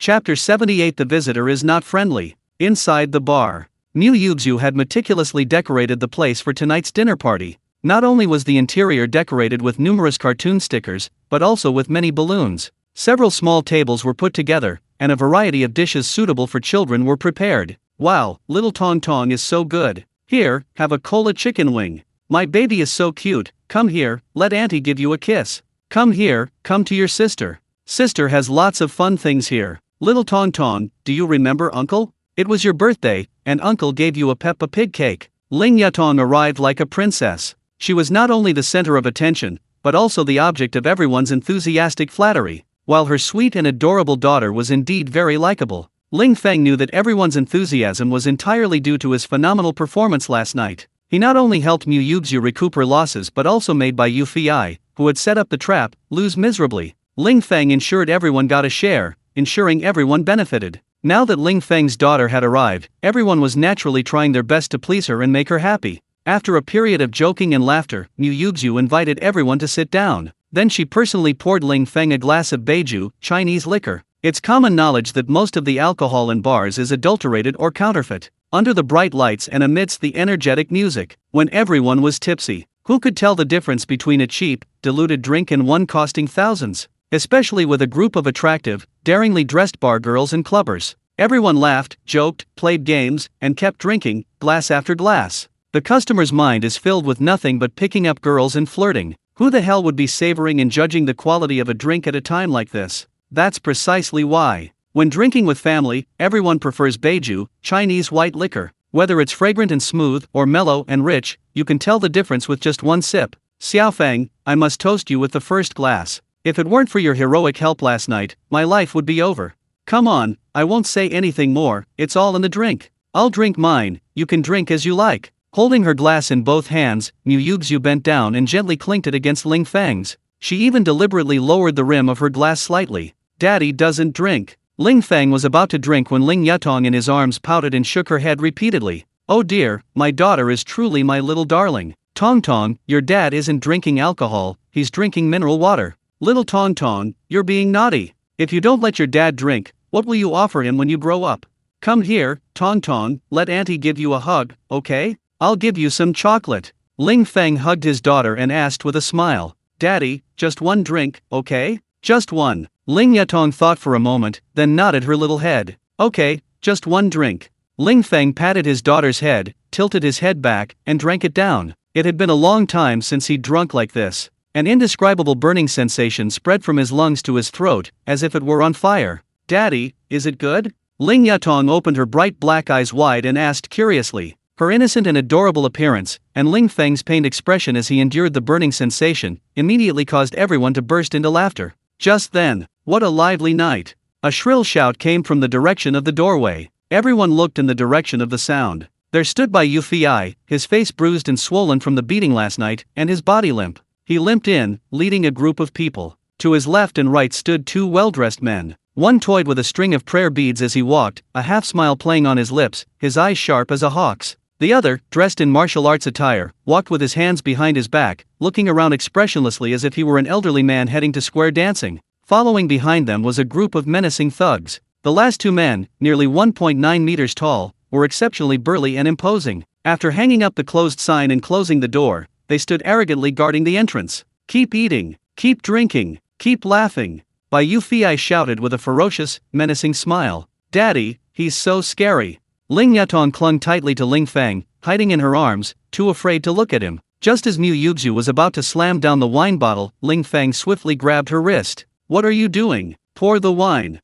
Mu Yuxu bit her red lips, hesitated for a moment, then nodded slightly. Suppressing her rising anger, she calmly poured wine for Ling Feng. Everyone, don't just stand there. We've prepared so much fine wine and food, you must eat and drink to your heart's content. Ling Feng gestured. But everyone seemed to instantly lose their appetite. They were no longer laughing heartily as before. Don't be afraid, baby, that uncle is a clown, he's just teasing you. Ling Feng gently patted his daughter, soothingly reassuring her. Ling Yatong timidly peeked out from Ling Feng's arms and curiously took a look. Bai Yu Fei, who had been beaten black and blue, had bruises all over his face. It looks quite like a clown in makeup at an amusement park. Dad, why isn't he smiling? Hearing this, Bai Yu Fei slowly stepped forward and grinned. He. Ling Yatong immediately burst into laughter, extremely excited. Uncle is a clown, he can conjure up lots of fun toys. Do you want to play with Uncle? Bai Yu Fei asked with a mischievous grin. No, I want to play with Daddy.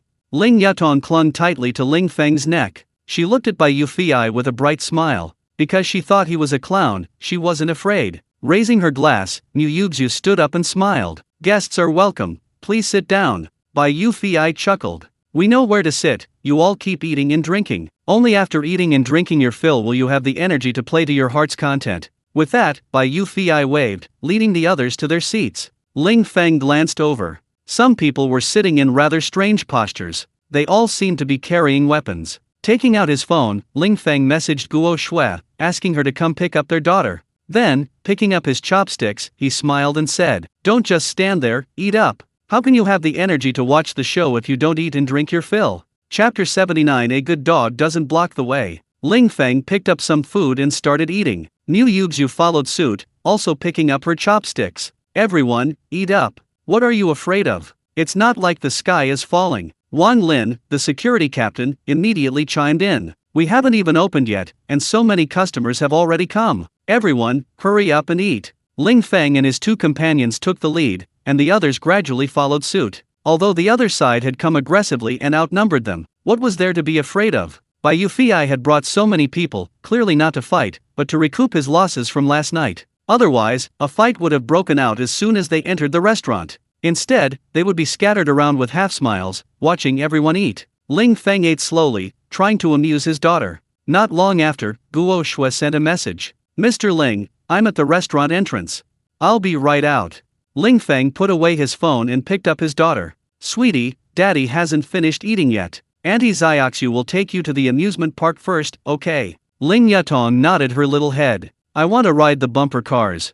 No problem, Daddy will have Auntie Xiaoxu take you to play as much as you want. However, Ling Feng carried his daughter to the door. Two burly, exceptionally strong men didn't immediately move aside. Bang! Mu Yuxu slammed her wine glass heavily on the table. Bai Yu Fei, what do you mean? Don't you know the rules? Bai Yu Fei didn't say a word. The middle-aged man who had been playing with his bracelet raised his hand in a gesture. The two burly men who had been blocking the way opened the door on either side. Ling Feng glanced sideways. Their eyes met. Ling Feng saw the playful, cold smile in the other man's eyes. The middle-aged man, on the other hand, understood the chilling killing intent in Ling Feng's eyes. Don't let family members be harmed, that's the rule of the underworld. How could the middle-aged man not understand this? His actions were clearly intended to put pressure on Ling Feng and demonstrate his power. Young Ling Yatong, of course, didn't understand. She only saw Guo Shui approaching, eagerly opening her arms, wanting to go to the amusement park. I think things aren't right. Do you need help? I can get a group of my fellow disciples to come and help. As she took Ling Yatong, Guo Shui took the opportunity to ask in a low voice. No need, just a few scoundrels, it's nothing. Ling Feng smiled faintly. He tidied his daughter's braids and took out a 100 yuan bill. Thank you, Daddy. Ling Yatong smiled sweetly, kissed Ling Feng, and was happily carried away by Guo Shui. After watching the Porsche drive away, Ling Feng lit a cigarette. Back in the shop, the two burly men immediately tried to close the door. In that instant, Ling Feng flicked his cigarette but at the burly man on his right, causing him to instinctively step back and dodge. A powerful hook punch struck the burly man on his left squarely in the face, the force instantly making him dizzy. Following this, Ling Feng spun around and delivered a vicious kick to the burly man on his right, striking him in the stomach, sending him sprawling to his knees. Both men were down in the blink of an eye. One collapsed to the ground, unconscious. The other clutched his stomach, writhing in pain. Under the complex gazes of everyone in the shop, Ling Feng lit another cigarette, coldly glancing at the two burly men on the ground. A good dog doesn't block the way. Don't you even know this basic etiquette? With a loud bang, Bai Yufei slammed his hand on the table, stood up, and pointed angrily at Ling Feng. You little bastard, you're pretty arrogant. Ling Feng sneered, smoking a cigarette. Am I as arrogant as you guys? The middle-aged man fiddling with his bracelet glanced at Bai Yufei with unhurried composure. Xiao Fei, sit down. Are you getting impatient already? There's still a long way to go. On the other side, there was an old man in his training clothes with a blank expression. But then he suddenly smiled and looked at Ling Feng with great curiosity. Kid, not bad kung fu. How many years have you been training? Ling Feng didn't say anything, but returned to his seat and continued eating. Mu Yuxu and the others at the same table were naturally all astonished. Especially Wang Lin. His mouth was big enough to fit an egg. Ever since Ling Feng started working part-time at this bar, until Ling Feng's brief display of skill just now, all these years, he realized he'd truly wasted his life. He hadn't even realized Ling Feng's agility and ferocity. As the saying goes, the layman sees the spectacle, the expert sees the skill. A spectacular and intense fight doesn't prove how good one's kung fu is. True masters simplify complex matters. They can defeat an enemy with a single move, never resorting to fancy tricks. Just like Ling Feng, who swiftly took down two burly men with two simple moves. Surprised, Wang Lin immediately poured himself a drink and got up. Xiao Feng, let me toast you. Mu Yuxu snapped out of her daze, picked up her glass, and was about to offer a toast as well. Wow, my Xiao Feng, you're amazing. I never knew you were so good. Ling Feng coldly laughed. Don't you know how good I am? Mu Yuxu was instantly speechless, raising her hand to punch Ling Feng's arm, her face flushed with a mixture of shyness and anger. Ouch, you're going to kill me. The others, of course, understood without saying a word. They weren't blind to how Ling Feng and Mu Yuxu were when Ling Feng worked part-time at the bar. Now, Ling Feng not only won money, but he was also a formidable fighter. Even if the other side outnumbered them, what was there to fear? For a moment, the dinner party became harmonious and pleasant. However, Bai Yufei and his group, not far away, grew increasingly impatient. Just as they were getting impatient, Ling Feng finally wiped his mouth, turned his head, and asked with a smile, Hey Bai, how much are you planning to lose tonight? Bang! Bai Yufei slammed his hand on the table and stood up, shouting angrily, Lose my ass. Tonight I'm going to win it all back, with interest. Ling Feng glanced at him coldly. Is that so? Then bring it on. Chapter 80. You think you're good enough to play with me? Come on, let's go. Bai Yufei roared. After snapping his fingers, the group quickly made their arrangements. Perhaps learning from last night's experience, they had brought brand new dice cups and dice today. Ling Feng stepped forward slowly, and Bai Yufei immediately introduced them. This is Brother Kun. He loves playing with bracelets and antique collectibles. He heard you're very skilled, so he came all the way from Hangzhou. Ninth Master is a kung fu fanatic. He especially enjoys studying Wing Chun, Tai Chi, Xing'ai Quan, and other martial arts. Ling Feng pulled up a chair and sat down with a whoosh. What nonsense are you spouting? Does tonight's betting have anything to do with you? You! Bai Yufei's eyes widened in anger. Do you know how formidable Brother Kun and Ninth Master are? To have them take time out of their busy schedules to play with you is a blessing I've accumulated over several lifetimes. Ling Feng chuckled. So, according to you, I should be kowtowing and thanking you profusely, right? Kun, who was playing with his beaded bracelet, smiled. No need for gratitude, just give back all the money you won from Xiaofei yesterday. What if we don't give it back and actually win? Niu Yuzhu sat down next to Ling Feng. Wan Lin, along with a group of security guards, quickly came to support him from behind. Let's see if he has the ability. Ninth Master nodded slightly. A thin, bald man with a sinister look stood beside the dice cup. Wearing a short-sleeved shirt, he spread his hands, fingers outstretched, indicating that he hadn't cheated or hidden anything. Bai Yufei immediately said, just like last night, we'll play dice and guess high or low, starting at 20 million. However, to be fair, we'll each be the banker for 3 rounds. For the first 3, I'll be the banker, and you guess. Niu Yuzhu frowned slightly. Looking at the bald man's calm and composed demeanor, his confident and collected expression, it was obvious this guy was a gambling master. Cheating methods are ever-changing, but they all boil down to practice makes perfect in lightning-fast speed. Making secret signals or markings is too low-level.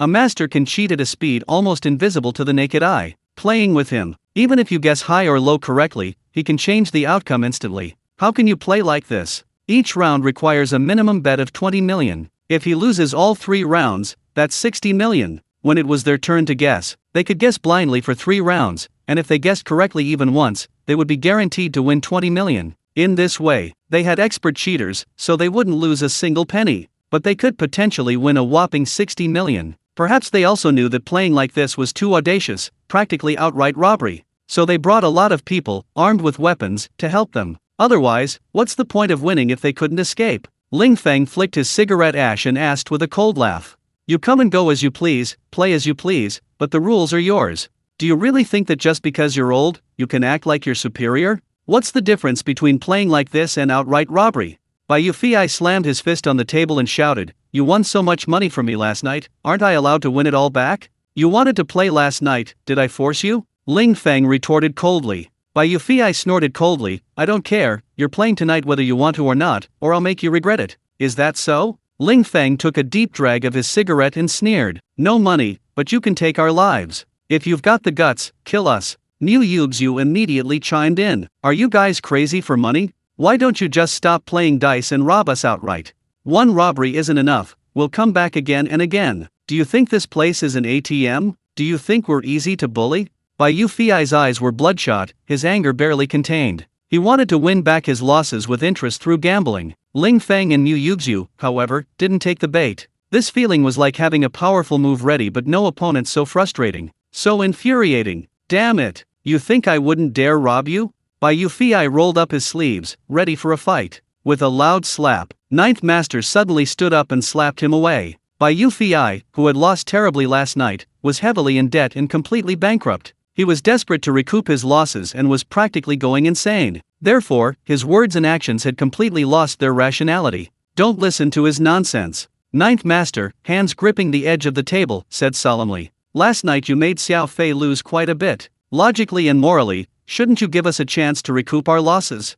Brother Kun added, tonight, win or lose, this matter will be over. If you think the rules are inappropriate, then tell us how you want to play. Bai Yufei scrambled to his feet, wiping away his nosebleed, and shouted, Yeah, how do you want to play? Tell us. Anyway, tonight we'll settle things once and for all. Niu Yuzhu demanded, so how much capital do you have? Before she finished speaking, Ninth Master tossed a gold card onto the table. We're prepared to lose 3 rounds in a row, so we've prepared 60 million in this card. Brother Kun looked at Ling Feng arrogantly. If you think it's not enough, we can add more. We can scrape it together, at least 100 million. But how much can you two actually come up with?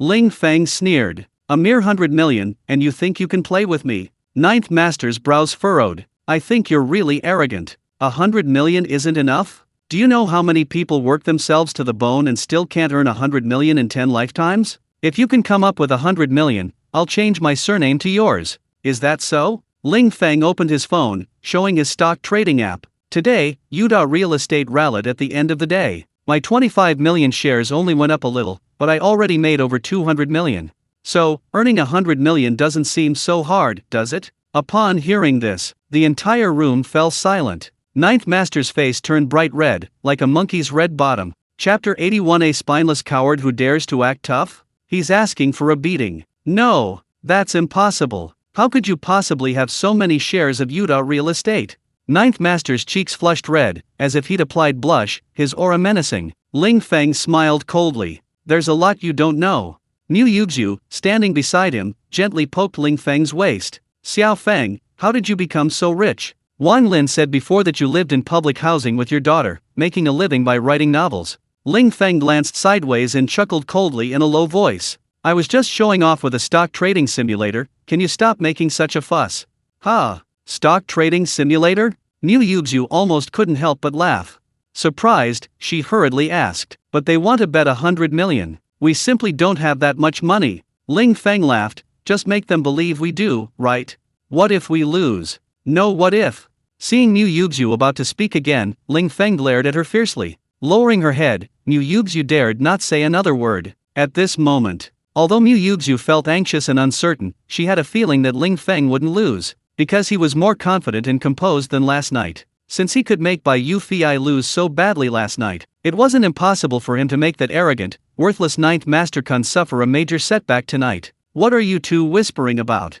Bai Yufei impatiently slammed his hand on the table and urged, tonight we'll bet 100 million, but how do you want to play? Tell me quickly. Ling Feng didn't want to waste any more words. They were clearly using cheat codes, a guaranteed win. Why bother arguing with them? The rules are simple, one round decides the winner. You can be the dealer, or your people can roll the dice, but the lid must be lifted by my people. Upon hearing this, Bai Yufei immediately fell silent. Meanwhile, Ninth Master and Brother Kun, these two middle-aged men, whispered amongst themselves. Mu Yuxiu couldn't help but laugh. If the lid couldn't be lifted, what use was hiring a cheating expert? Changing the dice's value was a matter of a split second. The technique required both speed and precision. Without years of experience, one couldn't develop a cheating technique like a ghost hand. Ling Feng's change of rules immediately thwarted their scheme. Not only was cheating impossible, but a one-round win meant a whopping 100 million in bets. If this guy loses, they'll be even worse off than Bai Yufei. 100 million. Even billionaires wouldn't dare gamble like this. Winning is great, they could become rich overnight. But what if they lose? Is it worth betting their entire fortune in one bet? The two whispered amongst themselves, unable to reach a decision. Bai Yufei was anxious, but he was penniless, without even any money to gamble with. What good was his anxiety? As for Mu Yuxiu and the others, they were also worried, fearing Ling Feng would lose the bet. But seeing Ling Feng's calm demeanor, no one dared to say a word. Time slowly passed. The cigarette in Ling Feng's hand quickly dwindled to almost nothing. Alright, if you're too scared to gamble, then stop playing and go back to where you came from. Stubbing out his cigarette, Ling Feng stood up to leave. Wait, 100 million is way too much. Whoever loses will be bankrupt, Ninth Master shouted. How about we just bet 10 million? Ling Feng chuckled. What, giving up already? Afraid of losing? You came to gamble with me? You might as well just rob me. Bang! Bai Yufei slammed his fist on the table for the third time, roaring. Bastard! 10 million around, and you still think it's too little? Who do you think you are? Ninth Master and Brother Kun are giving you face by coming to play. Don't be so ungrateful. Stop. I'm warning you, you're not leaving here until you play 3 rounds tonight. Men, take him down. The words had barely left his lips. Ling Feng, who hadn't stopped, was quickly surrounded by several men who drew their weapons. And then, elbow strikes, knee strikes, straight kicks, heavy punches. Figures flashed, in an instant. Mu Yuxiu felt she hadn't even seen everything clearly yet. Before she knew it, Ling Feng had taken down several of their men. One by one, they lay on the ground, broken and battered, writhing in pain. The cold weapons they carried were naturally scattered on the ground. Ling Feng slowly walked back. Bai Yufei swallowed hard. Trembling, he pulled out a dagger. Everyone who approached Ling Feng, trying to stop him, was knocked down in a few swift moves. Ling Feng, his killing intent palpable, approached Bai Yufei step by step. Bai Yufei, naturally, was terrified, sweat beading on his forehead, his whole body trembling. His hand holding the dagger trembled uncontrollably. Ninth Master. Brother Kun. You should say something. The two remained silent, instinctively taking a step back. So many people couldn't stop Ling Feng, yet he seemed possessed by a killing machine, beating anyone who stood in his way. These two old men, how could they dare block Ling Feng's path? Bai Yufei gritted his teeth, fiercely thrusting his dagger at Ling Feng. But Ling Feng precisely grabbed his wrist, twisting and throwing him. With a cry of pain, Bai Yufei was caught in a pincer movement, pinned to the table, unable to move.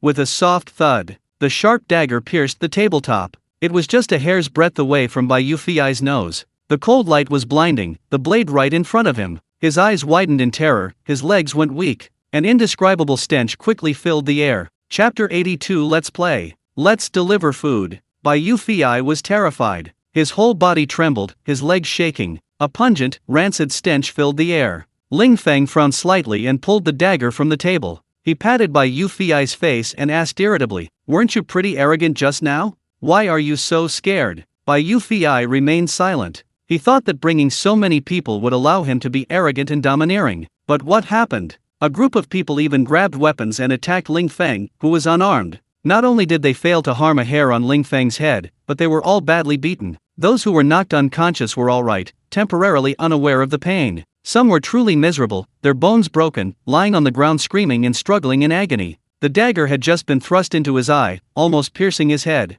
How could Bai Yufei still dare to shout? At this moment, he only wished he could fly. If only he could just fly away. Not going to talk, huh? Ling Feng slowly lowered the dagger. Bai Yufei immediately stopped trembling with fear. He slowly stood up, spreading his arms. He was terrified that Ling Feng's hand would tremble and slit his throat. A slit trachea wouldn't kill instantly, but if the carotid artery ruptured, blood would gush out, causing the brain to suffer from oxygen deprivation within seconds. Within half a minute, the brain would go into shock and eventually brain death. With his hands raised in fear and trepidation, Bai Yufei didn't utter a single word. "You just warned me that I wasn't leaving here until we played 3 rounds tonight. And you brought so many people, armed and ready to attack me. What do you mean? Are you planning to just rob me if you can't win tonight?"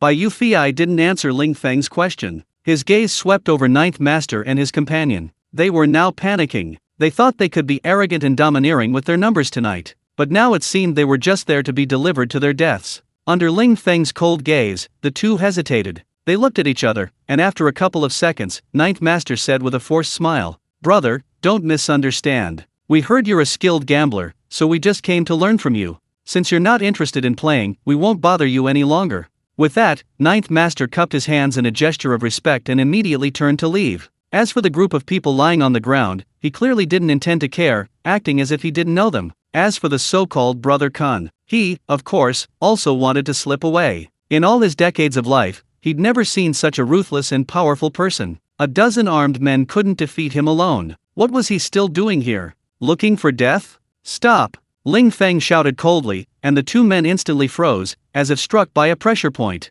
"You think you can just come and go as you please? Do you think this place is your private property?" The two men slowly turned around, heads bowed, meek and submissive, utterly timid. "Since you want to play, then let's play." Ling Feng glanced at the bald man. "Don't just stand there like idiots, hurry up and roll the dice." The bald man didn't dare to delay, nodding and bowing, forcing a smile, and picked up the dice cup, shaking it a few times. After slamming it onto the table, he didn't dare lift the lid, much less cheat. He hasn't even explained how they're going to play, how can he cheat? Ling Feng shoved Bai Yufei in front of Ninth Master and the other man. "You three discuss it. It's still a guessing game. If you guess right, you can leave. If you guess wrong, you'd better swipe your card." Upon hearing about swiping the card, Mu Yuzhu immediately became excited and went to the counter to get the POS machine. Bai Yufei, of course, didn't dare to guess. He timidly hunched over, head down. A man in his 40s, terrified to the point of wetting himself, how could he ever face anyone again? This incident would be a stain he could never erase for the rest of his life. As for Ninth Master and his companion, they were utterly speechless. Bai Yufei owed them 10 million, and they didn't know when he would be able to pay it back. At his instigation, they had originally planned to come tonight to bully others, win big, recoup their losses, and make a fortune. But now, if they guessed right, they wouldn't get a single penny, they could just leave. If they guessed wrong, they would lose 60 million. It felt like such a huge loss. The two remained silent, unsure what to say. "What are you standing there for? Didn't you want to play? Now that your chance has come, why aren't you playing?" Ling Feng slowly stepped forward, the dagger in his hand gleaming coldly. Bai Yufei was the first to recoil in fright. He fell to the ground with a thud, not even bothering to get up, retreating further and further. As for Ninth Master, clutching his bracelet tightly, and Kun Ji, with his cold expression, they were both getting on in years. They couldn't run away even if they wanted to. Besides, they were both respectable figures. How could they be so easily frightened as to abandon their dignity? "If we guessed right, can everyone leave?" Ninth Master asked, his eyes lacking confidence. Ling Feng retorted, otherwise? Do you want to stay here drinking and dancing? Then we guessed big. Kun Ge shouted at the top of his lungs. At the same time, he gave the bald man a meaningful look. The bald man immediately prepared to lift the lid, but in that instant, with a whoosh, accompanied by a piercing scream, the bald man's right hand, poised to cheat, was instantly pierced through by a dagger. The force was so great that the dagger was deeply embedded in the table. The bald man was in excruciating pain, but dared not immediately pull out the dagger. He was bent over, curled up beside the table, trembling all over, cold sweat pouring down his face. Chapter 83. I'm going to walk sideways. A deathly silence fell over the room. The dagger, piercing the palm, was deeply embedded in the table. The bald man was in excruciating pain, yet dared not scream. He forced himself to endure the pain, trembling. What kind of master of deception? What kind of supernatural skill was this? This precise throwing knife had rendered half a lifetime of hard work and practice useless.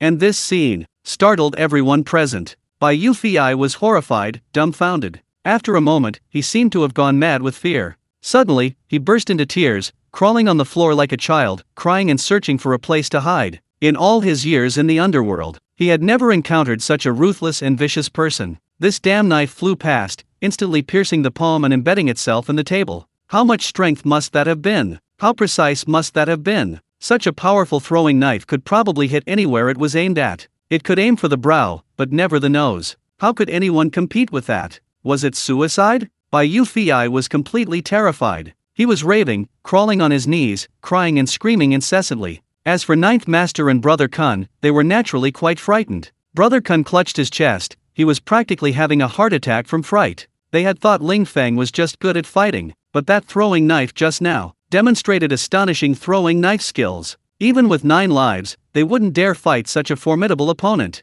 Among everyone present, only Ling Feng. Not only was he not red-faced or out of breath, but he even smiled and said, "Since you guessed it, then you go and uncover the truth yourself." How could Brother Kun dare disobey? He gritted his teeth and slowly stepped forward. A heavy feeling settled in his heart. He felt terrible. Watching the bald man, who had been cheating at the last moment but had his palm pierced by a throwing knife, his face turned deathly pale. His hands trembled as he lifted the lid. 1, 3, 4, 8, small. A thud. The lid fell to the ground. Kun, dressed in his training clothes and supposedly fond of studying various martial arts styles, was instantly paralyzed with fear. Actually, he had a premonition before lifting the lid. If he had guessed correctly, the bald man wouldn't have needed to cheat. He could simply pick up the lid from top to bottom. But he chose to lift the lid horizontally. Wasn't that blatant cheating? He wanted to change the score with lightning speed the instant he lifted the lid. But unfortunately, Ling Feng was faster. The bald man's hand being pierced by the throwing knife proved he had guessed wrong.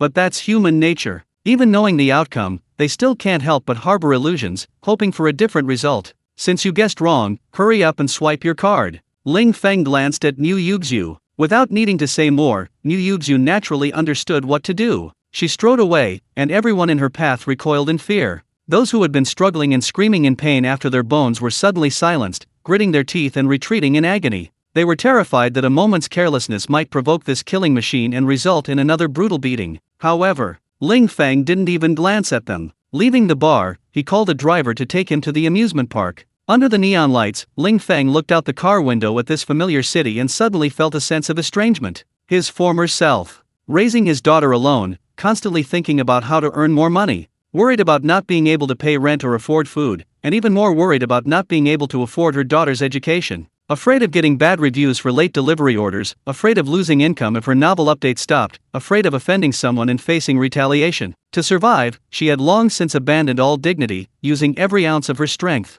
But now, with the system's assistance, she possesses astonishing wealth and formidable martial arts skills. She no longer needs to be subservient to others, will no longer be ignored, and is no longer afraid of being bullied. No matter how many people you have, or how arrogant you are. I'll walk sideways. Inside the amusement park, Guo Shui is protecting Ling Yutong, who is playing on the bumper cars. The daring Ling Yutong especially enjoys driving her car and crashing into other children. Every time she crashes, she laughs heartily. Ling Feng stands outside the fence, watching his daughter play happily, and he is happy too. Before, he could only bring her here once in a long while. There was no way around it. 20 yuan for 10 minutes on the bumper cars was too expensive. My daughter hadn't had enough fun, and 10 minutes was up. As for the other rides, don't be fooled by the fact that they only cost 5 or 10 yuan each, seemingly insignificant. But if you wanted to ride them all, the cost wouldn't be small. Now that we have money, of course we can play as much as we want. After playing, we'll go to a dessert shop for cake and yogurt.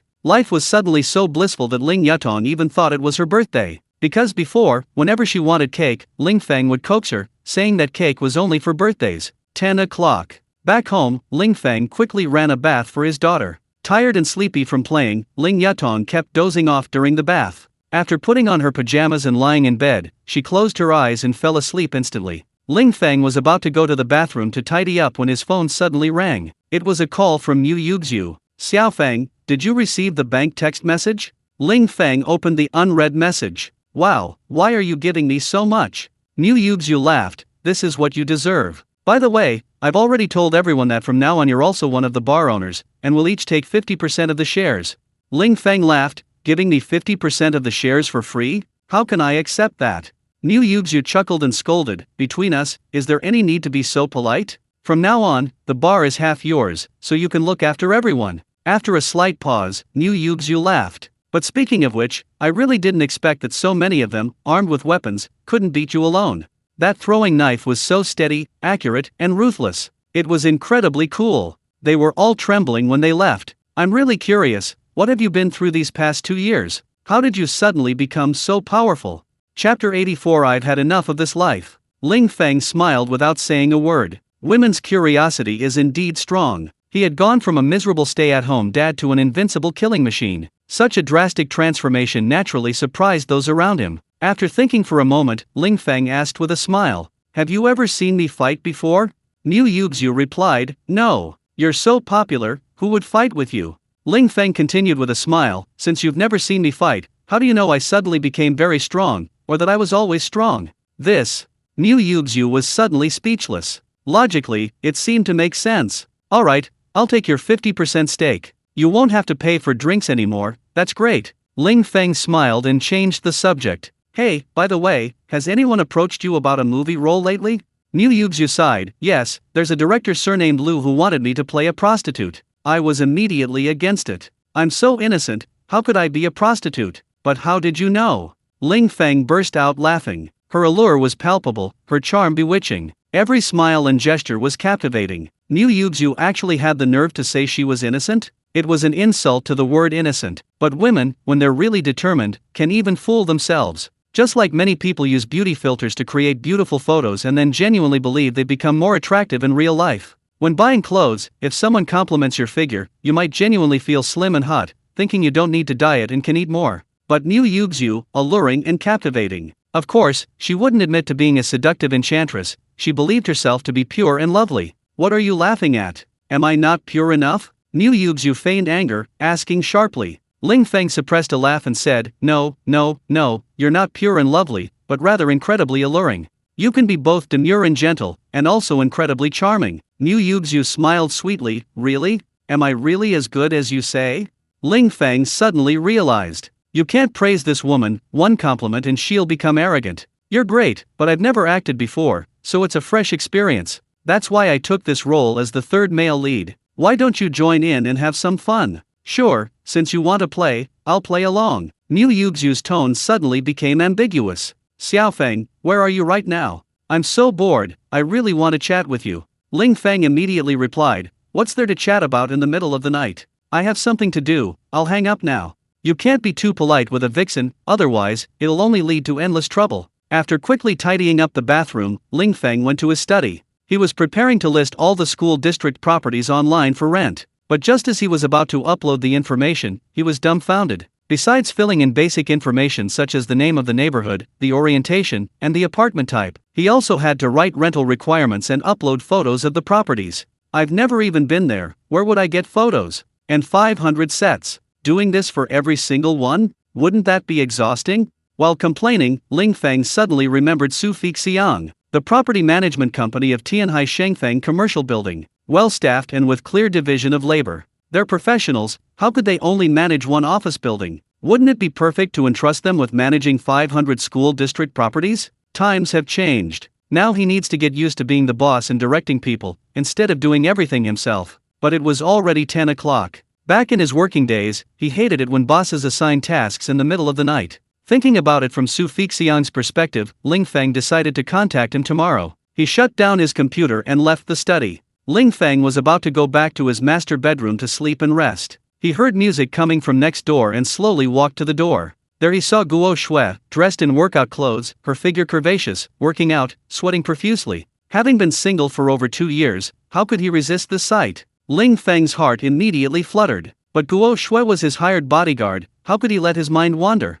Turning away, Ling Feng was about to leave when Guo Shui suddenly called out, "Mr. Ling, would you like to exercise together?" Ling Feng decisively shook his head. Exercise together? With her hot and alluring figure, did she want him to have a nosebleed while exercising? No, you should go to sleep. Back in the master bedroom, Ling Feng promptly grabbed his clothes and took a cold shower. A cold shower could cool his body, but it couldn't stop his mind from wandering. Lying in bed, tossing and turning, Ling Feng couldn't fall asleep. Sigh. Men really shouldn't be rich. Before, when I was dirt poor, all I thought about was making more money. I didn't have the time or inclination to think about anything else. Now that I'm rich, without the pressure of survival, I definitely have more ideas.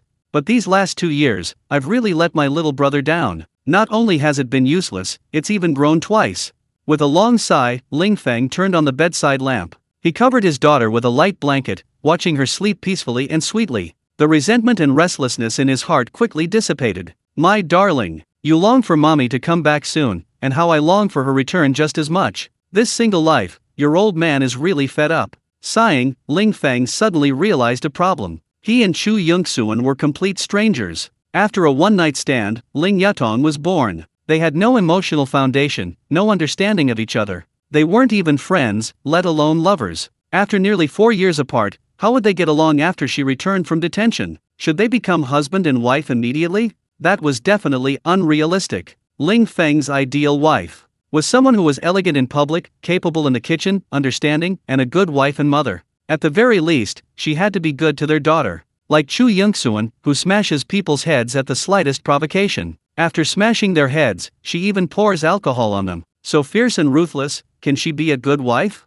Chapter 85. The fierce beauty is not to be messed with. Inside the detention center. Achoo! Achoo! Chu Yongxuan suddenly sneezed repeatedly. She turned over and pulled the thin blanket over herself. Her mind was filled with thoughts of her obedient and sweet daughter. However, the plump woman sleeping on the lower bunk was just about to fall asleep when Chu Yongxuan's sneezes woke her up. Furious, she kicked the bed frame. Are you trying to kill me? If you're sick, get out. Chu Yongxuan didn't say a word, pretending not to hear. But the plump woman kicked the bed frame again, harder than ever. This kick was quite powerful, making a loud thud. Chu Yongxuan, who was just thinking about being reunited with her daughter and the joy of family reunion, was suddenly filled with uncontrollable rage. My nose itches, can't I sneeze a couple of times? You're disturbing my sleep, you little slut. Who are you calling a slut? You! A soft chuckle. The middle-aged woman sleeping in the opposite bed couldn't help but burst out laughing. The plump woman immediately reacted. Damn it! You actually dared to call me a slut. With a bang, the plump woman kicked again. This third kick was even stronger and more powerful. So much so that the bedboard was bent, and Chu Yongxuan almost fell off the bed. What are you doing? Believe me or not, I'll call the disciplinary committee right now. If it were before, Chu Yongxuan would never have tolerated or backed down. The second kick to the bedboard would have definitely started a fight. But now, all she wanted was to complete her 7-day detention and then be released to reunite with her daughter. So she tolerated it again and again, not wanting to fight. However, you little bitch, you want a beating, huh? You even dared to complain to the guards? I'll beat you to a pulp today. The obese woman rolled out of bed and immediately clenched her fist, pounding it against Chu Yongxuan on the upper bunk. This was the last straw. After taking a few blows, Chu Yongxuan finally lost her temper. She grabbed the railing with her left hand and forcefully rolled off the bed.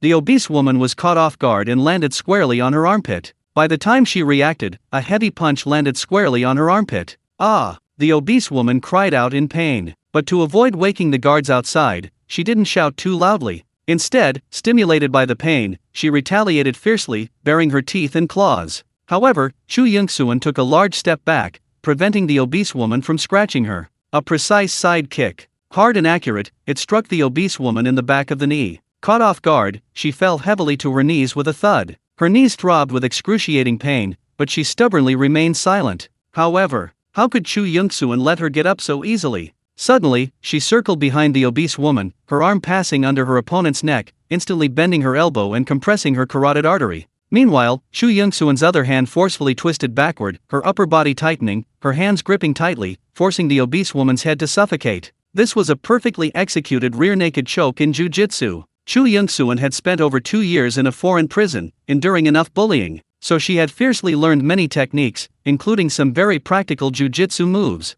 The rear naked choke was just one of them. There were also guillotine chokes, armbars, triangle chokes, and so on. The obese woman had no idea that Chu Youngsuan was so fierce. After struggling a few times, she realized she couldn't break free. Instead, I started to feel suffocated due to lack of oxygen, and my whole brain felt dazed. The others in the same cell were naturally startled. Enough! Enough! Let go! She's dying, Youngsuan, let go! You're only detained for 7 days. Don't kill her! Let go! Chu Youngsuan didn't let go immediately. She knew, of course, that she couldn't let someone die. Otherwise, she would never be able to reunite with her daughter. After estimating that the time was about right, Chu Youngsuan suddenly released her grip. The obese woman lurched forward violently. Her brain was deprived of oxygen, causing her to lose instinctive control. After her head hit the ground hard, the pain brought back some consciousness. After a violent coughing fit, tears and snot streamed down her face. She gasped for breath, feeling as if she were about to drown. Completely terrified, as if she had seen death, she scrambled away from Chu Youngsuan. Where was her previous arrogant and domineering demeanor?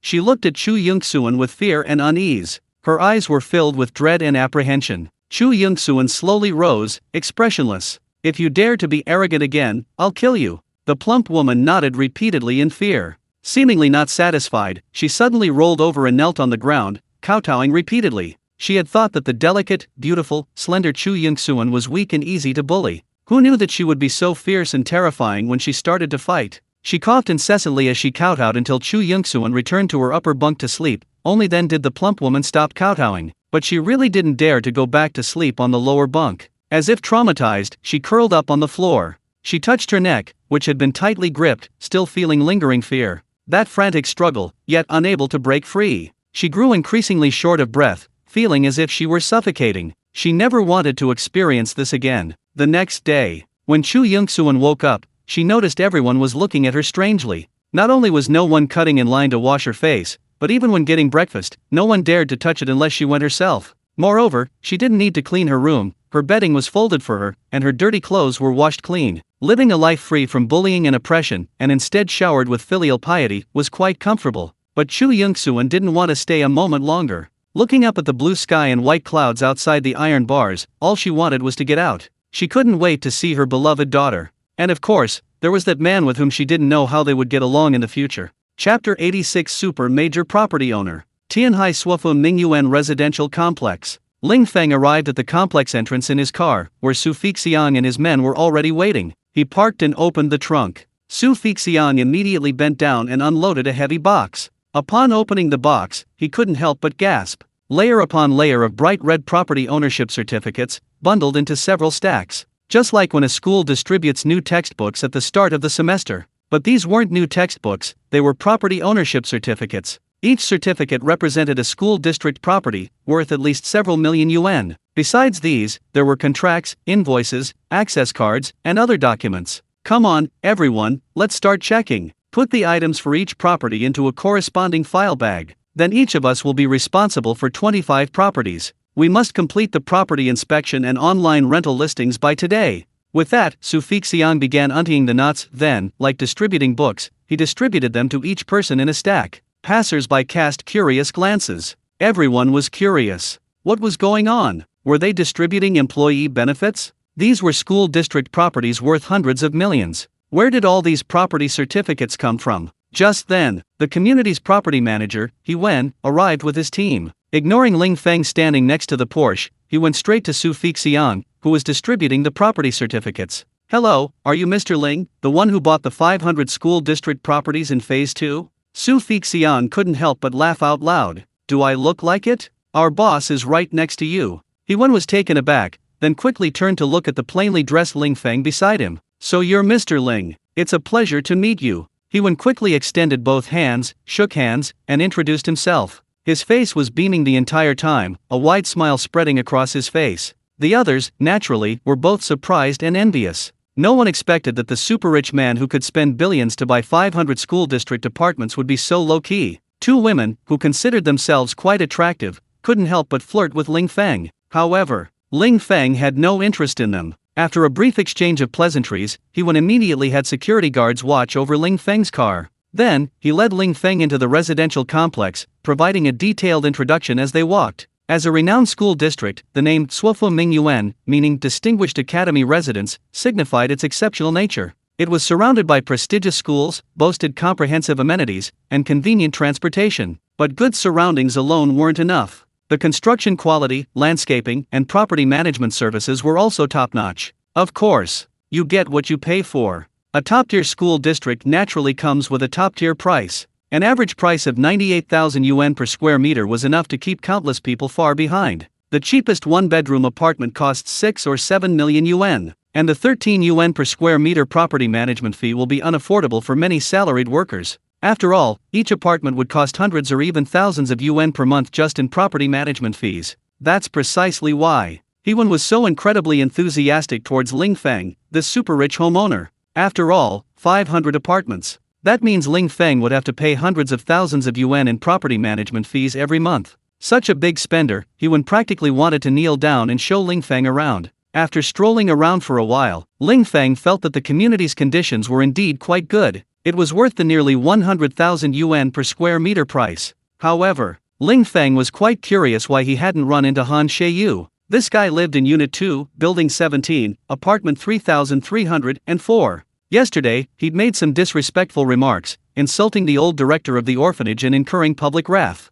After Ling Feng had Shueli sent him a lawyer's warning letter, he immediately apologized. Following the classic online novel trope of showing off and getting slapped in the face, shouldn't he have a reunion with him? He'd first mock himself for being poor and unable to afford such an expensive school district property. Then he'd have Hewen and the others let him know that he actually owned a full 500 school district properties, thus completing a classic, but rather melodramatic, show-off and slap-in-the-face routine. But after touring the entire complex, he still hadn't encountered Han Sheiyu. Back at the main gate, after a few polite words, Ling Feng drove away. Although he knew where Han Sheiyu was, Ling Feng had no interest in actively provoking a self-important jerk. Even if he knew he was no longer what he used to be, what difference would it make? Would letting him envy and resent him prolong his life or earn him more money? Since it's meaningless, why bother imitating his ostentatious displays of wealth? A bustling metropolis. Even after the morning rush hour, the roads were still teeming with traffic. The powerful Porsche couldn't maintain its speed at all. The stop-and-go traffic not only resulted in alarming fuel consumption,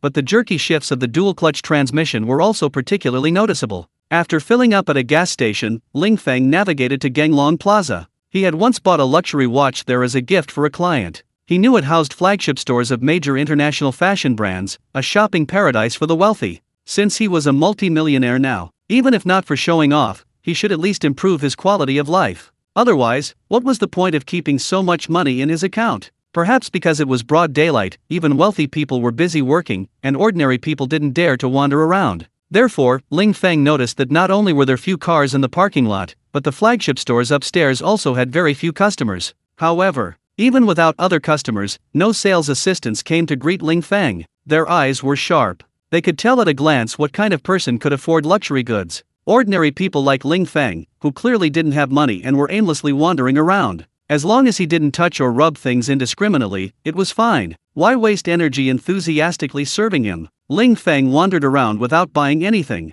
Those clothes and shoes priced at thousands or tens of thousands didn't seem very attractive. It would be better to go to the commercial pedestrian street and buy clothes from domestic brands. Even a few hundred yuan apiece would be quite good, comfortable, and presentable. Upon arriving at the luxury watch section, Ling Feng stopped wandering and went straight to the Vacherin Constantine boutique. I hadn't expected to bump into a woman rushing out the door as soon as I entered. I quickly stepped back to apologize, but then suddenly realized that I seemed to have seen this beautiful woman somewhere before. Chapter 87. The beauty is too kind. Sorry. Xue Mikey bowed repeatedly in apology. She had her eye on a watch, but when she went to pay, she realized her phone was missing. Carrying her bags, she rushed out to look for it, bumping into Ling Feng. It's all right, you go first. Ling Feng stepped aside. Ladies first. Besides, this beautiful woman before him had exquisite features and a flawless complexion. Such a graceful and stunning beauty, since she was in such a hurry, why not let her have her way? However, The beauty, in her high heels, took a few quick steps,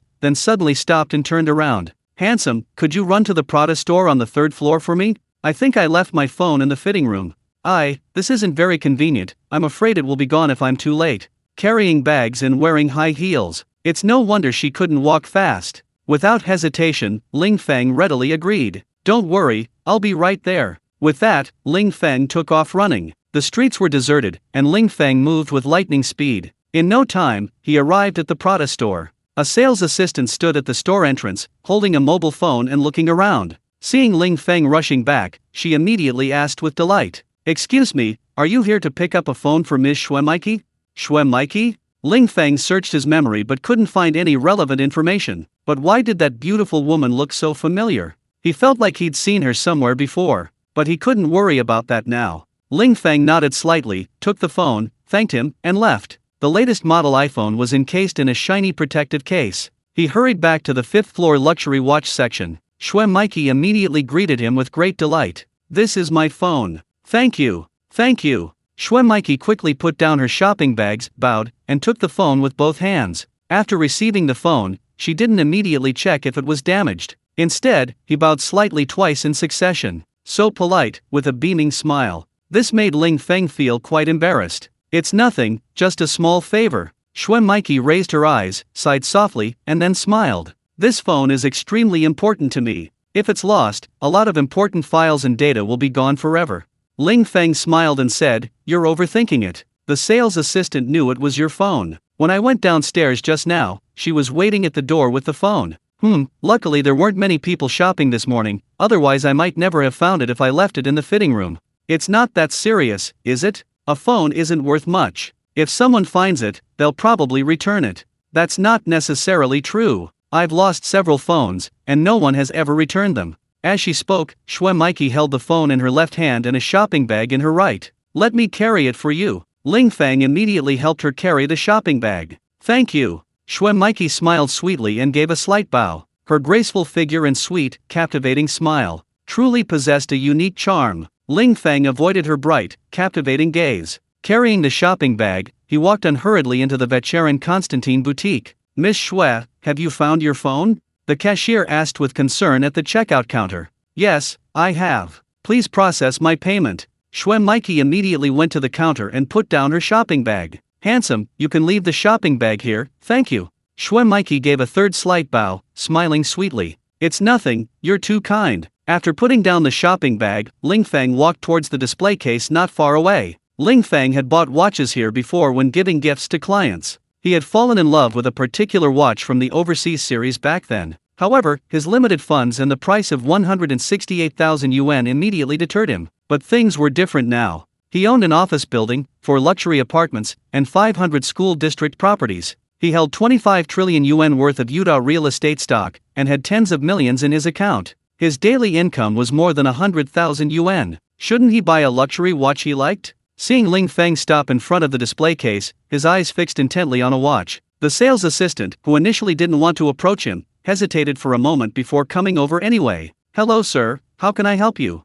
I'd like to look at this 4500V. Please wait a moment." The sales assistant first placed a tray on the counter. Then she opened the display case to retrieve the watch, not handing it directly to Ling Feng, but placing it on the tray. This wasn't Ling Feng's first time there. After putting on gloves, he began to carefully examine the watch, then tried it on. "It's really nice, this is it." The sales assistant was stunned. She seemed a little incredulous. Ling Feng, dressed in cheap street vendor clothes, could afford a luxury watch worth hundreds of thousands? But despite her astonishment, she immediately proceeded with the sales process. "Okay sir, thank you for choosing Vacheron Constantin. Do you have a membership card? If so, this watch is 10% off." Ling Feng shook his head and said, "No, but that's alright, let's process the payment." At the cashier, the sales assistant saw Schwemike using her phone and suddenly reminded her. "Miss Xue, is this gentleman your friend? Would you like to swipe your membership card and then have him pay? That way, he can save over 10,000 yuan, and you'll also get over 10,000 points."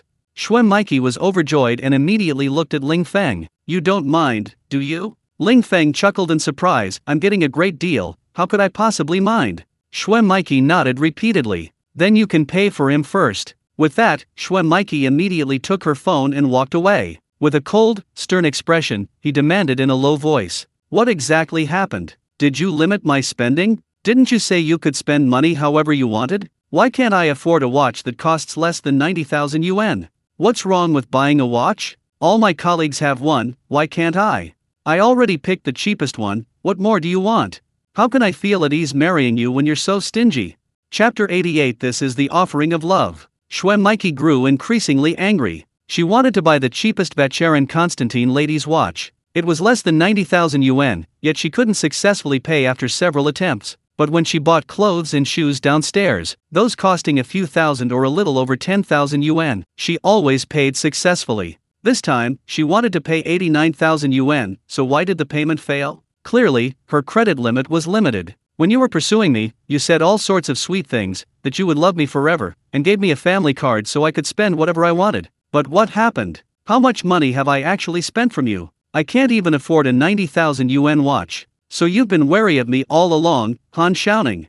On the other end of the phone, Han Xiaoning immediately panicked. How could he easily offend the beautiful flight attendant he had finally won over? Displeasing his goddess would have serious consequences. To flaunt his wealth, he'd given Xue Maiki a family card on Doubao. He told her to buy whatever she liked and spend the money as she pleased. But he never expected this situation. Honey, don't worry, I swear to God, I really didn't set a limit. Wait a moment, okay? I'll check right now to see what the problem is, Han Xiaoning said, his fingers flying across the keyboard. He quickly found the answer online. Haha, I found it. The default maximum limit for the family card is 20,000 yuan. That's why your attempt to buy a watch worth nearly 90,000 yuan failed. Honey, don't be angry, I'll transfer 100,000 yuan to you right now, you can pay directly. Han Xiaoning's tone was affectionate and humble, afraid of offending his goddess, Xue Maiki. Then hurry up and transfer the money. I'm waiting to settle the bill. Also, could you transfer me a larger amount at once? I'm not going to spend it recklessly,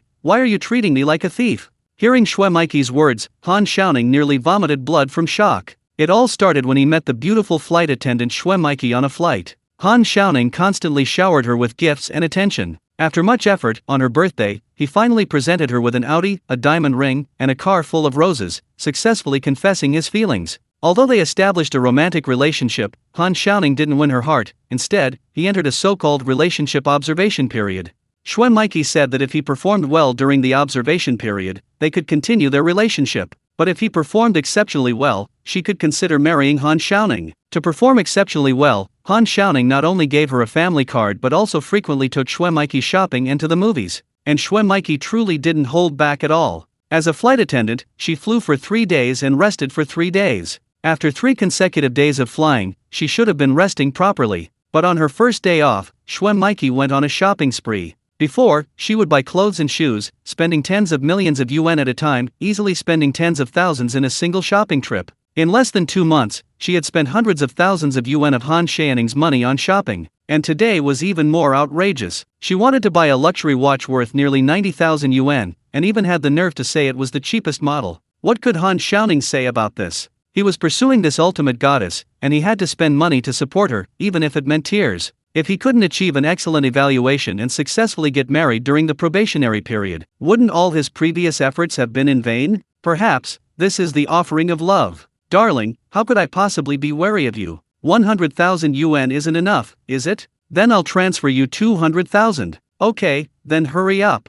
Okay, I'll transfer the money to you right now. Hanging up the phone, Han Xiaoning sighed inwardly. The suffering he's experiencing now is all because of the foolishness he had back then. Who told him to boast back then, spending money as he pleased? Inside the Vacheron Constantine boutique, after Xue Maiki hung up the phone, her cell phone rang soon after. 200,000 yuan received in Alipay. She gave a soft hum, a satisfied smile spreading across her face. As a well-trained professional flight attendant, she could always be polite and smiling, although most of the time the smile was fake. But the smile for the 200,000 yuan was genuine joy. Turning back to the cashier, she saw Ling Feng had already put on his watch. You get what you pay for. The watch, worth over 10,000 yuan, was definitely more attractive than hers. Before, he dressed plainly, not at all like a wealthy person. Now, with that expensive watch, his aura had completely changed. Even dressed in cheap clothes, he was clearly a rich and handsome man. Of course, comparison is the thief of joy, and comparison is the thief of joy.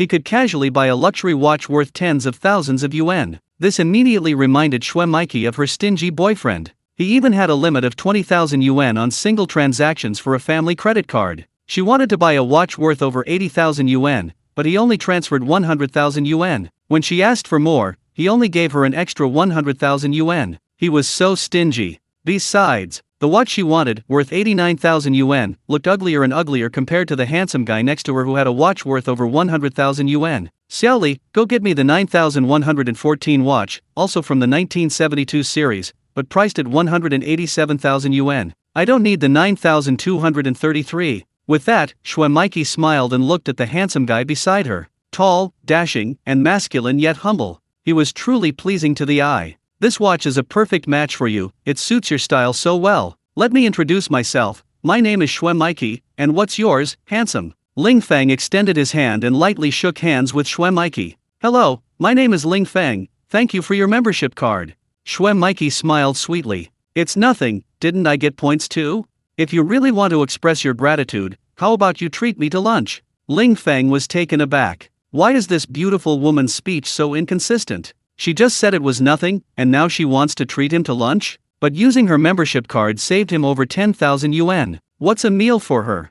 Chapter 89. The beautiful flight attendant is too enthusiastic. Inside a high-end restaurant, Ling Feng emerged from the restroom to find Xue Maiki ordering food non-stop. This restaurant was quite upscale. He didn't care how much she ordered. He figured he might as well treat the 10,000 plus yuan he'd spent on the watch as an example. He casually glanced around. The high ceilings made the room feel spacious and bright. The extensive use of wood and bamboo bonsai created a relaxed, pastoral dining atmosphere. Such luxurious decor naturally meant it wouldn't be cheap. Back at his seat, he glanced at the menu in Xue Maiki's hand before sitting down. Good heavens! A sashimi platter cost 3,008. That's almost half a pig. But since he'd said he was treating, he'd let her order whatever she wanted. With her beautiful face and petite figure, how much could Xue Maiki possibly eat? After sitting down, Ling Feng involuntarily glanced at the watch he had just bought. Even with the discount, it still cost over 10,000 yuan. Whether in terms of appearance, style, materials, or workmanship, it was definitely worth the price. That's about it. After handing the menu back to the waiter, Xue Maiki asked with a smile, "Would you like some sake?" All their ingredients and drinks are air-freighted in, ensuring absolute freshness and authenticity. Ling Feng shook his head and said, "I won't drink sake, I have to drive to run errands this afternoon." Then a clear soup, please. After watching the waiter leave, Xue Maiki immediately gave Ling Feng a subtle, calculating look. Judging from Mr. Ling's demeanor, you must be a businessman? Ling Feng nodded slightly. I run a small business. And you? You seem very polite and courteous, with an exceptionally sweet smile. Could you be a flight attendant? Wow, you have a good eye. I am indeed a flight attendant. Xue Maiki picked up her phone and activated the screen. Her screensaver photo was a picture of her in her uniform. These days, photo editing technology is rampant. Many women look very different in person from their photos. But Xue Maiki was different. In real life, she had delicate features, red lips, and white teeth. She was exceptionally beautiful. You must travel a lot for business, right? Which airline do you usually fly with? Ling Feng smiled and said, not really, it depends on the time. I just fly whichever is convenient. Xue Maiki opened WeChat. Oh, I see. Then let's add each other on WeChat. I can share some tips on buying plane tickets, accumulating miles, and redeeming points. Of course, if you have any questions, you can always message me. As long as I'm not flying, I'll definitely answer them. Ling Feng nodded slightly. Sure, learning a couple of tricks will save me a lot of money.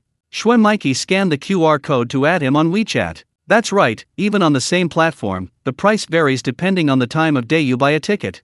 For example, I'm flying to Shenzhen tomorrow. The talkative Xue Maiki quickly started chatting about buying plane tickets. She then shared some interesting anecdotes about being a flight attendant, and soon they were having a pleasant conversation. While chatting, the waiter began to serve the food. Although Ling Feng had prepared himself mentally, he was still quite shocked by this high-class cuisine. Not only was much of the seafood raw, but the portions were also extremely small. A huge plate held only a few slices of unfamiliar meat in the center, garnished with various flower petals and the like. It looked fancy, but tasted strange. After finishing many dishes, he still felt hungry. The enthusiastic Xue Maiki proactively introduced the dishes to Ling Feng, offering dipping sauces and paints, practically feeding him. A sweet smile, gentle movements, and suggestive glances. Ling Feng felt that this Xue Maiki was truly extraordinary. So attentive and warm on their first meeting, like a couple deeply in love. She affectionately and warmly served Ling Feng food. She even changed the subject promptly, keeping their conversation pleasant. After eating 2 servings of Kobe beef and abalone and shrimp fried rice, Ling Feng was finally no longer hungry. "I'm full, do you want some more?" Shue Miki smiled and shook her head. "I'm full too, later." Before she finished speaking, her phone suddenly rang. "Excuse me, I need to take this call." Shue Miki picked up her phone and answered immediately, without getting up to leave. "Honey, are you done shopping? I'll be at Ganglong Plaza soon, let's go get some Japanese food." Hearing her stingy boyfriend's fawning voice, Shue Miki felt annoyed. "Why didn't you say so earlier? I've already eaten." "Then how about I go to a movie with you?" "I just ate, I'm sleepy." "What kind of movie is that? Or should I pick you up and take you back to your apartment?" "No need, I'll drive myself." Before Han Yongning could say anything more, Shue Miki immediately hung up the phone. The moment she looked at Ling Feng, her smile instantly softened. "Mr. Ling, would it be convenient for you to drive me back to Tianhai Aviation apartment later?" Ling Feng was speechless with astonishment. What on earth was this seemingly beautiful woman up to? "It's convenient, but wasn't someone supposed to pick you up?" Shue Miki sighed. "I hate him, I don't want him to pick me up." "Let's go." Ling Feng nodded slightly. After paying, he carried Shue Miki's bags to the underground parking garage. When the two arrived at the Porsche Panamera, Ling Feng clearly noticed a flash of admiration in Shue Miki's eyes. After putting the shopping bags in the trunk, Ling Feng had just gotten into the driver's seat when he noticed Shue Miki taking selfies like crazy. Strange. A beautiful woman who can go on a shopping spree and buy watches worth hundreds of thousands, surely she's never even ridden in a Porsche before?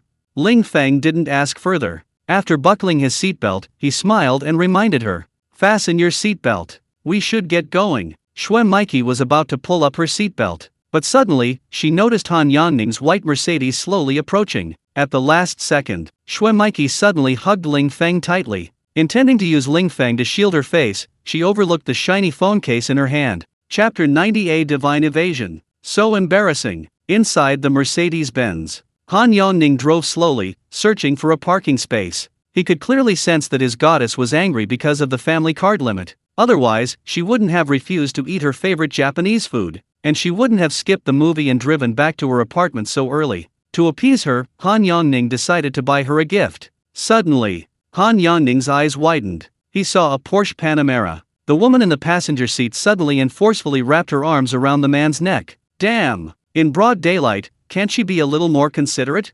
She's throwing herself at you, this woman is definitely a gold digger. Damn, these days, driving a Porsche really makes it easy to pick up girls." While grumbling, Han Yongning continued driving. But as he drove, he suddenly realized something was wrong. He slammed on the brakes and stopped the car. Han Yongning suddenly remembered. The phone case in the woman's hand inside the Porsche looked so familiar. It was sparkling, like it was studded with countless gems. Han Yongning remembered that, to please his goddess, he had given her the latest iPhone. The custom-made phone case, inlaid with various small gems, was dazzling and sparkling. "Wait a minute. If I can get a custom-made phone case, why can't others?" Shue Miki is quite competitive. If others have something, she has to buy it too. Like when she said her colleagues all had expensive watches, she had to buy one too. Yes, it must be the same model. After muttering to himself, Han Yongning drove a little further. Finding a row of empty parking spaces, he immediately and excitedly reversed into the space. This was his newly purchased Mercedes.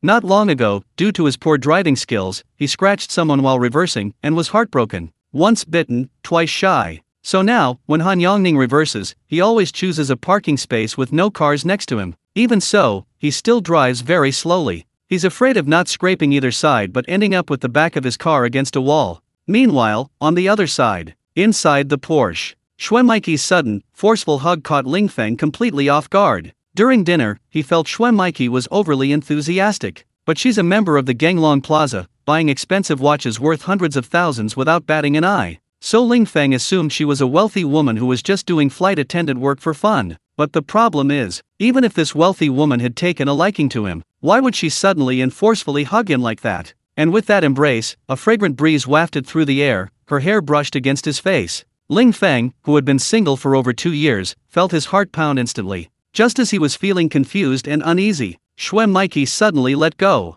She peeked cautiously into the distance. "Quick! Drive! Hurry!" Ling Feng looked at Shue Miki's anxious expression and suddenly understood. He had been overthinking things. She wasn't interested in him at all. Her so-called throwing herself at him was just to avoid being discovered. Who is she afraid of? Her family? Or her husband? She's not even wearing a ring, clearly not married. Could it be someone she dislikes? Ling Feng, though puzzled, had no interest in asking further. They were just fleeting acquaintances, passing through each other's lives. Why gossip and pry into someone else's privacy? He shifted gears, accelerated, and drove out of the parking space. What the hell? Why are you driving this way? Xuan Maiki was terrified when she saw Han Yongning get out of the Mercedes. I followed the signs, is that okay? Ling Feng asked, somewhat bewildered, after stopping the car. Xuan Maiki almost burst into tears of anger. Wrong direction was one thing, but why stop the car? In her panic, she completely forgot she could simply duck.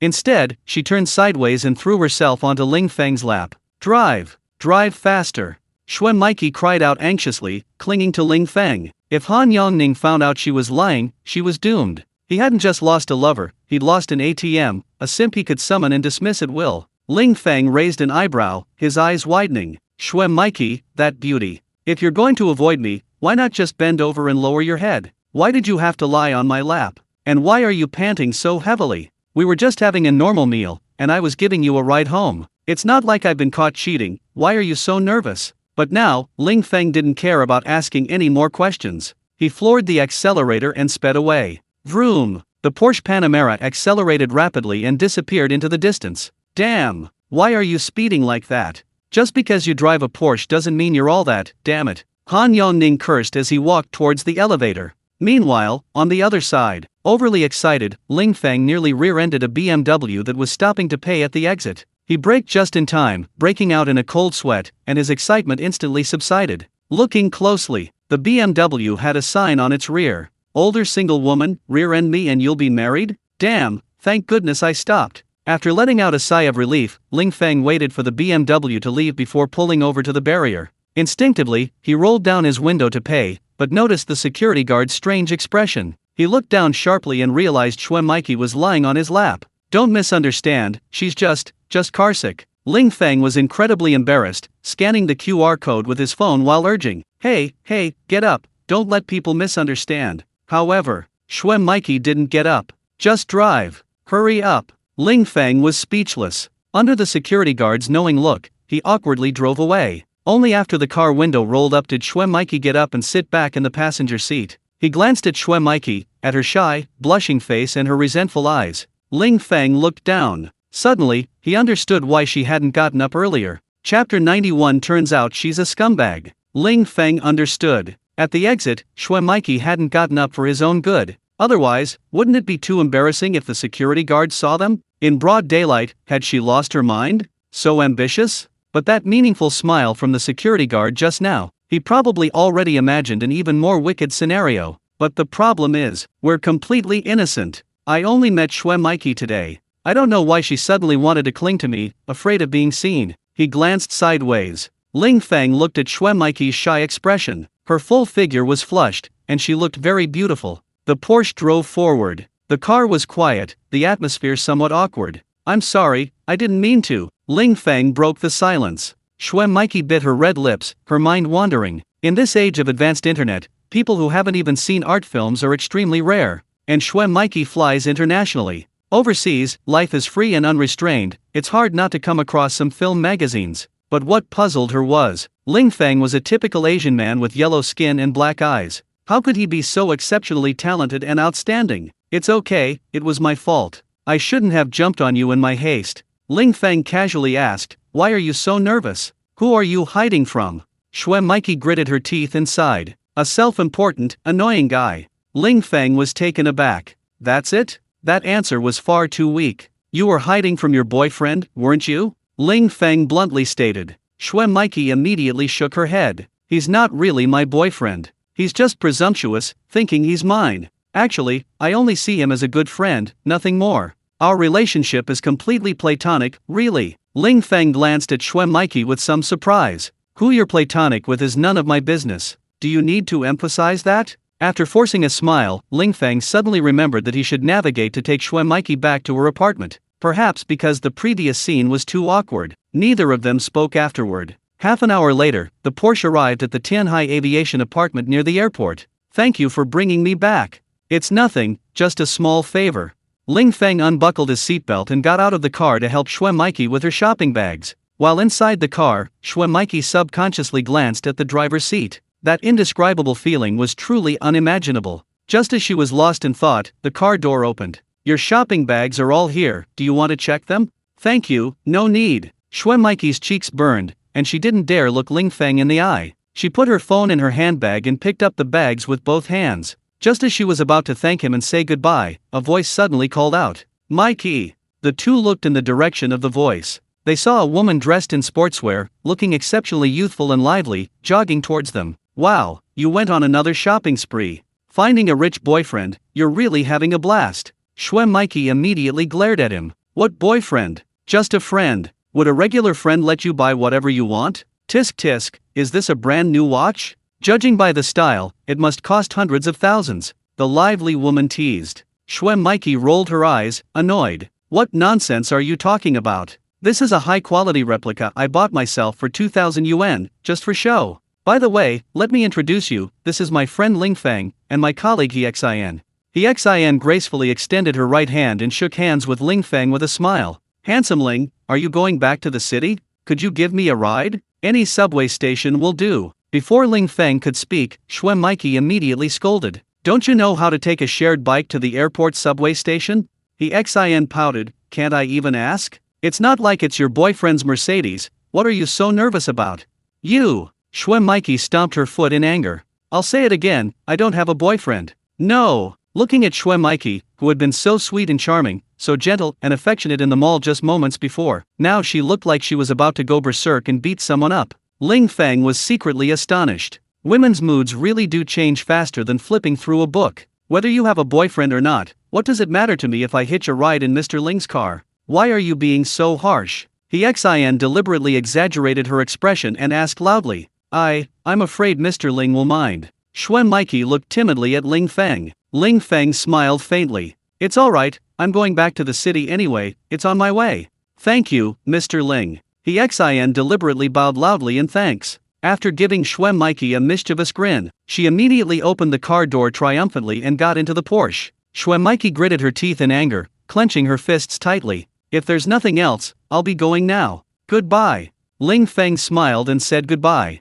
Shwemiki quickly flashed her signature sweet flight attendant smile. Okay, please take care. From smiling to offering a blessing, then bowing. Everything was a conditioned reflex, honed through daily practice. After the Porsche drove away, she straightened her back, her smile vanishing instantly, her face turning icy. That damn Xin, is she going to try and steal Ling Feng away? Inside the Porsche, Xin warned him mercilessly. Mr. Ling, don't fall into that vixen's trap. You think you can marry her? She just sees you as an ATM. She's hooked up with more than just you, the kind of rich guy who treats her well and gives her money. Ling Feng gave an awkward smile. We've only known each other for less than 2 minutes, and you've already betrayed me. What are you up to? Xin tossed her hair aside and crossed her long legs. Her eyes were alluring, and she smiled sweetly. Because I'm a scumbag woman too. Chapter 92. Flight attendants have it hard too. Ling Feng was shocked. This Xin is no simpleton. The world is going downhill, rampant with materialism. There are plenty of vain, materialistic women, and plenty of scumbags who play with feelings for money. But this is the first time Ling Feng has encountered someone who actually admits to being a scumbag. And she's being incredibly bold and direct, constantly flirting. Ling Feng was seriously suspicious. Next, Xin will say it's hot in the car, then pull down her collar to fan herself. Keeping his gaze straight ahead, Ling Feng inwardly scoffed. If he'd known Porsches were so appealing to women, he should have driven a Volvo this morning. A Volvo, supposedly a family car, would never have a beautiful woman getting in and then flirting and complaining about being hot. Hey, why aren't you saying anything? You don't think I'm joking, do you? Xin leaned back in her seat, looking at Ling Feng, who was focused on driving, with a half smile. Actually, the flight attendant profession is only glamorous on the surface. Many people think that being a flight attendant is high class and glamorous, but what's the reality? To put it bluntly, we're just flight attendants on the plane, nothing special. And every flight day, we get up early and go to bed late, spending over 10 hours in the cramped and dry cabin. If it were just providing service, it would be okay, but we often encounter delays and irritable passengers. It's incredibly frustrating. Sometimes I'm about to explode with anger, but I still have to maintain a smiling service. Over time, it's enough to drive you crazy. The most infuriating thing is that the allowance is only based on flight hours. No matter how long the delay is on the ground, we don't get any allowance.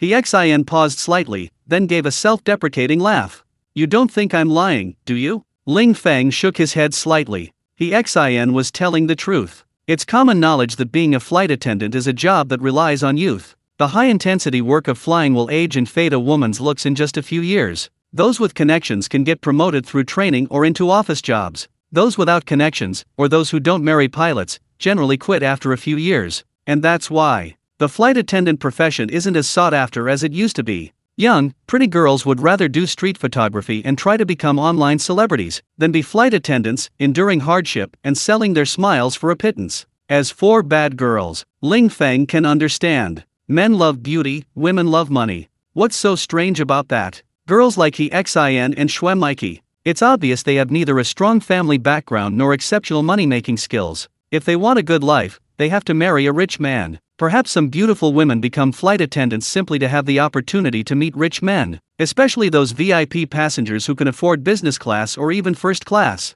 So, Ling Feng didn't mean to look down on Xin. He simply wasn't interested in small talk. The same went for Shwemike. He treated her to dinner, took her back to her apartment, not because she was particularly beautiful or charming, but because using her membership card to buy a watch saved him over 10,000 yuan. It was out of politeness, purely a formality. To be honest, taking them both in, Ling Feng didn't consider himself a womanizer who fell in love with every woman he met. He wasn't some loser who couldn't resist beautiful women. Of course, Ling Feng was so aloof, not uttering a single word. Xin quickly realized she'd made a fool of herself. Her supposedly good looks and figure were probably nothing to him. A nouveau riche who could drive a Porsche Panamera in Tianhai. Would he lack stunning beauties around him? Thinking this, Xin gave a self-deprecating smile and silently straightened her posture. I'm sorry, I lost my composure just now. I shouldn't have rambled on and bothered you. She spoke earnestly, her attitude extremely sincere. Ling Feng smiled slightly. It's alright, I like listening to honest people. The more direct they are, the less scheming or calculating they are. Xin laughed. Since you want to hear honest words, then I solemnly warn you, stay away from Shwemike. She likes to manipulate men, treating them like ATMs. She spends your money but doesn't care about anything real. Once you're no longer of use to her, she'll dump you. Then you'll find out you were just one of her many simps. Simps, in the end, they get nothing. It's even worse than being a backup option. At least a backup option has a chance to become the real deal. Ling Feng couldn't help but laugh and ask, you're being so harsh, how much do you hate her? Xin bitterly retorted, who told her to steal my boyfriend, to snatch away the rich guy I was dating first. Speaking of which, Xin suddenly asked curiously, by the way, how far have things progressed between you two? Did you confess? Have you entered the so-called relationship testing period? Ling Feng chuckled. Actually, we only met today. Back then. In a few simple words, Ling Feng recounted how he saved money by buying the watch, then treated everyone to dinner, and finally saw them off. After listening, Xin couldn't help but laugh. So you haven't fallen into that trap yet. That's good. But speaking of which, you probably haven't had a girlfriend yet, right? Ling Feng knew that women who were into bad girls had sharp eyes, so he nodded without hesitation. Xin immediately leaned to the side, curiously pressing for an answer. Since you haven't had a girlfriend yet, let me ask you. One is a stunningly beautiful woman with perfect looks and figure, but a womanizer who can't do housework. An ordinary woman with average looks and figure, but understanding, and a good wife and mother. If you had to choose one as your girlfriend, who would you choose? Ling Feng was stunned. This wasn't a multiple-choice question. It was clearly a death trap. Chapter 93, Straight Man Confronts Green Tea Girl. A stunningly beautiful woman or an ordinary woman. He had to choose one. How? Ling Feng found Xin's question utterly disgusting. While the stunningly beautiful woman had perfect looks and figure, she was also promiscuous and fickle. If it was just a playmate, then of course he'd choose the beautiful woman. He could just leave her when he got bored. But if he chose her as a girlfriend, wouldn't he be stuck with a huge green hat? On the other hand, if he chose an understanding, supportive, and domestic woman, her looks and figure were just average. Wouldn't that be too much of a sacrifice? Therefore, Ling Feng decided to refuse to choose. However, after waiting a while, he discovered that the system hadn't been activated. What's going on? Aren't I facing a choice? Why isn't the system activated? After the system was activated, it immediately provided an explanation. Every life is a respectable, independent individual and should not be chosen. Humans, as advanced beings, are living individuals. If they could be chosen arbitrarily, that would be terrifying. If Ling Feng were asked, do you want so-and-so to live or die? Wouldn't Ling Feng's choice determine a person's life or death? but the choice he Xin just posed. Regardless of whether Ling Feng chooses a stunningly beautiful woman or an ordinary woman, does making a choice mean the system will conjure up a living person out of thin air to be his girlfriend? Humans are living, thinking, and advanced beings. If he chooses a beautiful woman, where will the system find a stunningly beautiful woman with a perfect figure but also a promiscuous and incapable of housework? Therefore, the system won't conjure up people, nor will it make them disappear. He Xin's choice naturally didn't activate the system. After receiving the explanation, Ling Feng understood. These restrictions are actually quite good. They avoid encountering bizarre choices that are too difficult. For example, if stranded on a desert island, would he choose a supermodel or an invincible special forces soldier? Does this mean that after making a choice, you'll really be thrown onto a desert island and given a stunningly beautiful woman as company? Or, for example, you have a button that, when pressed, will randomly kill someone in the world. Would you press it or not? It's a good thing the system isn't activated for these kinds of negative choices. Of course. Ling Feng remained silent, making He Xin a little anxious. Hey, a stunningly beautiful woman or an ordinary woman, who do you choose? Ling Feng sneered. I won't choose either. Why? He Xin pressed. Ling Feng rolled his eyes. If I choose the stunningly beautiful woman, will you really give me one? If you really had the ability to conjure people up, would you still be a flight attendant? And why would you be competing with Xue Mikey for a rich man? He Xin was suddenly speechless. She had originally wanted to test Ling Feng's attitude with a choice question. If Ling Feng didn't mind being a womanizer and chose a stunningly beautiful woman, that would prove he judges by appearances. With a little effort, she could potentially climb the social ladder by clinging to a powerful figure. But now, Ling Feng directly confronted her, a true straight man. She was just considering how to smooth things over. The Porsche suddenly pulled over. The subway station is just ahead. You can get off now. Okay. He Xin unbuckled her seatbelt and reluctantly opened the car door. She wished she could continue riding in the Porsche instead of squeezing onto the subway. Thinking this, He Xin deliberately placed her phone next to the seat as she got out of the car. Ling Feng, uninterested in watching He Xin get out, naturally didn't notice her little gesture. After He Xin closed the car door, she continued towards Shengfeng Commercial Building. 10 minutes later, Ling Feng was focused on driving when he suddenly heard pleasant music. He took out his phone and found that no one had called. It wasn't music from the car stereo either. While waiting at a traffic light, he got up and searched the passenger seat. Finally, he found an iPhone with its screen still lit up and missed call notifications next to the seat. Ling Feng took Xue Mikey's phone for her. The shiny phone case made it easy to spot. And this phone, without a doubt, belonged to He Xin. A while later, the phone rang again. Excuse me, Mr. Ling, I accidentally left my phone in your car.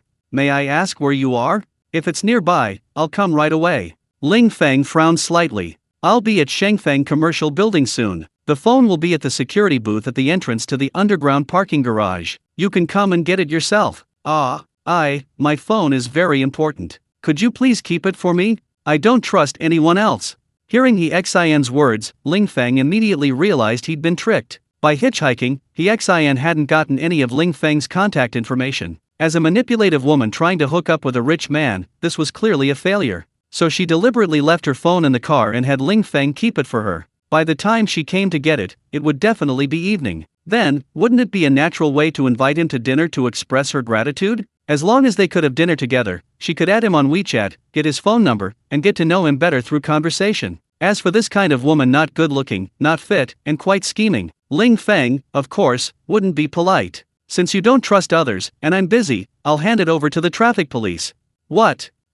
Before He Xin could say anything more, Ling Feng hung up the phone. At the intersection, he stopped next to the traffic policeman, saying he had found a phone and hoped he could keep it safe. Then he drove off, heading to a movie script discussion meeting. Not long after, He Xin called. Upon learning that the traffic policeman answered, she was so angry she almost vomited blood. This guy isn't a straight man, is he? He's practically titanium alloy, super hard alloy. Angry, she took a taxi to retrieve her phone, and filled with resentment, she immediately wanted revenge. Yongning, didn't you go shopping with Mikey today? I saw a man driving her home in a Porsche. Oh, don't get worked up. They didn't hug or kiss goodbye. They're just friends. Don't overthink it.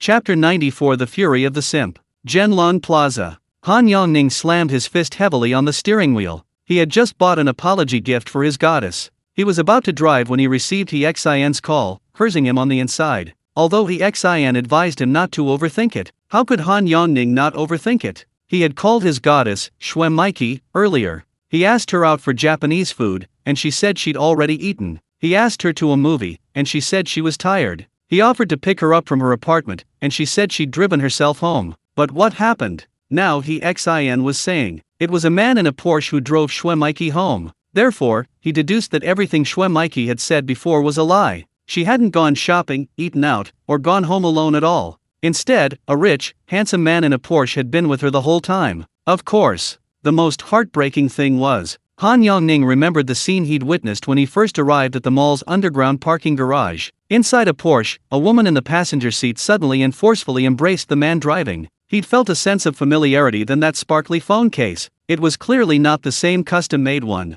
That woman who had forcefully embraced the rich and handsome man was undoubtedly his goddess. His goddess, whom he'd spent countless hours and money to barely manage to get her to agree to be his girlfriend. During the trial period, if he didn't get an excellent evaluation, he wouldn't be able to marry his goddess. And yet, behind his back, she'd been shopping, eating Japanese food, and riding back to her apartment in his Porsche with the rich and handsome man who drove the Porsche. What was even more speechless was, his goddess had actually lied to him, saying she'd gone shopping, eaten out, and driven home alone. If it were just secretly dating someone else, Han Yongning wouldn't be so heartbroken. What angered him most was the deception, because she could even lie about going shopping and eating out. So what else can't be lied about? The goddess he spent $1 million or $2 million on, who wouldn't even let him hold her hand. She probably has no idea how much she's been played by the rich, handsome guy in the Porsche. Perhaps there's a saying that's true. Behind every woman you dream of is a man who's played her until he's sick of her. Perhaps, more than one. And what am I, who gave my heart and soul? A simp, not even a backup option? Yan Ning Ge?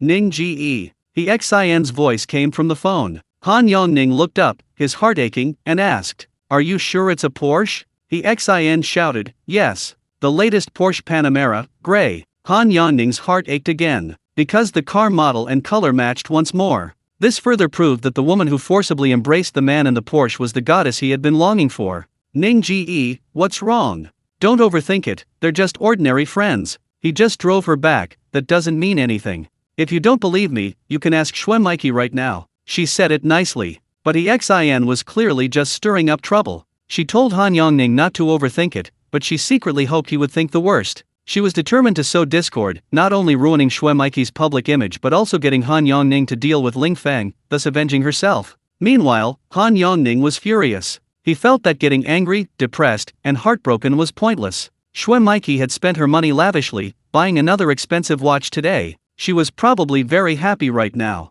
Taking a deep breath, Han Yongning said in a low voice, "I didn't think much of it, thank you for telling me." His words were one thing, but his actions betrayed him. He shifted gears and accelerated, the Mercedes suddenly speeding up. Han Yongning drove like a madman, constantly cutting in and changing lanes. Many drivers slammed on their brakes to avoid him, drawing countless curses and shouts. But with the windows closed, Han Yongning, focused solely on reckless driving, paid no heed. It usually took him more than half an hour to reach the Tianhai Aviation Apartments. It only took 20 minutes to get there. This wasn't his first time here. So Han Yongning quickly registered and was allowed to enter, driving into the underground parking garage. After parking, he didn't rush upstairs. Instead, he found the Audi that Shwe Mikey had recently given him for her birthday. He touched the hood first, then checked the brake discs. They were completely cool. Clearly, his goddess hadn't gone shopping. Back in the car, Han Yongning initially intended to storm upstairs and unleash a torrent of abuse. But after receiving the beautifully wrapped gift box, Han Yongning changed his mind.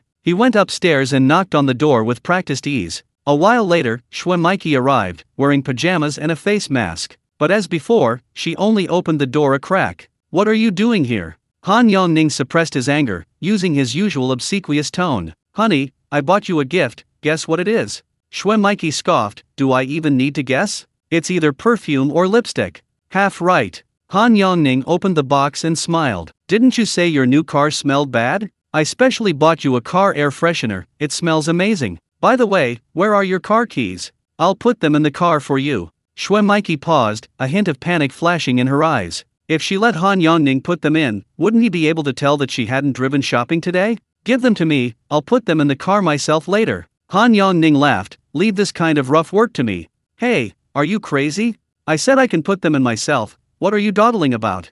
Shwe Mikey snatched the gift box, just about to turn and close the door, when Han Yongning suddenly reached out and stopped her. Before she could react, Han Yongning forcefully pushed open the bedroom door. He not only barged into the living room but also snatched her phone. "What are you doing? Are you crazy?" Shue Maiki, who had been scrolling through Douyin, TikTok, before opening the door, hadn't locked her phone. So Han Yongning quickly opened WeChat. Chapter 95: The Divine Moves of a Top-Tier Green Tea Girl. "What are you doing? Give me back my phone." Shue Maiki struggled to snatch it. But as a woman, how could she possibly fight Han Yongning? Especially Han Yongning, who was currently furious. However, upon opening WeChat and seeing the chat interface, Han Yongning suddenly froze. Looking at the profile picture, he knew the person pinned to the top was himself. And the nickname was very unique. Yangning Ge, who drives a Mercedes.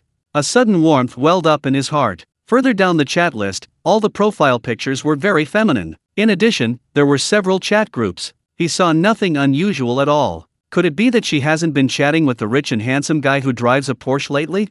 Just as Han Yongning was wondering, Shue Maiki suddenly kicked him hard. Ah! Han Yongning instantly doubled over in pain. He felt as if the bones in his entire left foot had been broken. Taking advantage of the opportunity, Shue Maiki snatched her phone back. "You bastard! Why did you take my phone? Do you suspect I'm cheating on you?" Han Yongning retorted angrily. "Didn't you? Someone saw a handsome guy drive you back in a Porsche Panamera. Besides, I checked. Your Audi's engine and brake pads are ice cold. You didn't drive it at all today." Shue Maiki was immediately stunned. She hadn't expected that that bitch, would actually complain. Even more unexpected was that Han Yongning would actually check her car. This was terrible. She clearly hadn't done anything with Ling Feng, but because of her lie, Han Yongning had misunderstood what to do. She hadn't even squeezed Han Yongning dry yet. If they suddenly broke up, where would she find such a good cash cow? After a brief hesitation, Shue Maiki immediately thought of a solution. As a master of manipulation and manipulative tactics, how could she possibly be helpless?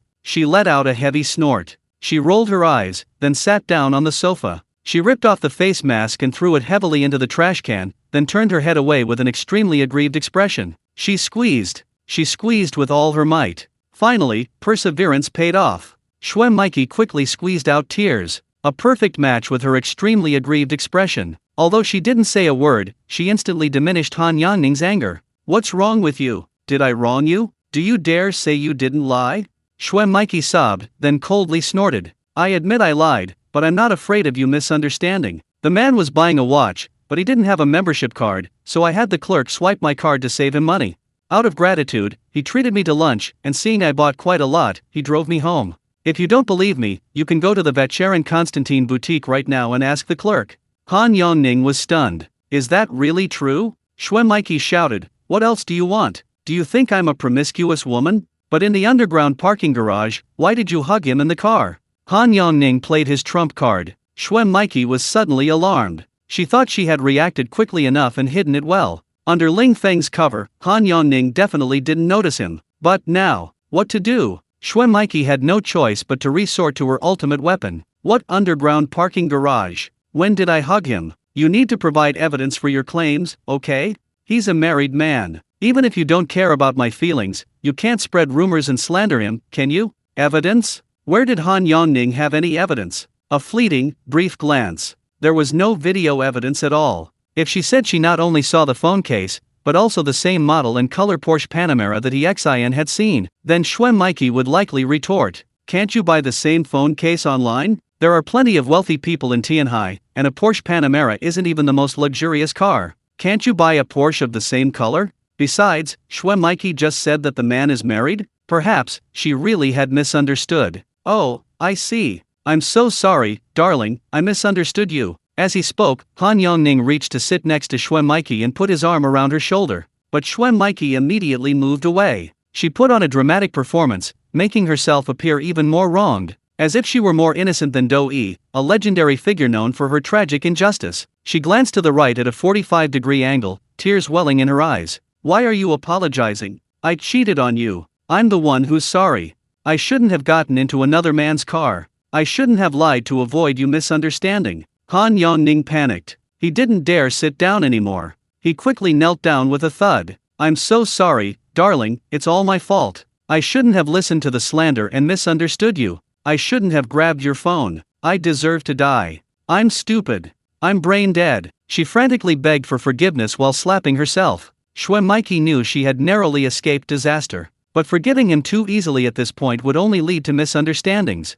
Mikey immediately launched into a furious tirade, turning the tables on him. Feeling the situation was ripe, she feigned heartbreak, got up, and stormed back into her room. She slammed the door shut and pulled a single sofa to block it. Meanwhile, she logged into her alternate account and deliberately started faking tears. Although not a single tear fell, the sobbing was loud, sounding utterly heartbroken and devastated. Han Yongning was terrified. He scrambled to the door, knocking and begging for forgiveness. But Mikey wouldn't open the door. Instead, she told him to get out, saying she never wanted to see him again. Deliberately distancing herself for 2 days would definitely make Han Yongning even more devoted. To win her over, he would be constantly calling and messaging her, showering her with gifts and money. But to firmly control this cash cow, she had to play hard to get. And what did she do during those 2 days? Of course, she couldn't let herself be idle. Soon, the alternate account logged in successfully.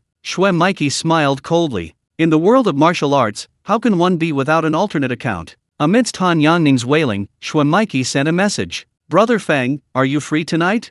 Chapter 96 The Self-Cultivation of Celebrities. Inside the meeting room, the screenwriter was explaining the film's plot. All the main actors and department heads were present. Ling Feng was participating in a film shoot for the first time, so he listened with exceptional focus. His phone buzzed, but Ling Feng didn't check the message immediately. After the screenwriter finished explaining the plot and everyone began their free discussion, many people picked up their phones, and only then did Ling Feng open WeChat. Brother Feng, are you free tonight? He glanced at the message from Mikey. Ling Feng deleted it without hesitation. What the hell? We only met this morning, had lunch together, and now she's asking me out tonight? Does she really think she's a player, treating me like a sucker, trying to hook me up quickly? Even if she's pretty, has a great figure, and is a flight attendant, so what? Ling Feng had absolutely no interest in materialistic women. Putting his phone away, Ling Feng was about to continue reading the script. Sitting next to him, the second female lead, Xiao Meng, gently nudged him with her elbow. Your first acting role is as a ruthless villain. Don't you feel a lot of pressure? Ling Feng smiled slightly. It's all right. It's just for fun. Xiao Meng turned slightly and asked with a smile, so you're not hoping to become an overnight sensation and make a fortune in the film and television industry? Fame and fortune? Ling Feng laughed. I don't make money as an actor. Joining this production was purely accidental, plus a bit of personal curiosity. Xiao Meng quickly pressed, if you find filming tiring and boring, will you quit? Ling Feng shook his head decisively. How could I? If I don't like it, I won't do it again. Now that the contract for this movie is signed, I should at least have some professional ethics, right?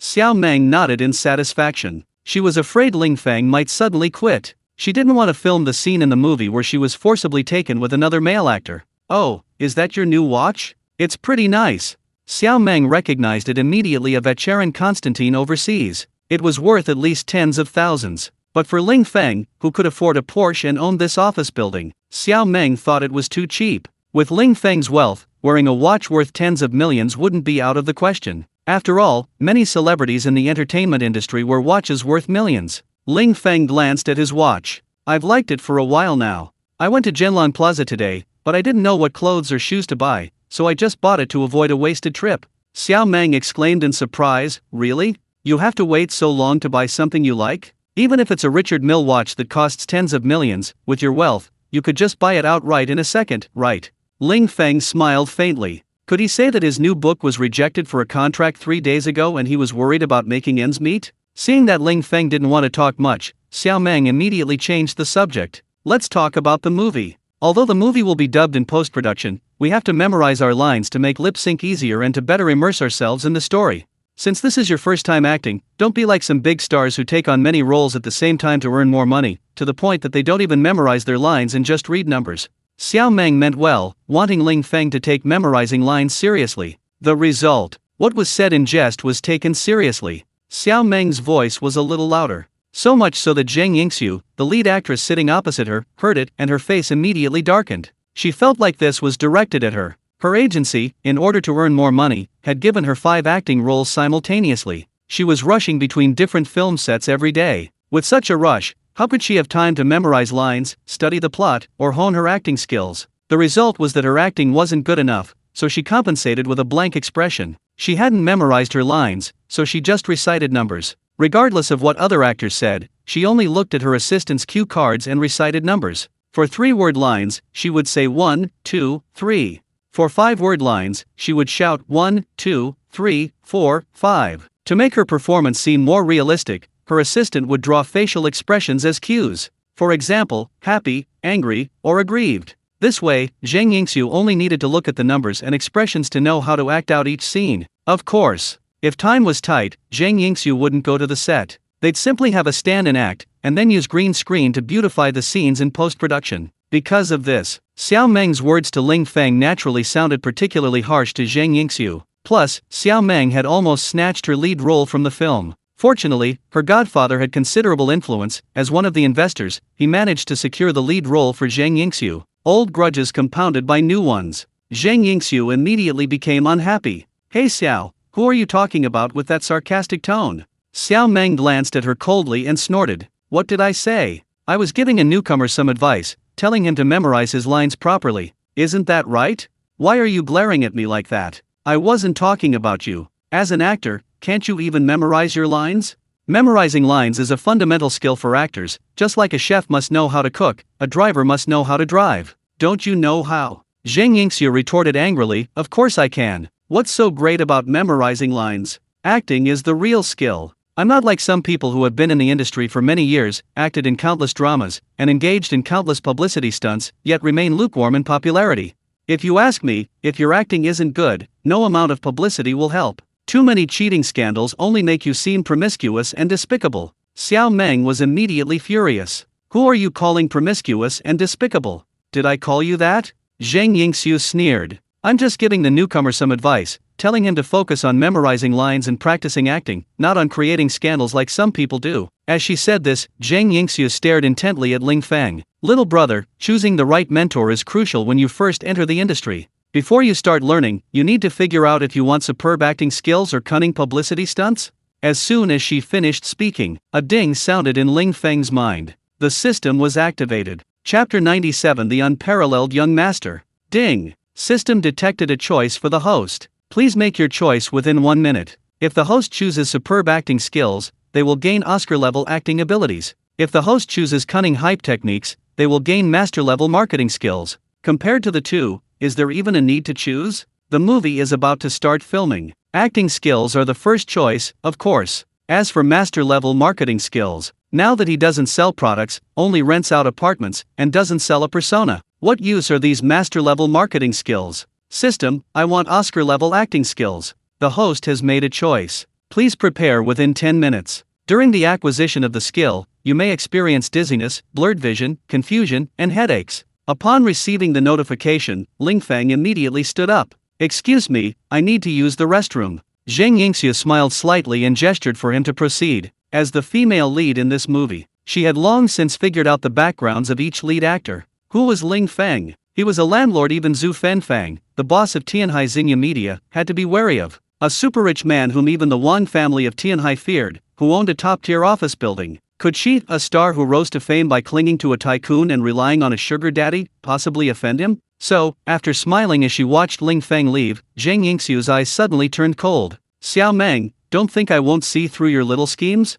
How could a super-rich man with such a mysterious background be someone a mere little star like you could possibly climb up to?" Xiao Meng smiled coldly. She picked up her water glass and took a small sip. "What could I possibly be thinking? I just want to help him get into character quickly and act well. As for how to hook up with a rich guy to climb the social ladder, you obviously have more experience than me, right?" Zhang Yingxiu's pupils contracted slightly, her lips curving into a slight smile. Sharp-tongued. "When it comes to sarcastic remarks, you're truly number one in the entertainment industry." Xiao Meng put down her teacup, chuckling softly. "You flatter me. I'm a straightforward person, I like to say what I think. If I've offended anyone, please don't take it to heart." Zhang Yingxiu gave a cold snort. She didn't want to argue with Xiao Meng anymore. She couldn't win an argument with her sharp tongue. She didn't want to ruin this otherwise pleasant script discussion meeting. After all, she was the female lead. Meanwhile, on the other side, Ling Feng was in the restroom, feeling dizzy, like he was carsick. Various top celebrities, their classic expressions and gestures. Countless scenes flashed through his mind at breakneck speed. Different dialects and intonations blended together, creating a cacophony of voices in his head. The entire process was far more painful than acquiring his fighting skills. After all, that was physical pain. This time, it was dizziness and discomfort in his brain. He didn't know how much time had passed before he finally felt a little better. But when he emerged from the cubicle, Ling Feng felt unsteady on his feet. This feeling was remarkably similar to skipping class to go to an internet cafe and staying up all night. A lightheaded feeling washed over him. He desperately wanted to collapse into bed and sleep. But the meeting wasn't over yet. How could he sleep? He went to the sink and washed his face with cold water. Instantly, he felt much more awake. However, looking at himself in the mirror, he seemed unchanged. Upon closer inspection, his eyes appeared even more profound. A slight smile played on his lips, his gaze light and flirtatious. He instantly exuded the aura of a carefree, wealthy young master. Like jade on the road, a peerless gentleman. My captivating gaze, I wonder how many women it will seduce. Ling Feng chuckled self-deprecatingly. He tidied his hair and strolled leisurely back to the conference room. He felt like he had acquired an Oscar-worthy acting skill. Even his walk seemed to possess more charisma. Why did you take so long? Are you feeling unwell? Xiao Meng asked with concern as soon as Ling Feng sat down. I'm not feeling unwell, just had something come up. Ling Feng smiled slightly and then lowered his head to look at the script. Xiao Meng's eyebrows furrowed, instantly stunned. Ling Feng's faint smile, those profound eyes. He instantly resembled the warm and charming male lead in a youth romance film. His slight smile was captivating. Xiao Meng was momentarily mesmerized, especially the way Ling Feng focused on the script. They say focused men are especially handsome. Now, seeing him, Xiao Meng thought it was true. Ling Feng's handsome features and masculine aura made his profile truly captivating. If this were photographed, countless girls would be drooling over him. Of course. Xiao Meng's infatuated expression didn't escape Zheng Yingxiu's notice. Intending to tease and mock him, she realized that Ling Feng, whom she was staring at intently, was indeed quite handsome. Focusing on the script, he seemed like a detached and composed nobleman who had seen through the superficiality of the world. If he were dressed in ancient costume, he would look even more like a refined and elegant hermit. Strange. He didn't seem like this before he left the meeting room.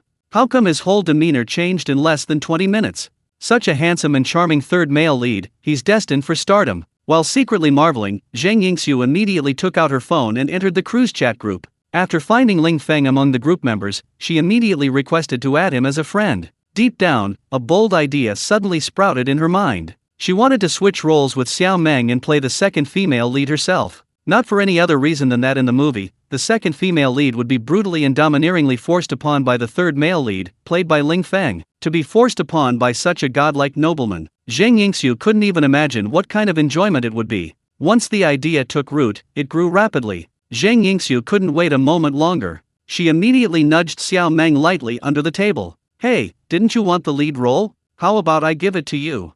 Xiao Meng snapped out of her reverie, giving Zheng Yingxiu a cold, sidelong glance. You want him to force himself on you too? Humph, dream on. Chapter 98 Divine Acting Skills. Inspiring to be hated. You! Zheng Yingxiu blared fiercely. She never expected that before she could even speak, Xiao Meng had already guessed her thoughts. What do you mean? The female lead has more scenes and a higher salary, so just be the female lead. Xiao Meng said, then rested her chin on her hand, her eyes gleaming as she looked at Ling Feng. Zheng Yingxiu saw this and was furious. But then she thought again. She had practically worn herself out trying to get this female lead role. Her godfather had put in a lot of effort to help her. How could she let Xiao Meng switch roles just to be forced into a relationship by Ling Feng in the drama? What if her godfather found out and misunderstood? I was just saying it casually. If you don't want to act, fine. Zheng Yingxiu gave a huff and then looked down at the script. As the lead actress, the female lead had an overwhelming amount of lines. Zheng Yingxiu seriously doubted whether she could memorize so many lines.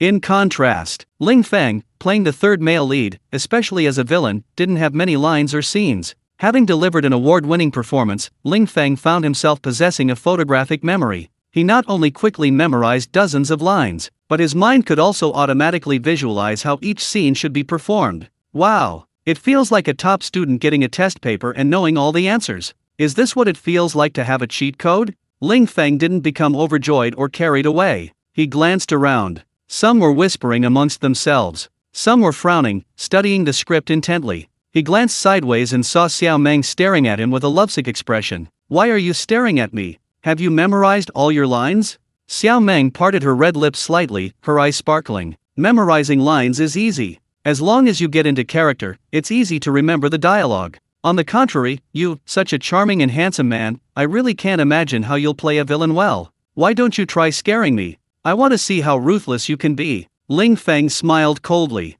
His eyes suddenly turned cold, gradually sharpening. His smiling expression gradually transformed into a sinister and wicked sneer. Xiao Meng glared at him, immediately turning her head back to look at the script in fright. That look, it's practically murderous. But then, she realized. What am I afraid of? Xiao Meng, surprised, stole a glance at Ling Feng. She was secretly shocked. Ling Feng's ruthless gaze and sinister smile just now, calling him a ruthless, murderous midnight butcher wouldn't be an exaggeration. It was truly terrifying. Withdrawing her gaze, Xiao Meng pretended to read the script. This man is too strange. Just a moment ago he was handsome and refined, like an aloof nobleman. Now he changes his expression in an instant, becoming a cold-blooded and ruthless butcher. While Xiao Meng was muttering to herself, not far away, Xiao Wenhao, the male lead, who had finished reading the script and was sitting quietly lost in thought. He heard Xiao Meng's voice and saw Ling Feng's changing expression. From a charming smile to a terrifyingly ruthless one.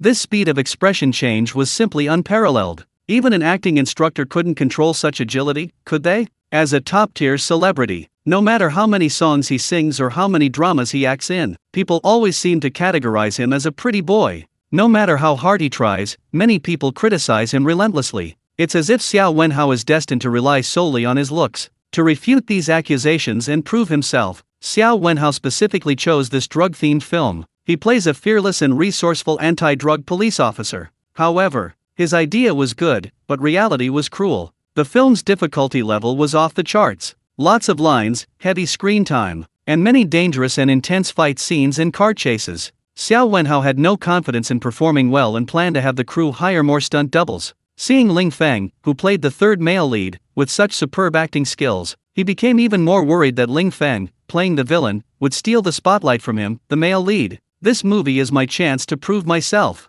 How can I cast someone with phenomenal acting skills as the villain? Everyone will think Ling Feng's acting is great, and then countless people will criticize me for being expressionless and having no acting skills. Xiao Wenhao felt increasingly threatened. After giving Zhu Fenfang a wink, the two left the meeting room one after the other. They went to the next room and locked the door. Can't we not let Ling Feng play the third male lead? Zhu Fenfang asked in surprise. Why? Although he's a newcomer, his acting is excellent, and director Lu really likes him. Xiao Wenhao bit his red lips, looking indignant. What's wrong? Zhu Fenfang asked urgently. Xiao Wenhao is a top-tier celebrity. He has countless brainless female fans who treat him like a husband. He has tens of millions of fans, so much so that even a random Weibo post can become a trending topic. His appearance in this movie has generated immense buzz and attracted countless people's attention. Once it's released, his die-hard fans will definitely contribute significantly to the box office. Such a superstar, practically a box office draw. Zhu Fenfang certainly couldn't afford to offend him. His acting is too good. I'm afraid I, as the lead actor, won't be able to overshadow him at all. So, could you replace him? Hearing Xiao Wenhao's words, Zhu Fenfang was extremely embarrassed. Is being a good actor a mistake? Chapter 99 Superstar acts like a big shot. Having been in the entertainment industry for over a decade, Zhu Fenfang had witnessed countless bizarre things. Signing dual contracts to evade taxes, creating fake relationships and affairs for publicity, wearing revealing clothes and intentionally tripping on the red carpet for exposure, using stunt doubles and special effects in filming, lip-syncing and singing to earn more money. She'd seen far too many things like this. But this time, Zhu Fenfang was truly astonished. Xiao Wenhao was actually afraid Ling Feng's acting was too good and would steal the spotlight from him, the lead actor, so he demanded Ling Feng be replaced. In all her years in the industry, this was the first time she'd encountered someone being envied for their good acting. A trumped-up charge. If it were anyone else, Zhu Fenfang would have given them a good dressing down. But who was Xiao Wenhao? He was a superstar, a top heartthrob, and a box office draw for movies. So, after a long pause, Zhu Fenfang's lips twitched slightly, and she said tactfully, "His acting is good, but he's a newcomer after all. He's never acted before. How could he possibly compare to you?" Xiao Wenhao shook his head and said, "Acting isn't about experience, it also requires talent."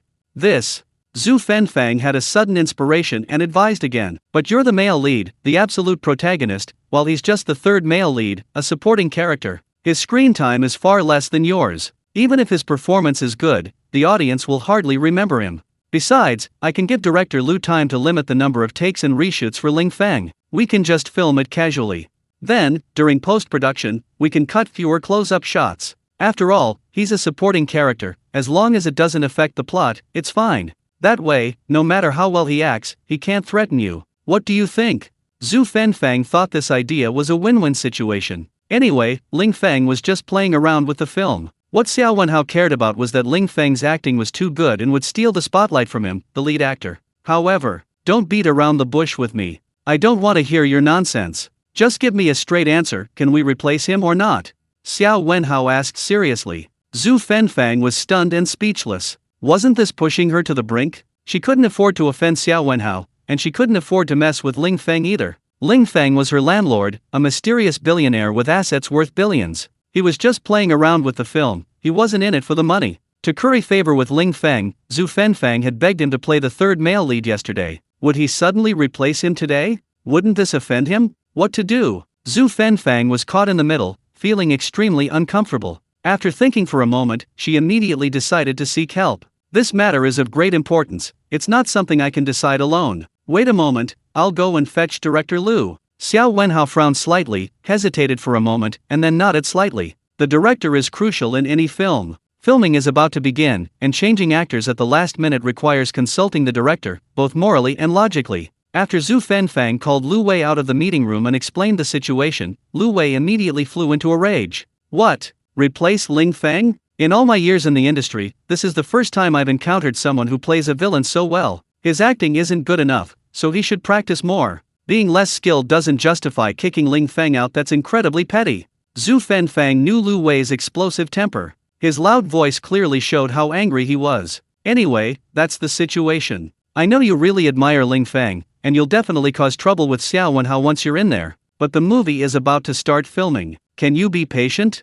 Let's think of a compromise. Lu Wei looked helpless and frustrated. What can I think of? Should I beg Ling Feng not to act too well? Or should I deliberately mislead him during filming, making him act terribly? Zhu Fenfang was pleasantly surprised. Hey, the second idea is good. You're the director. How it's filmed and how it turns out are all up to you, aren't they? Ling Feng is playing a villain, a supporting role. Even if he acts badly, it won't affect anything. Lu Wei was speechless. He knew he was going to be the scapegoat again. Dejected, he followed Zhu Fenfang into the room and explained his idea. He thought Xiao Wenhao would readily agree, but no way. As the director, how can you ask an actor to deliberately perform worse? Isn't that a joke? Since you don't want to offend him and refuse to replace him, then I'll generously compromise and revise the script, reducing his scenes, okay? Hearing this, Lu Wei almost spat out blood. Damn it! This superstar is really throwing his weight around, so ruthless and arrogant. The movie is about to start filming, the script has already been given to the actors. One dissatisfaction, and he wants to revise the script. And he even has the nerve to call it a generous compromise. This is an insult to the word generous. However, just as Lu Wei was about to explode, Zhu Fenfang glared at him fiercely. As long as we don't replace him, it's fine. He's just doing movies for fun anyway. But Wenhao, how do you want to change the script? Xiao Wenhao's eyes were ruthless, his tone resolute. The scene where he forcefully pushes Xiao Meng must be cut. That kind of sex scene is too attention-grabbing, it has to be cut. Also, in my fight scene with him, only I can hit him, not him hit me. I have to knock him down in a very cool and stylish way. Hearing this, Zhu Fenfang was completely stunned. As for director Lu Wei, he was naturally furious. Chapter 100, daring to show off one's meager skills before an expert? What did you say? Lu Wei's eyes widened in disbelief. He simply couldn't comprehend it. Xiao Wenhao would actually make such an outrageous demand. Cut out the most important scenes, and make Ling Feng only get beaten up. Wouldn't that turn Ling Feng, the third male lead, into a dispensable minor character? Is this still an important villain? If Ling Feng knew that his role was just about getting beaten up, would he still act? He's worth billions, he's only acting for fun. What's the point of playing a weak, stupid villain who can only passively take the beating? As for Xiao Wenhao, he didn't think there was anything wrong with changing the script. I said, the scene where Ling Feng forcibly pushes Xiao Meng must be cut. And in my fight scene with Ling Feng, it has to be me hitting him, not him hitting me. Xiao Wenhao shouted back confidently. Lu Wei was about to explode when Zhu Fenfang forcefully pulled him away. Don't get agitated, let's talk this out.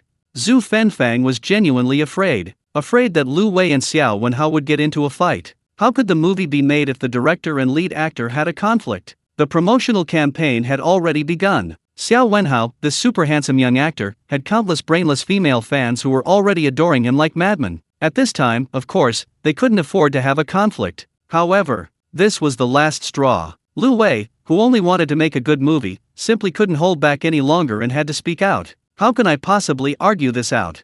It's not that I favor Ling Feng, but our film isn't meant to be a brainless movie with an invincible protagonist. What should a drug-busting film portray? Of course, it should depict the rampant ruthlessness of drug traffickers and the perilous nature of drug enforcement. We need to use the plot to portray how cunning, ruthless, and violent drug traffickers are, to show the difficulty of drug enforcement. If drug traffickers are mentally challenged and incompetent, then why do we have so many heroic drug enforcement martyrs who sacrifice their lives every year? If it's just about highlighting how invincible the protagonist is, then we might as well make a war drama, like tearing apart Japanese soldiers with bare hands. How about that? These two consecutive rhetorical questions left Xiao Wenhao speechless. Lu Wei brushed aside Zhu Fenfang's hand and strode forward. The scene where Ling Feng forcefully pushes Xiao Meng is necessary for the plot. It's a crucial point in the story. If he hadn't forced his way in to leave evidence, would he have been arrested? What would the rest of the story have been about? The script writing team worked tirelessly for months, preparing the script without any issues during official review, and now you're saying you want to change it. I'd like to ask you, how do you want to change it? Filming officially starts the day after tomorrow. Can you give me a better version? Xiao Wenhao was about to speak. Lu Wei immediately interrupted. And you said that only you can hit him, not him hit you. I disagree with that even more. He's a ruthless drug dealer, a desperate criminal who lives on the edge, risking his life. When you fight someone like that, they're risking their life. If you can easily crush them, are they a drug dealer or just a thug? Real narcotics officers face life-threatening situations at all times. It's an extremely arduous and dangerous profession. If you play a superhuman anti-drug cop, you're treating the audience like fools. They'll just vote with their feet. Then the ratings will be awful, the box office will be a disaster, your reputation will be damaged, you'll become box office poison, and who would dare hire you to act? This last sentence gave Xiao Wenhao a huge shock. That's why he wanted to rewrite the script and cut scenes. He just didn't want Ling Feng to act better than him. If the movie turned out badly, he'd be the one getting the blame. Wouldn't that be like picking up a sesame seed and losing a watermelon? Looking at Xiao Wenhao's hesitant expression, Lu Wei chuckled. If you really want to play the invincible protagonist, then you've come to the wrong film set. If your acting isn't good, work on improving it, instead of resorting to underhanded tactics to prevent others from showcasing their talent. Of course, you're a big star, the producers and investors all like you. If you insist on changing the script, then I'm not making this. With that, Lu Wei took off his employee badge and tossed it to Zhu Fenfang. If a director doesn't even have a say in his own work, what's the point of making movies?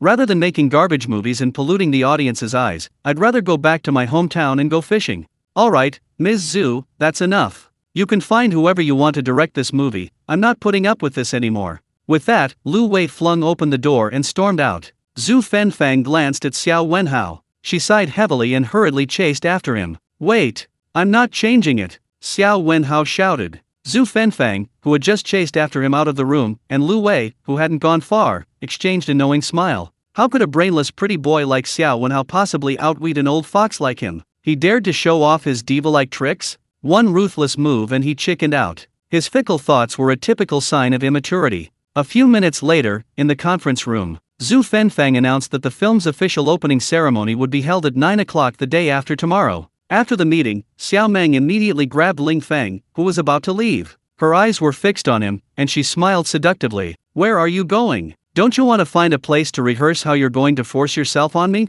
I'm particularly interested to know if you can act brutally and roughly enough. Ling Feng smiled coldly, his voice chillingly wicked. Don't risk your life to test my limits. Otherwise, I'll make you cry with perfect rhythm.